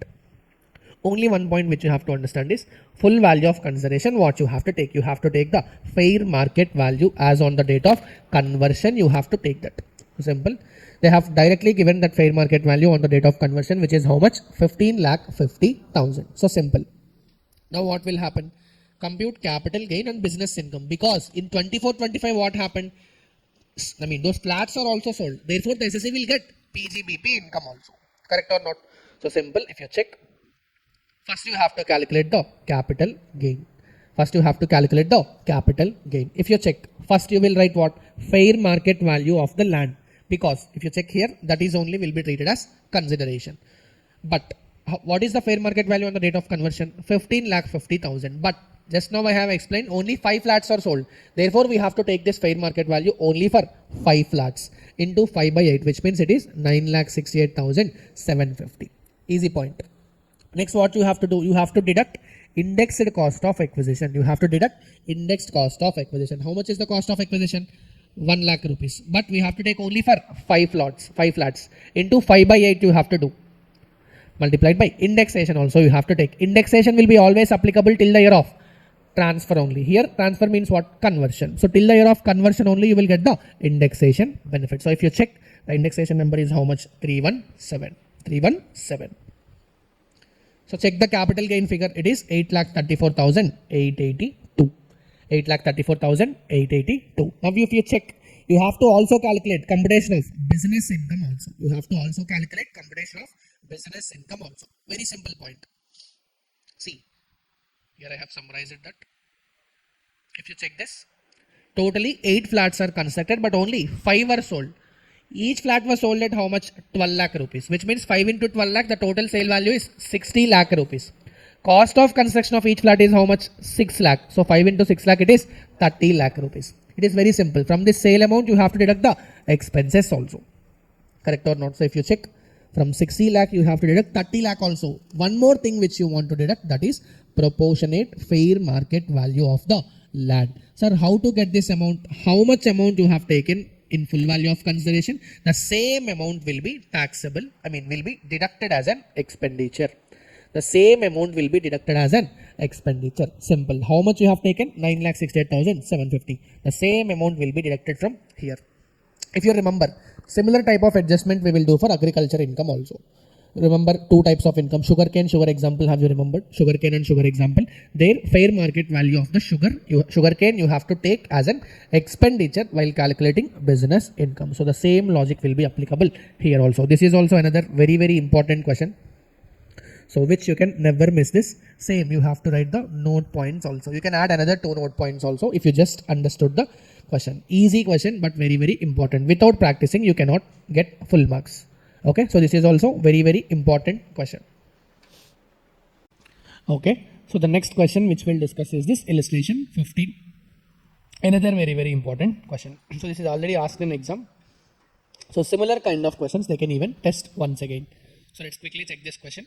They are saying Mrs. Parul sold her commercial plot on 1st May 2024 for how much? 86 lakh. Here the date of transfer is 1st May. which is before 23rd July. Therefore, we have to take indexed cost of acquisition. Since the transfer is happened before 23rd July, we have to take indexed cost of acquisition. And what they are saying, value determined for the purpose of stamp duty is 80 lakh rupees. Here you have to apply very important section, which is section 50C. I'll just revise this section only for the purpose of this question. And what they are saying, the cost of the plot they have given for 1,05,000, and they are also saying brokerage paid on purchase and transfer are 5,000 and 86,000 respectively. Which means what? At the time of purchase they have paid 5,000 rupees, and at the time of transfer they have paid 86,000 rupees. We all know that whatever the expenses which the seller have incurred at the time of transfer should be deducted as expenses on transfer. So whatever the 86,000 which they have given, that will be deducted as expense on transfer. So this point is fine. But they have also given one expenditure which is 5,000 rupees at the time of brokerage. At the time of purchase they have paid. So what we have to do with that thing? Let me just explain.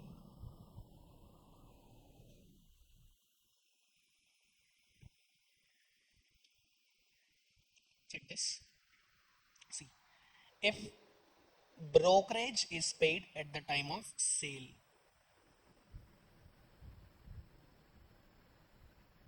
then what you have to do with this brokerage? This will be deducted from sale consideration.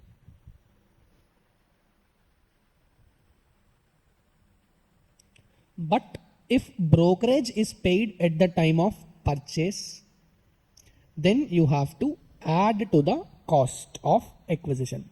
You can remember like this. If brokerage is incurred at the time of sale, you have to deduct from sale consideration. If it is incurred at the time of purchase, then you have to add to the cost of acquisition. Very simple point. After that, they are saying on 1st August 2024, Mrs. Parul purchased Power Finance Corporation Limited bonds of 60 lakh rupees. If you remember, this Power Finance Corporation Limited is covered under 54 EC exemption. Okay. They have sold land and purchased bonds under 54 EC. So obviously it is eligible for exemption. The maximum amount of exemption under 54 EC is how much? It is 50 lakh rupees. How much she have invested? 60 lakhs she have invested. But maximum amount is how much? 50 lakhs. And we have to compare that with capital gain. Whichever is lower will be allowed as exemption under section 54 EC. But before that, we just have to understand this concept, which is section 50C. I'll quickly revise this section. If it is applicable, if transferred asset is land or building or both, what we have to remember? We have to check the stamp duty value. If stamp duty value is more than 110% of actual consideration, if yes, you have to take full value of consideration as stamp duty value determined by valuation authorities. If not, then you have to take full value of consideration as actual consideration.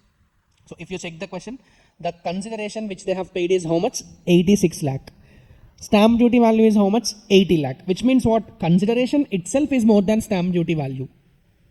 Consideration is more than stamp duty value. Therefore, obviously, full value of consideration will be actual consideration only. Which means how much you have to take? 86 lakh you have to take for the purpose of calculating capital gain. So next, what they have given, you are required to compute the total income under the head capital gains for the assessment year 25-26, assuming she is exercising the option of shifting out of the default tax regime, which means she is following optional tax regime or normal tax regime. So if you check the question, 86 lakh is the actual consideration which you have to take. Here you have to take full value of consideration minus brokerage paid on transfer. This is nothing but expenses on transfer. So this will be deducted.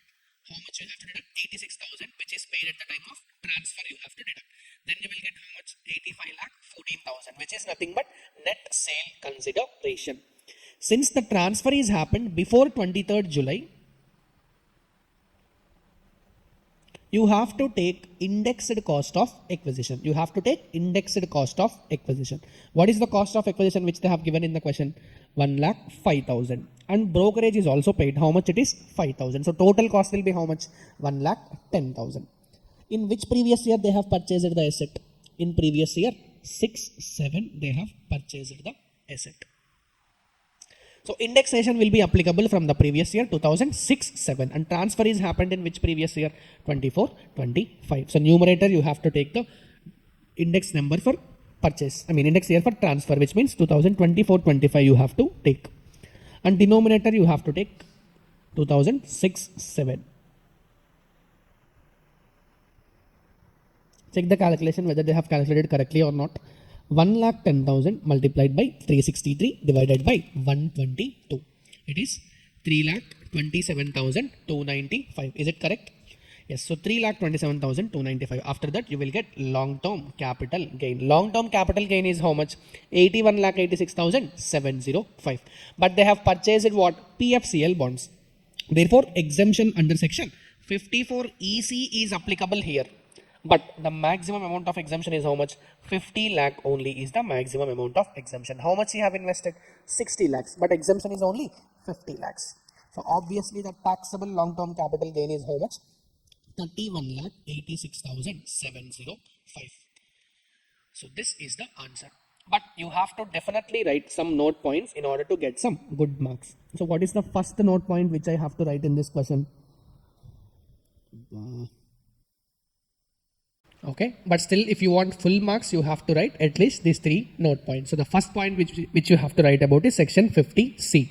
Here we have to compare what? Stamp duty value and actual consideration, and you can write one note point regarding this.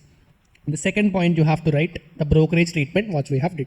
Here in the question they have given brokerage at the time of purchase also and the brokerage at the time of sale also. So you have to explain about these 2 points.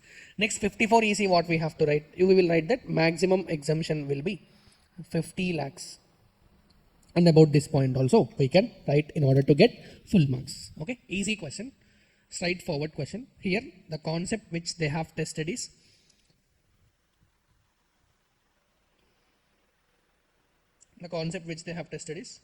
section 50C they have tested plus section 54 EC exemption they have tested. Very, very easy question. This is the question which they have asked in the exam also last attempt. So if you check the next question, I want to discuss this illustration 17, which was another important question. So check next question, which is illustration number 17. So here they have given what? Mr. Manoj is a resident individual who retired from employment in April 2024. What have happened after this? He sold a residential building for how much? 60 lakh rupees. What is the sale consideration? 60 lakh rupees. On which date he have sold? He have sold 3rd May 2024, which means in which previous year? 24-25 previous year.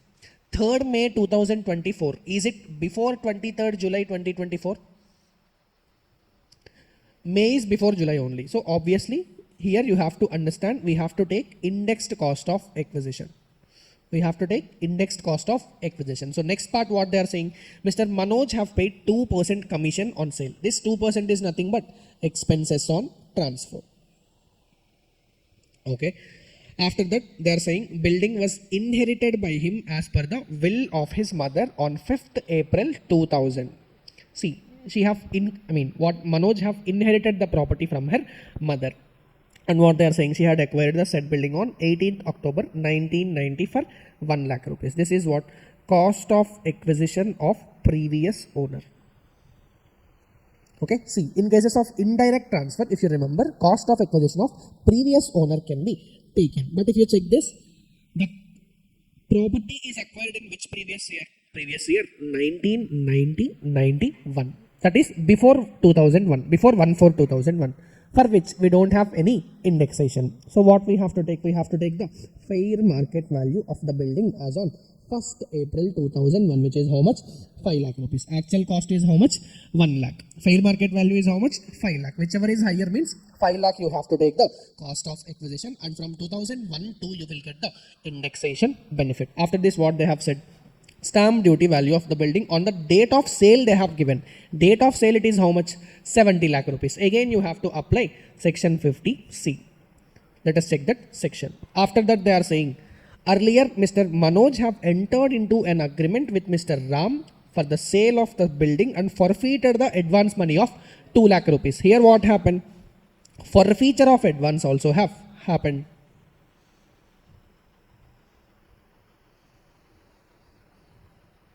Okay. After that, he purchased a residential apartment in Madurai on 28th June 2024 and subscribed to REC Capital Bonds for 20 lakh. Residential apartment means what? See, he have sold one residential building and he have purchased another residential building. Therefore, he will get exemption under section 54. Okay, so which means if you check the question, you will understand the SSE have sold the residential house property and he also purchased another residential house property, which means what? He is eligible for exemption under section 54. And the next part, if you check, he have subscribed to REC capital gain bonds for how much? 20 lakh rupees in November 2024, which means he is eligible for section 54 EC. But we have to check whether the purchase is made within 6 months or not. If it is made within 6 months, then he is eligible for exemption under section 54 EC. However, if the if the investment is not made within the time limit, that is 6 months in the given case, in that case, exemption is not available with respect to 54 EC. So check the question, very, very simple. Sale consideration, they have given 60 lakh rupees, but stamp duty value is 70 lakh. We already know as per section 50C, we have to take if SDV is more than 110% of actual consideration, then you have to take stamp duty value as full value of consideration. So the next part after this, we have to deduct brokerage paid on transfer. If you check the question, they have clearly given 2% of sale consideration is brokerage. So obviously the brokerage amount is 1,20,000. So if you deduct this brokerage amount from sale consideration, you will get net sale consideration, which is 68,80,000. From this, we have to take indexed cost of acquisition. If you check the indexed cost of acquisition, we have to take the fair market value as on 1/4/2001, because the property is acquired before 1/4/2001. That should be multiplied with indexation values. So you will get this 18,15,000. And after that, you will get this long-term capital gain, which is 50,65,000. From this, you have to take exemption under section 54. You will get 30 lakh rupees. Hence, the taxable long-term capital gain is 20,65,000. Very, very simple. But if you want full marks, you just have to write some note points regarding, I will mention few points. So the first one is, you have to write about section 50C, wherein we have considered stamp duty value as full value of consideration. So you can highlight this point.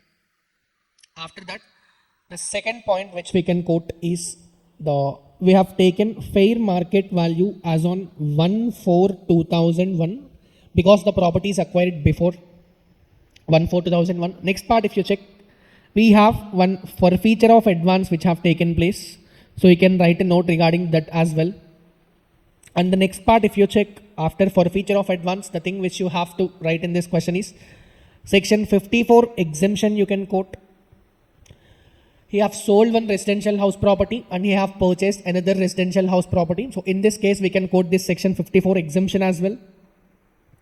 And the last one, if you check, we have another exemption 54 EC, which is not applicable in this question because they have acquired it after 6 months. So if you want full marks, you have to write at least these 5 note points.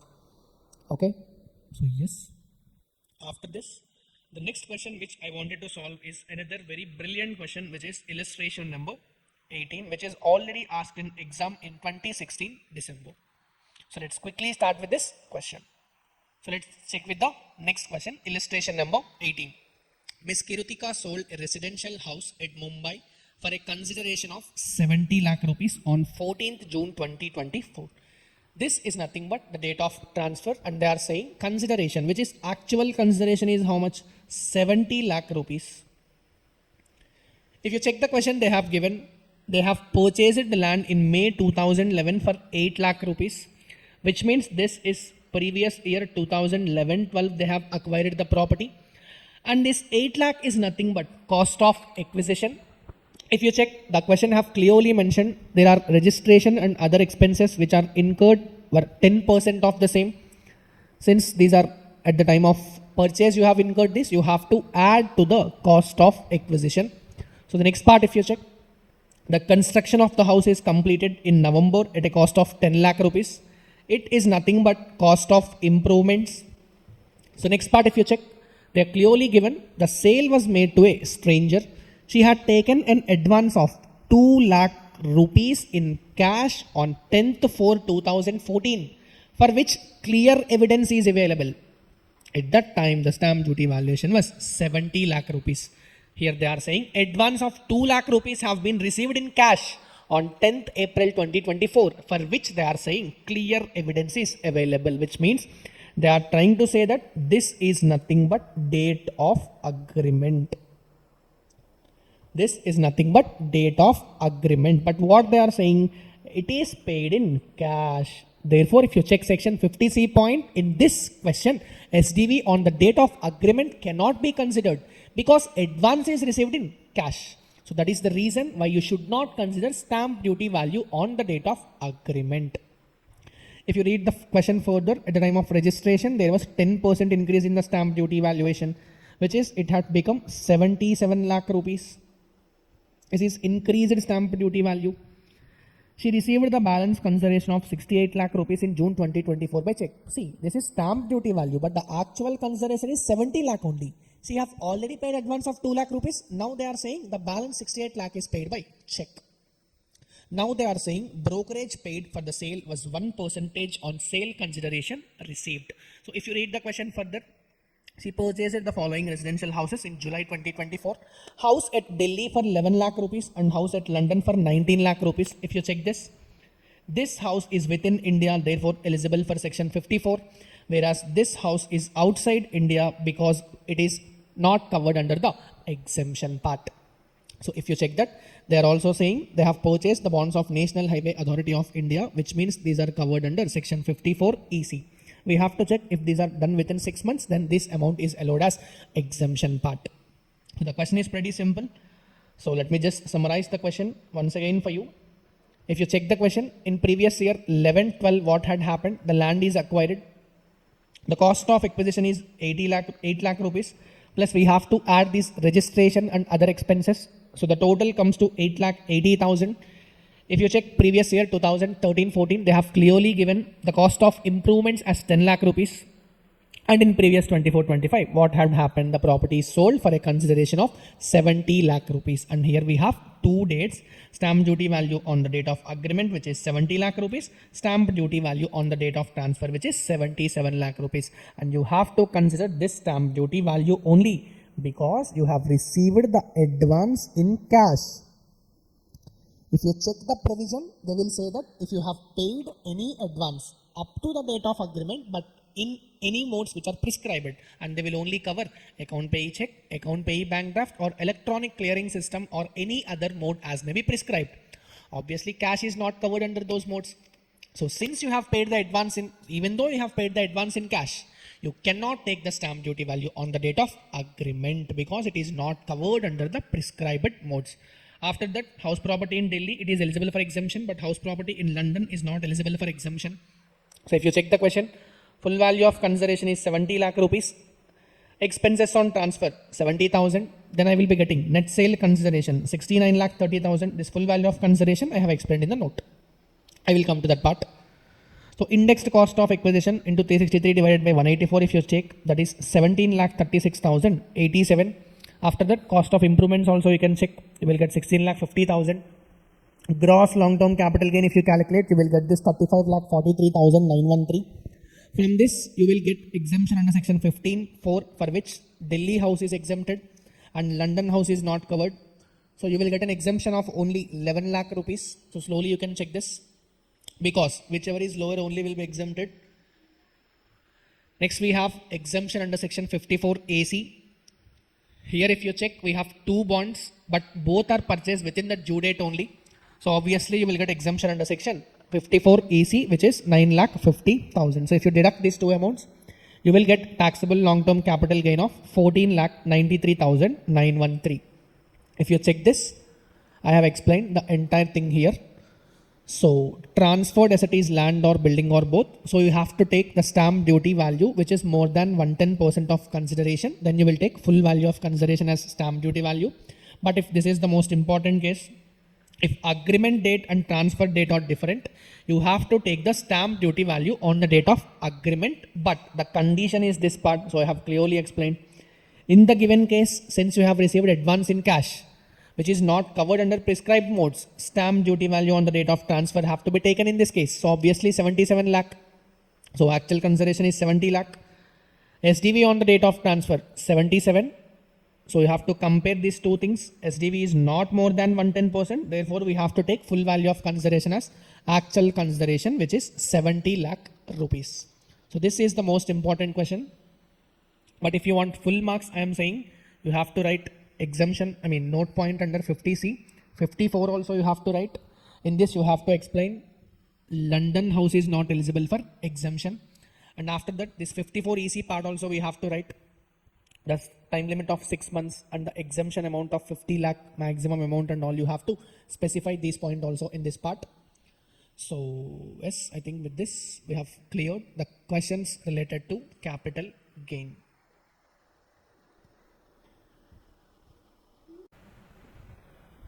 So yes guys, we have completed other heads of income and we are only left with the head PGBP, which is another very most important from practical perspective. But unfortunately, our institute is not focusing much on this head. So what I will advise is, many students are taking this PGBP chapter as a choice, but I should not prefer this because you have to, excuse me, you have to do at least selective study of certain important topics from this PGBP chapter. I know this chapter is too lengthy for you, but my sincere advice is do not skip entire PGBP. Let's just focus on some important areas at least, so that even if they ask any question, there are many easy areas in this chapter. So if they have given any question related to that easy areas, it is cakewalk to get full marks out of it. So without making any delay, I will discuss a few important topics from this PGBP chapter. You can start with depreciation calculation, including additional depreciation, which is very important concept. You should definitely not skip this depreciation concept along with additional depreciation. This is the very important thing. Next one, there is a concept called as actual cost of assets acquired. They will give some special cases, and in that special cases you have to identify what is the actual cost of the asset which is acquired to be included in the block of assets calculation. After this, you can immediately go to section 35. Section 35, and next one you can directly start with section 35 AD.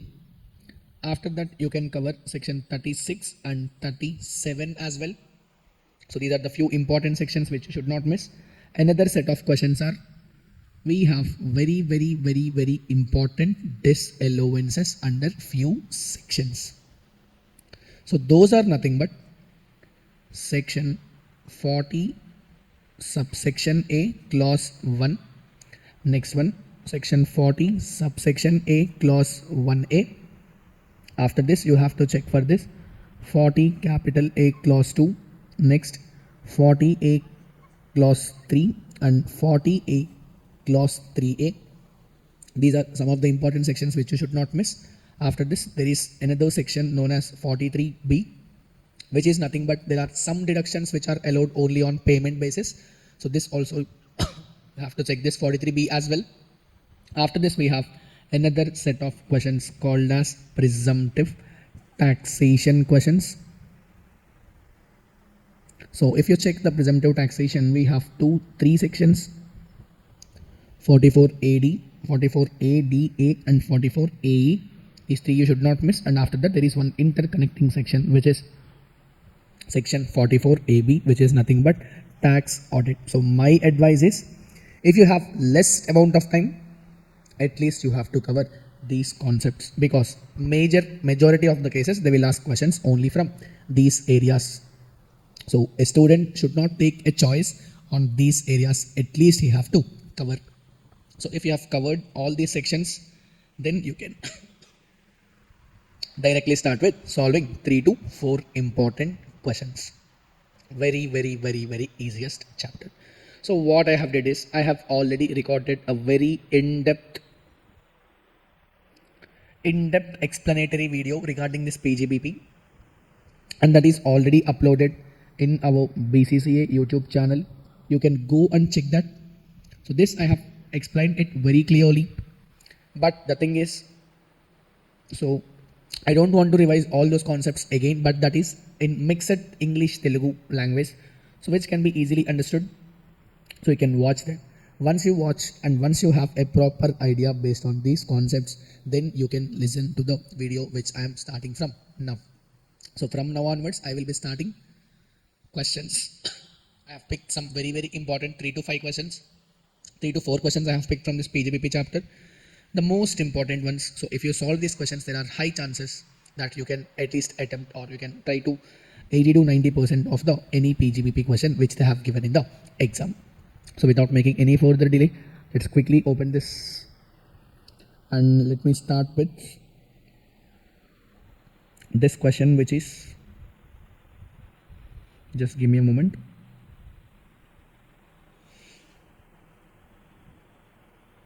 So check this. Let's start with illustration 18. Very, very, very, very important, because this is straight away they have appeared this question in the examination.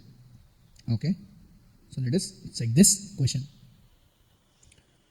So majority of the cases, they will give this P&L account questions only.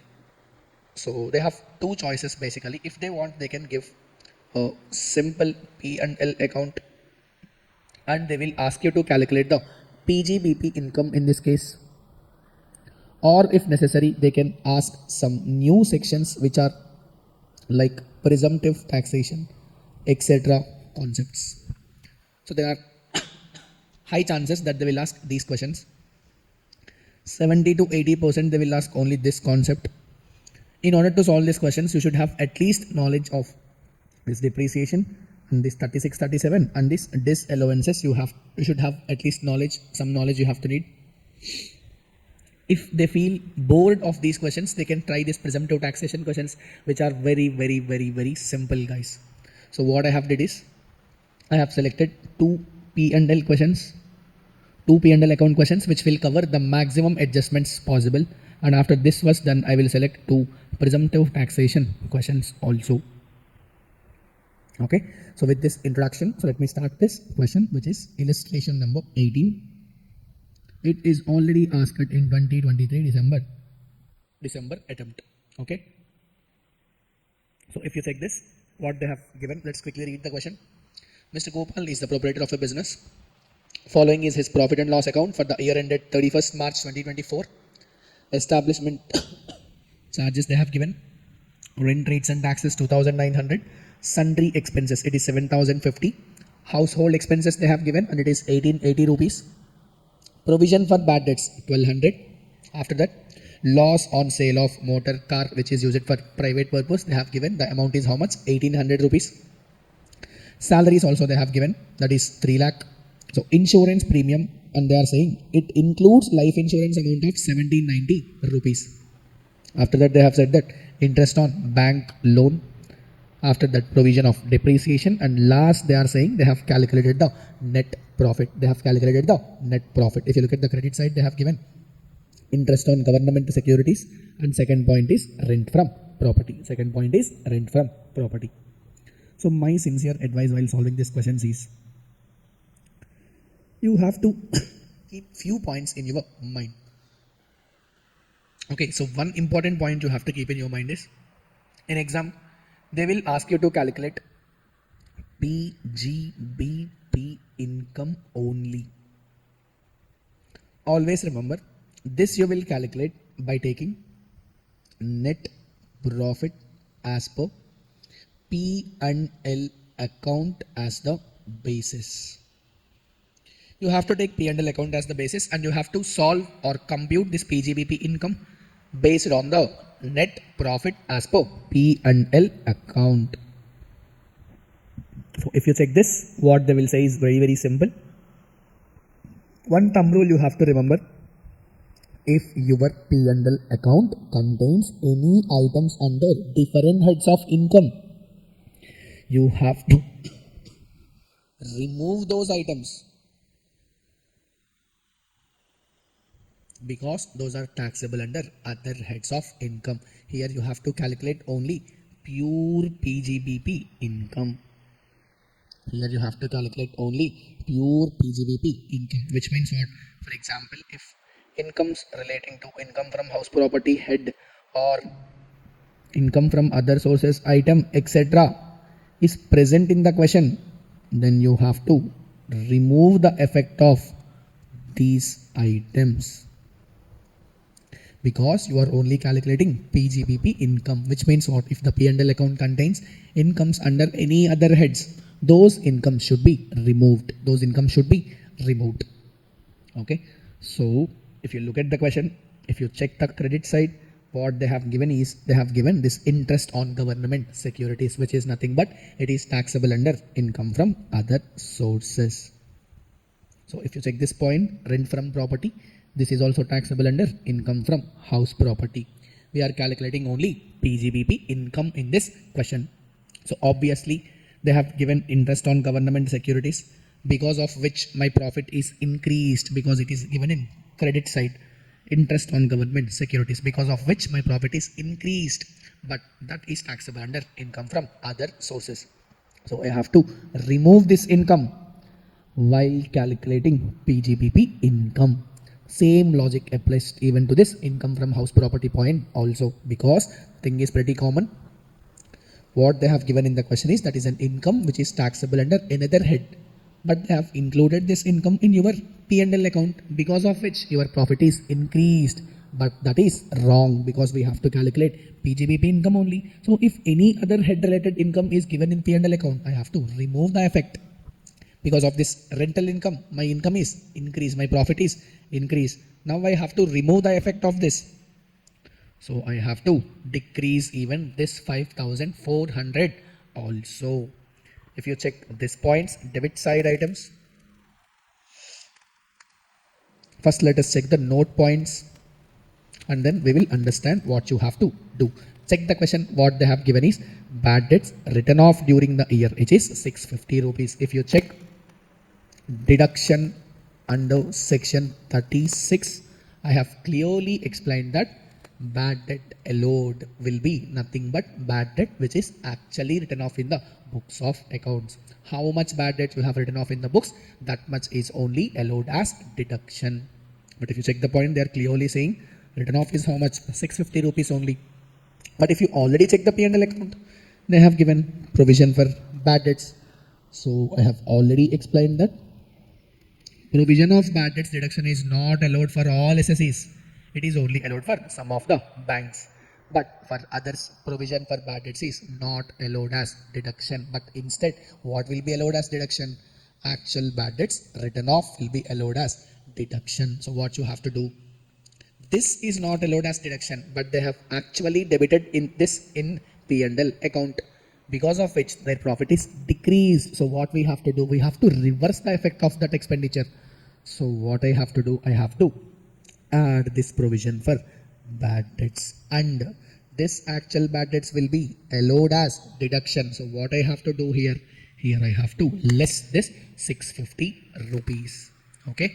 Yes. So the second point which you have to understand is they are saying depreciation as per income tax, it is 1600 rupees.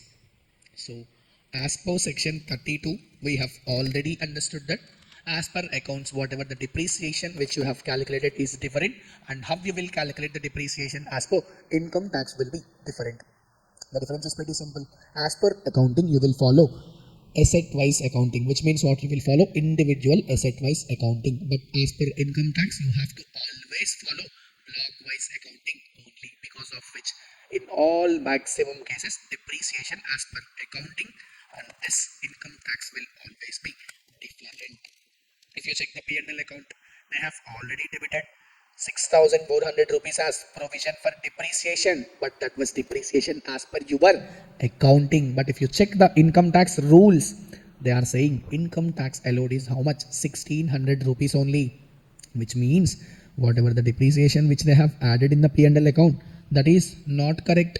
But you have already debited 6,400 in your P&L account, because of which your profit is reduced. Now what you have to do? You have to reverse the effect of that, which means what you will do in this case? You will add back. You will add back this 6,400. But what is the correct amount of depreciation which is allowed?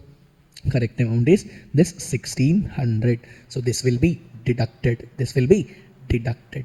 Are you understanding this? Very, very, very, very important. Next question, if you check that, they are saying SSE is running his business in a rented property, half of which is used by him for his own residence. What they are saying? SSE is running his business in a rented property, half is used by his own residence, which means what? Half is used for personal purpose. But they are saying this is important. Rent of 2,400 rupees in respect of entire house is included in rent rates and taxes. This I want to explain a little bit. So if you check the question, what they are saying is rent rates and taxes. The amount is 3,900 rupees. This consists of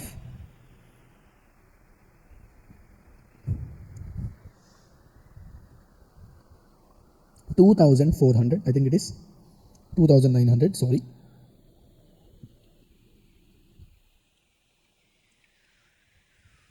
If you check this, 2,400 is related to house rent. Out of this, 50%, which means is related to personal purpose, because he's using this 50% for his business or profession. And what about other 50%? That is for his business purpose. If you check section 37, you will understand that if you have incurred anything for your personal purpose, that will not be allowed as deduction. So this 2,400 multiplied by 50%, which means this 1,200 would not be allowed as deduction, which means what? That will be disallowed. Let us check the complete point and then we'll understand. The balance of 500 rupees is on account of municipal taxes paid for the property given on.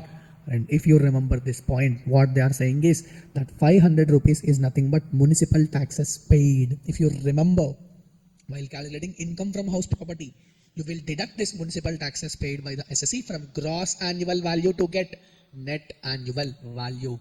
Are Baba, that you will adjust while calculating income from house property calculation.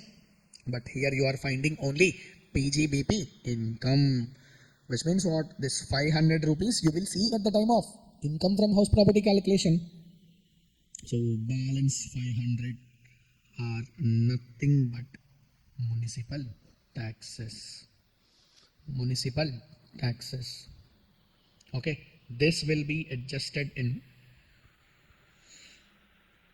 income from house property computation, which means what? Even this 500 also will be disallowed. If you check the disallowed amount, it is 1,200 rupees and this 500 rupees, which means what? Entire amount of 1,700 will be disallowed. Disallowed means what? They have already debited this amount in the P&L account, because of which their profit got reduced. But now what you have to do, you have to add back that amount, because of which your profit will be increased. Okay. So if you check, I think we have covered all the adjustment points. But if you check the debit side of the P&L account, if you check this household expenses, guys, these expenses are nothing but personal expenses. These are household.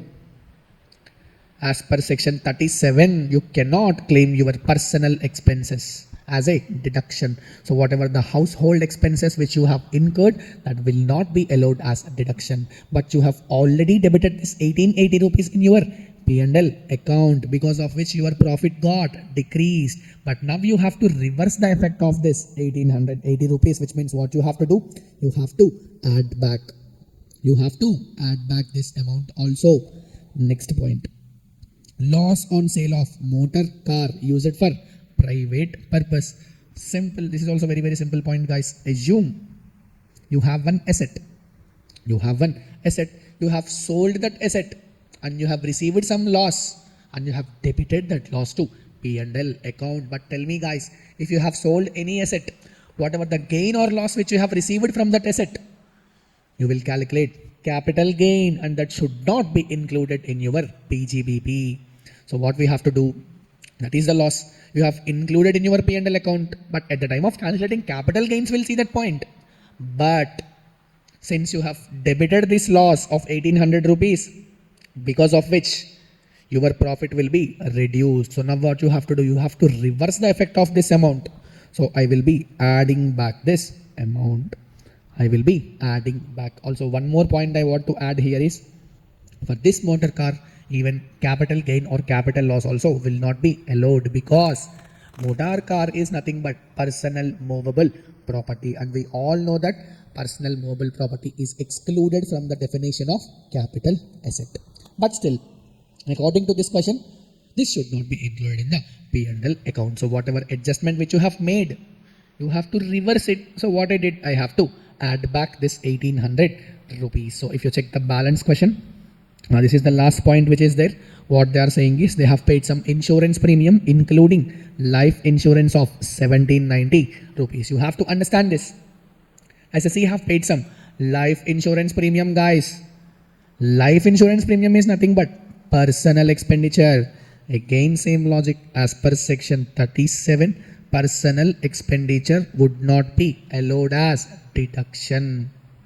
So whatever the adjustments which I have made, you have to add or less to this net profit. So if I add or less all the items, 180,150, I'll start from the minus 5350 minus 5400 plus 1880 plus 1200 plus 1800 plus 2880 plus 6400 minus 650 minus 1600 rupees minus 1700. So if I calculate all the adjustments, the adjusted P&L account or PGBP income which I got is this 1,81,920 rupees. Correct? So yes, guys, it is nothing but 181,920. Trust me, guys, with some amount of practice you will understand why we are adding or deducting those items, and all the note points have been clearly explained in the note points, because of which you will understand everything. This is most important question, guys. Here also, if you check, whatever the adjustments which they have covered is relating to section 37 and section 32 mostly. So you should not ignore these sections at least. So whatever the sections which I have discussed in the starting, you have to at least focus on these sections in order to get a good comfort over the subject. Okay. So the next question which I wanted to solve is another P&L account question. But trust me, guys, this is a little bit trickier. I mean, not trickier, I can say this is a little bit lengthier question, which have involved 11 adjustments. But this kind of big questions, they will not give in your exam. But why I have picked this question is, it contains maximum number of adjustments. It contains maximum number of adjustments. So the next question which we'll discuss is another P&L account question, which is also asked already in exam. So if you check this time they have asked about partnership firm. So you should have an understanding of this section also, which is section 40 clause B. 1 second, guys. So what you have to do is, please add this also into your important items list. Most important, section 40 clause B. It talks about, 1 second.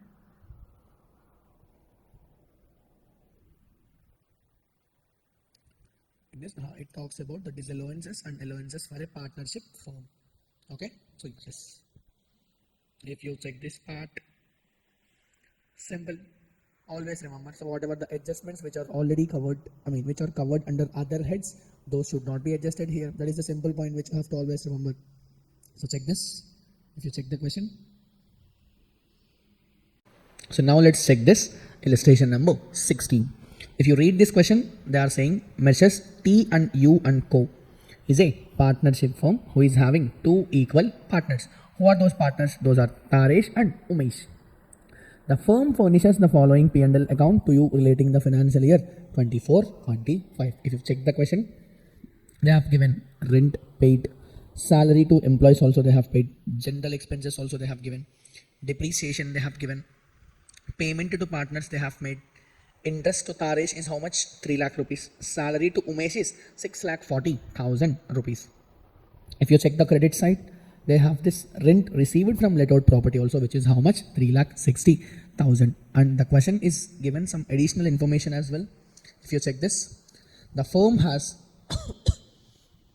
brought forward business loss of 20,000 rupees and unabsorbed depreciation of 40,000 rupees, but both are relating to assessment year 24-25 only, which means they are related to last year. But you know that I'll come to this point later. First, let me read the question and then I will explain each and every point, guys.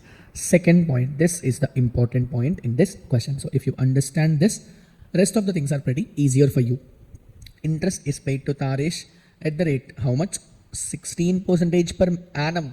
But if you remember, for a partnership firm, the maximum deduction of interest allowed is how much? It is 12% per annum. Let's read the question. The firm took a loan from Taresh. Scheduled banks in India charge interest at the rate 20% for the similar loan. The partnership deed do not contain any clause relating to payment of interest to any partner. If you check this, it is clearly saying the partnership deed is not containing any clause relating to payment of interest, which means what? There is no authorization relating to payment of interest in this. If you check the conditions of interest allowability, the major conditions are like this. It should be authorized by the partnership deed. That is the first condition which they will say. Second condition is maximum 12% per annum will only be allowed as deduction. Which means what? If you make more than this 12%, such excess amount would be disallowed. But even if you want to allow that percent also, the prerequisite condition is what? It should be authorized by the partnership deed. Okay. So next point, if you check this, the partnership deed authorizes Umesh to receive salary as a working partner. If you check this question, okay, they are saying Umesh as a working partner, he is authorized to receive the salary. After that, general expenses include 40,000 rupees paid to Mr. Som, on which TDS needed to be deducted but not deducted. Okay, last point, depreciation as per income tax rules, it is how much? 54,000 rupees. So I want to solve this question. So just a second.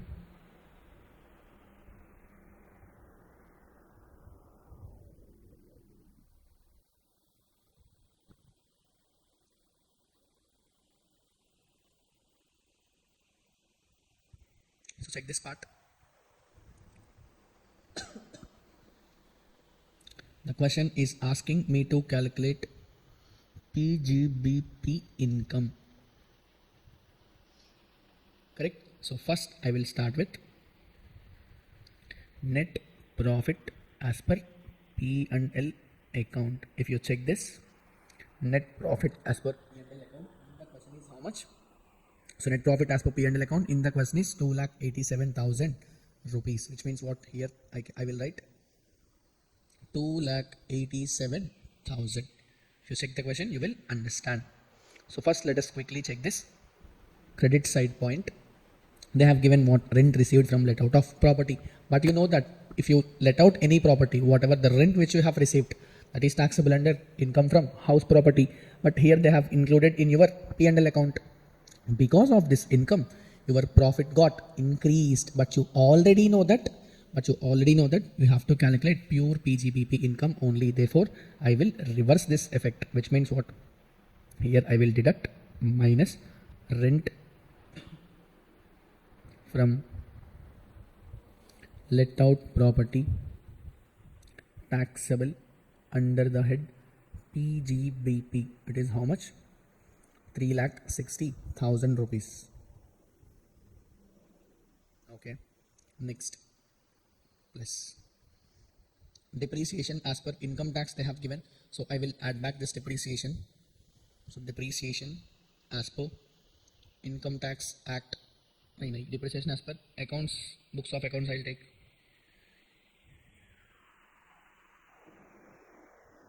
If you check the books, the depreciation is 42,000 rupees.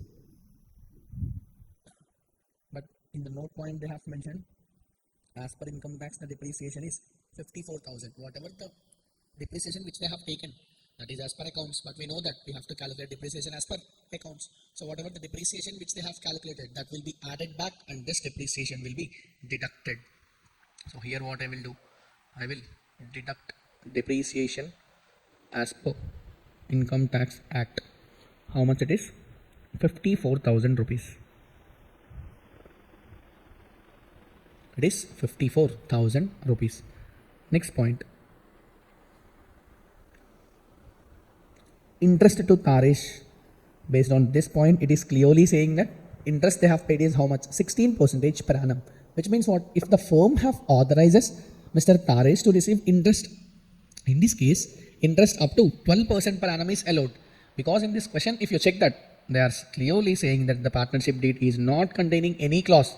Therefore, entire interest would be disallowed. Which means what? Interest paid to Taresh is not allowed as per the partnership deed. Hence, it is fully disallowed. So if you check this, the amount is how much? 3 lakh rupees. So I will disallow this 3 lakh. Fine. Next adjustment, if you check. General expenses include 40,000 rupees paid to Mr. Som, on which TDS need to be deducted but not deducted. Guys, this is very simple point. So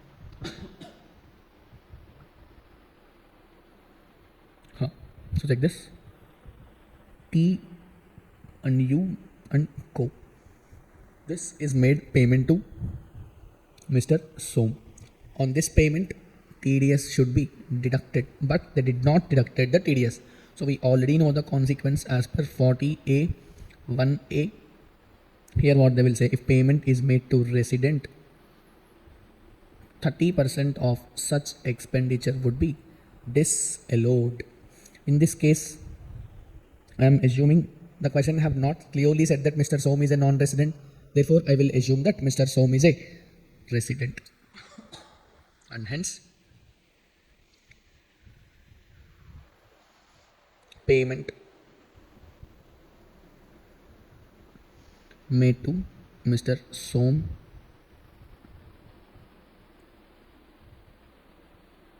on which TDS deducted but not deducted.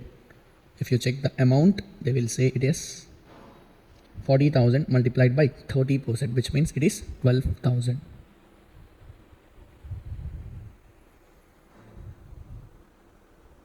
Which means it is 12,000 rupees.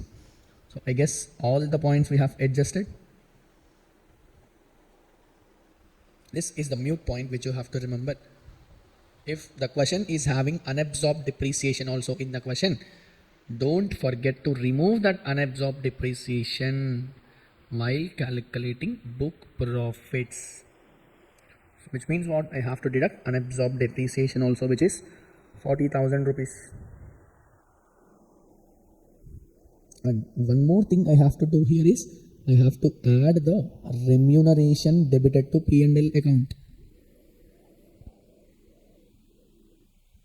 The logic is very simple. We are checking the limit for this remuneration.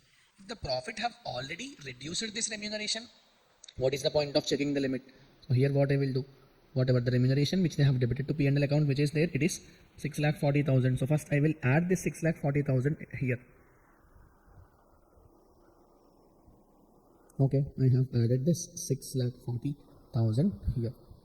Now I will get something called as book profit. So if I quickly take the total of this, it comes to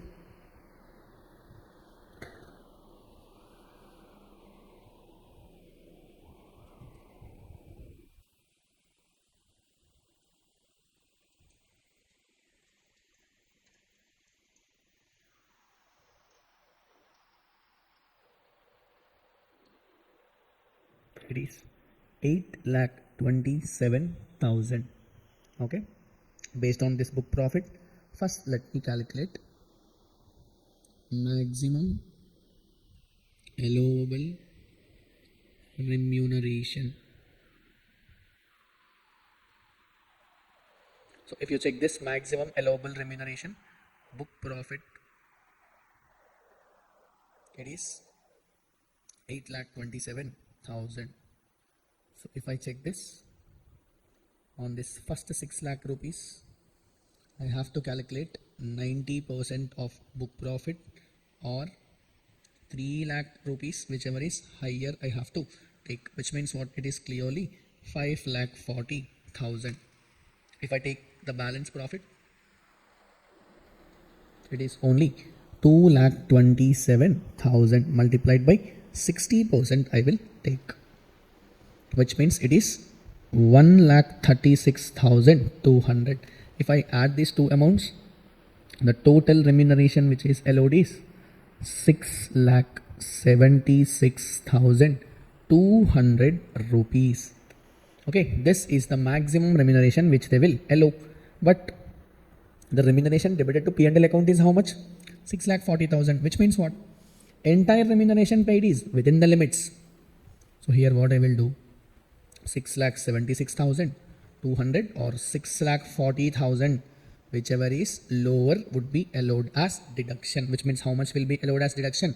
6,40,000 minus allowable remuneration as per IT Act. The amount which is allowed is 6,40,000. So with this, the answer is completed. But one adjustment which you have to make is this. Brought forward business loss also they have given in the question, which is 20,000 rupees that will be set off against the PGBP income. So here what I will do, brought forward business loss, it is 20,000 rupees. So if I deduct this 20,000 as well, the final amount which I am getting is nothing but net PGBP income. If I check this, the income is 1,67,200 rupees. Easiest question. Just have to calculate the book profit adjustment. That's it. Easiest question is this. Illustration number 16. So with this, we have completed 2 P&L account questions related problems. So now let's discuss PGBP related questions. Okay. I already said this. If you want provisions regarding this PGBP, please refer the marathon which I have recently uploaded in mixed language batch. You will definitely understand the provisions of section 44AD. There you can directly go to section 44AD and you can watch this in order to understand the provisions. So the question is very simple, guys. Mr. Aman is engaged in retail trade of stationery items, reports a turnover of 2 crore 99 lakhs for the financial year 24-25. Cash receipts is 13,50,000. Cash receipts are 13,50,000 and balanced through prescribed electronic modes on or before the due date of filing of return of income.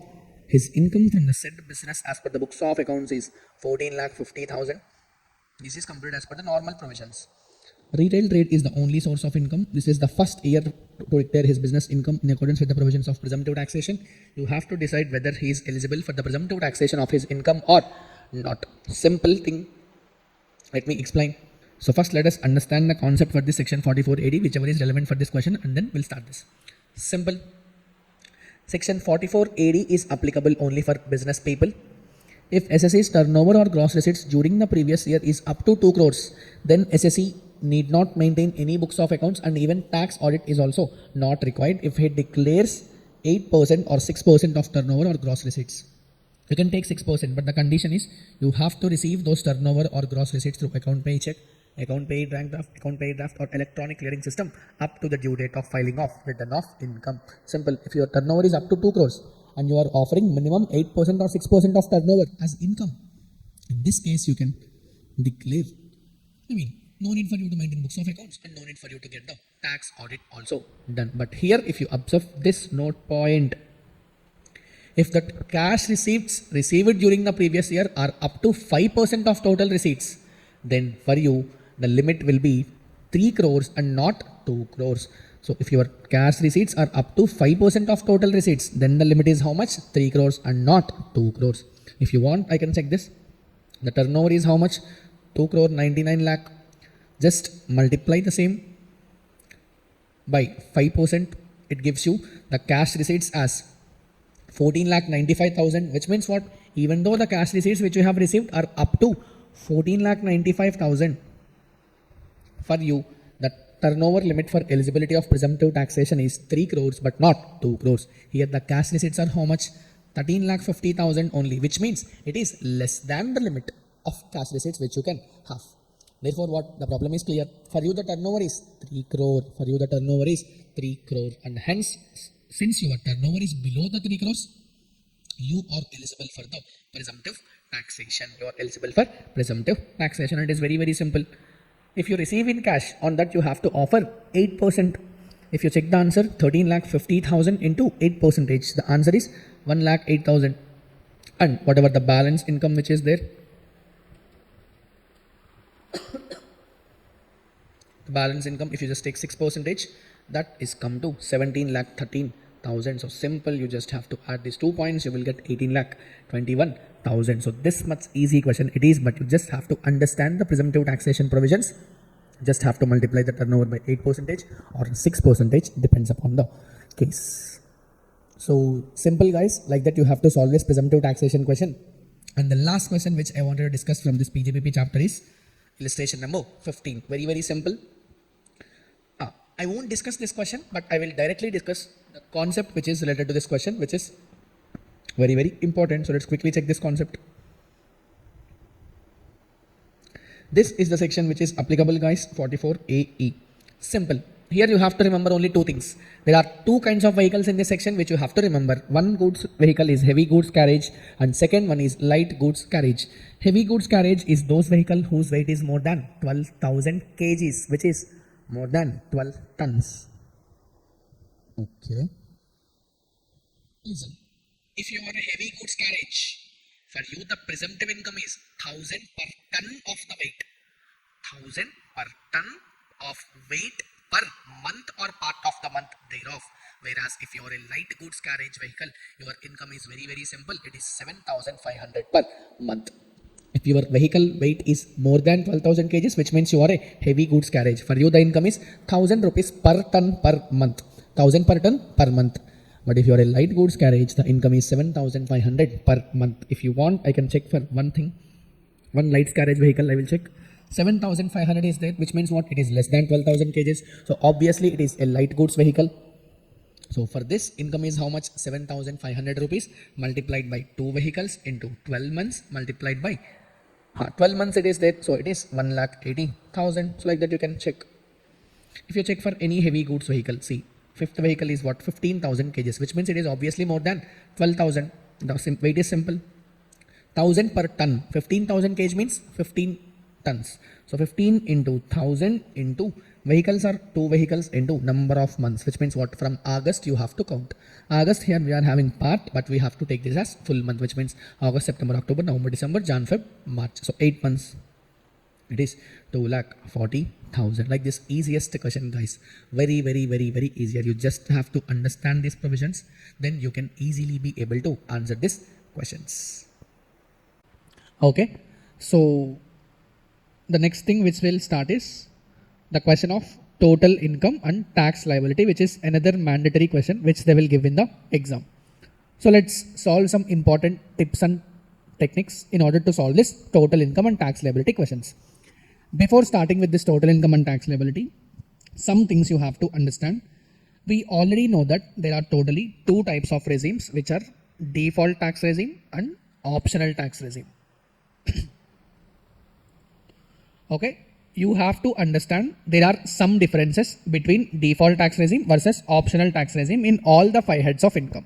You have to understand all the 5 heads of income related differences when it comes to this total income problem. Because if you check the question paper, let me show the question paper.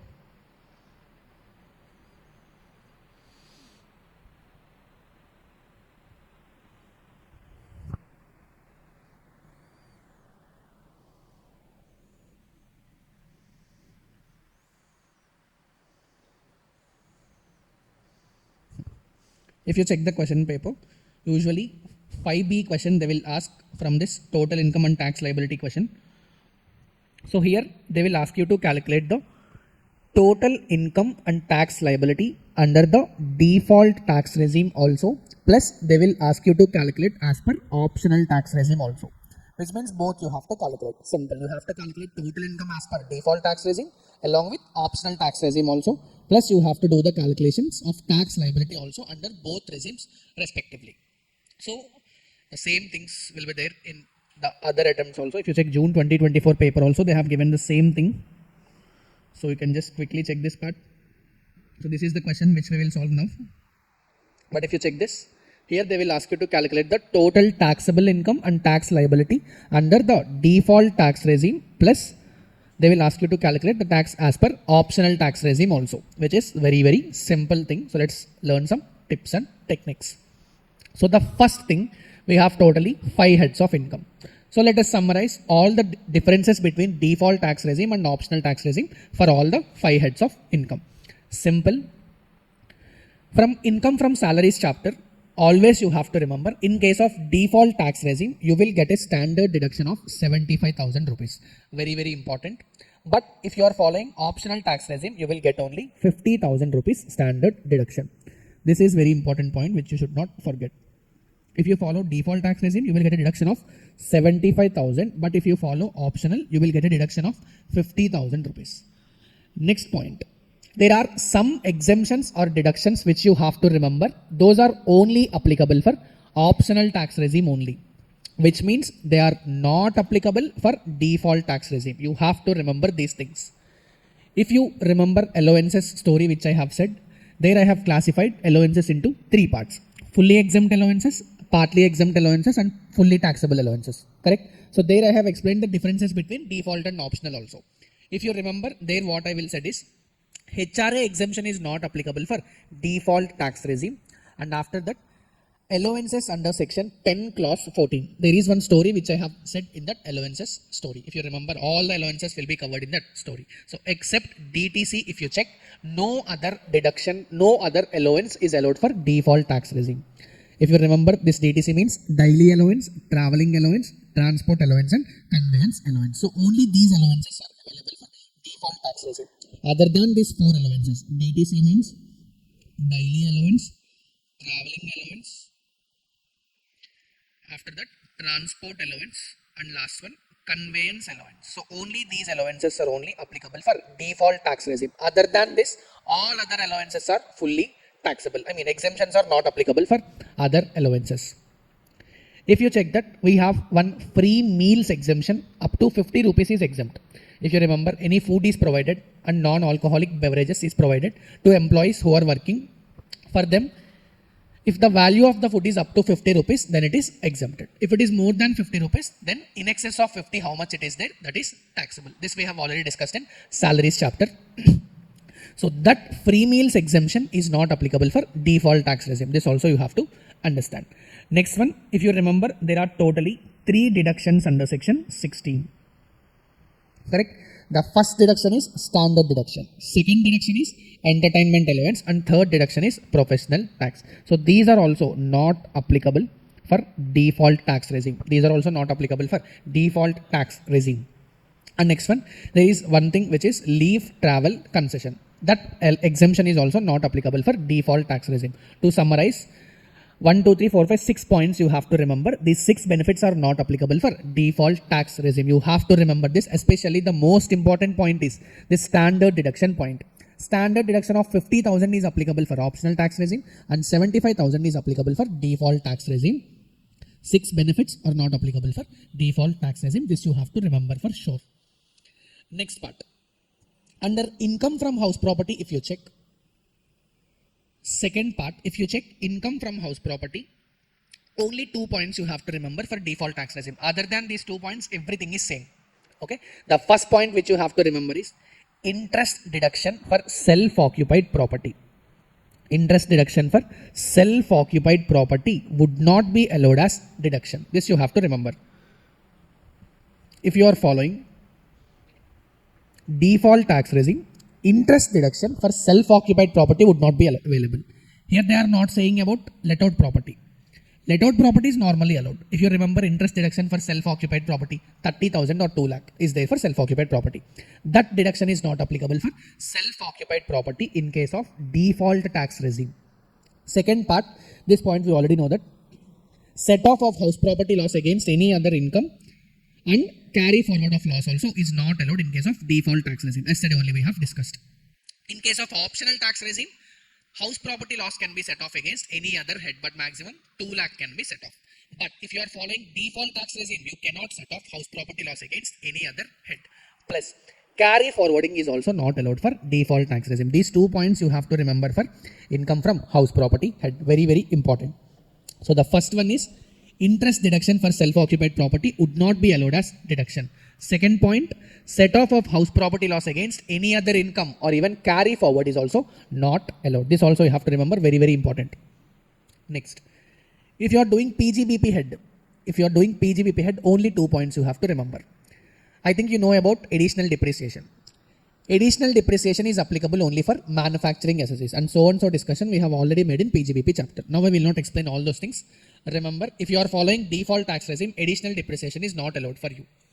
Normal depreciation is allowed. What is not allowed? Only additional depreciation is not allowed if SSC is following default tax regime.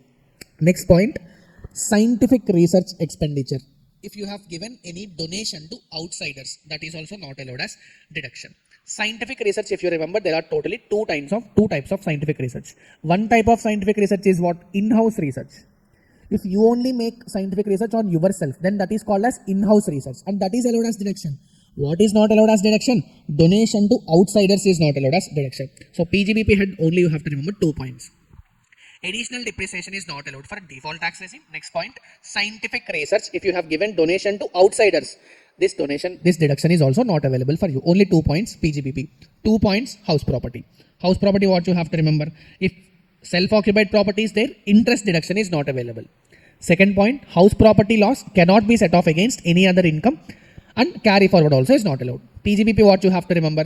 Additional depreciation you have to remember, and second point is scientific research you have to remember. That's it. Okay, capital gains chapter, there is no differences between default and optional. Whatever provisions you have learned for optional tax regime, same to same points will be applicable for default tax regime also. Other sources also, there are not much differences. If you remember, yesterday we have discussed family pension. If you check, exemption of family pension is how much? 1/3 of pension received, or 15,000 in case of optional tax regime, or 25,000 in case of default tax regime. That is the only difference which you have to remember. Other than that, there are no much differences. So, if you want to solve this total income and tax liability question, you have to remember these points for sure. Salaries you should never forget. House property you cannot forget. PGBP also you should not forget. In house property, in salaries, this is the most important thing which you have to remember. It is standard deduction of 75,000 for default, 50,000 for optional tax regime. Another most important point is Chapter 6A deductions. Chapter 6A deductions are not allowed for default tax regime, except 3 deductions. Only 3 deductions are allowed for chapter 6A, for default tax regime. You can remember this, you can by heart. 80 CCD subsection 2, 80 CCH subsection 2, and next one 80 JJAA. Only these 3 deductions are available for default tax regime. Other than this, no other deduction is available for default tax regime. But optional tax regime, there are many other deductions which are available. 80C is there, 80D is there, 80G is there. All these deductions are available for optional tax. But if you are following default tax regime, nothing is applicable except these 3 sections. CCD subsection 2, CCH subsection 2, JJAA. Only these points you have to remember if you want to solve this total income question. My advice is, even if you know only default tax regime, if you don't know about the 6A deductions, you can still perform this question because 6A deductions are not applicable for default tax regime. I will explain, then you will understand what I am trying to say. See, okay. So with understanding of those concepts, now let us try to solve the exam questions related to this concept. So the first question which let us solve is this illustration, which is number 2. Here what they will say, there is one SSC who is a resident individual. He is furnishing the following details for the income of the previous year 24-25. First one, they are saying annual value of let out property. You have to understand under which head of income this is taxable. Annual value of let out property, which means what? It is simply taxable under income from house property. Correct or not? They are saying this as a annual value of property. This is not income from house property. This is annual value of property. You have to calculate the income from house property. Very, very simple. Next part. This you have to understand. Very, very important. profits and gains from manufacturing business. In which head this income is taxable? This income is taxable under PGBP. Simple point. But what they have deducted? They have got this amount after deducting normal depreciation of 8,000 rupees and additional depreciation of 4,000 rupees. Okay, so check this point. They are saying profits and gains from manufacturing business after deducting normal depreciation and after deducting additional depreciation of 4,000 rupees.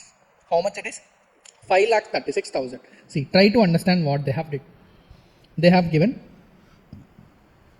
PGBP income. How much they have given?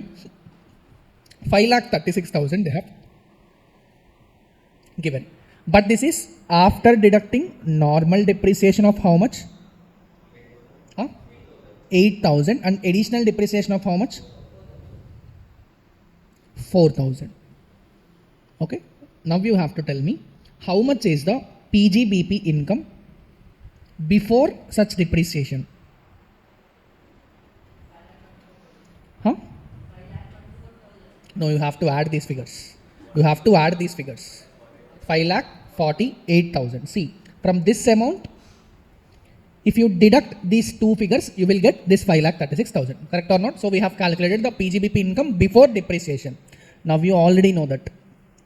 In case of optional tax regime, both are allowed as deductions. But in case of default tax regime, only normal depreciation is allowed as deduction. This point you have to understand.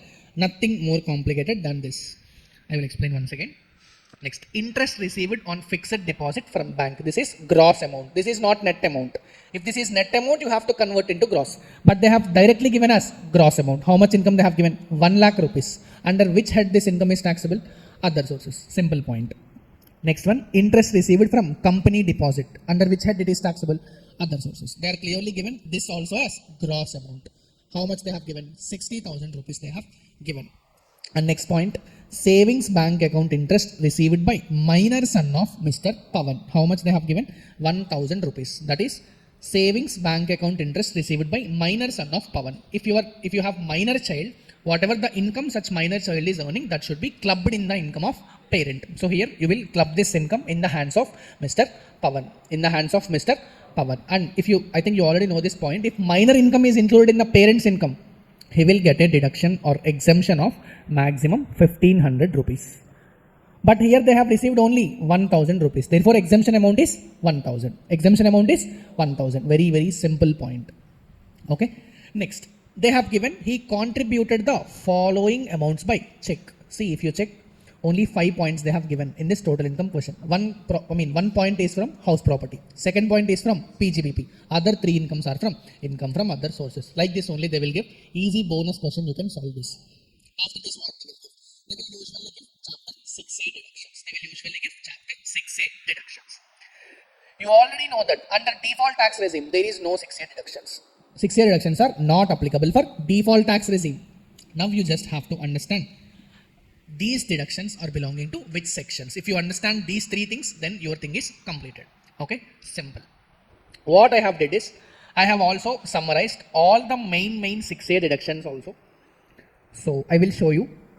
The first question which they have given is Sukanya Samriddhi account scheme. Sukanya Samriddhi account scheme in the name of his minor daughter. You have to remember, this is covered in 80C deduction. This is covered in 80C deduction. Here what they will say? Payment towards Sukanya Samriddhi scheme, which means if you have made any payments to Sukanya Samriddhi scheme, you will get deduction under which section? 80C. 80C you will get the deduction. So here you will get deduction under 80C. Next, own contribution to recognized provident fund. If you make any contribution to recognized provident fund, that will also be allowed as a deduction under section 80C. This point I have already explained in salaries chapter also. Employee contribution to recognized provident fund will be allowed as deduction under section 80C. Easy point. The last one, Prime Minister's National Relief Fund. This is nothing but donation. This is nothing but donation. You have to understand this donation point. Now remember, the maximum deduction for 80C is 1,50,000. Now for the time being, you remember this point. The maximum deduction for 80C is how much? 1,50,000. How much they have contributed? 25,000 they have contributed and 30,000 they have contributed. If you add these 2 things, the amount is how much? 55,000. But maximum amount is 1,50,000. So this entire amount will be allowed as deduction. This entire amount will be allowed as deduction. Next point, Prime Minister's National Relief Fund. This is covered in 80G deduction. This is covered in 80G deduction. What I have did for 80G also I will show you. I have summarized 80G deductions also. So see, this is 80G, which is super important deduction which you should not miss. Here what they will say, we have to classify donations into 4 types. First one, limited 100% deductions. Second one, limited 50% deductions. After that, unlimited 50% deductions. And last one, unlimited 100% deductions. Very, very simple. You have to check. They have given Prime Minister's National Relief Fund. You have to check whether this is covered in this or this or this or this. Let us check. Prime Minister's National Relief Fund. It is not covered in these 2 points. Prime Minister's National Relief Fund is not covered in these 2 points. If you check these also, this is not Prime Minister National Relief Fund. This is also not. This is also not. This is also not. This is also not. This is also not. This is Drought Relief Fund, but that is National Relief Fund, which means this is not covered in this point also. So those which are not covered in above 3 is covered in last deduction, which is unlimited 100% deduction. Which means how much you contributed, you will get 100% deduction. You will get 100% deduction. That is allowed under 80G. That is allowed under 80G. What you have to calculate? You just have to calculate the total taxable income and tax liability for the assessment year 25-26 under the default tax regime and also as per the normal provisions also. You have to advise whether he should pay tax under default or normal provisions. How will you advise? You will calculate both tax liabilities. Whichever is lower, you will advise that. Correct or not? Let's solve this question. Okay. So first, computation of total income of, what is the name of SSC? Mr. Pavan, for the assessment year 25-26. Okay. So let us start calculation. First one, income from salaries. They have not given any income. Correct. Second one, income from house property. Let us find. First one, what they have given in the question, they have given annual value of the property. Correct. There is no information whether that is gross annual value, etc. If you take that as gross annual value, at least they have to give the information of municipal taxes paid, but that is not given. So I will directly take this as net annual value. How much income they have given? 60,000. You all know that you have to take deductions under section 24. Correct. First deduction is what?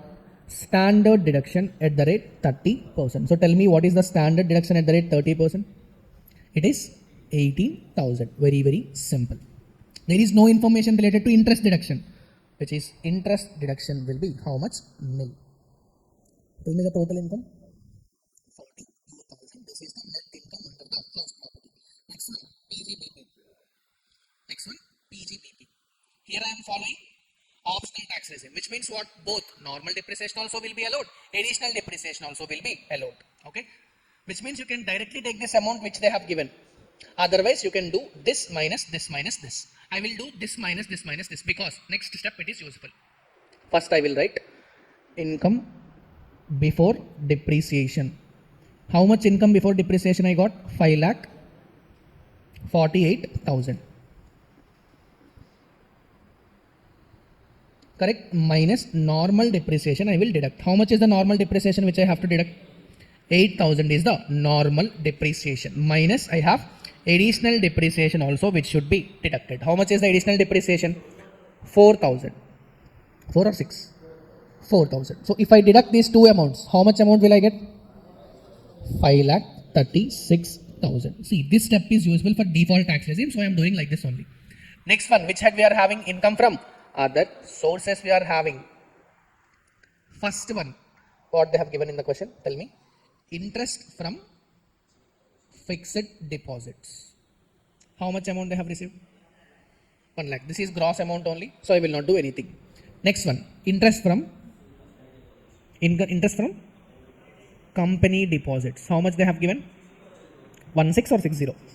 60,000. Next one, the minor child, correct? First of all, here I will take this two total and this amount is 1,60,000. Okay. Next I will write income of a minor child.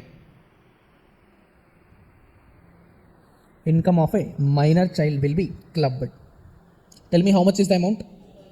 1,000 rupees. But you know that we have exemption. We have exemption of how much is the exemption? 1,500 is the exemption. But here income itself is 1,000 rupees. So entire 1,000 rupees will be exempted, which means this is nil. Okay, completed. Problem is done. We have to calculate gross total income. How much is the gross total income? 42,000 plus 5,36,000 plus 1,60,000. How much? 7,38,000. Minus what you have to do? Chapter 6A deductions. Here you are following optional tax regime. Therefore, those 6A deductions are allowed. First deduction is what? 80C. What they have given? Sukanya Samriddhi scheme. How much they have paid? 25,000. 1 second. 25,000. Next one, contribution to RPF. How much they have contributed? 30,000. So these both are allowed under 80C. 55,000 will be allowed as deduction because maximum deduction is how much? 1,50,000.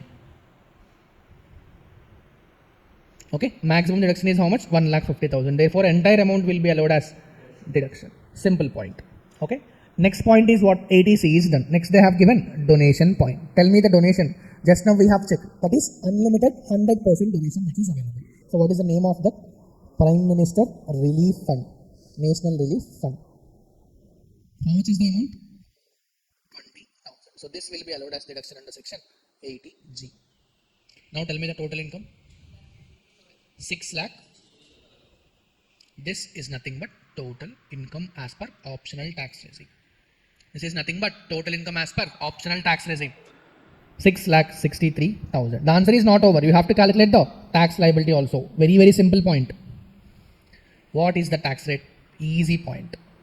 Up to 2,50,000. Tax rate is how much? Nil. Next one, more than 2,50,000 to 5 lakh, which means 2,50,000 is covered multiplied by 5%, which means how much? 12,500. Next, we are having 1,63,000 multiplied by 20%. So what is the amount? 30. 30. Tell me the total.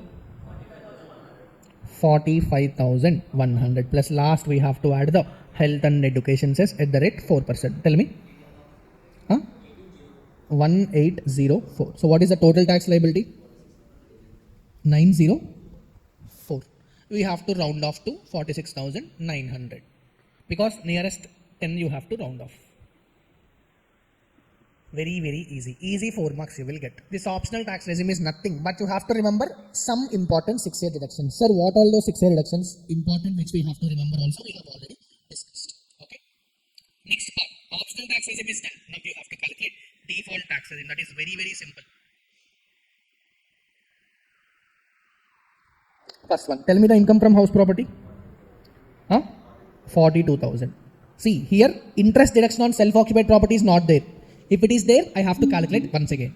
Okay, here it is not there. So income from house property is 42,000. Next point, PGBP. Now it is useful.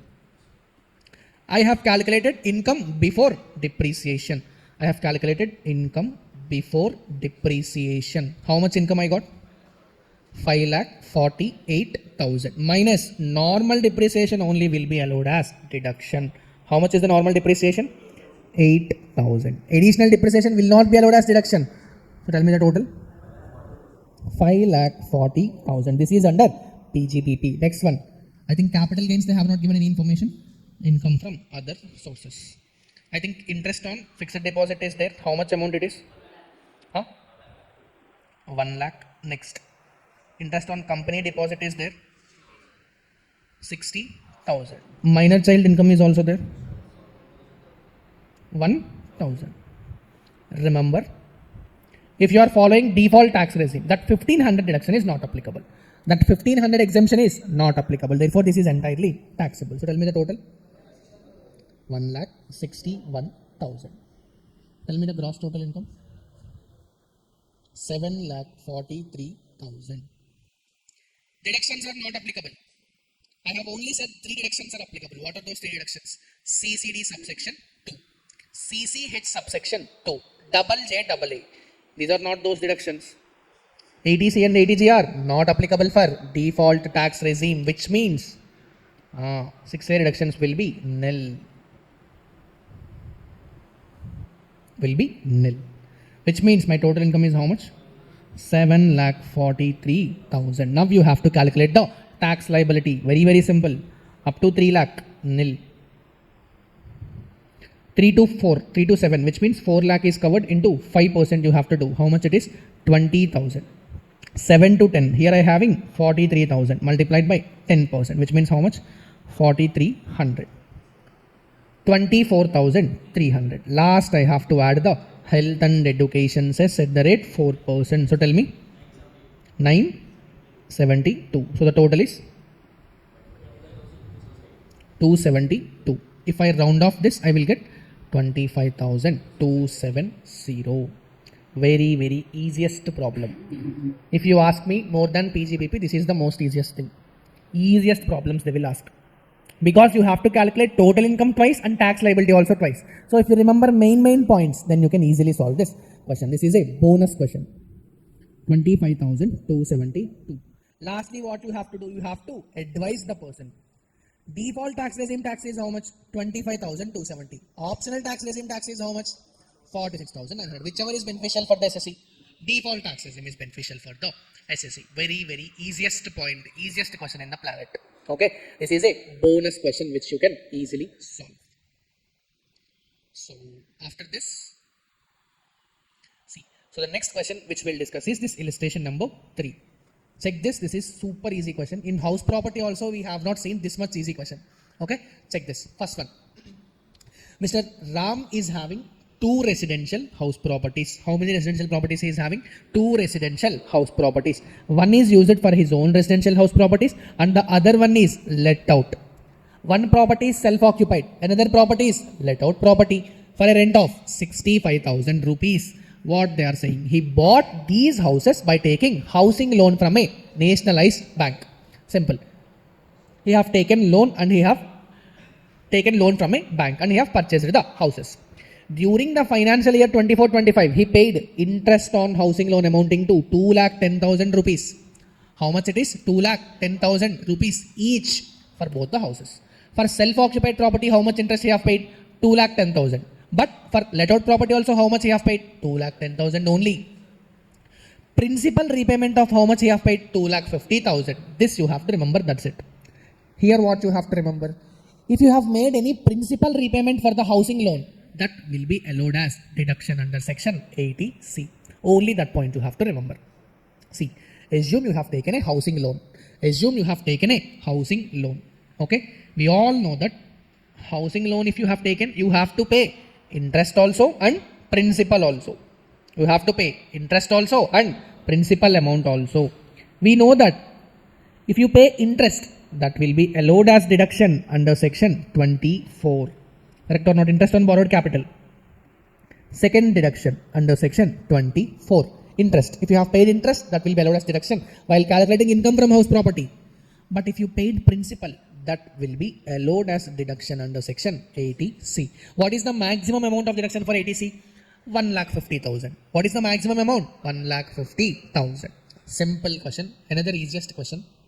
So let us solve this question also. I think other than this, whatever they are saying, Mr. Ram is doing iron business by name Mrs. Ram Enterprises, in which his income is 9,60,000. It is already computed.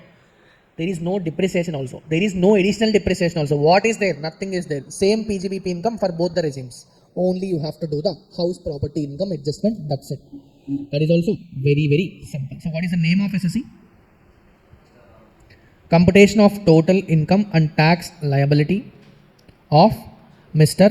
Ram for the assessment year 2025-26. Another easiest question. So let's solve this question fastly.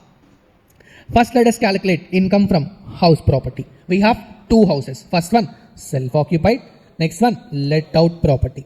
Okay, easiest thing. So first one, let us directly start with net annual value.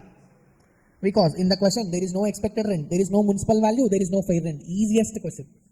So tell me, net annual value for self-occupied property will be how much? Net annual value for self-occupied property will be nil. But for let out property, how much it is? Have you got that?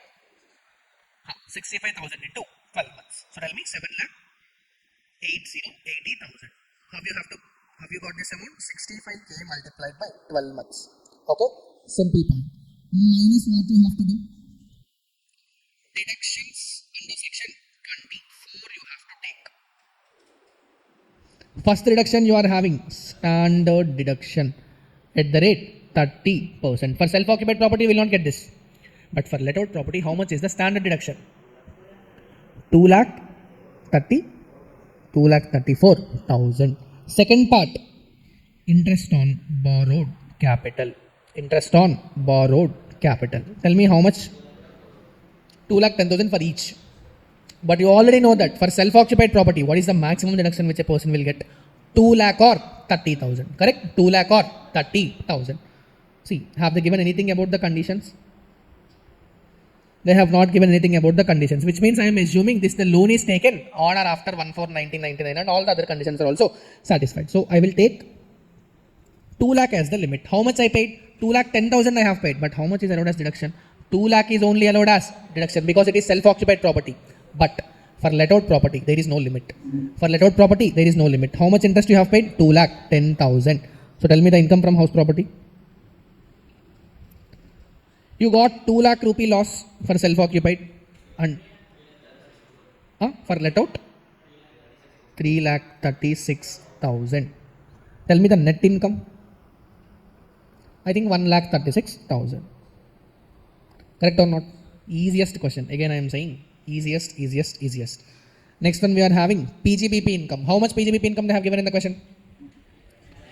Simple, 9 lakh 60,000. Easiest question in the planet. So take the gross total income total. 10 lakh 96,000 is the gross total income.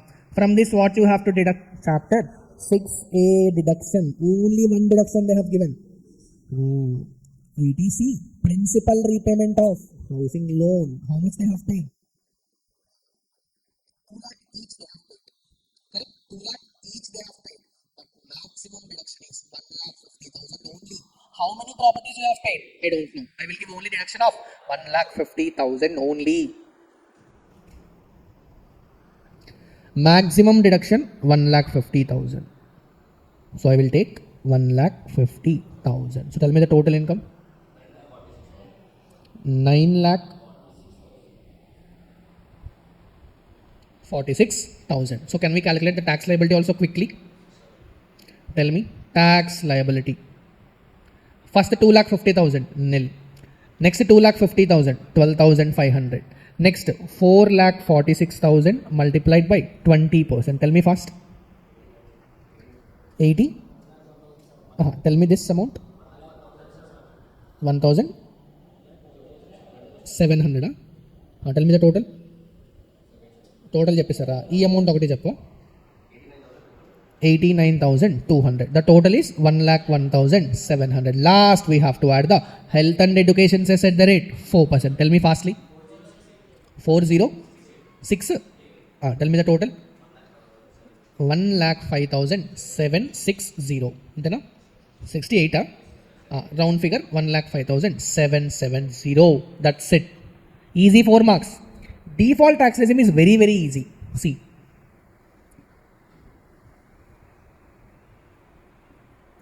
Just now I have explained interest deduction for self-occupied. Interest deduction for self-occupied. Interest deduction for self-occupied is not applicable for default tax regime. Is not applicable for default tax regime, which means very simple. SOP we have, LOP we have. Correct? So first let us calculate income from house property. Okay. Net annual value. Let out property it will not be changed. So same amount I will write. How much it is? 7,80,000. Correct? Minus deductions. Standard deduction. How much? Nil. For here it is 2,34,000. 2,34,000. Second deduction, interest on borrowed capital. Tell me the amount of interest on borrowed capital. For self-occupied, nil. For let out, tell me the income from house property. 3,36,000. This is nil. This is 3,36,000. Tell me the PGBP income. Again I am saying easiest question. PGBP income is how much? 9,60,000. Tell me the total gross total income. 96,000. Next, what you have to deduct? Minus chapter 6A deductions. I said that only 3 deductions are available for default tax regime. What are those? CCD subsection 2, CCH subsection 2, and next one 80 double J double A. ఈ మూడే వేరేవేమి కొత్త add చేయొద్దు. So ఇక్కడ 80C వస్తుందా? Nil. So total 12,96,000. When we fastly calculate the tax liability up to 3 lakh, nil. 3 lakh to 7 lakh, 4 lakh multiplied by 5%, which means 20,000. Next 3 lakh multiplied by 10%, which means 30,000. Next 2 lakh multiplied by 15%, which means 30,000. 30,000. And last one 96,000 multiplied by 20%, which means 19,200. Tell me the total. 99,200. Last we have to add the health and education. Just set the rate 4%. 1 second. 3968. Tell me the total. Rounded off to. There we have got the answer of 1,05,770, but here it is 1,03,170. Again, which is better? Default tax regime is the better. That's it. Easiest question. Easiest than the last question. Very simple. I am saying they will only give 3 6-year deductions. That's it. And you have to remember only this one page.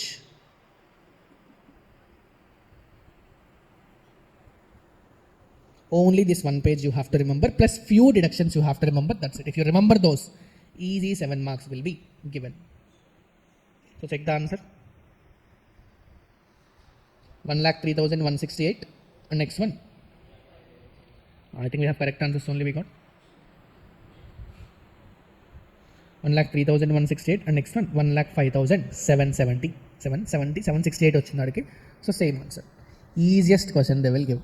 More than PGBP, this is the most easiest question. Okay. Okay, so another easiest illustration, easiest 7 mark question which they have given is illustration 14. So let's check this, another easiest question. Salary income they have given, gross amount it is 9,50,000. See, this is gross salary. This is not income from salary. This is gross salary, which means you have to give deductions under section 16. How many deductions are there in section 16? First one, standard deduction is there. But we already know that standard deduction for optional tax regime is how much? 50,000. Standard deduction for default tax regime is how much? 75,000. So salary point done. Salary point done. Next part. Loss from self-occupied house property. How much they have given? 2,40,000 they have given. You already know this point also. If you are following optional tax regime, how much loss can be set off? 2 lakh can be set off. What about extra 40,000? Carry forward. But if you are following default tax regime, nothing can be set off.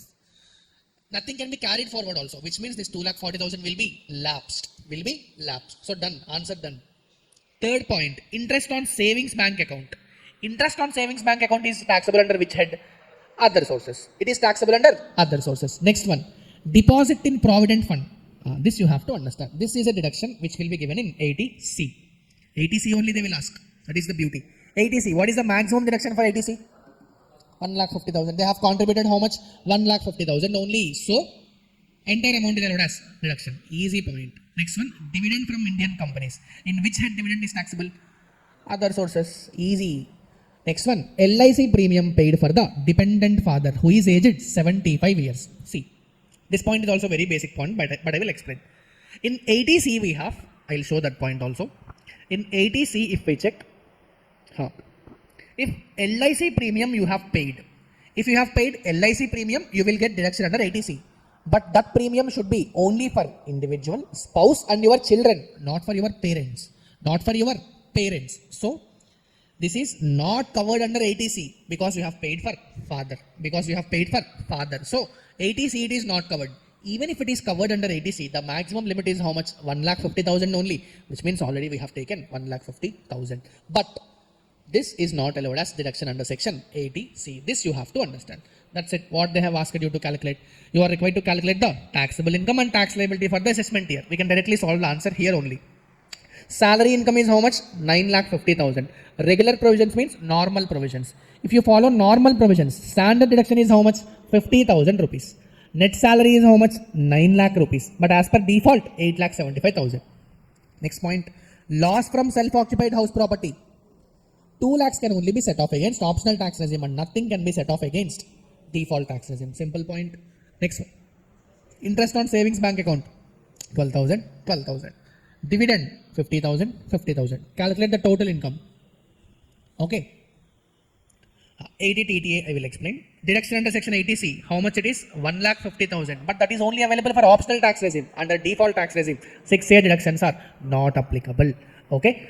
Here one more thing you just have to understand. If any person have got interest income from savings bank account, I will show you that 6A deduction.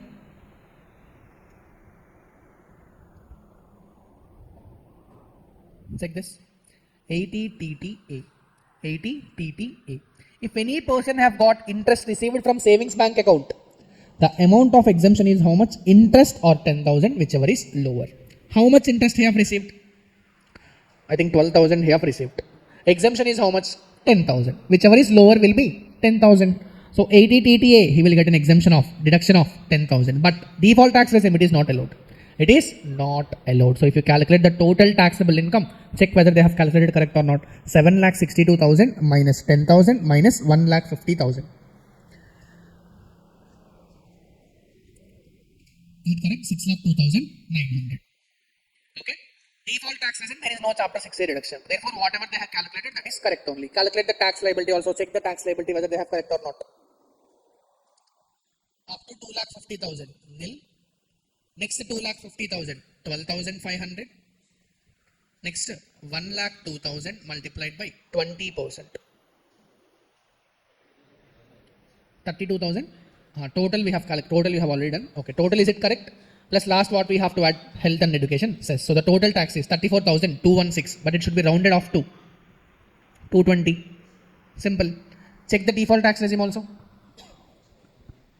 Check the default tax regime. Total tax.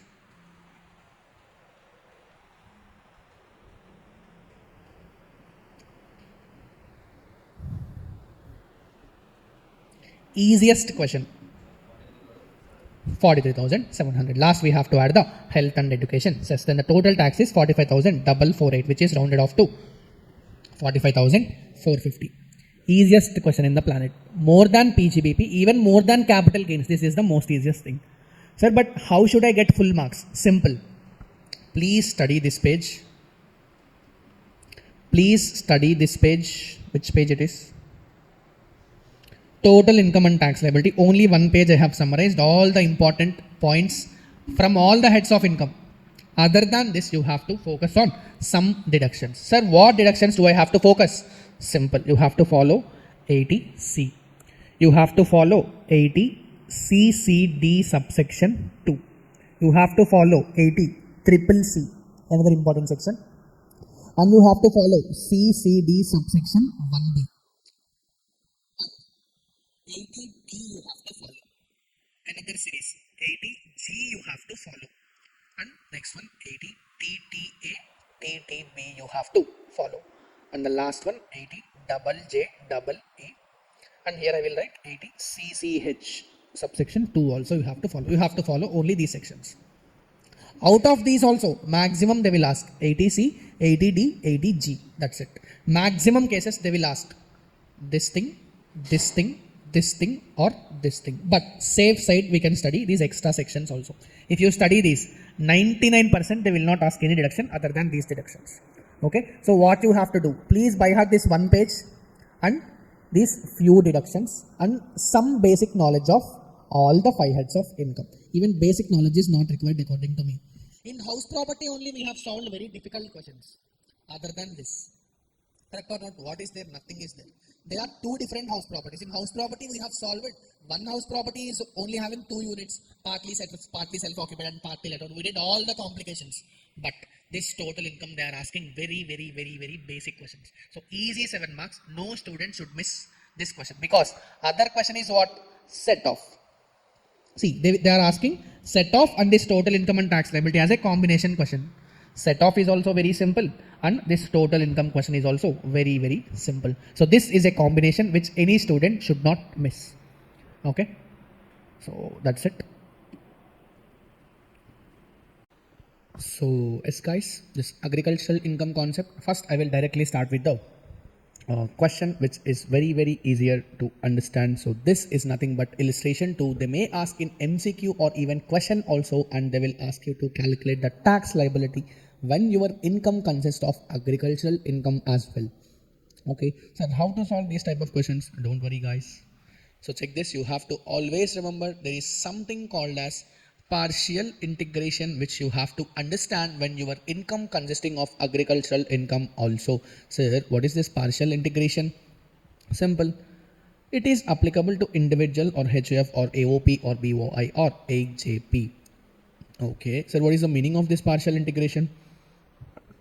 Always remember this is applicable only when your non-agricultural income is more than basic exemption limit and your agricultural income should be more than 5,000 rupees. Only then you will get this partial integration. So what is this steps of partial integration? Simple.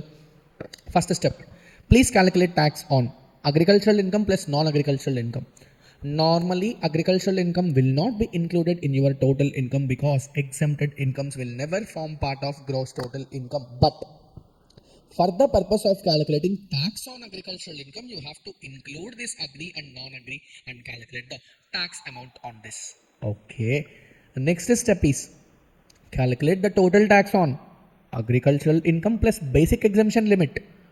How much is the agricultural income which you have earned? For that, please add this basic exemption limit. Okay, so step 1 done, step 2 done. In step 3, what I have to do? Just to subtract step 1 and step 2. At last, if you get surcharge, please add that surcharge, and last you have to calculate health and education cess also. Simple. First step, calculate tax on agricultural income plus non-agricultural income. Second step, calculate tax on agricultural income plus basic exemption limit. Third step, step 1 minus step 2. And fourth step, please add surcharge and health and education cess if applicable. Surcharge if applicable. And health and education cess always you have to add. So this question is pretty simple, so you can easily go through this. The total non-agricultural income is 3,25,000, agricultural income is 2,55,000. So first I have to calculate tax on total of agree plus non-agree, which means on 5,80,000 I have to calculate. My total tax liability comes to 28,500. But you have to add basic exemption plus agricultural income, which you will get deduction. Amount of 5,05,000 rupees. Please calculate the tax on that. Step 1 minus step 2. 15,000 is your tax payable, but you will get rebate under section 87A because your gross total income is how much? 3,25,000 only. Here you will not include this agricultural income, guys. Only for the purpose of calculating step 1 I have included this. For other steps you should not include this agricultural income. So with this I will get a rebate, and hence that my total tax payable will be 2,600 rupees. So this is the very basic question which most of the people will easily find it. So once this was done, I want to answer this question, illustration number 4, which is also very important. So trust me, Mr. Mahesh, a resident and ordinarily resident in India.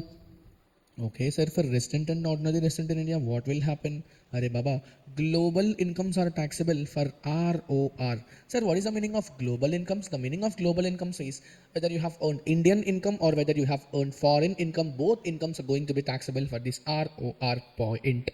Okay, so to understand this, you just want to learn this concept, which is, let me show this. There is one rule which will show the aggregation of the incomes. This part you have to understand. Sir, what is this part? Simple. If you are earning rubber income, 65% will be agricultural income and only 35% is going to be business income. You have to do bifurcation. If you are growing tea, 60-40, coffee, grown or cured, 75-25, grown, cured, grounded, roasted, 60-40. I'll show it in another book also. I think that will give you a good amount of understanding. Just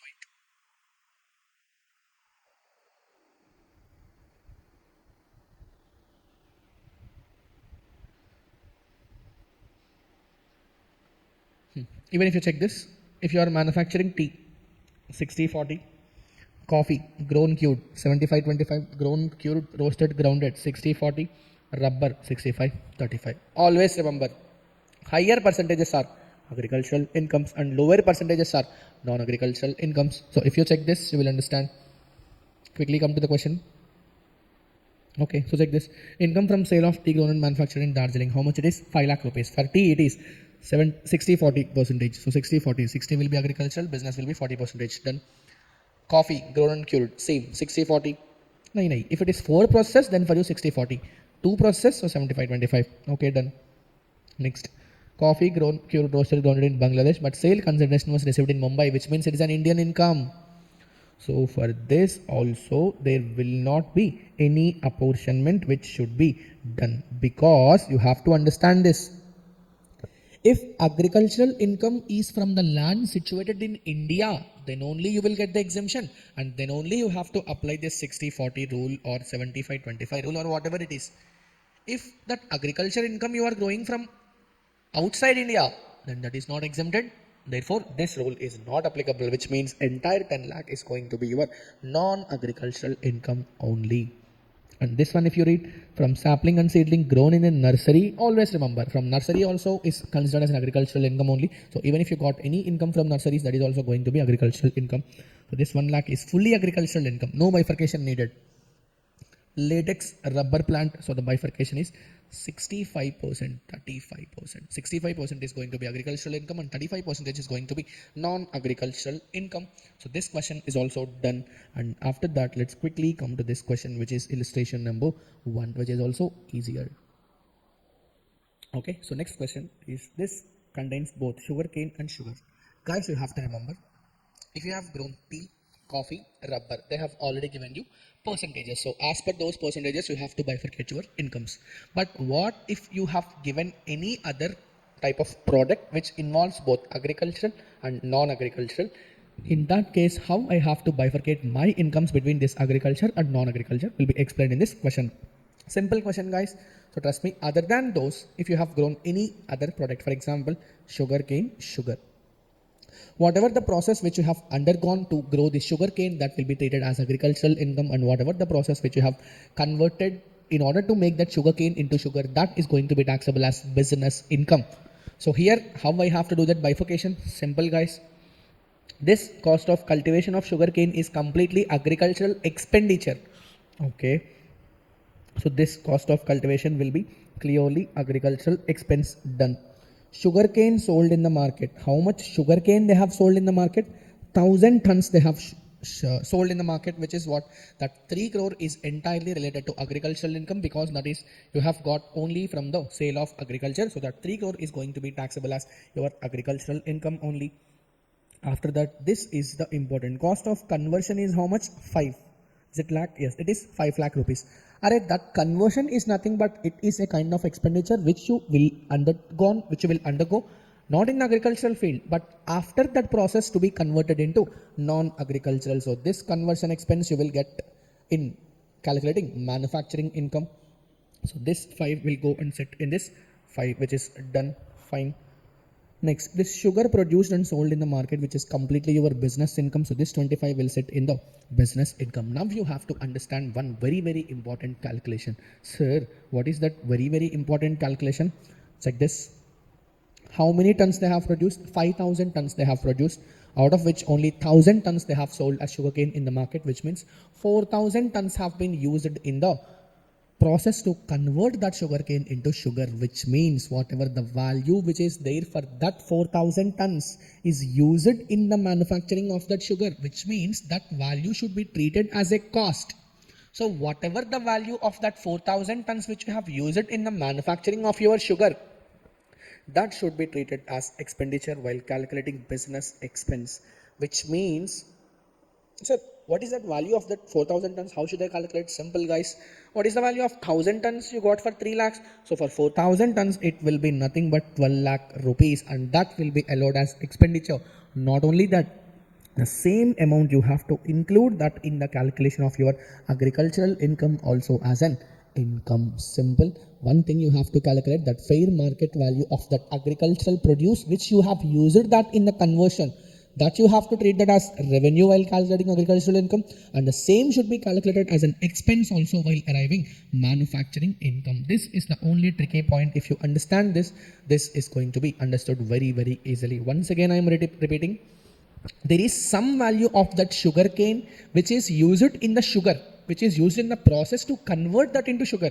What is that value? That value is nothing but fair market value. So that value will be allowed as a cost, which means this 12 lakh rupees is nothing but the value of the sugar cane which you have used in the process to get the sugar.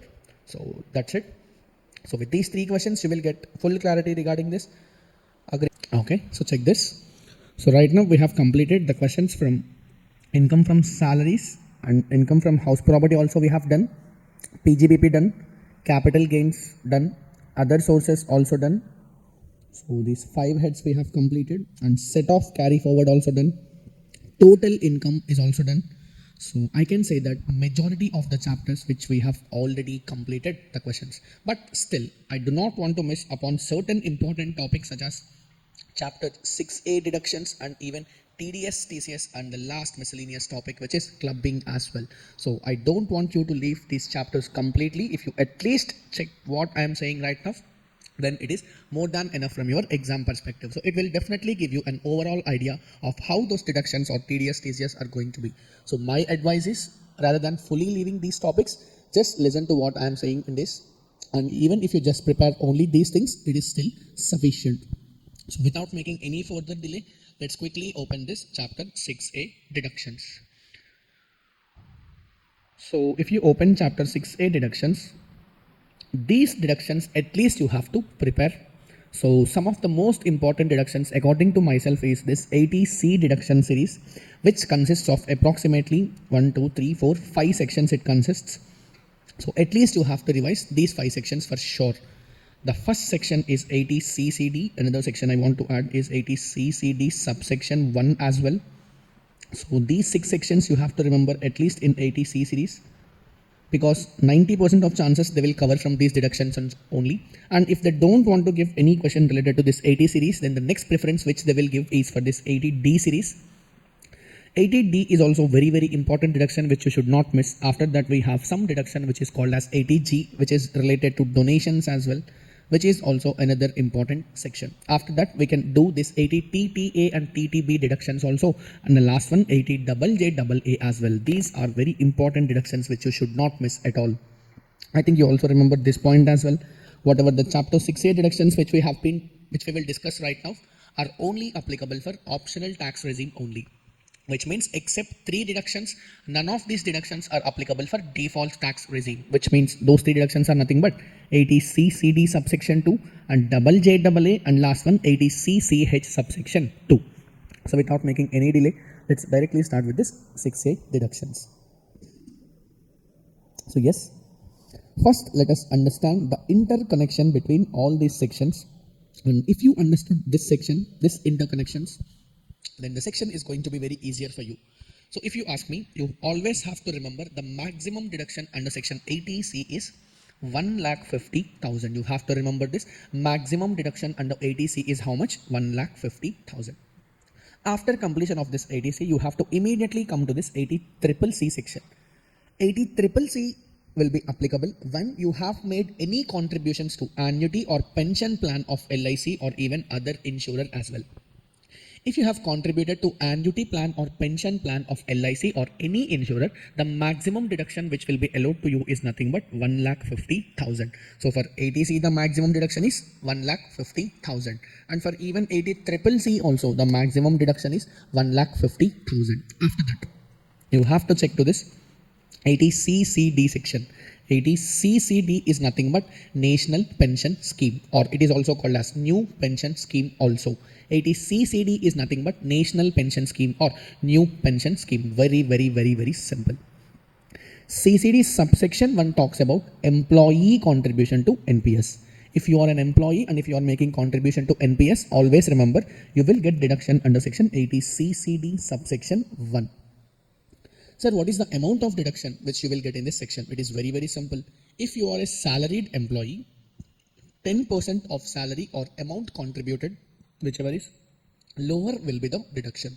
If you are a salaried employee and you are contributing to national pension scheme, the amount of deduction which you will be getting is 10% of salary or amount contributed, whichever is lower.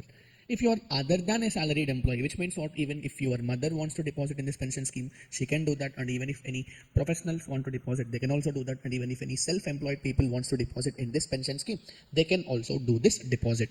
Sir, what is the maximum amount of deduction for them? The maximum amount of deduction is how much? 20% of gross total income or amount contributed, whichever is lower. Very, very simple. 80 CCD subsection 1. If you are a salaried employee, the amount of deduction is 10% of salary or amount of deduction, amount contributed, whichever is lower. If you are other than salaried employee, for you the deduction is 20% of gross total income or amount contributed, whichever is lower. Okay, CCD subsection 1 done. Next, most important, come to this CCD subsection 2. CCD subsection 2 talks about employer contribution to NPS. Subsection 1 talks about employee contribution. Subsection 2 talks about employer contribution to national pension scheme. Always remember, this is the contribution made by employer on behalf of employee. So always remember, first it should be taxable under the head income from salaries. So whatever the employer contributed on account of employee, that should be taxable first under the head income from salaries. Okay, once it is taxable under the head income from salaries, then you will get deduction under section 80 CCD subsection 2. Sir, what is the maximum amount of deduction for 80 CCD subsection 2? Even more simple. If you are a government employee, the maximum deduction is 14% of salary. Okay. If you are a non-government employee, for you also 14% will be applicable if you follow default tax regime. But if you are staying in optional tax regime, for you the maximum amount of deduction is 10% of salary only. Quickly let's revise. Employer contributed to NPS. First, that should be taxable under the head income from salary. Then you will get the deduction of how much? If you are a government employee, the maximum deduction is 14% of salary. Whereas if you are a non-government employee, for you the deduction is 14% if you are staying in default tax regime, or 10% only if you are shifting out of the default tax regime, which means if you are staying in optional tax regime. Okay, let's quickly revise what we have covered. 80C covered maximum deduction 1,50,000.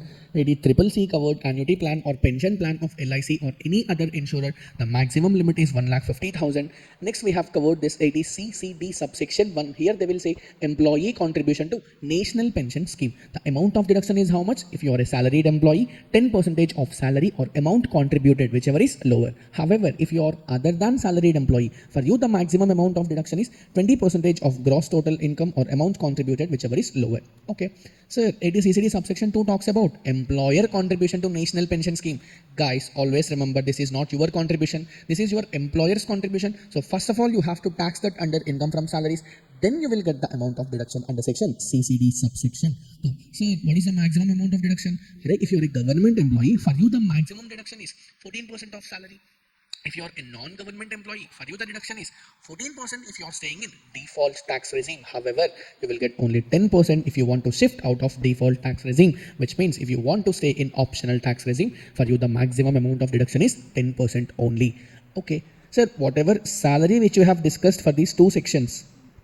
Sir, what is the meaning of salary? The meaning of salary is basic plus DA in terms. The meaning of salary is basic plus DA in terms. Okay, done. Two sections are there last. 80CCE. So what is this 80CCE? Array, first you have learned these three sections. 80C, triple C, CCD subsection 1. All these three sections put together, you will get the maximum deduction of 1,50,000 only. Oh. Sir, but you said some other limits for those sections. 80C you said that you will get 1,50,000. Yes. Triple C also you said that you will get 1,50,000. CCD subsection 1 you said that 10% of salary or amount contributed, whichever is lower you will get. But what is this? This is the little twist. Remember, as per this section, that's individual sections are saying that you will get individual limits, but overall aggregate limit of deduction also under those three sections, C, triple C, CCD subsection 1, the aggregate amount of deduction is 1,50,000 only, which means even though the individual limits are less than 1,50,000, the aggregate of all those three sections also should be less than 1,50,000 only. In that case only you will get this amount of deduction. After that, the last one, 80CCD subsection 1B. Here they will say employee contribution to NPS. Array, we still have another section, employee contribution to NPS. Yes, this is nothing but a additional deduction for employee contribution. Let us say employee have contributed some amount in this, but the maximum amount is only 10% of salary. Assume the employee have contributed more than the 10% of salary. In that case, he will get the deduction for such extra amount in this section, which is nothing but 80C subsection 1B. So that's it, guys. If you remember these 5 sections, this 6 section series, you will easily get good amount of marks. So let's quickly solve one question related to this, which will give you entire coverage. But before that, you have to understand some important payments which are covered under section 80C. So let's quickly check this. Remember, life insurance premium, if you have paid on the life of yourself, your spouse, or your children, remember here, parents are not covered. Which means what? If you take life insurance premium for your parents, for you, unfortunately, the deduction will not be given for this 80C. Okay, I have taken life insurance on the life of myself, I will get deduction. My spouse, I will get deduction. My children, I will get deduction. But if I take life insurance on the life of my parents, I will not get the deduction. I will not get the deduction after that. Okay, so what is the maximum amount of deduction? Remember, up to 31st March 2012, it is 20% of sum assured. Okay, on or after 1/4/2013, it is 10% of sum assured in normal cases, 15% of sum assured in case of disabled persons. You have to remember this one. This one only during 1 year they have given 10% of sum assured for all the persons. The same limits we have already seen in income from other sources chapter, life insurance policy taxation. So similar limits will be given here also. Sir, what I have contributed more than these limits, you will still get this much only because these are nothing but maximum amount of deductions. Fine. Employee have contributed towards Public Provident Fund, SPF, Statutory Provident Fund, RPF, Recognized Provident Fund, ASF, Approved Superannuation Fund. Guys, if employee have made contributions to these funds, he will get a deduction under section 80C. Next part. Subscription of national saving certificates and interest accrued on these is also allowed as deduction, which means what? You out of your savings have invested in national savings certificates. Okay, since you have invested, you will get obviously interest also on those. First, that interest should be taxable under income from other sources. On that interest also you will be allowed as a deduction under section 80C. Okay, understood. Next, you have taken one housing loan and now you are making principal repayment of such housing loan. You will get deduction under section 80C. Guys, here they will say about principal repayment only. Sir, what about interest? Interest you will get deduction under section 24B. While calculating income from house property, you have to interlink these two sections. Next, if you are investing in fixed deposits for a period of 5 years or more, you will get a deduction under section 80C. If you are making payment towards Sukanya Samriddhi scheme, you will get deduction of 80C. This is important, guys. You have to remember Sukanya Samriddhi scheme. Next one. You are paying tuition fees of a university, college, school or education which is providing full-time education for you. But this deduction is only available for 2 children only. Guys, you are having 4 children, but still this deduction is only available for 2 children. Okay, but remember, this is important. If you are making any donations to your children or if you are paying tuition fees to private coaching centers, then you will not get deduction. After that, you can directly go to this point, which is stamp duty fees or registration fees if you have paid. That is also allowed as deduction at the time of purchase. And the last one, if you are making any deposit in NABARD or senior citizen savings scheme, that is also allowed as deduction. Okay, yes.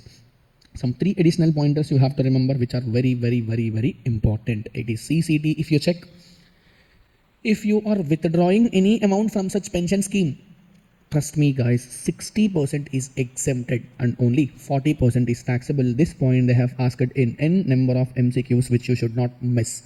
Okay. Next, if you are making any partial withdrawal up to only 25% of the contributions, then nothing is taxable, which means completely exempted, guys.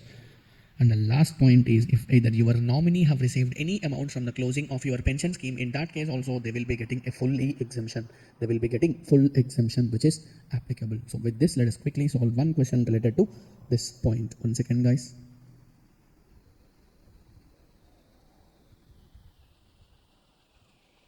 So I just want to check which question. Illustration 2. Quickly check this. This question. So check this. What they are saying is X have completed his studies and was immediately employed by X Limited. Basic salaries there 20,000 per month, DA 5,000 per month and bonus 50,000, which are fully taxable. These are fully taxable. So these 3 are fully taxable. If you check, basic is fully taxable, bonus is also fully taxable, dearness allowance is also fully taxable. Fine, sir, fine. During the year, his employer have contributed 33,000 rupees to the pension scheme notified under 80 CCD. Guys, this is employer contribution, which means this deduction is covered in which section? 80 CCD subsection 2. Fine. Okay, but this is employer contribution, therefore first it should be taxable under the head income from salary. So quickly come to this. They have to tax this amount under income from the head salary, which is correct. So I have taxed it that. Okay, let's read the question first. X also contributed similar amount, which means how much deduction will he get, guys? He will get deduction under section 80 CCD subsection 1, and also if he have contributed any excess amount, he will get deduction under section 80 CCD subsection 1B. But trust me, the maximum amount of deduction is 10% of amount of salary or amount contributed, whichever is lower, he will get the deduction. That you have to keep it in your mind. House property is 50,000 rupees. Okay, he contributed 15,000 rupees to pension plan of LIC. This is given under section 88CCC. For PPF, he have contributed 1 lakh rupees. This is given in 80C. And for LIC premium, he have contributed 16,000 rupees. But the policy value is only 1,20,000. Here they did not given the details, so I have assumed the policy is issued on or after 1/4/2013. Hence, the deduction I will get is 10% of sum assured only. How much I have contributed? 16,000. But policy value is only 1,20,000. So I will get only 10%, that is 12,000 only as a deduction. So the answer is done, guys. Let's quickly check what they have done. Gross salary is 3,83,000, but you should not forget this deduction, which is 50,000. After deducting that, you will be getting a gross salary of 3,33,000. Plus, you also have to add this house property income, because of which your GTI will become 3,83,000. After that, ATC we have already calculated 12,000 he will get. PPF also he will get how much? 1 lakh rupees. 80CCC he will get 1 lakh rupees. Okay, next if you check this 80 CCD, first let us check the limit for 80 CCD subsection 1, which means 10% of salary or amount contributed, whichever is lower. His contribution is 33,000. What is the meaning of salary, sir? Basic plus DA, guys. Check the basic plus DA. Basic is 2,40,000, DA is 60,000, which means the total comes to 3 lakh rupees. So 3 lakh into 30,000, which means 30,000 only. So 33,000 or 30,000, whichever is lower. That means the deduction is 30,000 rupees. So, if you add these three amounts, you will get a deduction of 1,50,000. But you already know that as per 80 CCE, the maximum deduction of all the three sections will be only 1,50,000 only. Okay, done. Next, if you come to this 80 CCD subsection 2, here the employee is not a government employee, therefore he will only get 10% of salary is the deduction. Sir, what is the 10% of salary? It is 30,000 rupees, but employer have contributed 33,000, which means whichever is lower, that is 30,000 only will be allowed as deduction. And the last part is this important adjustment. You have contributed 33,000 rupees, but as per 80 CCD subsection 1, you got only 30,000. Sir, how much is the extra contribution which I have made? Baba, you have made extra 3,000 rupees. And that 3,000 will be allowed as deduction as per 80 CCD subsection 1P. And that's it. Please check the answer. It is very, very easiest question in the planet. So, yes. So, yes, guys. Other important set of donation is this 80G, which also you should not miss. Sir, what is this 80G all about? Simple, guys. It is with respect to donations which you have made. Okay. If you have donated any amount in excess of 2,000, if you do it other than cash only, then it is allowed as a deduction. But trust me, if you are giving any in-kind donations, that is not allowed, guys. If you have given any in-kind donations, that is not allowed. You have to make only monetary donations, and that too if you are making 2,000, more than 2,000, please do that other than cash only. Okay, sir, how to approach these deductions? Simple, guys. You have to remember only 4 points. Okay. One are limited 100% deductions. Another set is limited 50% deductions, and another set is unlimited 50%, and another one is unlimited 100% deductions. Okay. If you check the thing, there are approximately some 20 to 30 deductions which are there in your study material. But you need not remember all the 30 or 20 deductions or donations. So what you have to do in that case? Please remember this, and this. So whatever the balancing figure which are there, which are not covered under this, you will not get, you will get unlimited 100%, which means it is covered in last part only. So what is the meaning of this limited 100%, limited 50%, unlimited 50 and unlimited 100%? Simple. First come to these parts. Whatever the amounts which they have given in this unlimited 50% donations, what they will say is, if you contributed 20 lakh rupees, you will get only 50%. Okay, there is no limit, but you will get only 50%. Sir, you are saying there is no limit but 50%. What is that? How much amount you want, you can contribute that, but you will get only 50%. Okay, understood? Making sense? Unlimited 100% means how much you have contributed, you will get full 100% of the deduction, which means if you have contributed 20 lakh rupees, you will get 20 lakh, which means there is no limit on this amount of contribution which you have made. Okay, fine. Unlimited 50 done, unlimited 100 is also done. Now come to this limited 100% deductions. Here they will say some limit. Until that limit, how much amount you have contributed, you will get full 100% of deduction. Okay, fine. Sir, what is this limited 50% deductions? For these two, you will calculate one limit. First, you will give deduction for this 100%, and after that, whatever the balancing figure which is left, on that you have to give only 50% of the deduction. You have to go through these names and you have to remember this. Okay. Yes, this is government or local authority for family planning. Second one, Indian Olympics Association.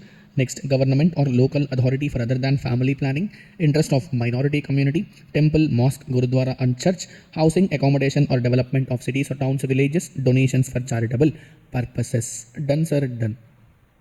What is the limit which you are saying? Limit is very, very simple. You have to calculate something called as adjusted total income, and on that you will get only the deduction of 10% only, which means after calculating the adjusted total income, you will only get the deduction of 10%. So in that case, how to calculate that adjusted total income? Even more simpler. Calculate the gross total income. From that you have to deduct long-term cap gains, and again you have to deduct short-term cap gain under 111A. All deductions you have to deduct except 80G, because you don't know the amount 80G right now. So you have to calculate on this only. So simple. All deductions you have to deduct except 80G, and all long-term capital gains also you have to deduct. And not only that, guys, all short-term capital gain under section 111A you have to deduct. Then you will get adjusted total income. On that you have to calculate 10%. That is the limit. But trust me, you have to remember these 3 points. Sir, what are these 3 points? If you have given any donation to a poor boy for higher education, that is not allowed as deduction. If you have given any cloth to an approved institution, guys, this is in-kind donation. This is also not allowed. And later, if you have provided any construction of homes, etc., for a particular set of community, example, particular caste, particular community, like that only if you are making any donation, unfortunately, that is also not allowed as deduction. Okay, so having understood this, let's quickly solve one question which is related to this part, and which is illustration 8, which is very, very important according to myself. So if you check this, PGBP income is how much? 80,000 rupees. Other sources 10,000. Cap gains 5 lakh. Medical insurance premium on own life. This is allowed as deduction under section 80D, which is already covered in the list which I have mentioned. Okay, after that, this I have already summarized, means which deduction is covered under 100% unlimited, which deduction is covered under 50% unlimited, which deduction is covered under 50 limited, 100 limited, all I have already explained. National Fund for Communal Harmony, this is not covered under 1, 2, 3, so it is covered under 4, and you will get 100% unlimited deduction. Next point. Donation to the fund set up by the Gujarat government for providing relief to victims of earthquake in Gujarat, not covered under 1, 2, 3, so it is covered under 4, which means 100% unlimited. Prime Minister Drought Relief Fund, it is covered under donations C, so 50% unlimited you will get. Okay. Approved charitable institution, this is covered in second point, so you will get 50% limited. Donation to central government for promotion of family planning, you will get 100% limited donation. Okay, and these 3 points are covered. I have said that you will not get deduction for these 3 points. Okay, first please calculate gross total income 80,000, 5 lakh rupees 10,000, 5 lakh 90,000, 80D 5,000 you will get. 80G, this is the thing which you want to calculate. First take those deductions which you will get without any limit, which means first you calculate unlimited 100%, next unlimited 50%. Please calculate those things. Unlimited 100%, 50%. So 4,000 into 100, 4,000 you will get. 5,000 into 100, 5,000 you will get. 6,000 into 50%, you will get only 3,000.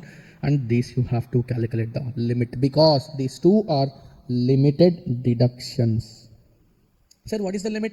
10% of adjusted total income. Sir, how to calculate adjusted total income? Guys, gross total income minus all long-term capital gains minus short-term capital gain under section 111A minus all deductions you have to deduct except 80G. If you check that, your gross total income is how much?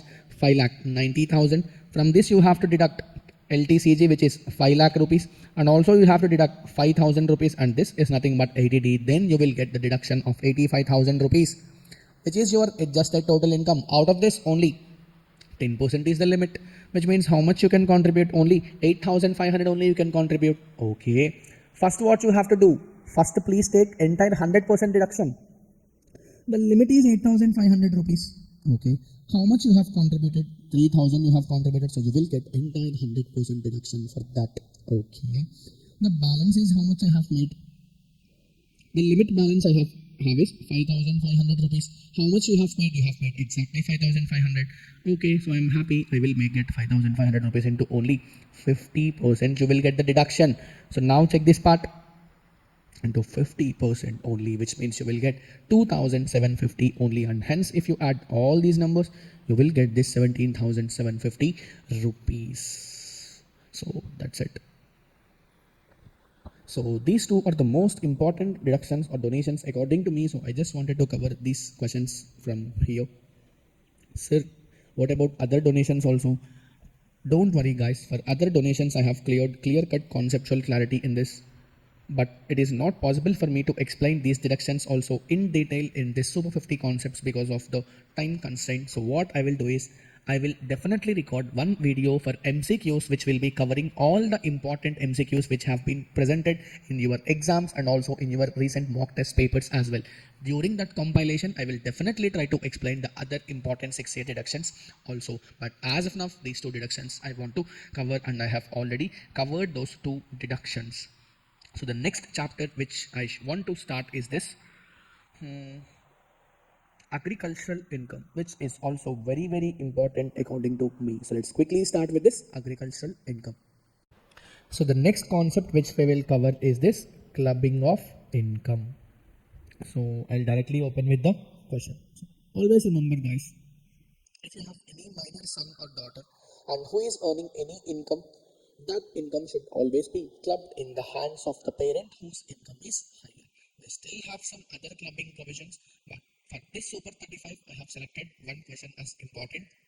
So only whatever the concept which is relevant for that I will be explaining in this question. Sir, what about others, sir? It is not possible for me to explain all the clubbing related provisions in this video. So what I did is I already had made a separate marathon, but that is recorded in a mixed language of Telugu and English. You can definitely watch that marathon, which is going to be definitely helping you a lot. So having that said, if you have any minor child and if he or she is earning any income, and whatever the income which he or she earns, that should be clubbed in the hands of the parent whose income is higher, but always remember, if the minor child is earning such income due to his or her special skill or talent or hard work, then you should not club her income. And after that, if your minor child is having any disability under section 80, you will not get that clubbing should not be done, but in all other cases clubbing has to be done. If you quickly check this question, income from Balu's own business is 50,000 rupees, whereas Mrs. Balu, which means the wife of Mr. Balu, income is 80,000 rupees. Whose income is higher? Mrs. Balu's income is higher, so always you have to apply the clubbing to the income of such parent whose income is higher. So fine. Next part. Minor son Deepak, who is earning interest on fixed deposits with ABC Limited, which were gifted to him by his grandfather. Still, minor son have earned income which is 15,000 rupees, so that will be clubbed in the hands of whose parents' income, the parents' income, whose income is higher. Here the income of Mrs. Balu is higher, so obviously this 15,000 will be clubbed in the hands of Mrs. Balu. But always remember, if you are clubbing your son or daughter's income in your hands, you will get one deduction of 1,500 rupees. This is an exemption. You will get, which means what, here 15,000 you have included, but out of that 1,500 will be allowed as an exemption, and 13,500 is taxable in the hands of Mrs. Balu. After that, if you check this, minor daughter Priya gave a performance and received remuneration. This is the remuneration which you have received for 1 lakh rupees. But this is very simple. This is the daughter's income, but she have earned because of her own special skill or talent. So that is the reason why you should not apply clubbing to this income, which means what, this income will be taxable in the hands of Priya only. After that, last one, Deepak got winnings from lottery. It is 2 lakh rupees. So whatever the lottery income which Deepak, which means his minor son, have earned, that should also be taxed in the hands of Mrs. Balu only. So if you add the total for Balu, nothing is, no clubbing will be applied. So his total income is 50,000. But for Mrs. Balu, 80,000 will be applicable, 13,500, 2 lakh rupees, which means the total will be 2,93,500. But for Miss Priya, she only had this 1 lakh rupees. So with this, we have completed even the clubbing of income also. So that's it, guys. With this, we have completed the last topic, which is this clubbing of income. Also, we have one more topic which is pending, is this TDS or TCS. So what I am planning to do is, here I have included one question, and this is nothing but this question.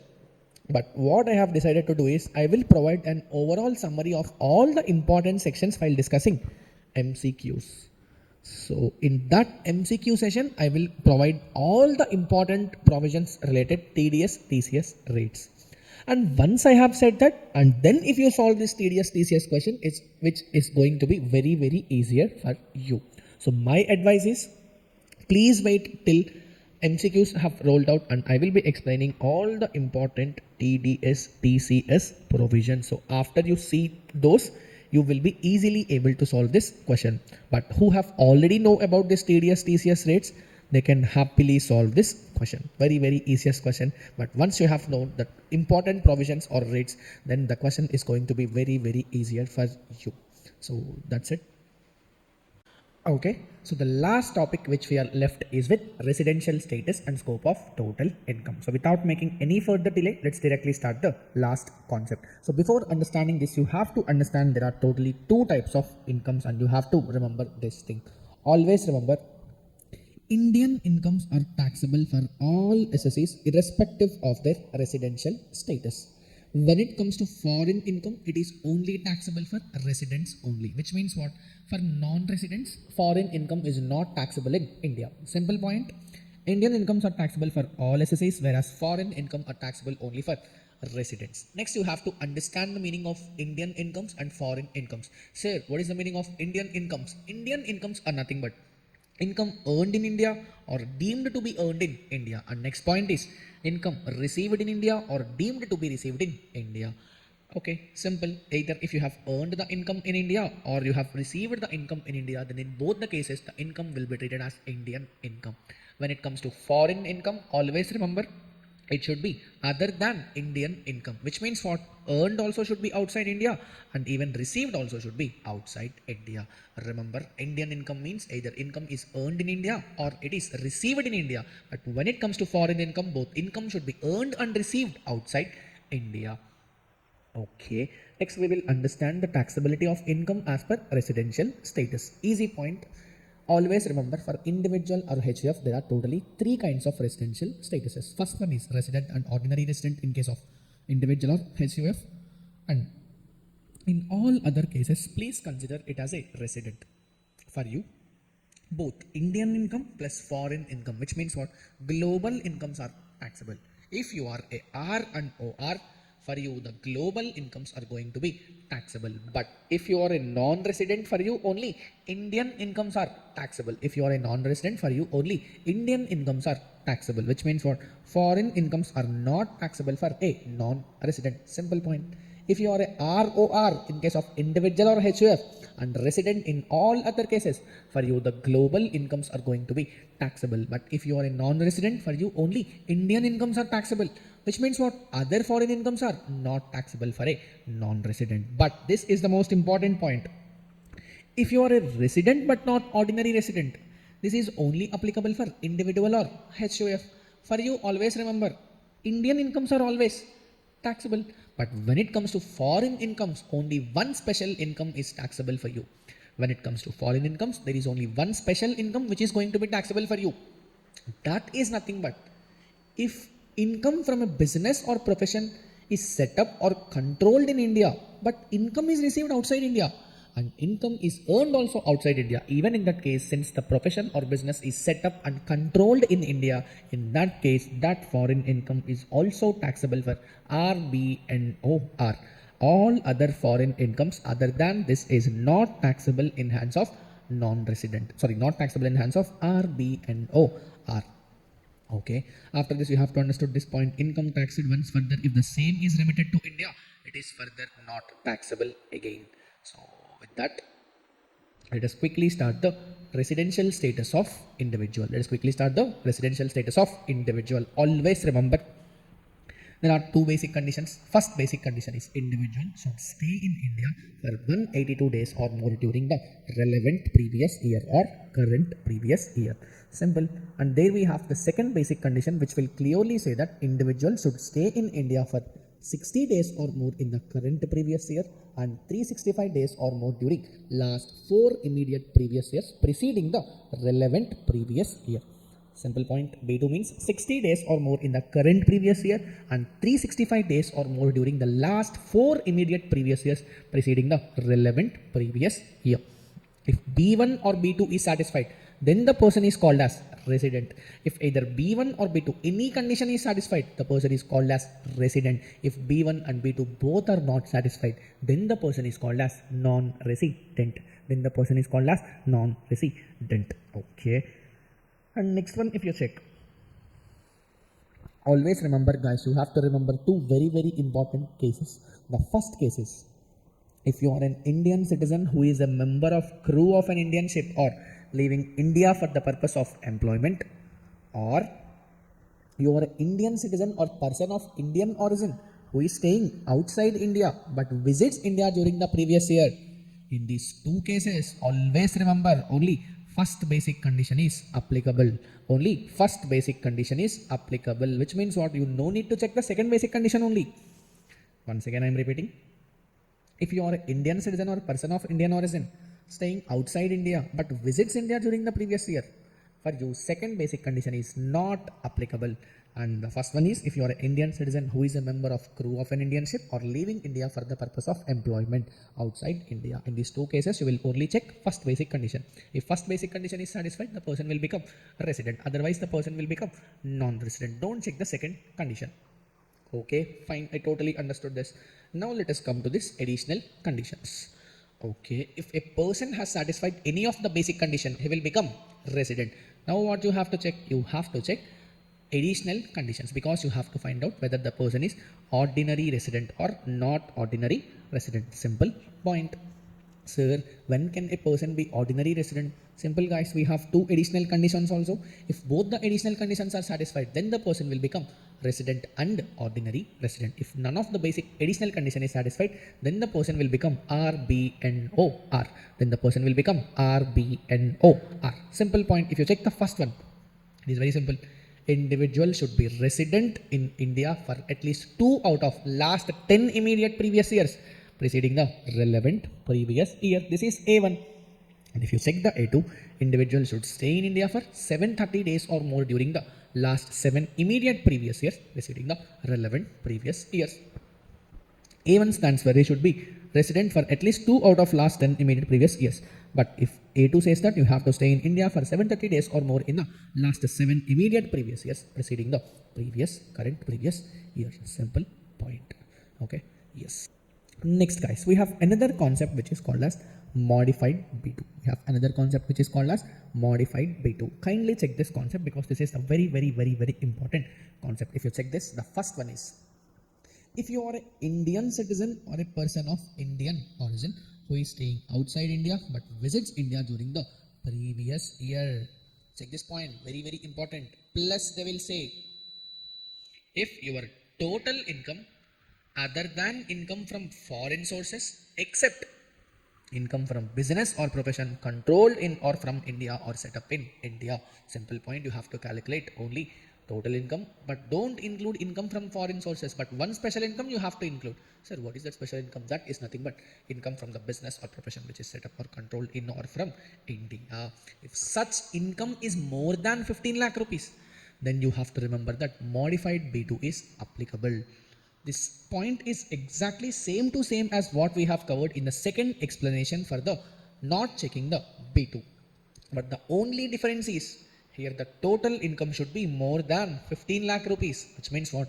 If such total income is up to 15 lakh, you will not check even the basic condition 2. But if the total income is more than 15 lakh, then you have to check modified B2 as well. Sir, what is the meaning of this modified B2? Arey Baba, modified B2 means everything is same as B2, but in case of 60 days, you have to substitute 120 days. In case of 60 days, you have to substitute 120 days. So if you check this, individual should stay for 120 days or more during the current previous year and 365 days or more during last 4 immediate previous years preceding the current previous year.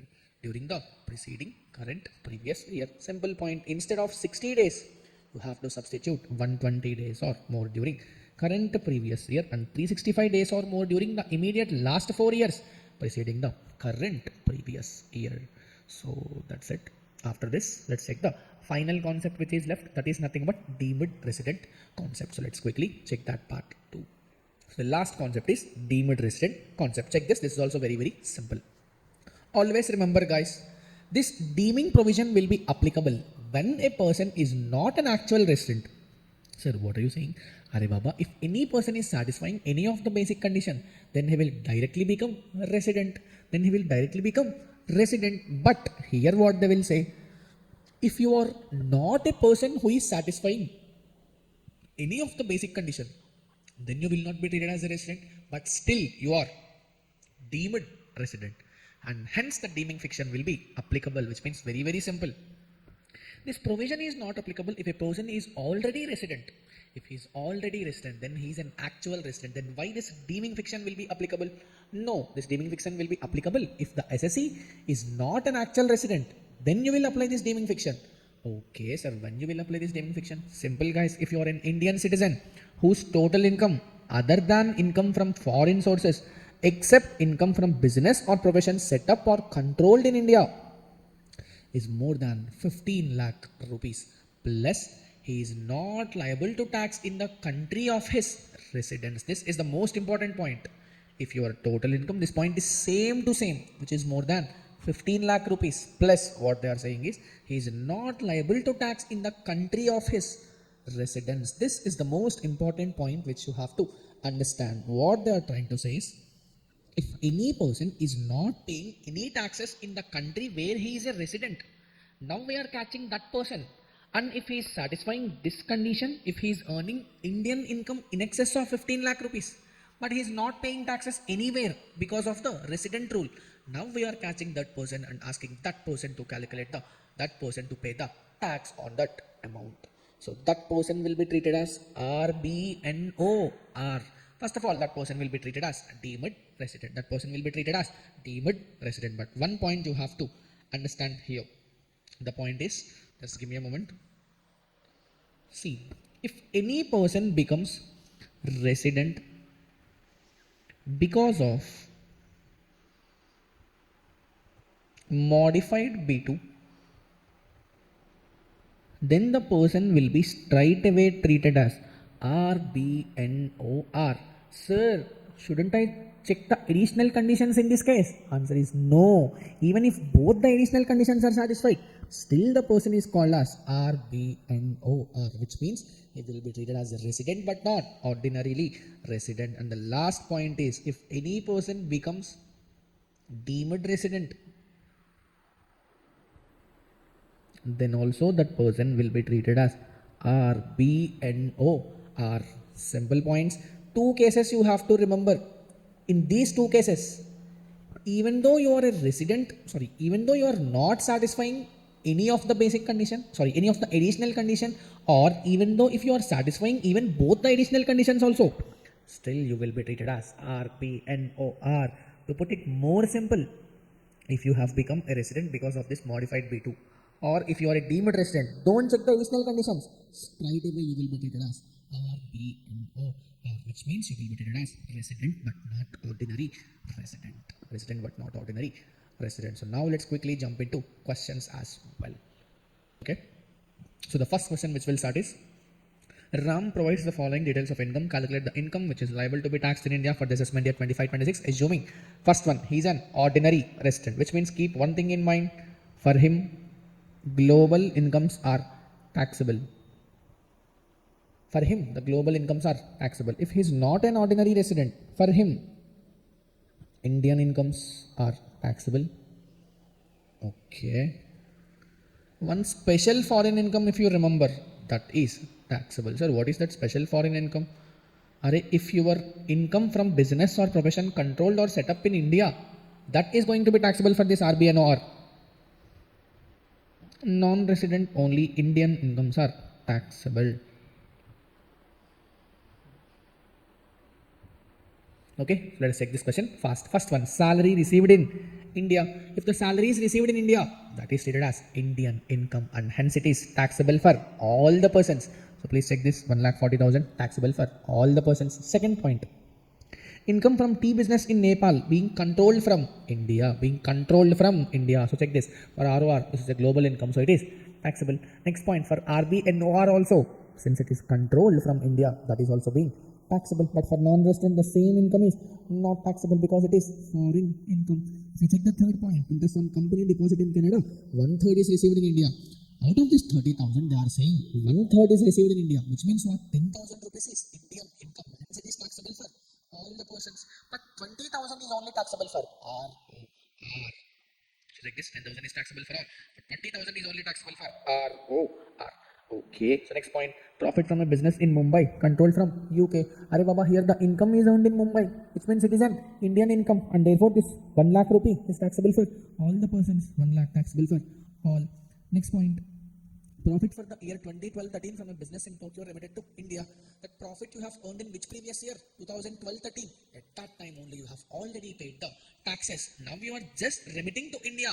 Hence this remittance will not attract any taxes. So whatever the 2 lakh which you have paid, that is not taxable for any of the person. Understood? Next point, income from a property in India but received in USA. It is income earned in India. Therefore it is a Indian income, and this 45,000 is taxable for all the persons. Next point, property in London received in Delhi, still it is treated as Indian income. Therefore this 1,50,000 is also taxable for all the people. And last one, if you check, property in London received in Canada, which means it is a foreign income, but this is taxable for ROR. Okay, for other cities not taxable. Last point, income from a business in Zambia but controlled from Turkey. This is also another foreign income. This is only applicable for, only taxable for ROR. Easiest question in the planet. So if you check, solve this, you will get this total income correctly. So the next question is this, illustration number 2. Illustration number 2. Okay, so next question, this is also a little bit important. So if you check this, Miss Dhani, an individual, an Indian citizen living in Singapore since year 2008 and never come to India for a single day since then. She earned the following incomes during the previous year 24-25. If you check this statement, she is staying in Singapore from 2008 and never returned to India for a single day since then, which means in previous year 24-25, first basic condition is not satisfied, and even second basic condition is also not satisfied. Even second basic condition is also not satisfied. Okay, they have given some incomes. Okay, income accrued and arising in India, which means this is an Indian income. Deemed to accrue and arising in India, this is also Indian income. Income arising in Singapore from a profession set up in India, this is a foreign income, but this is taxable for that special person. And if you check the last point, this is treated as complete foreign income. What they are asking, examine and determine the residential status of Miss Dhani along with the taxable income, assuming no other income have arisen in the previous year. So if you check this part, what they are trying to say is income accrued and arisen in India. This is a classic example for the concept of deemed resident concept. So what you have to check here, you have to check the one thing which is total income excluding income from foreign sources, but you have to include this income. So if you add these three figures, you will get 19 lakh rupees. Is it more than 15 lakh? The answer is yes. Also, the person is not satisfying any of the two basic conditions.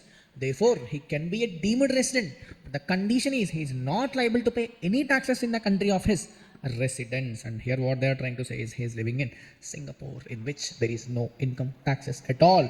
Therefore, all the conditions of deemed resident are being satisfied in this question. And one more final thing which you have to remember is, if any person becomes deemed resident, then he can be directly treated as RBNOR, without even checking the additional conditions. So without even checking the additional conditions, this person will be straight away treated as RBNOR. So with that, we have completed almost all the questions. So now let us check this last question, which is Mr. David question. So the last important question is this 3 Mr. David ka question. So let's quickly check this question. What they are saying is Mr. David is an Indian citizen whose age is 40 years and he is a government employee serving in the Ministry of External Affairs but left India for the first time on 31st March 2024. Remember guys, this is related to previous year 23-24. Utis transfer. He did not visit India at any time during the previous year 24-25, which means what? B1 is also not satisfied and B2 is also not satisfied. Therefore, this person is a non-resident for the given year. So, for this non-resident only Indian incomes are taxable. For this non-resident only Indian incomes are taxable. If you check the first point, which is salary, one sec. If you check the first point, which is salary, they are saying it is computed 5 lakh rupees. Always remember, if any person is serving outside India from external affairs, but that services are rendered within India, in that case, such income is going to be taxable. Such income is deemed to be accrued or arisen in India.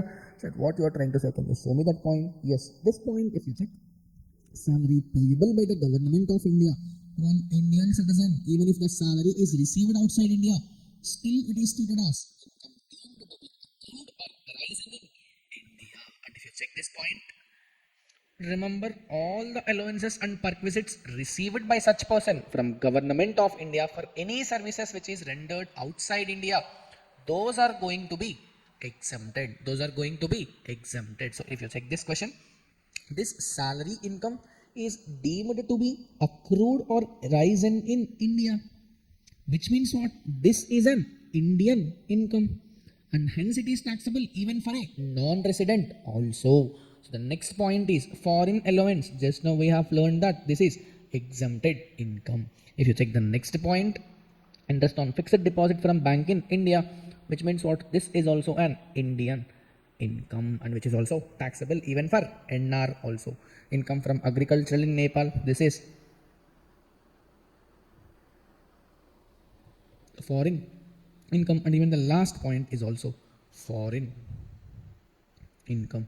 So since the person is NR, for him only Indian incomes are taxable. For him only Indian incomes are taxable.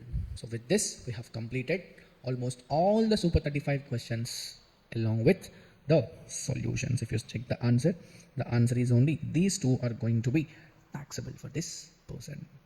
So that's it guys. Thank you so much.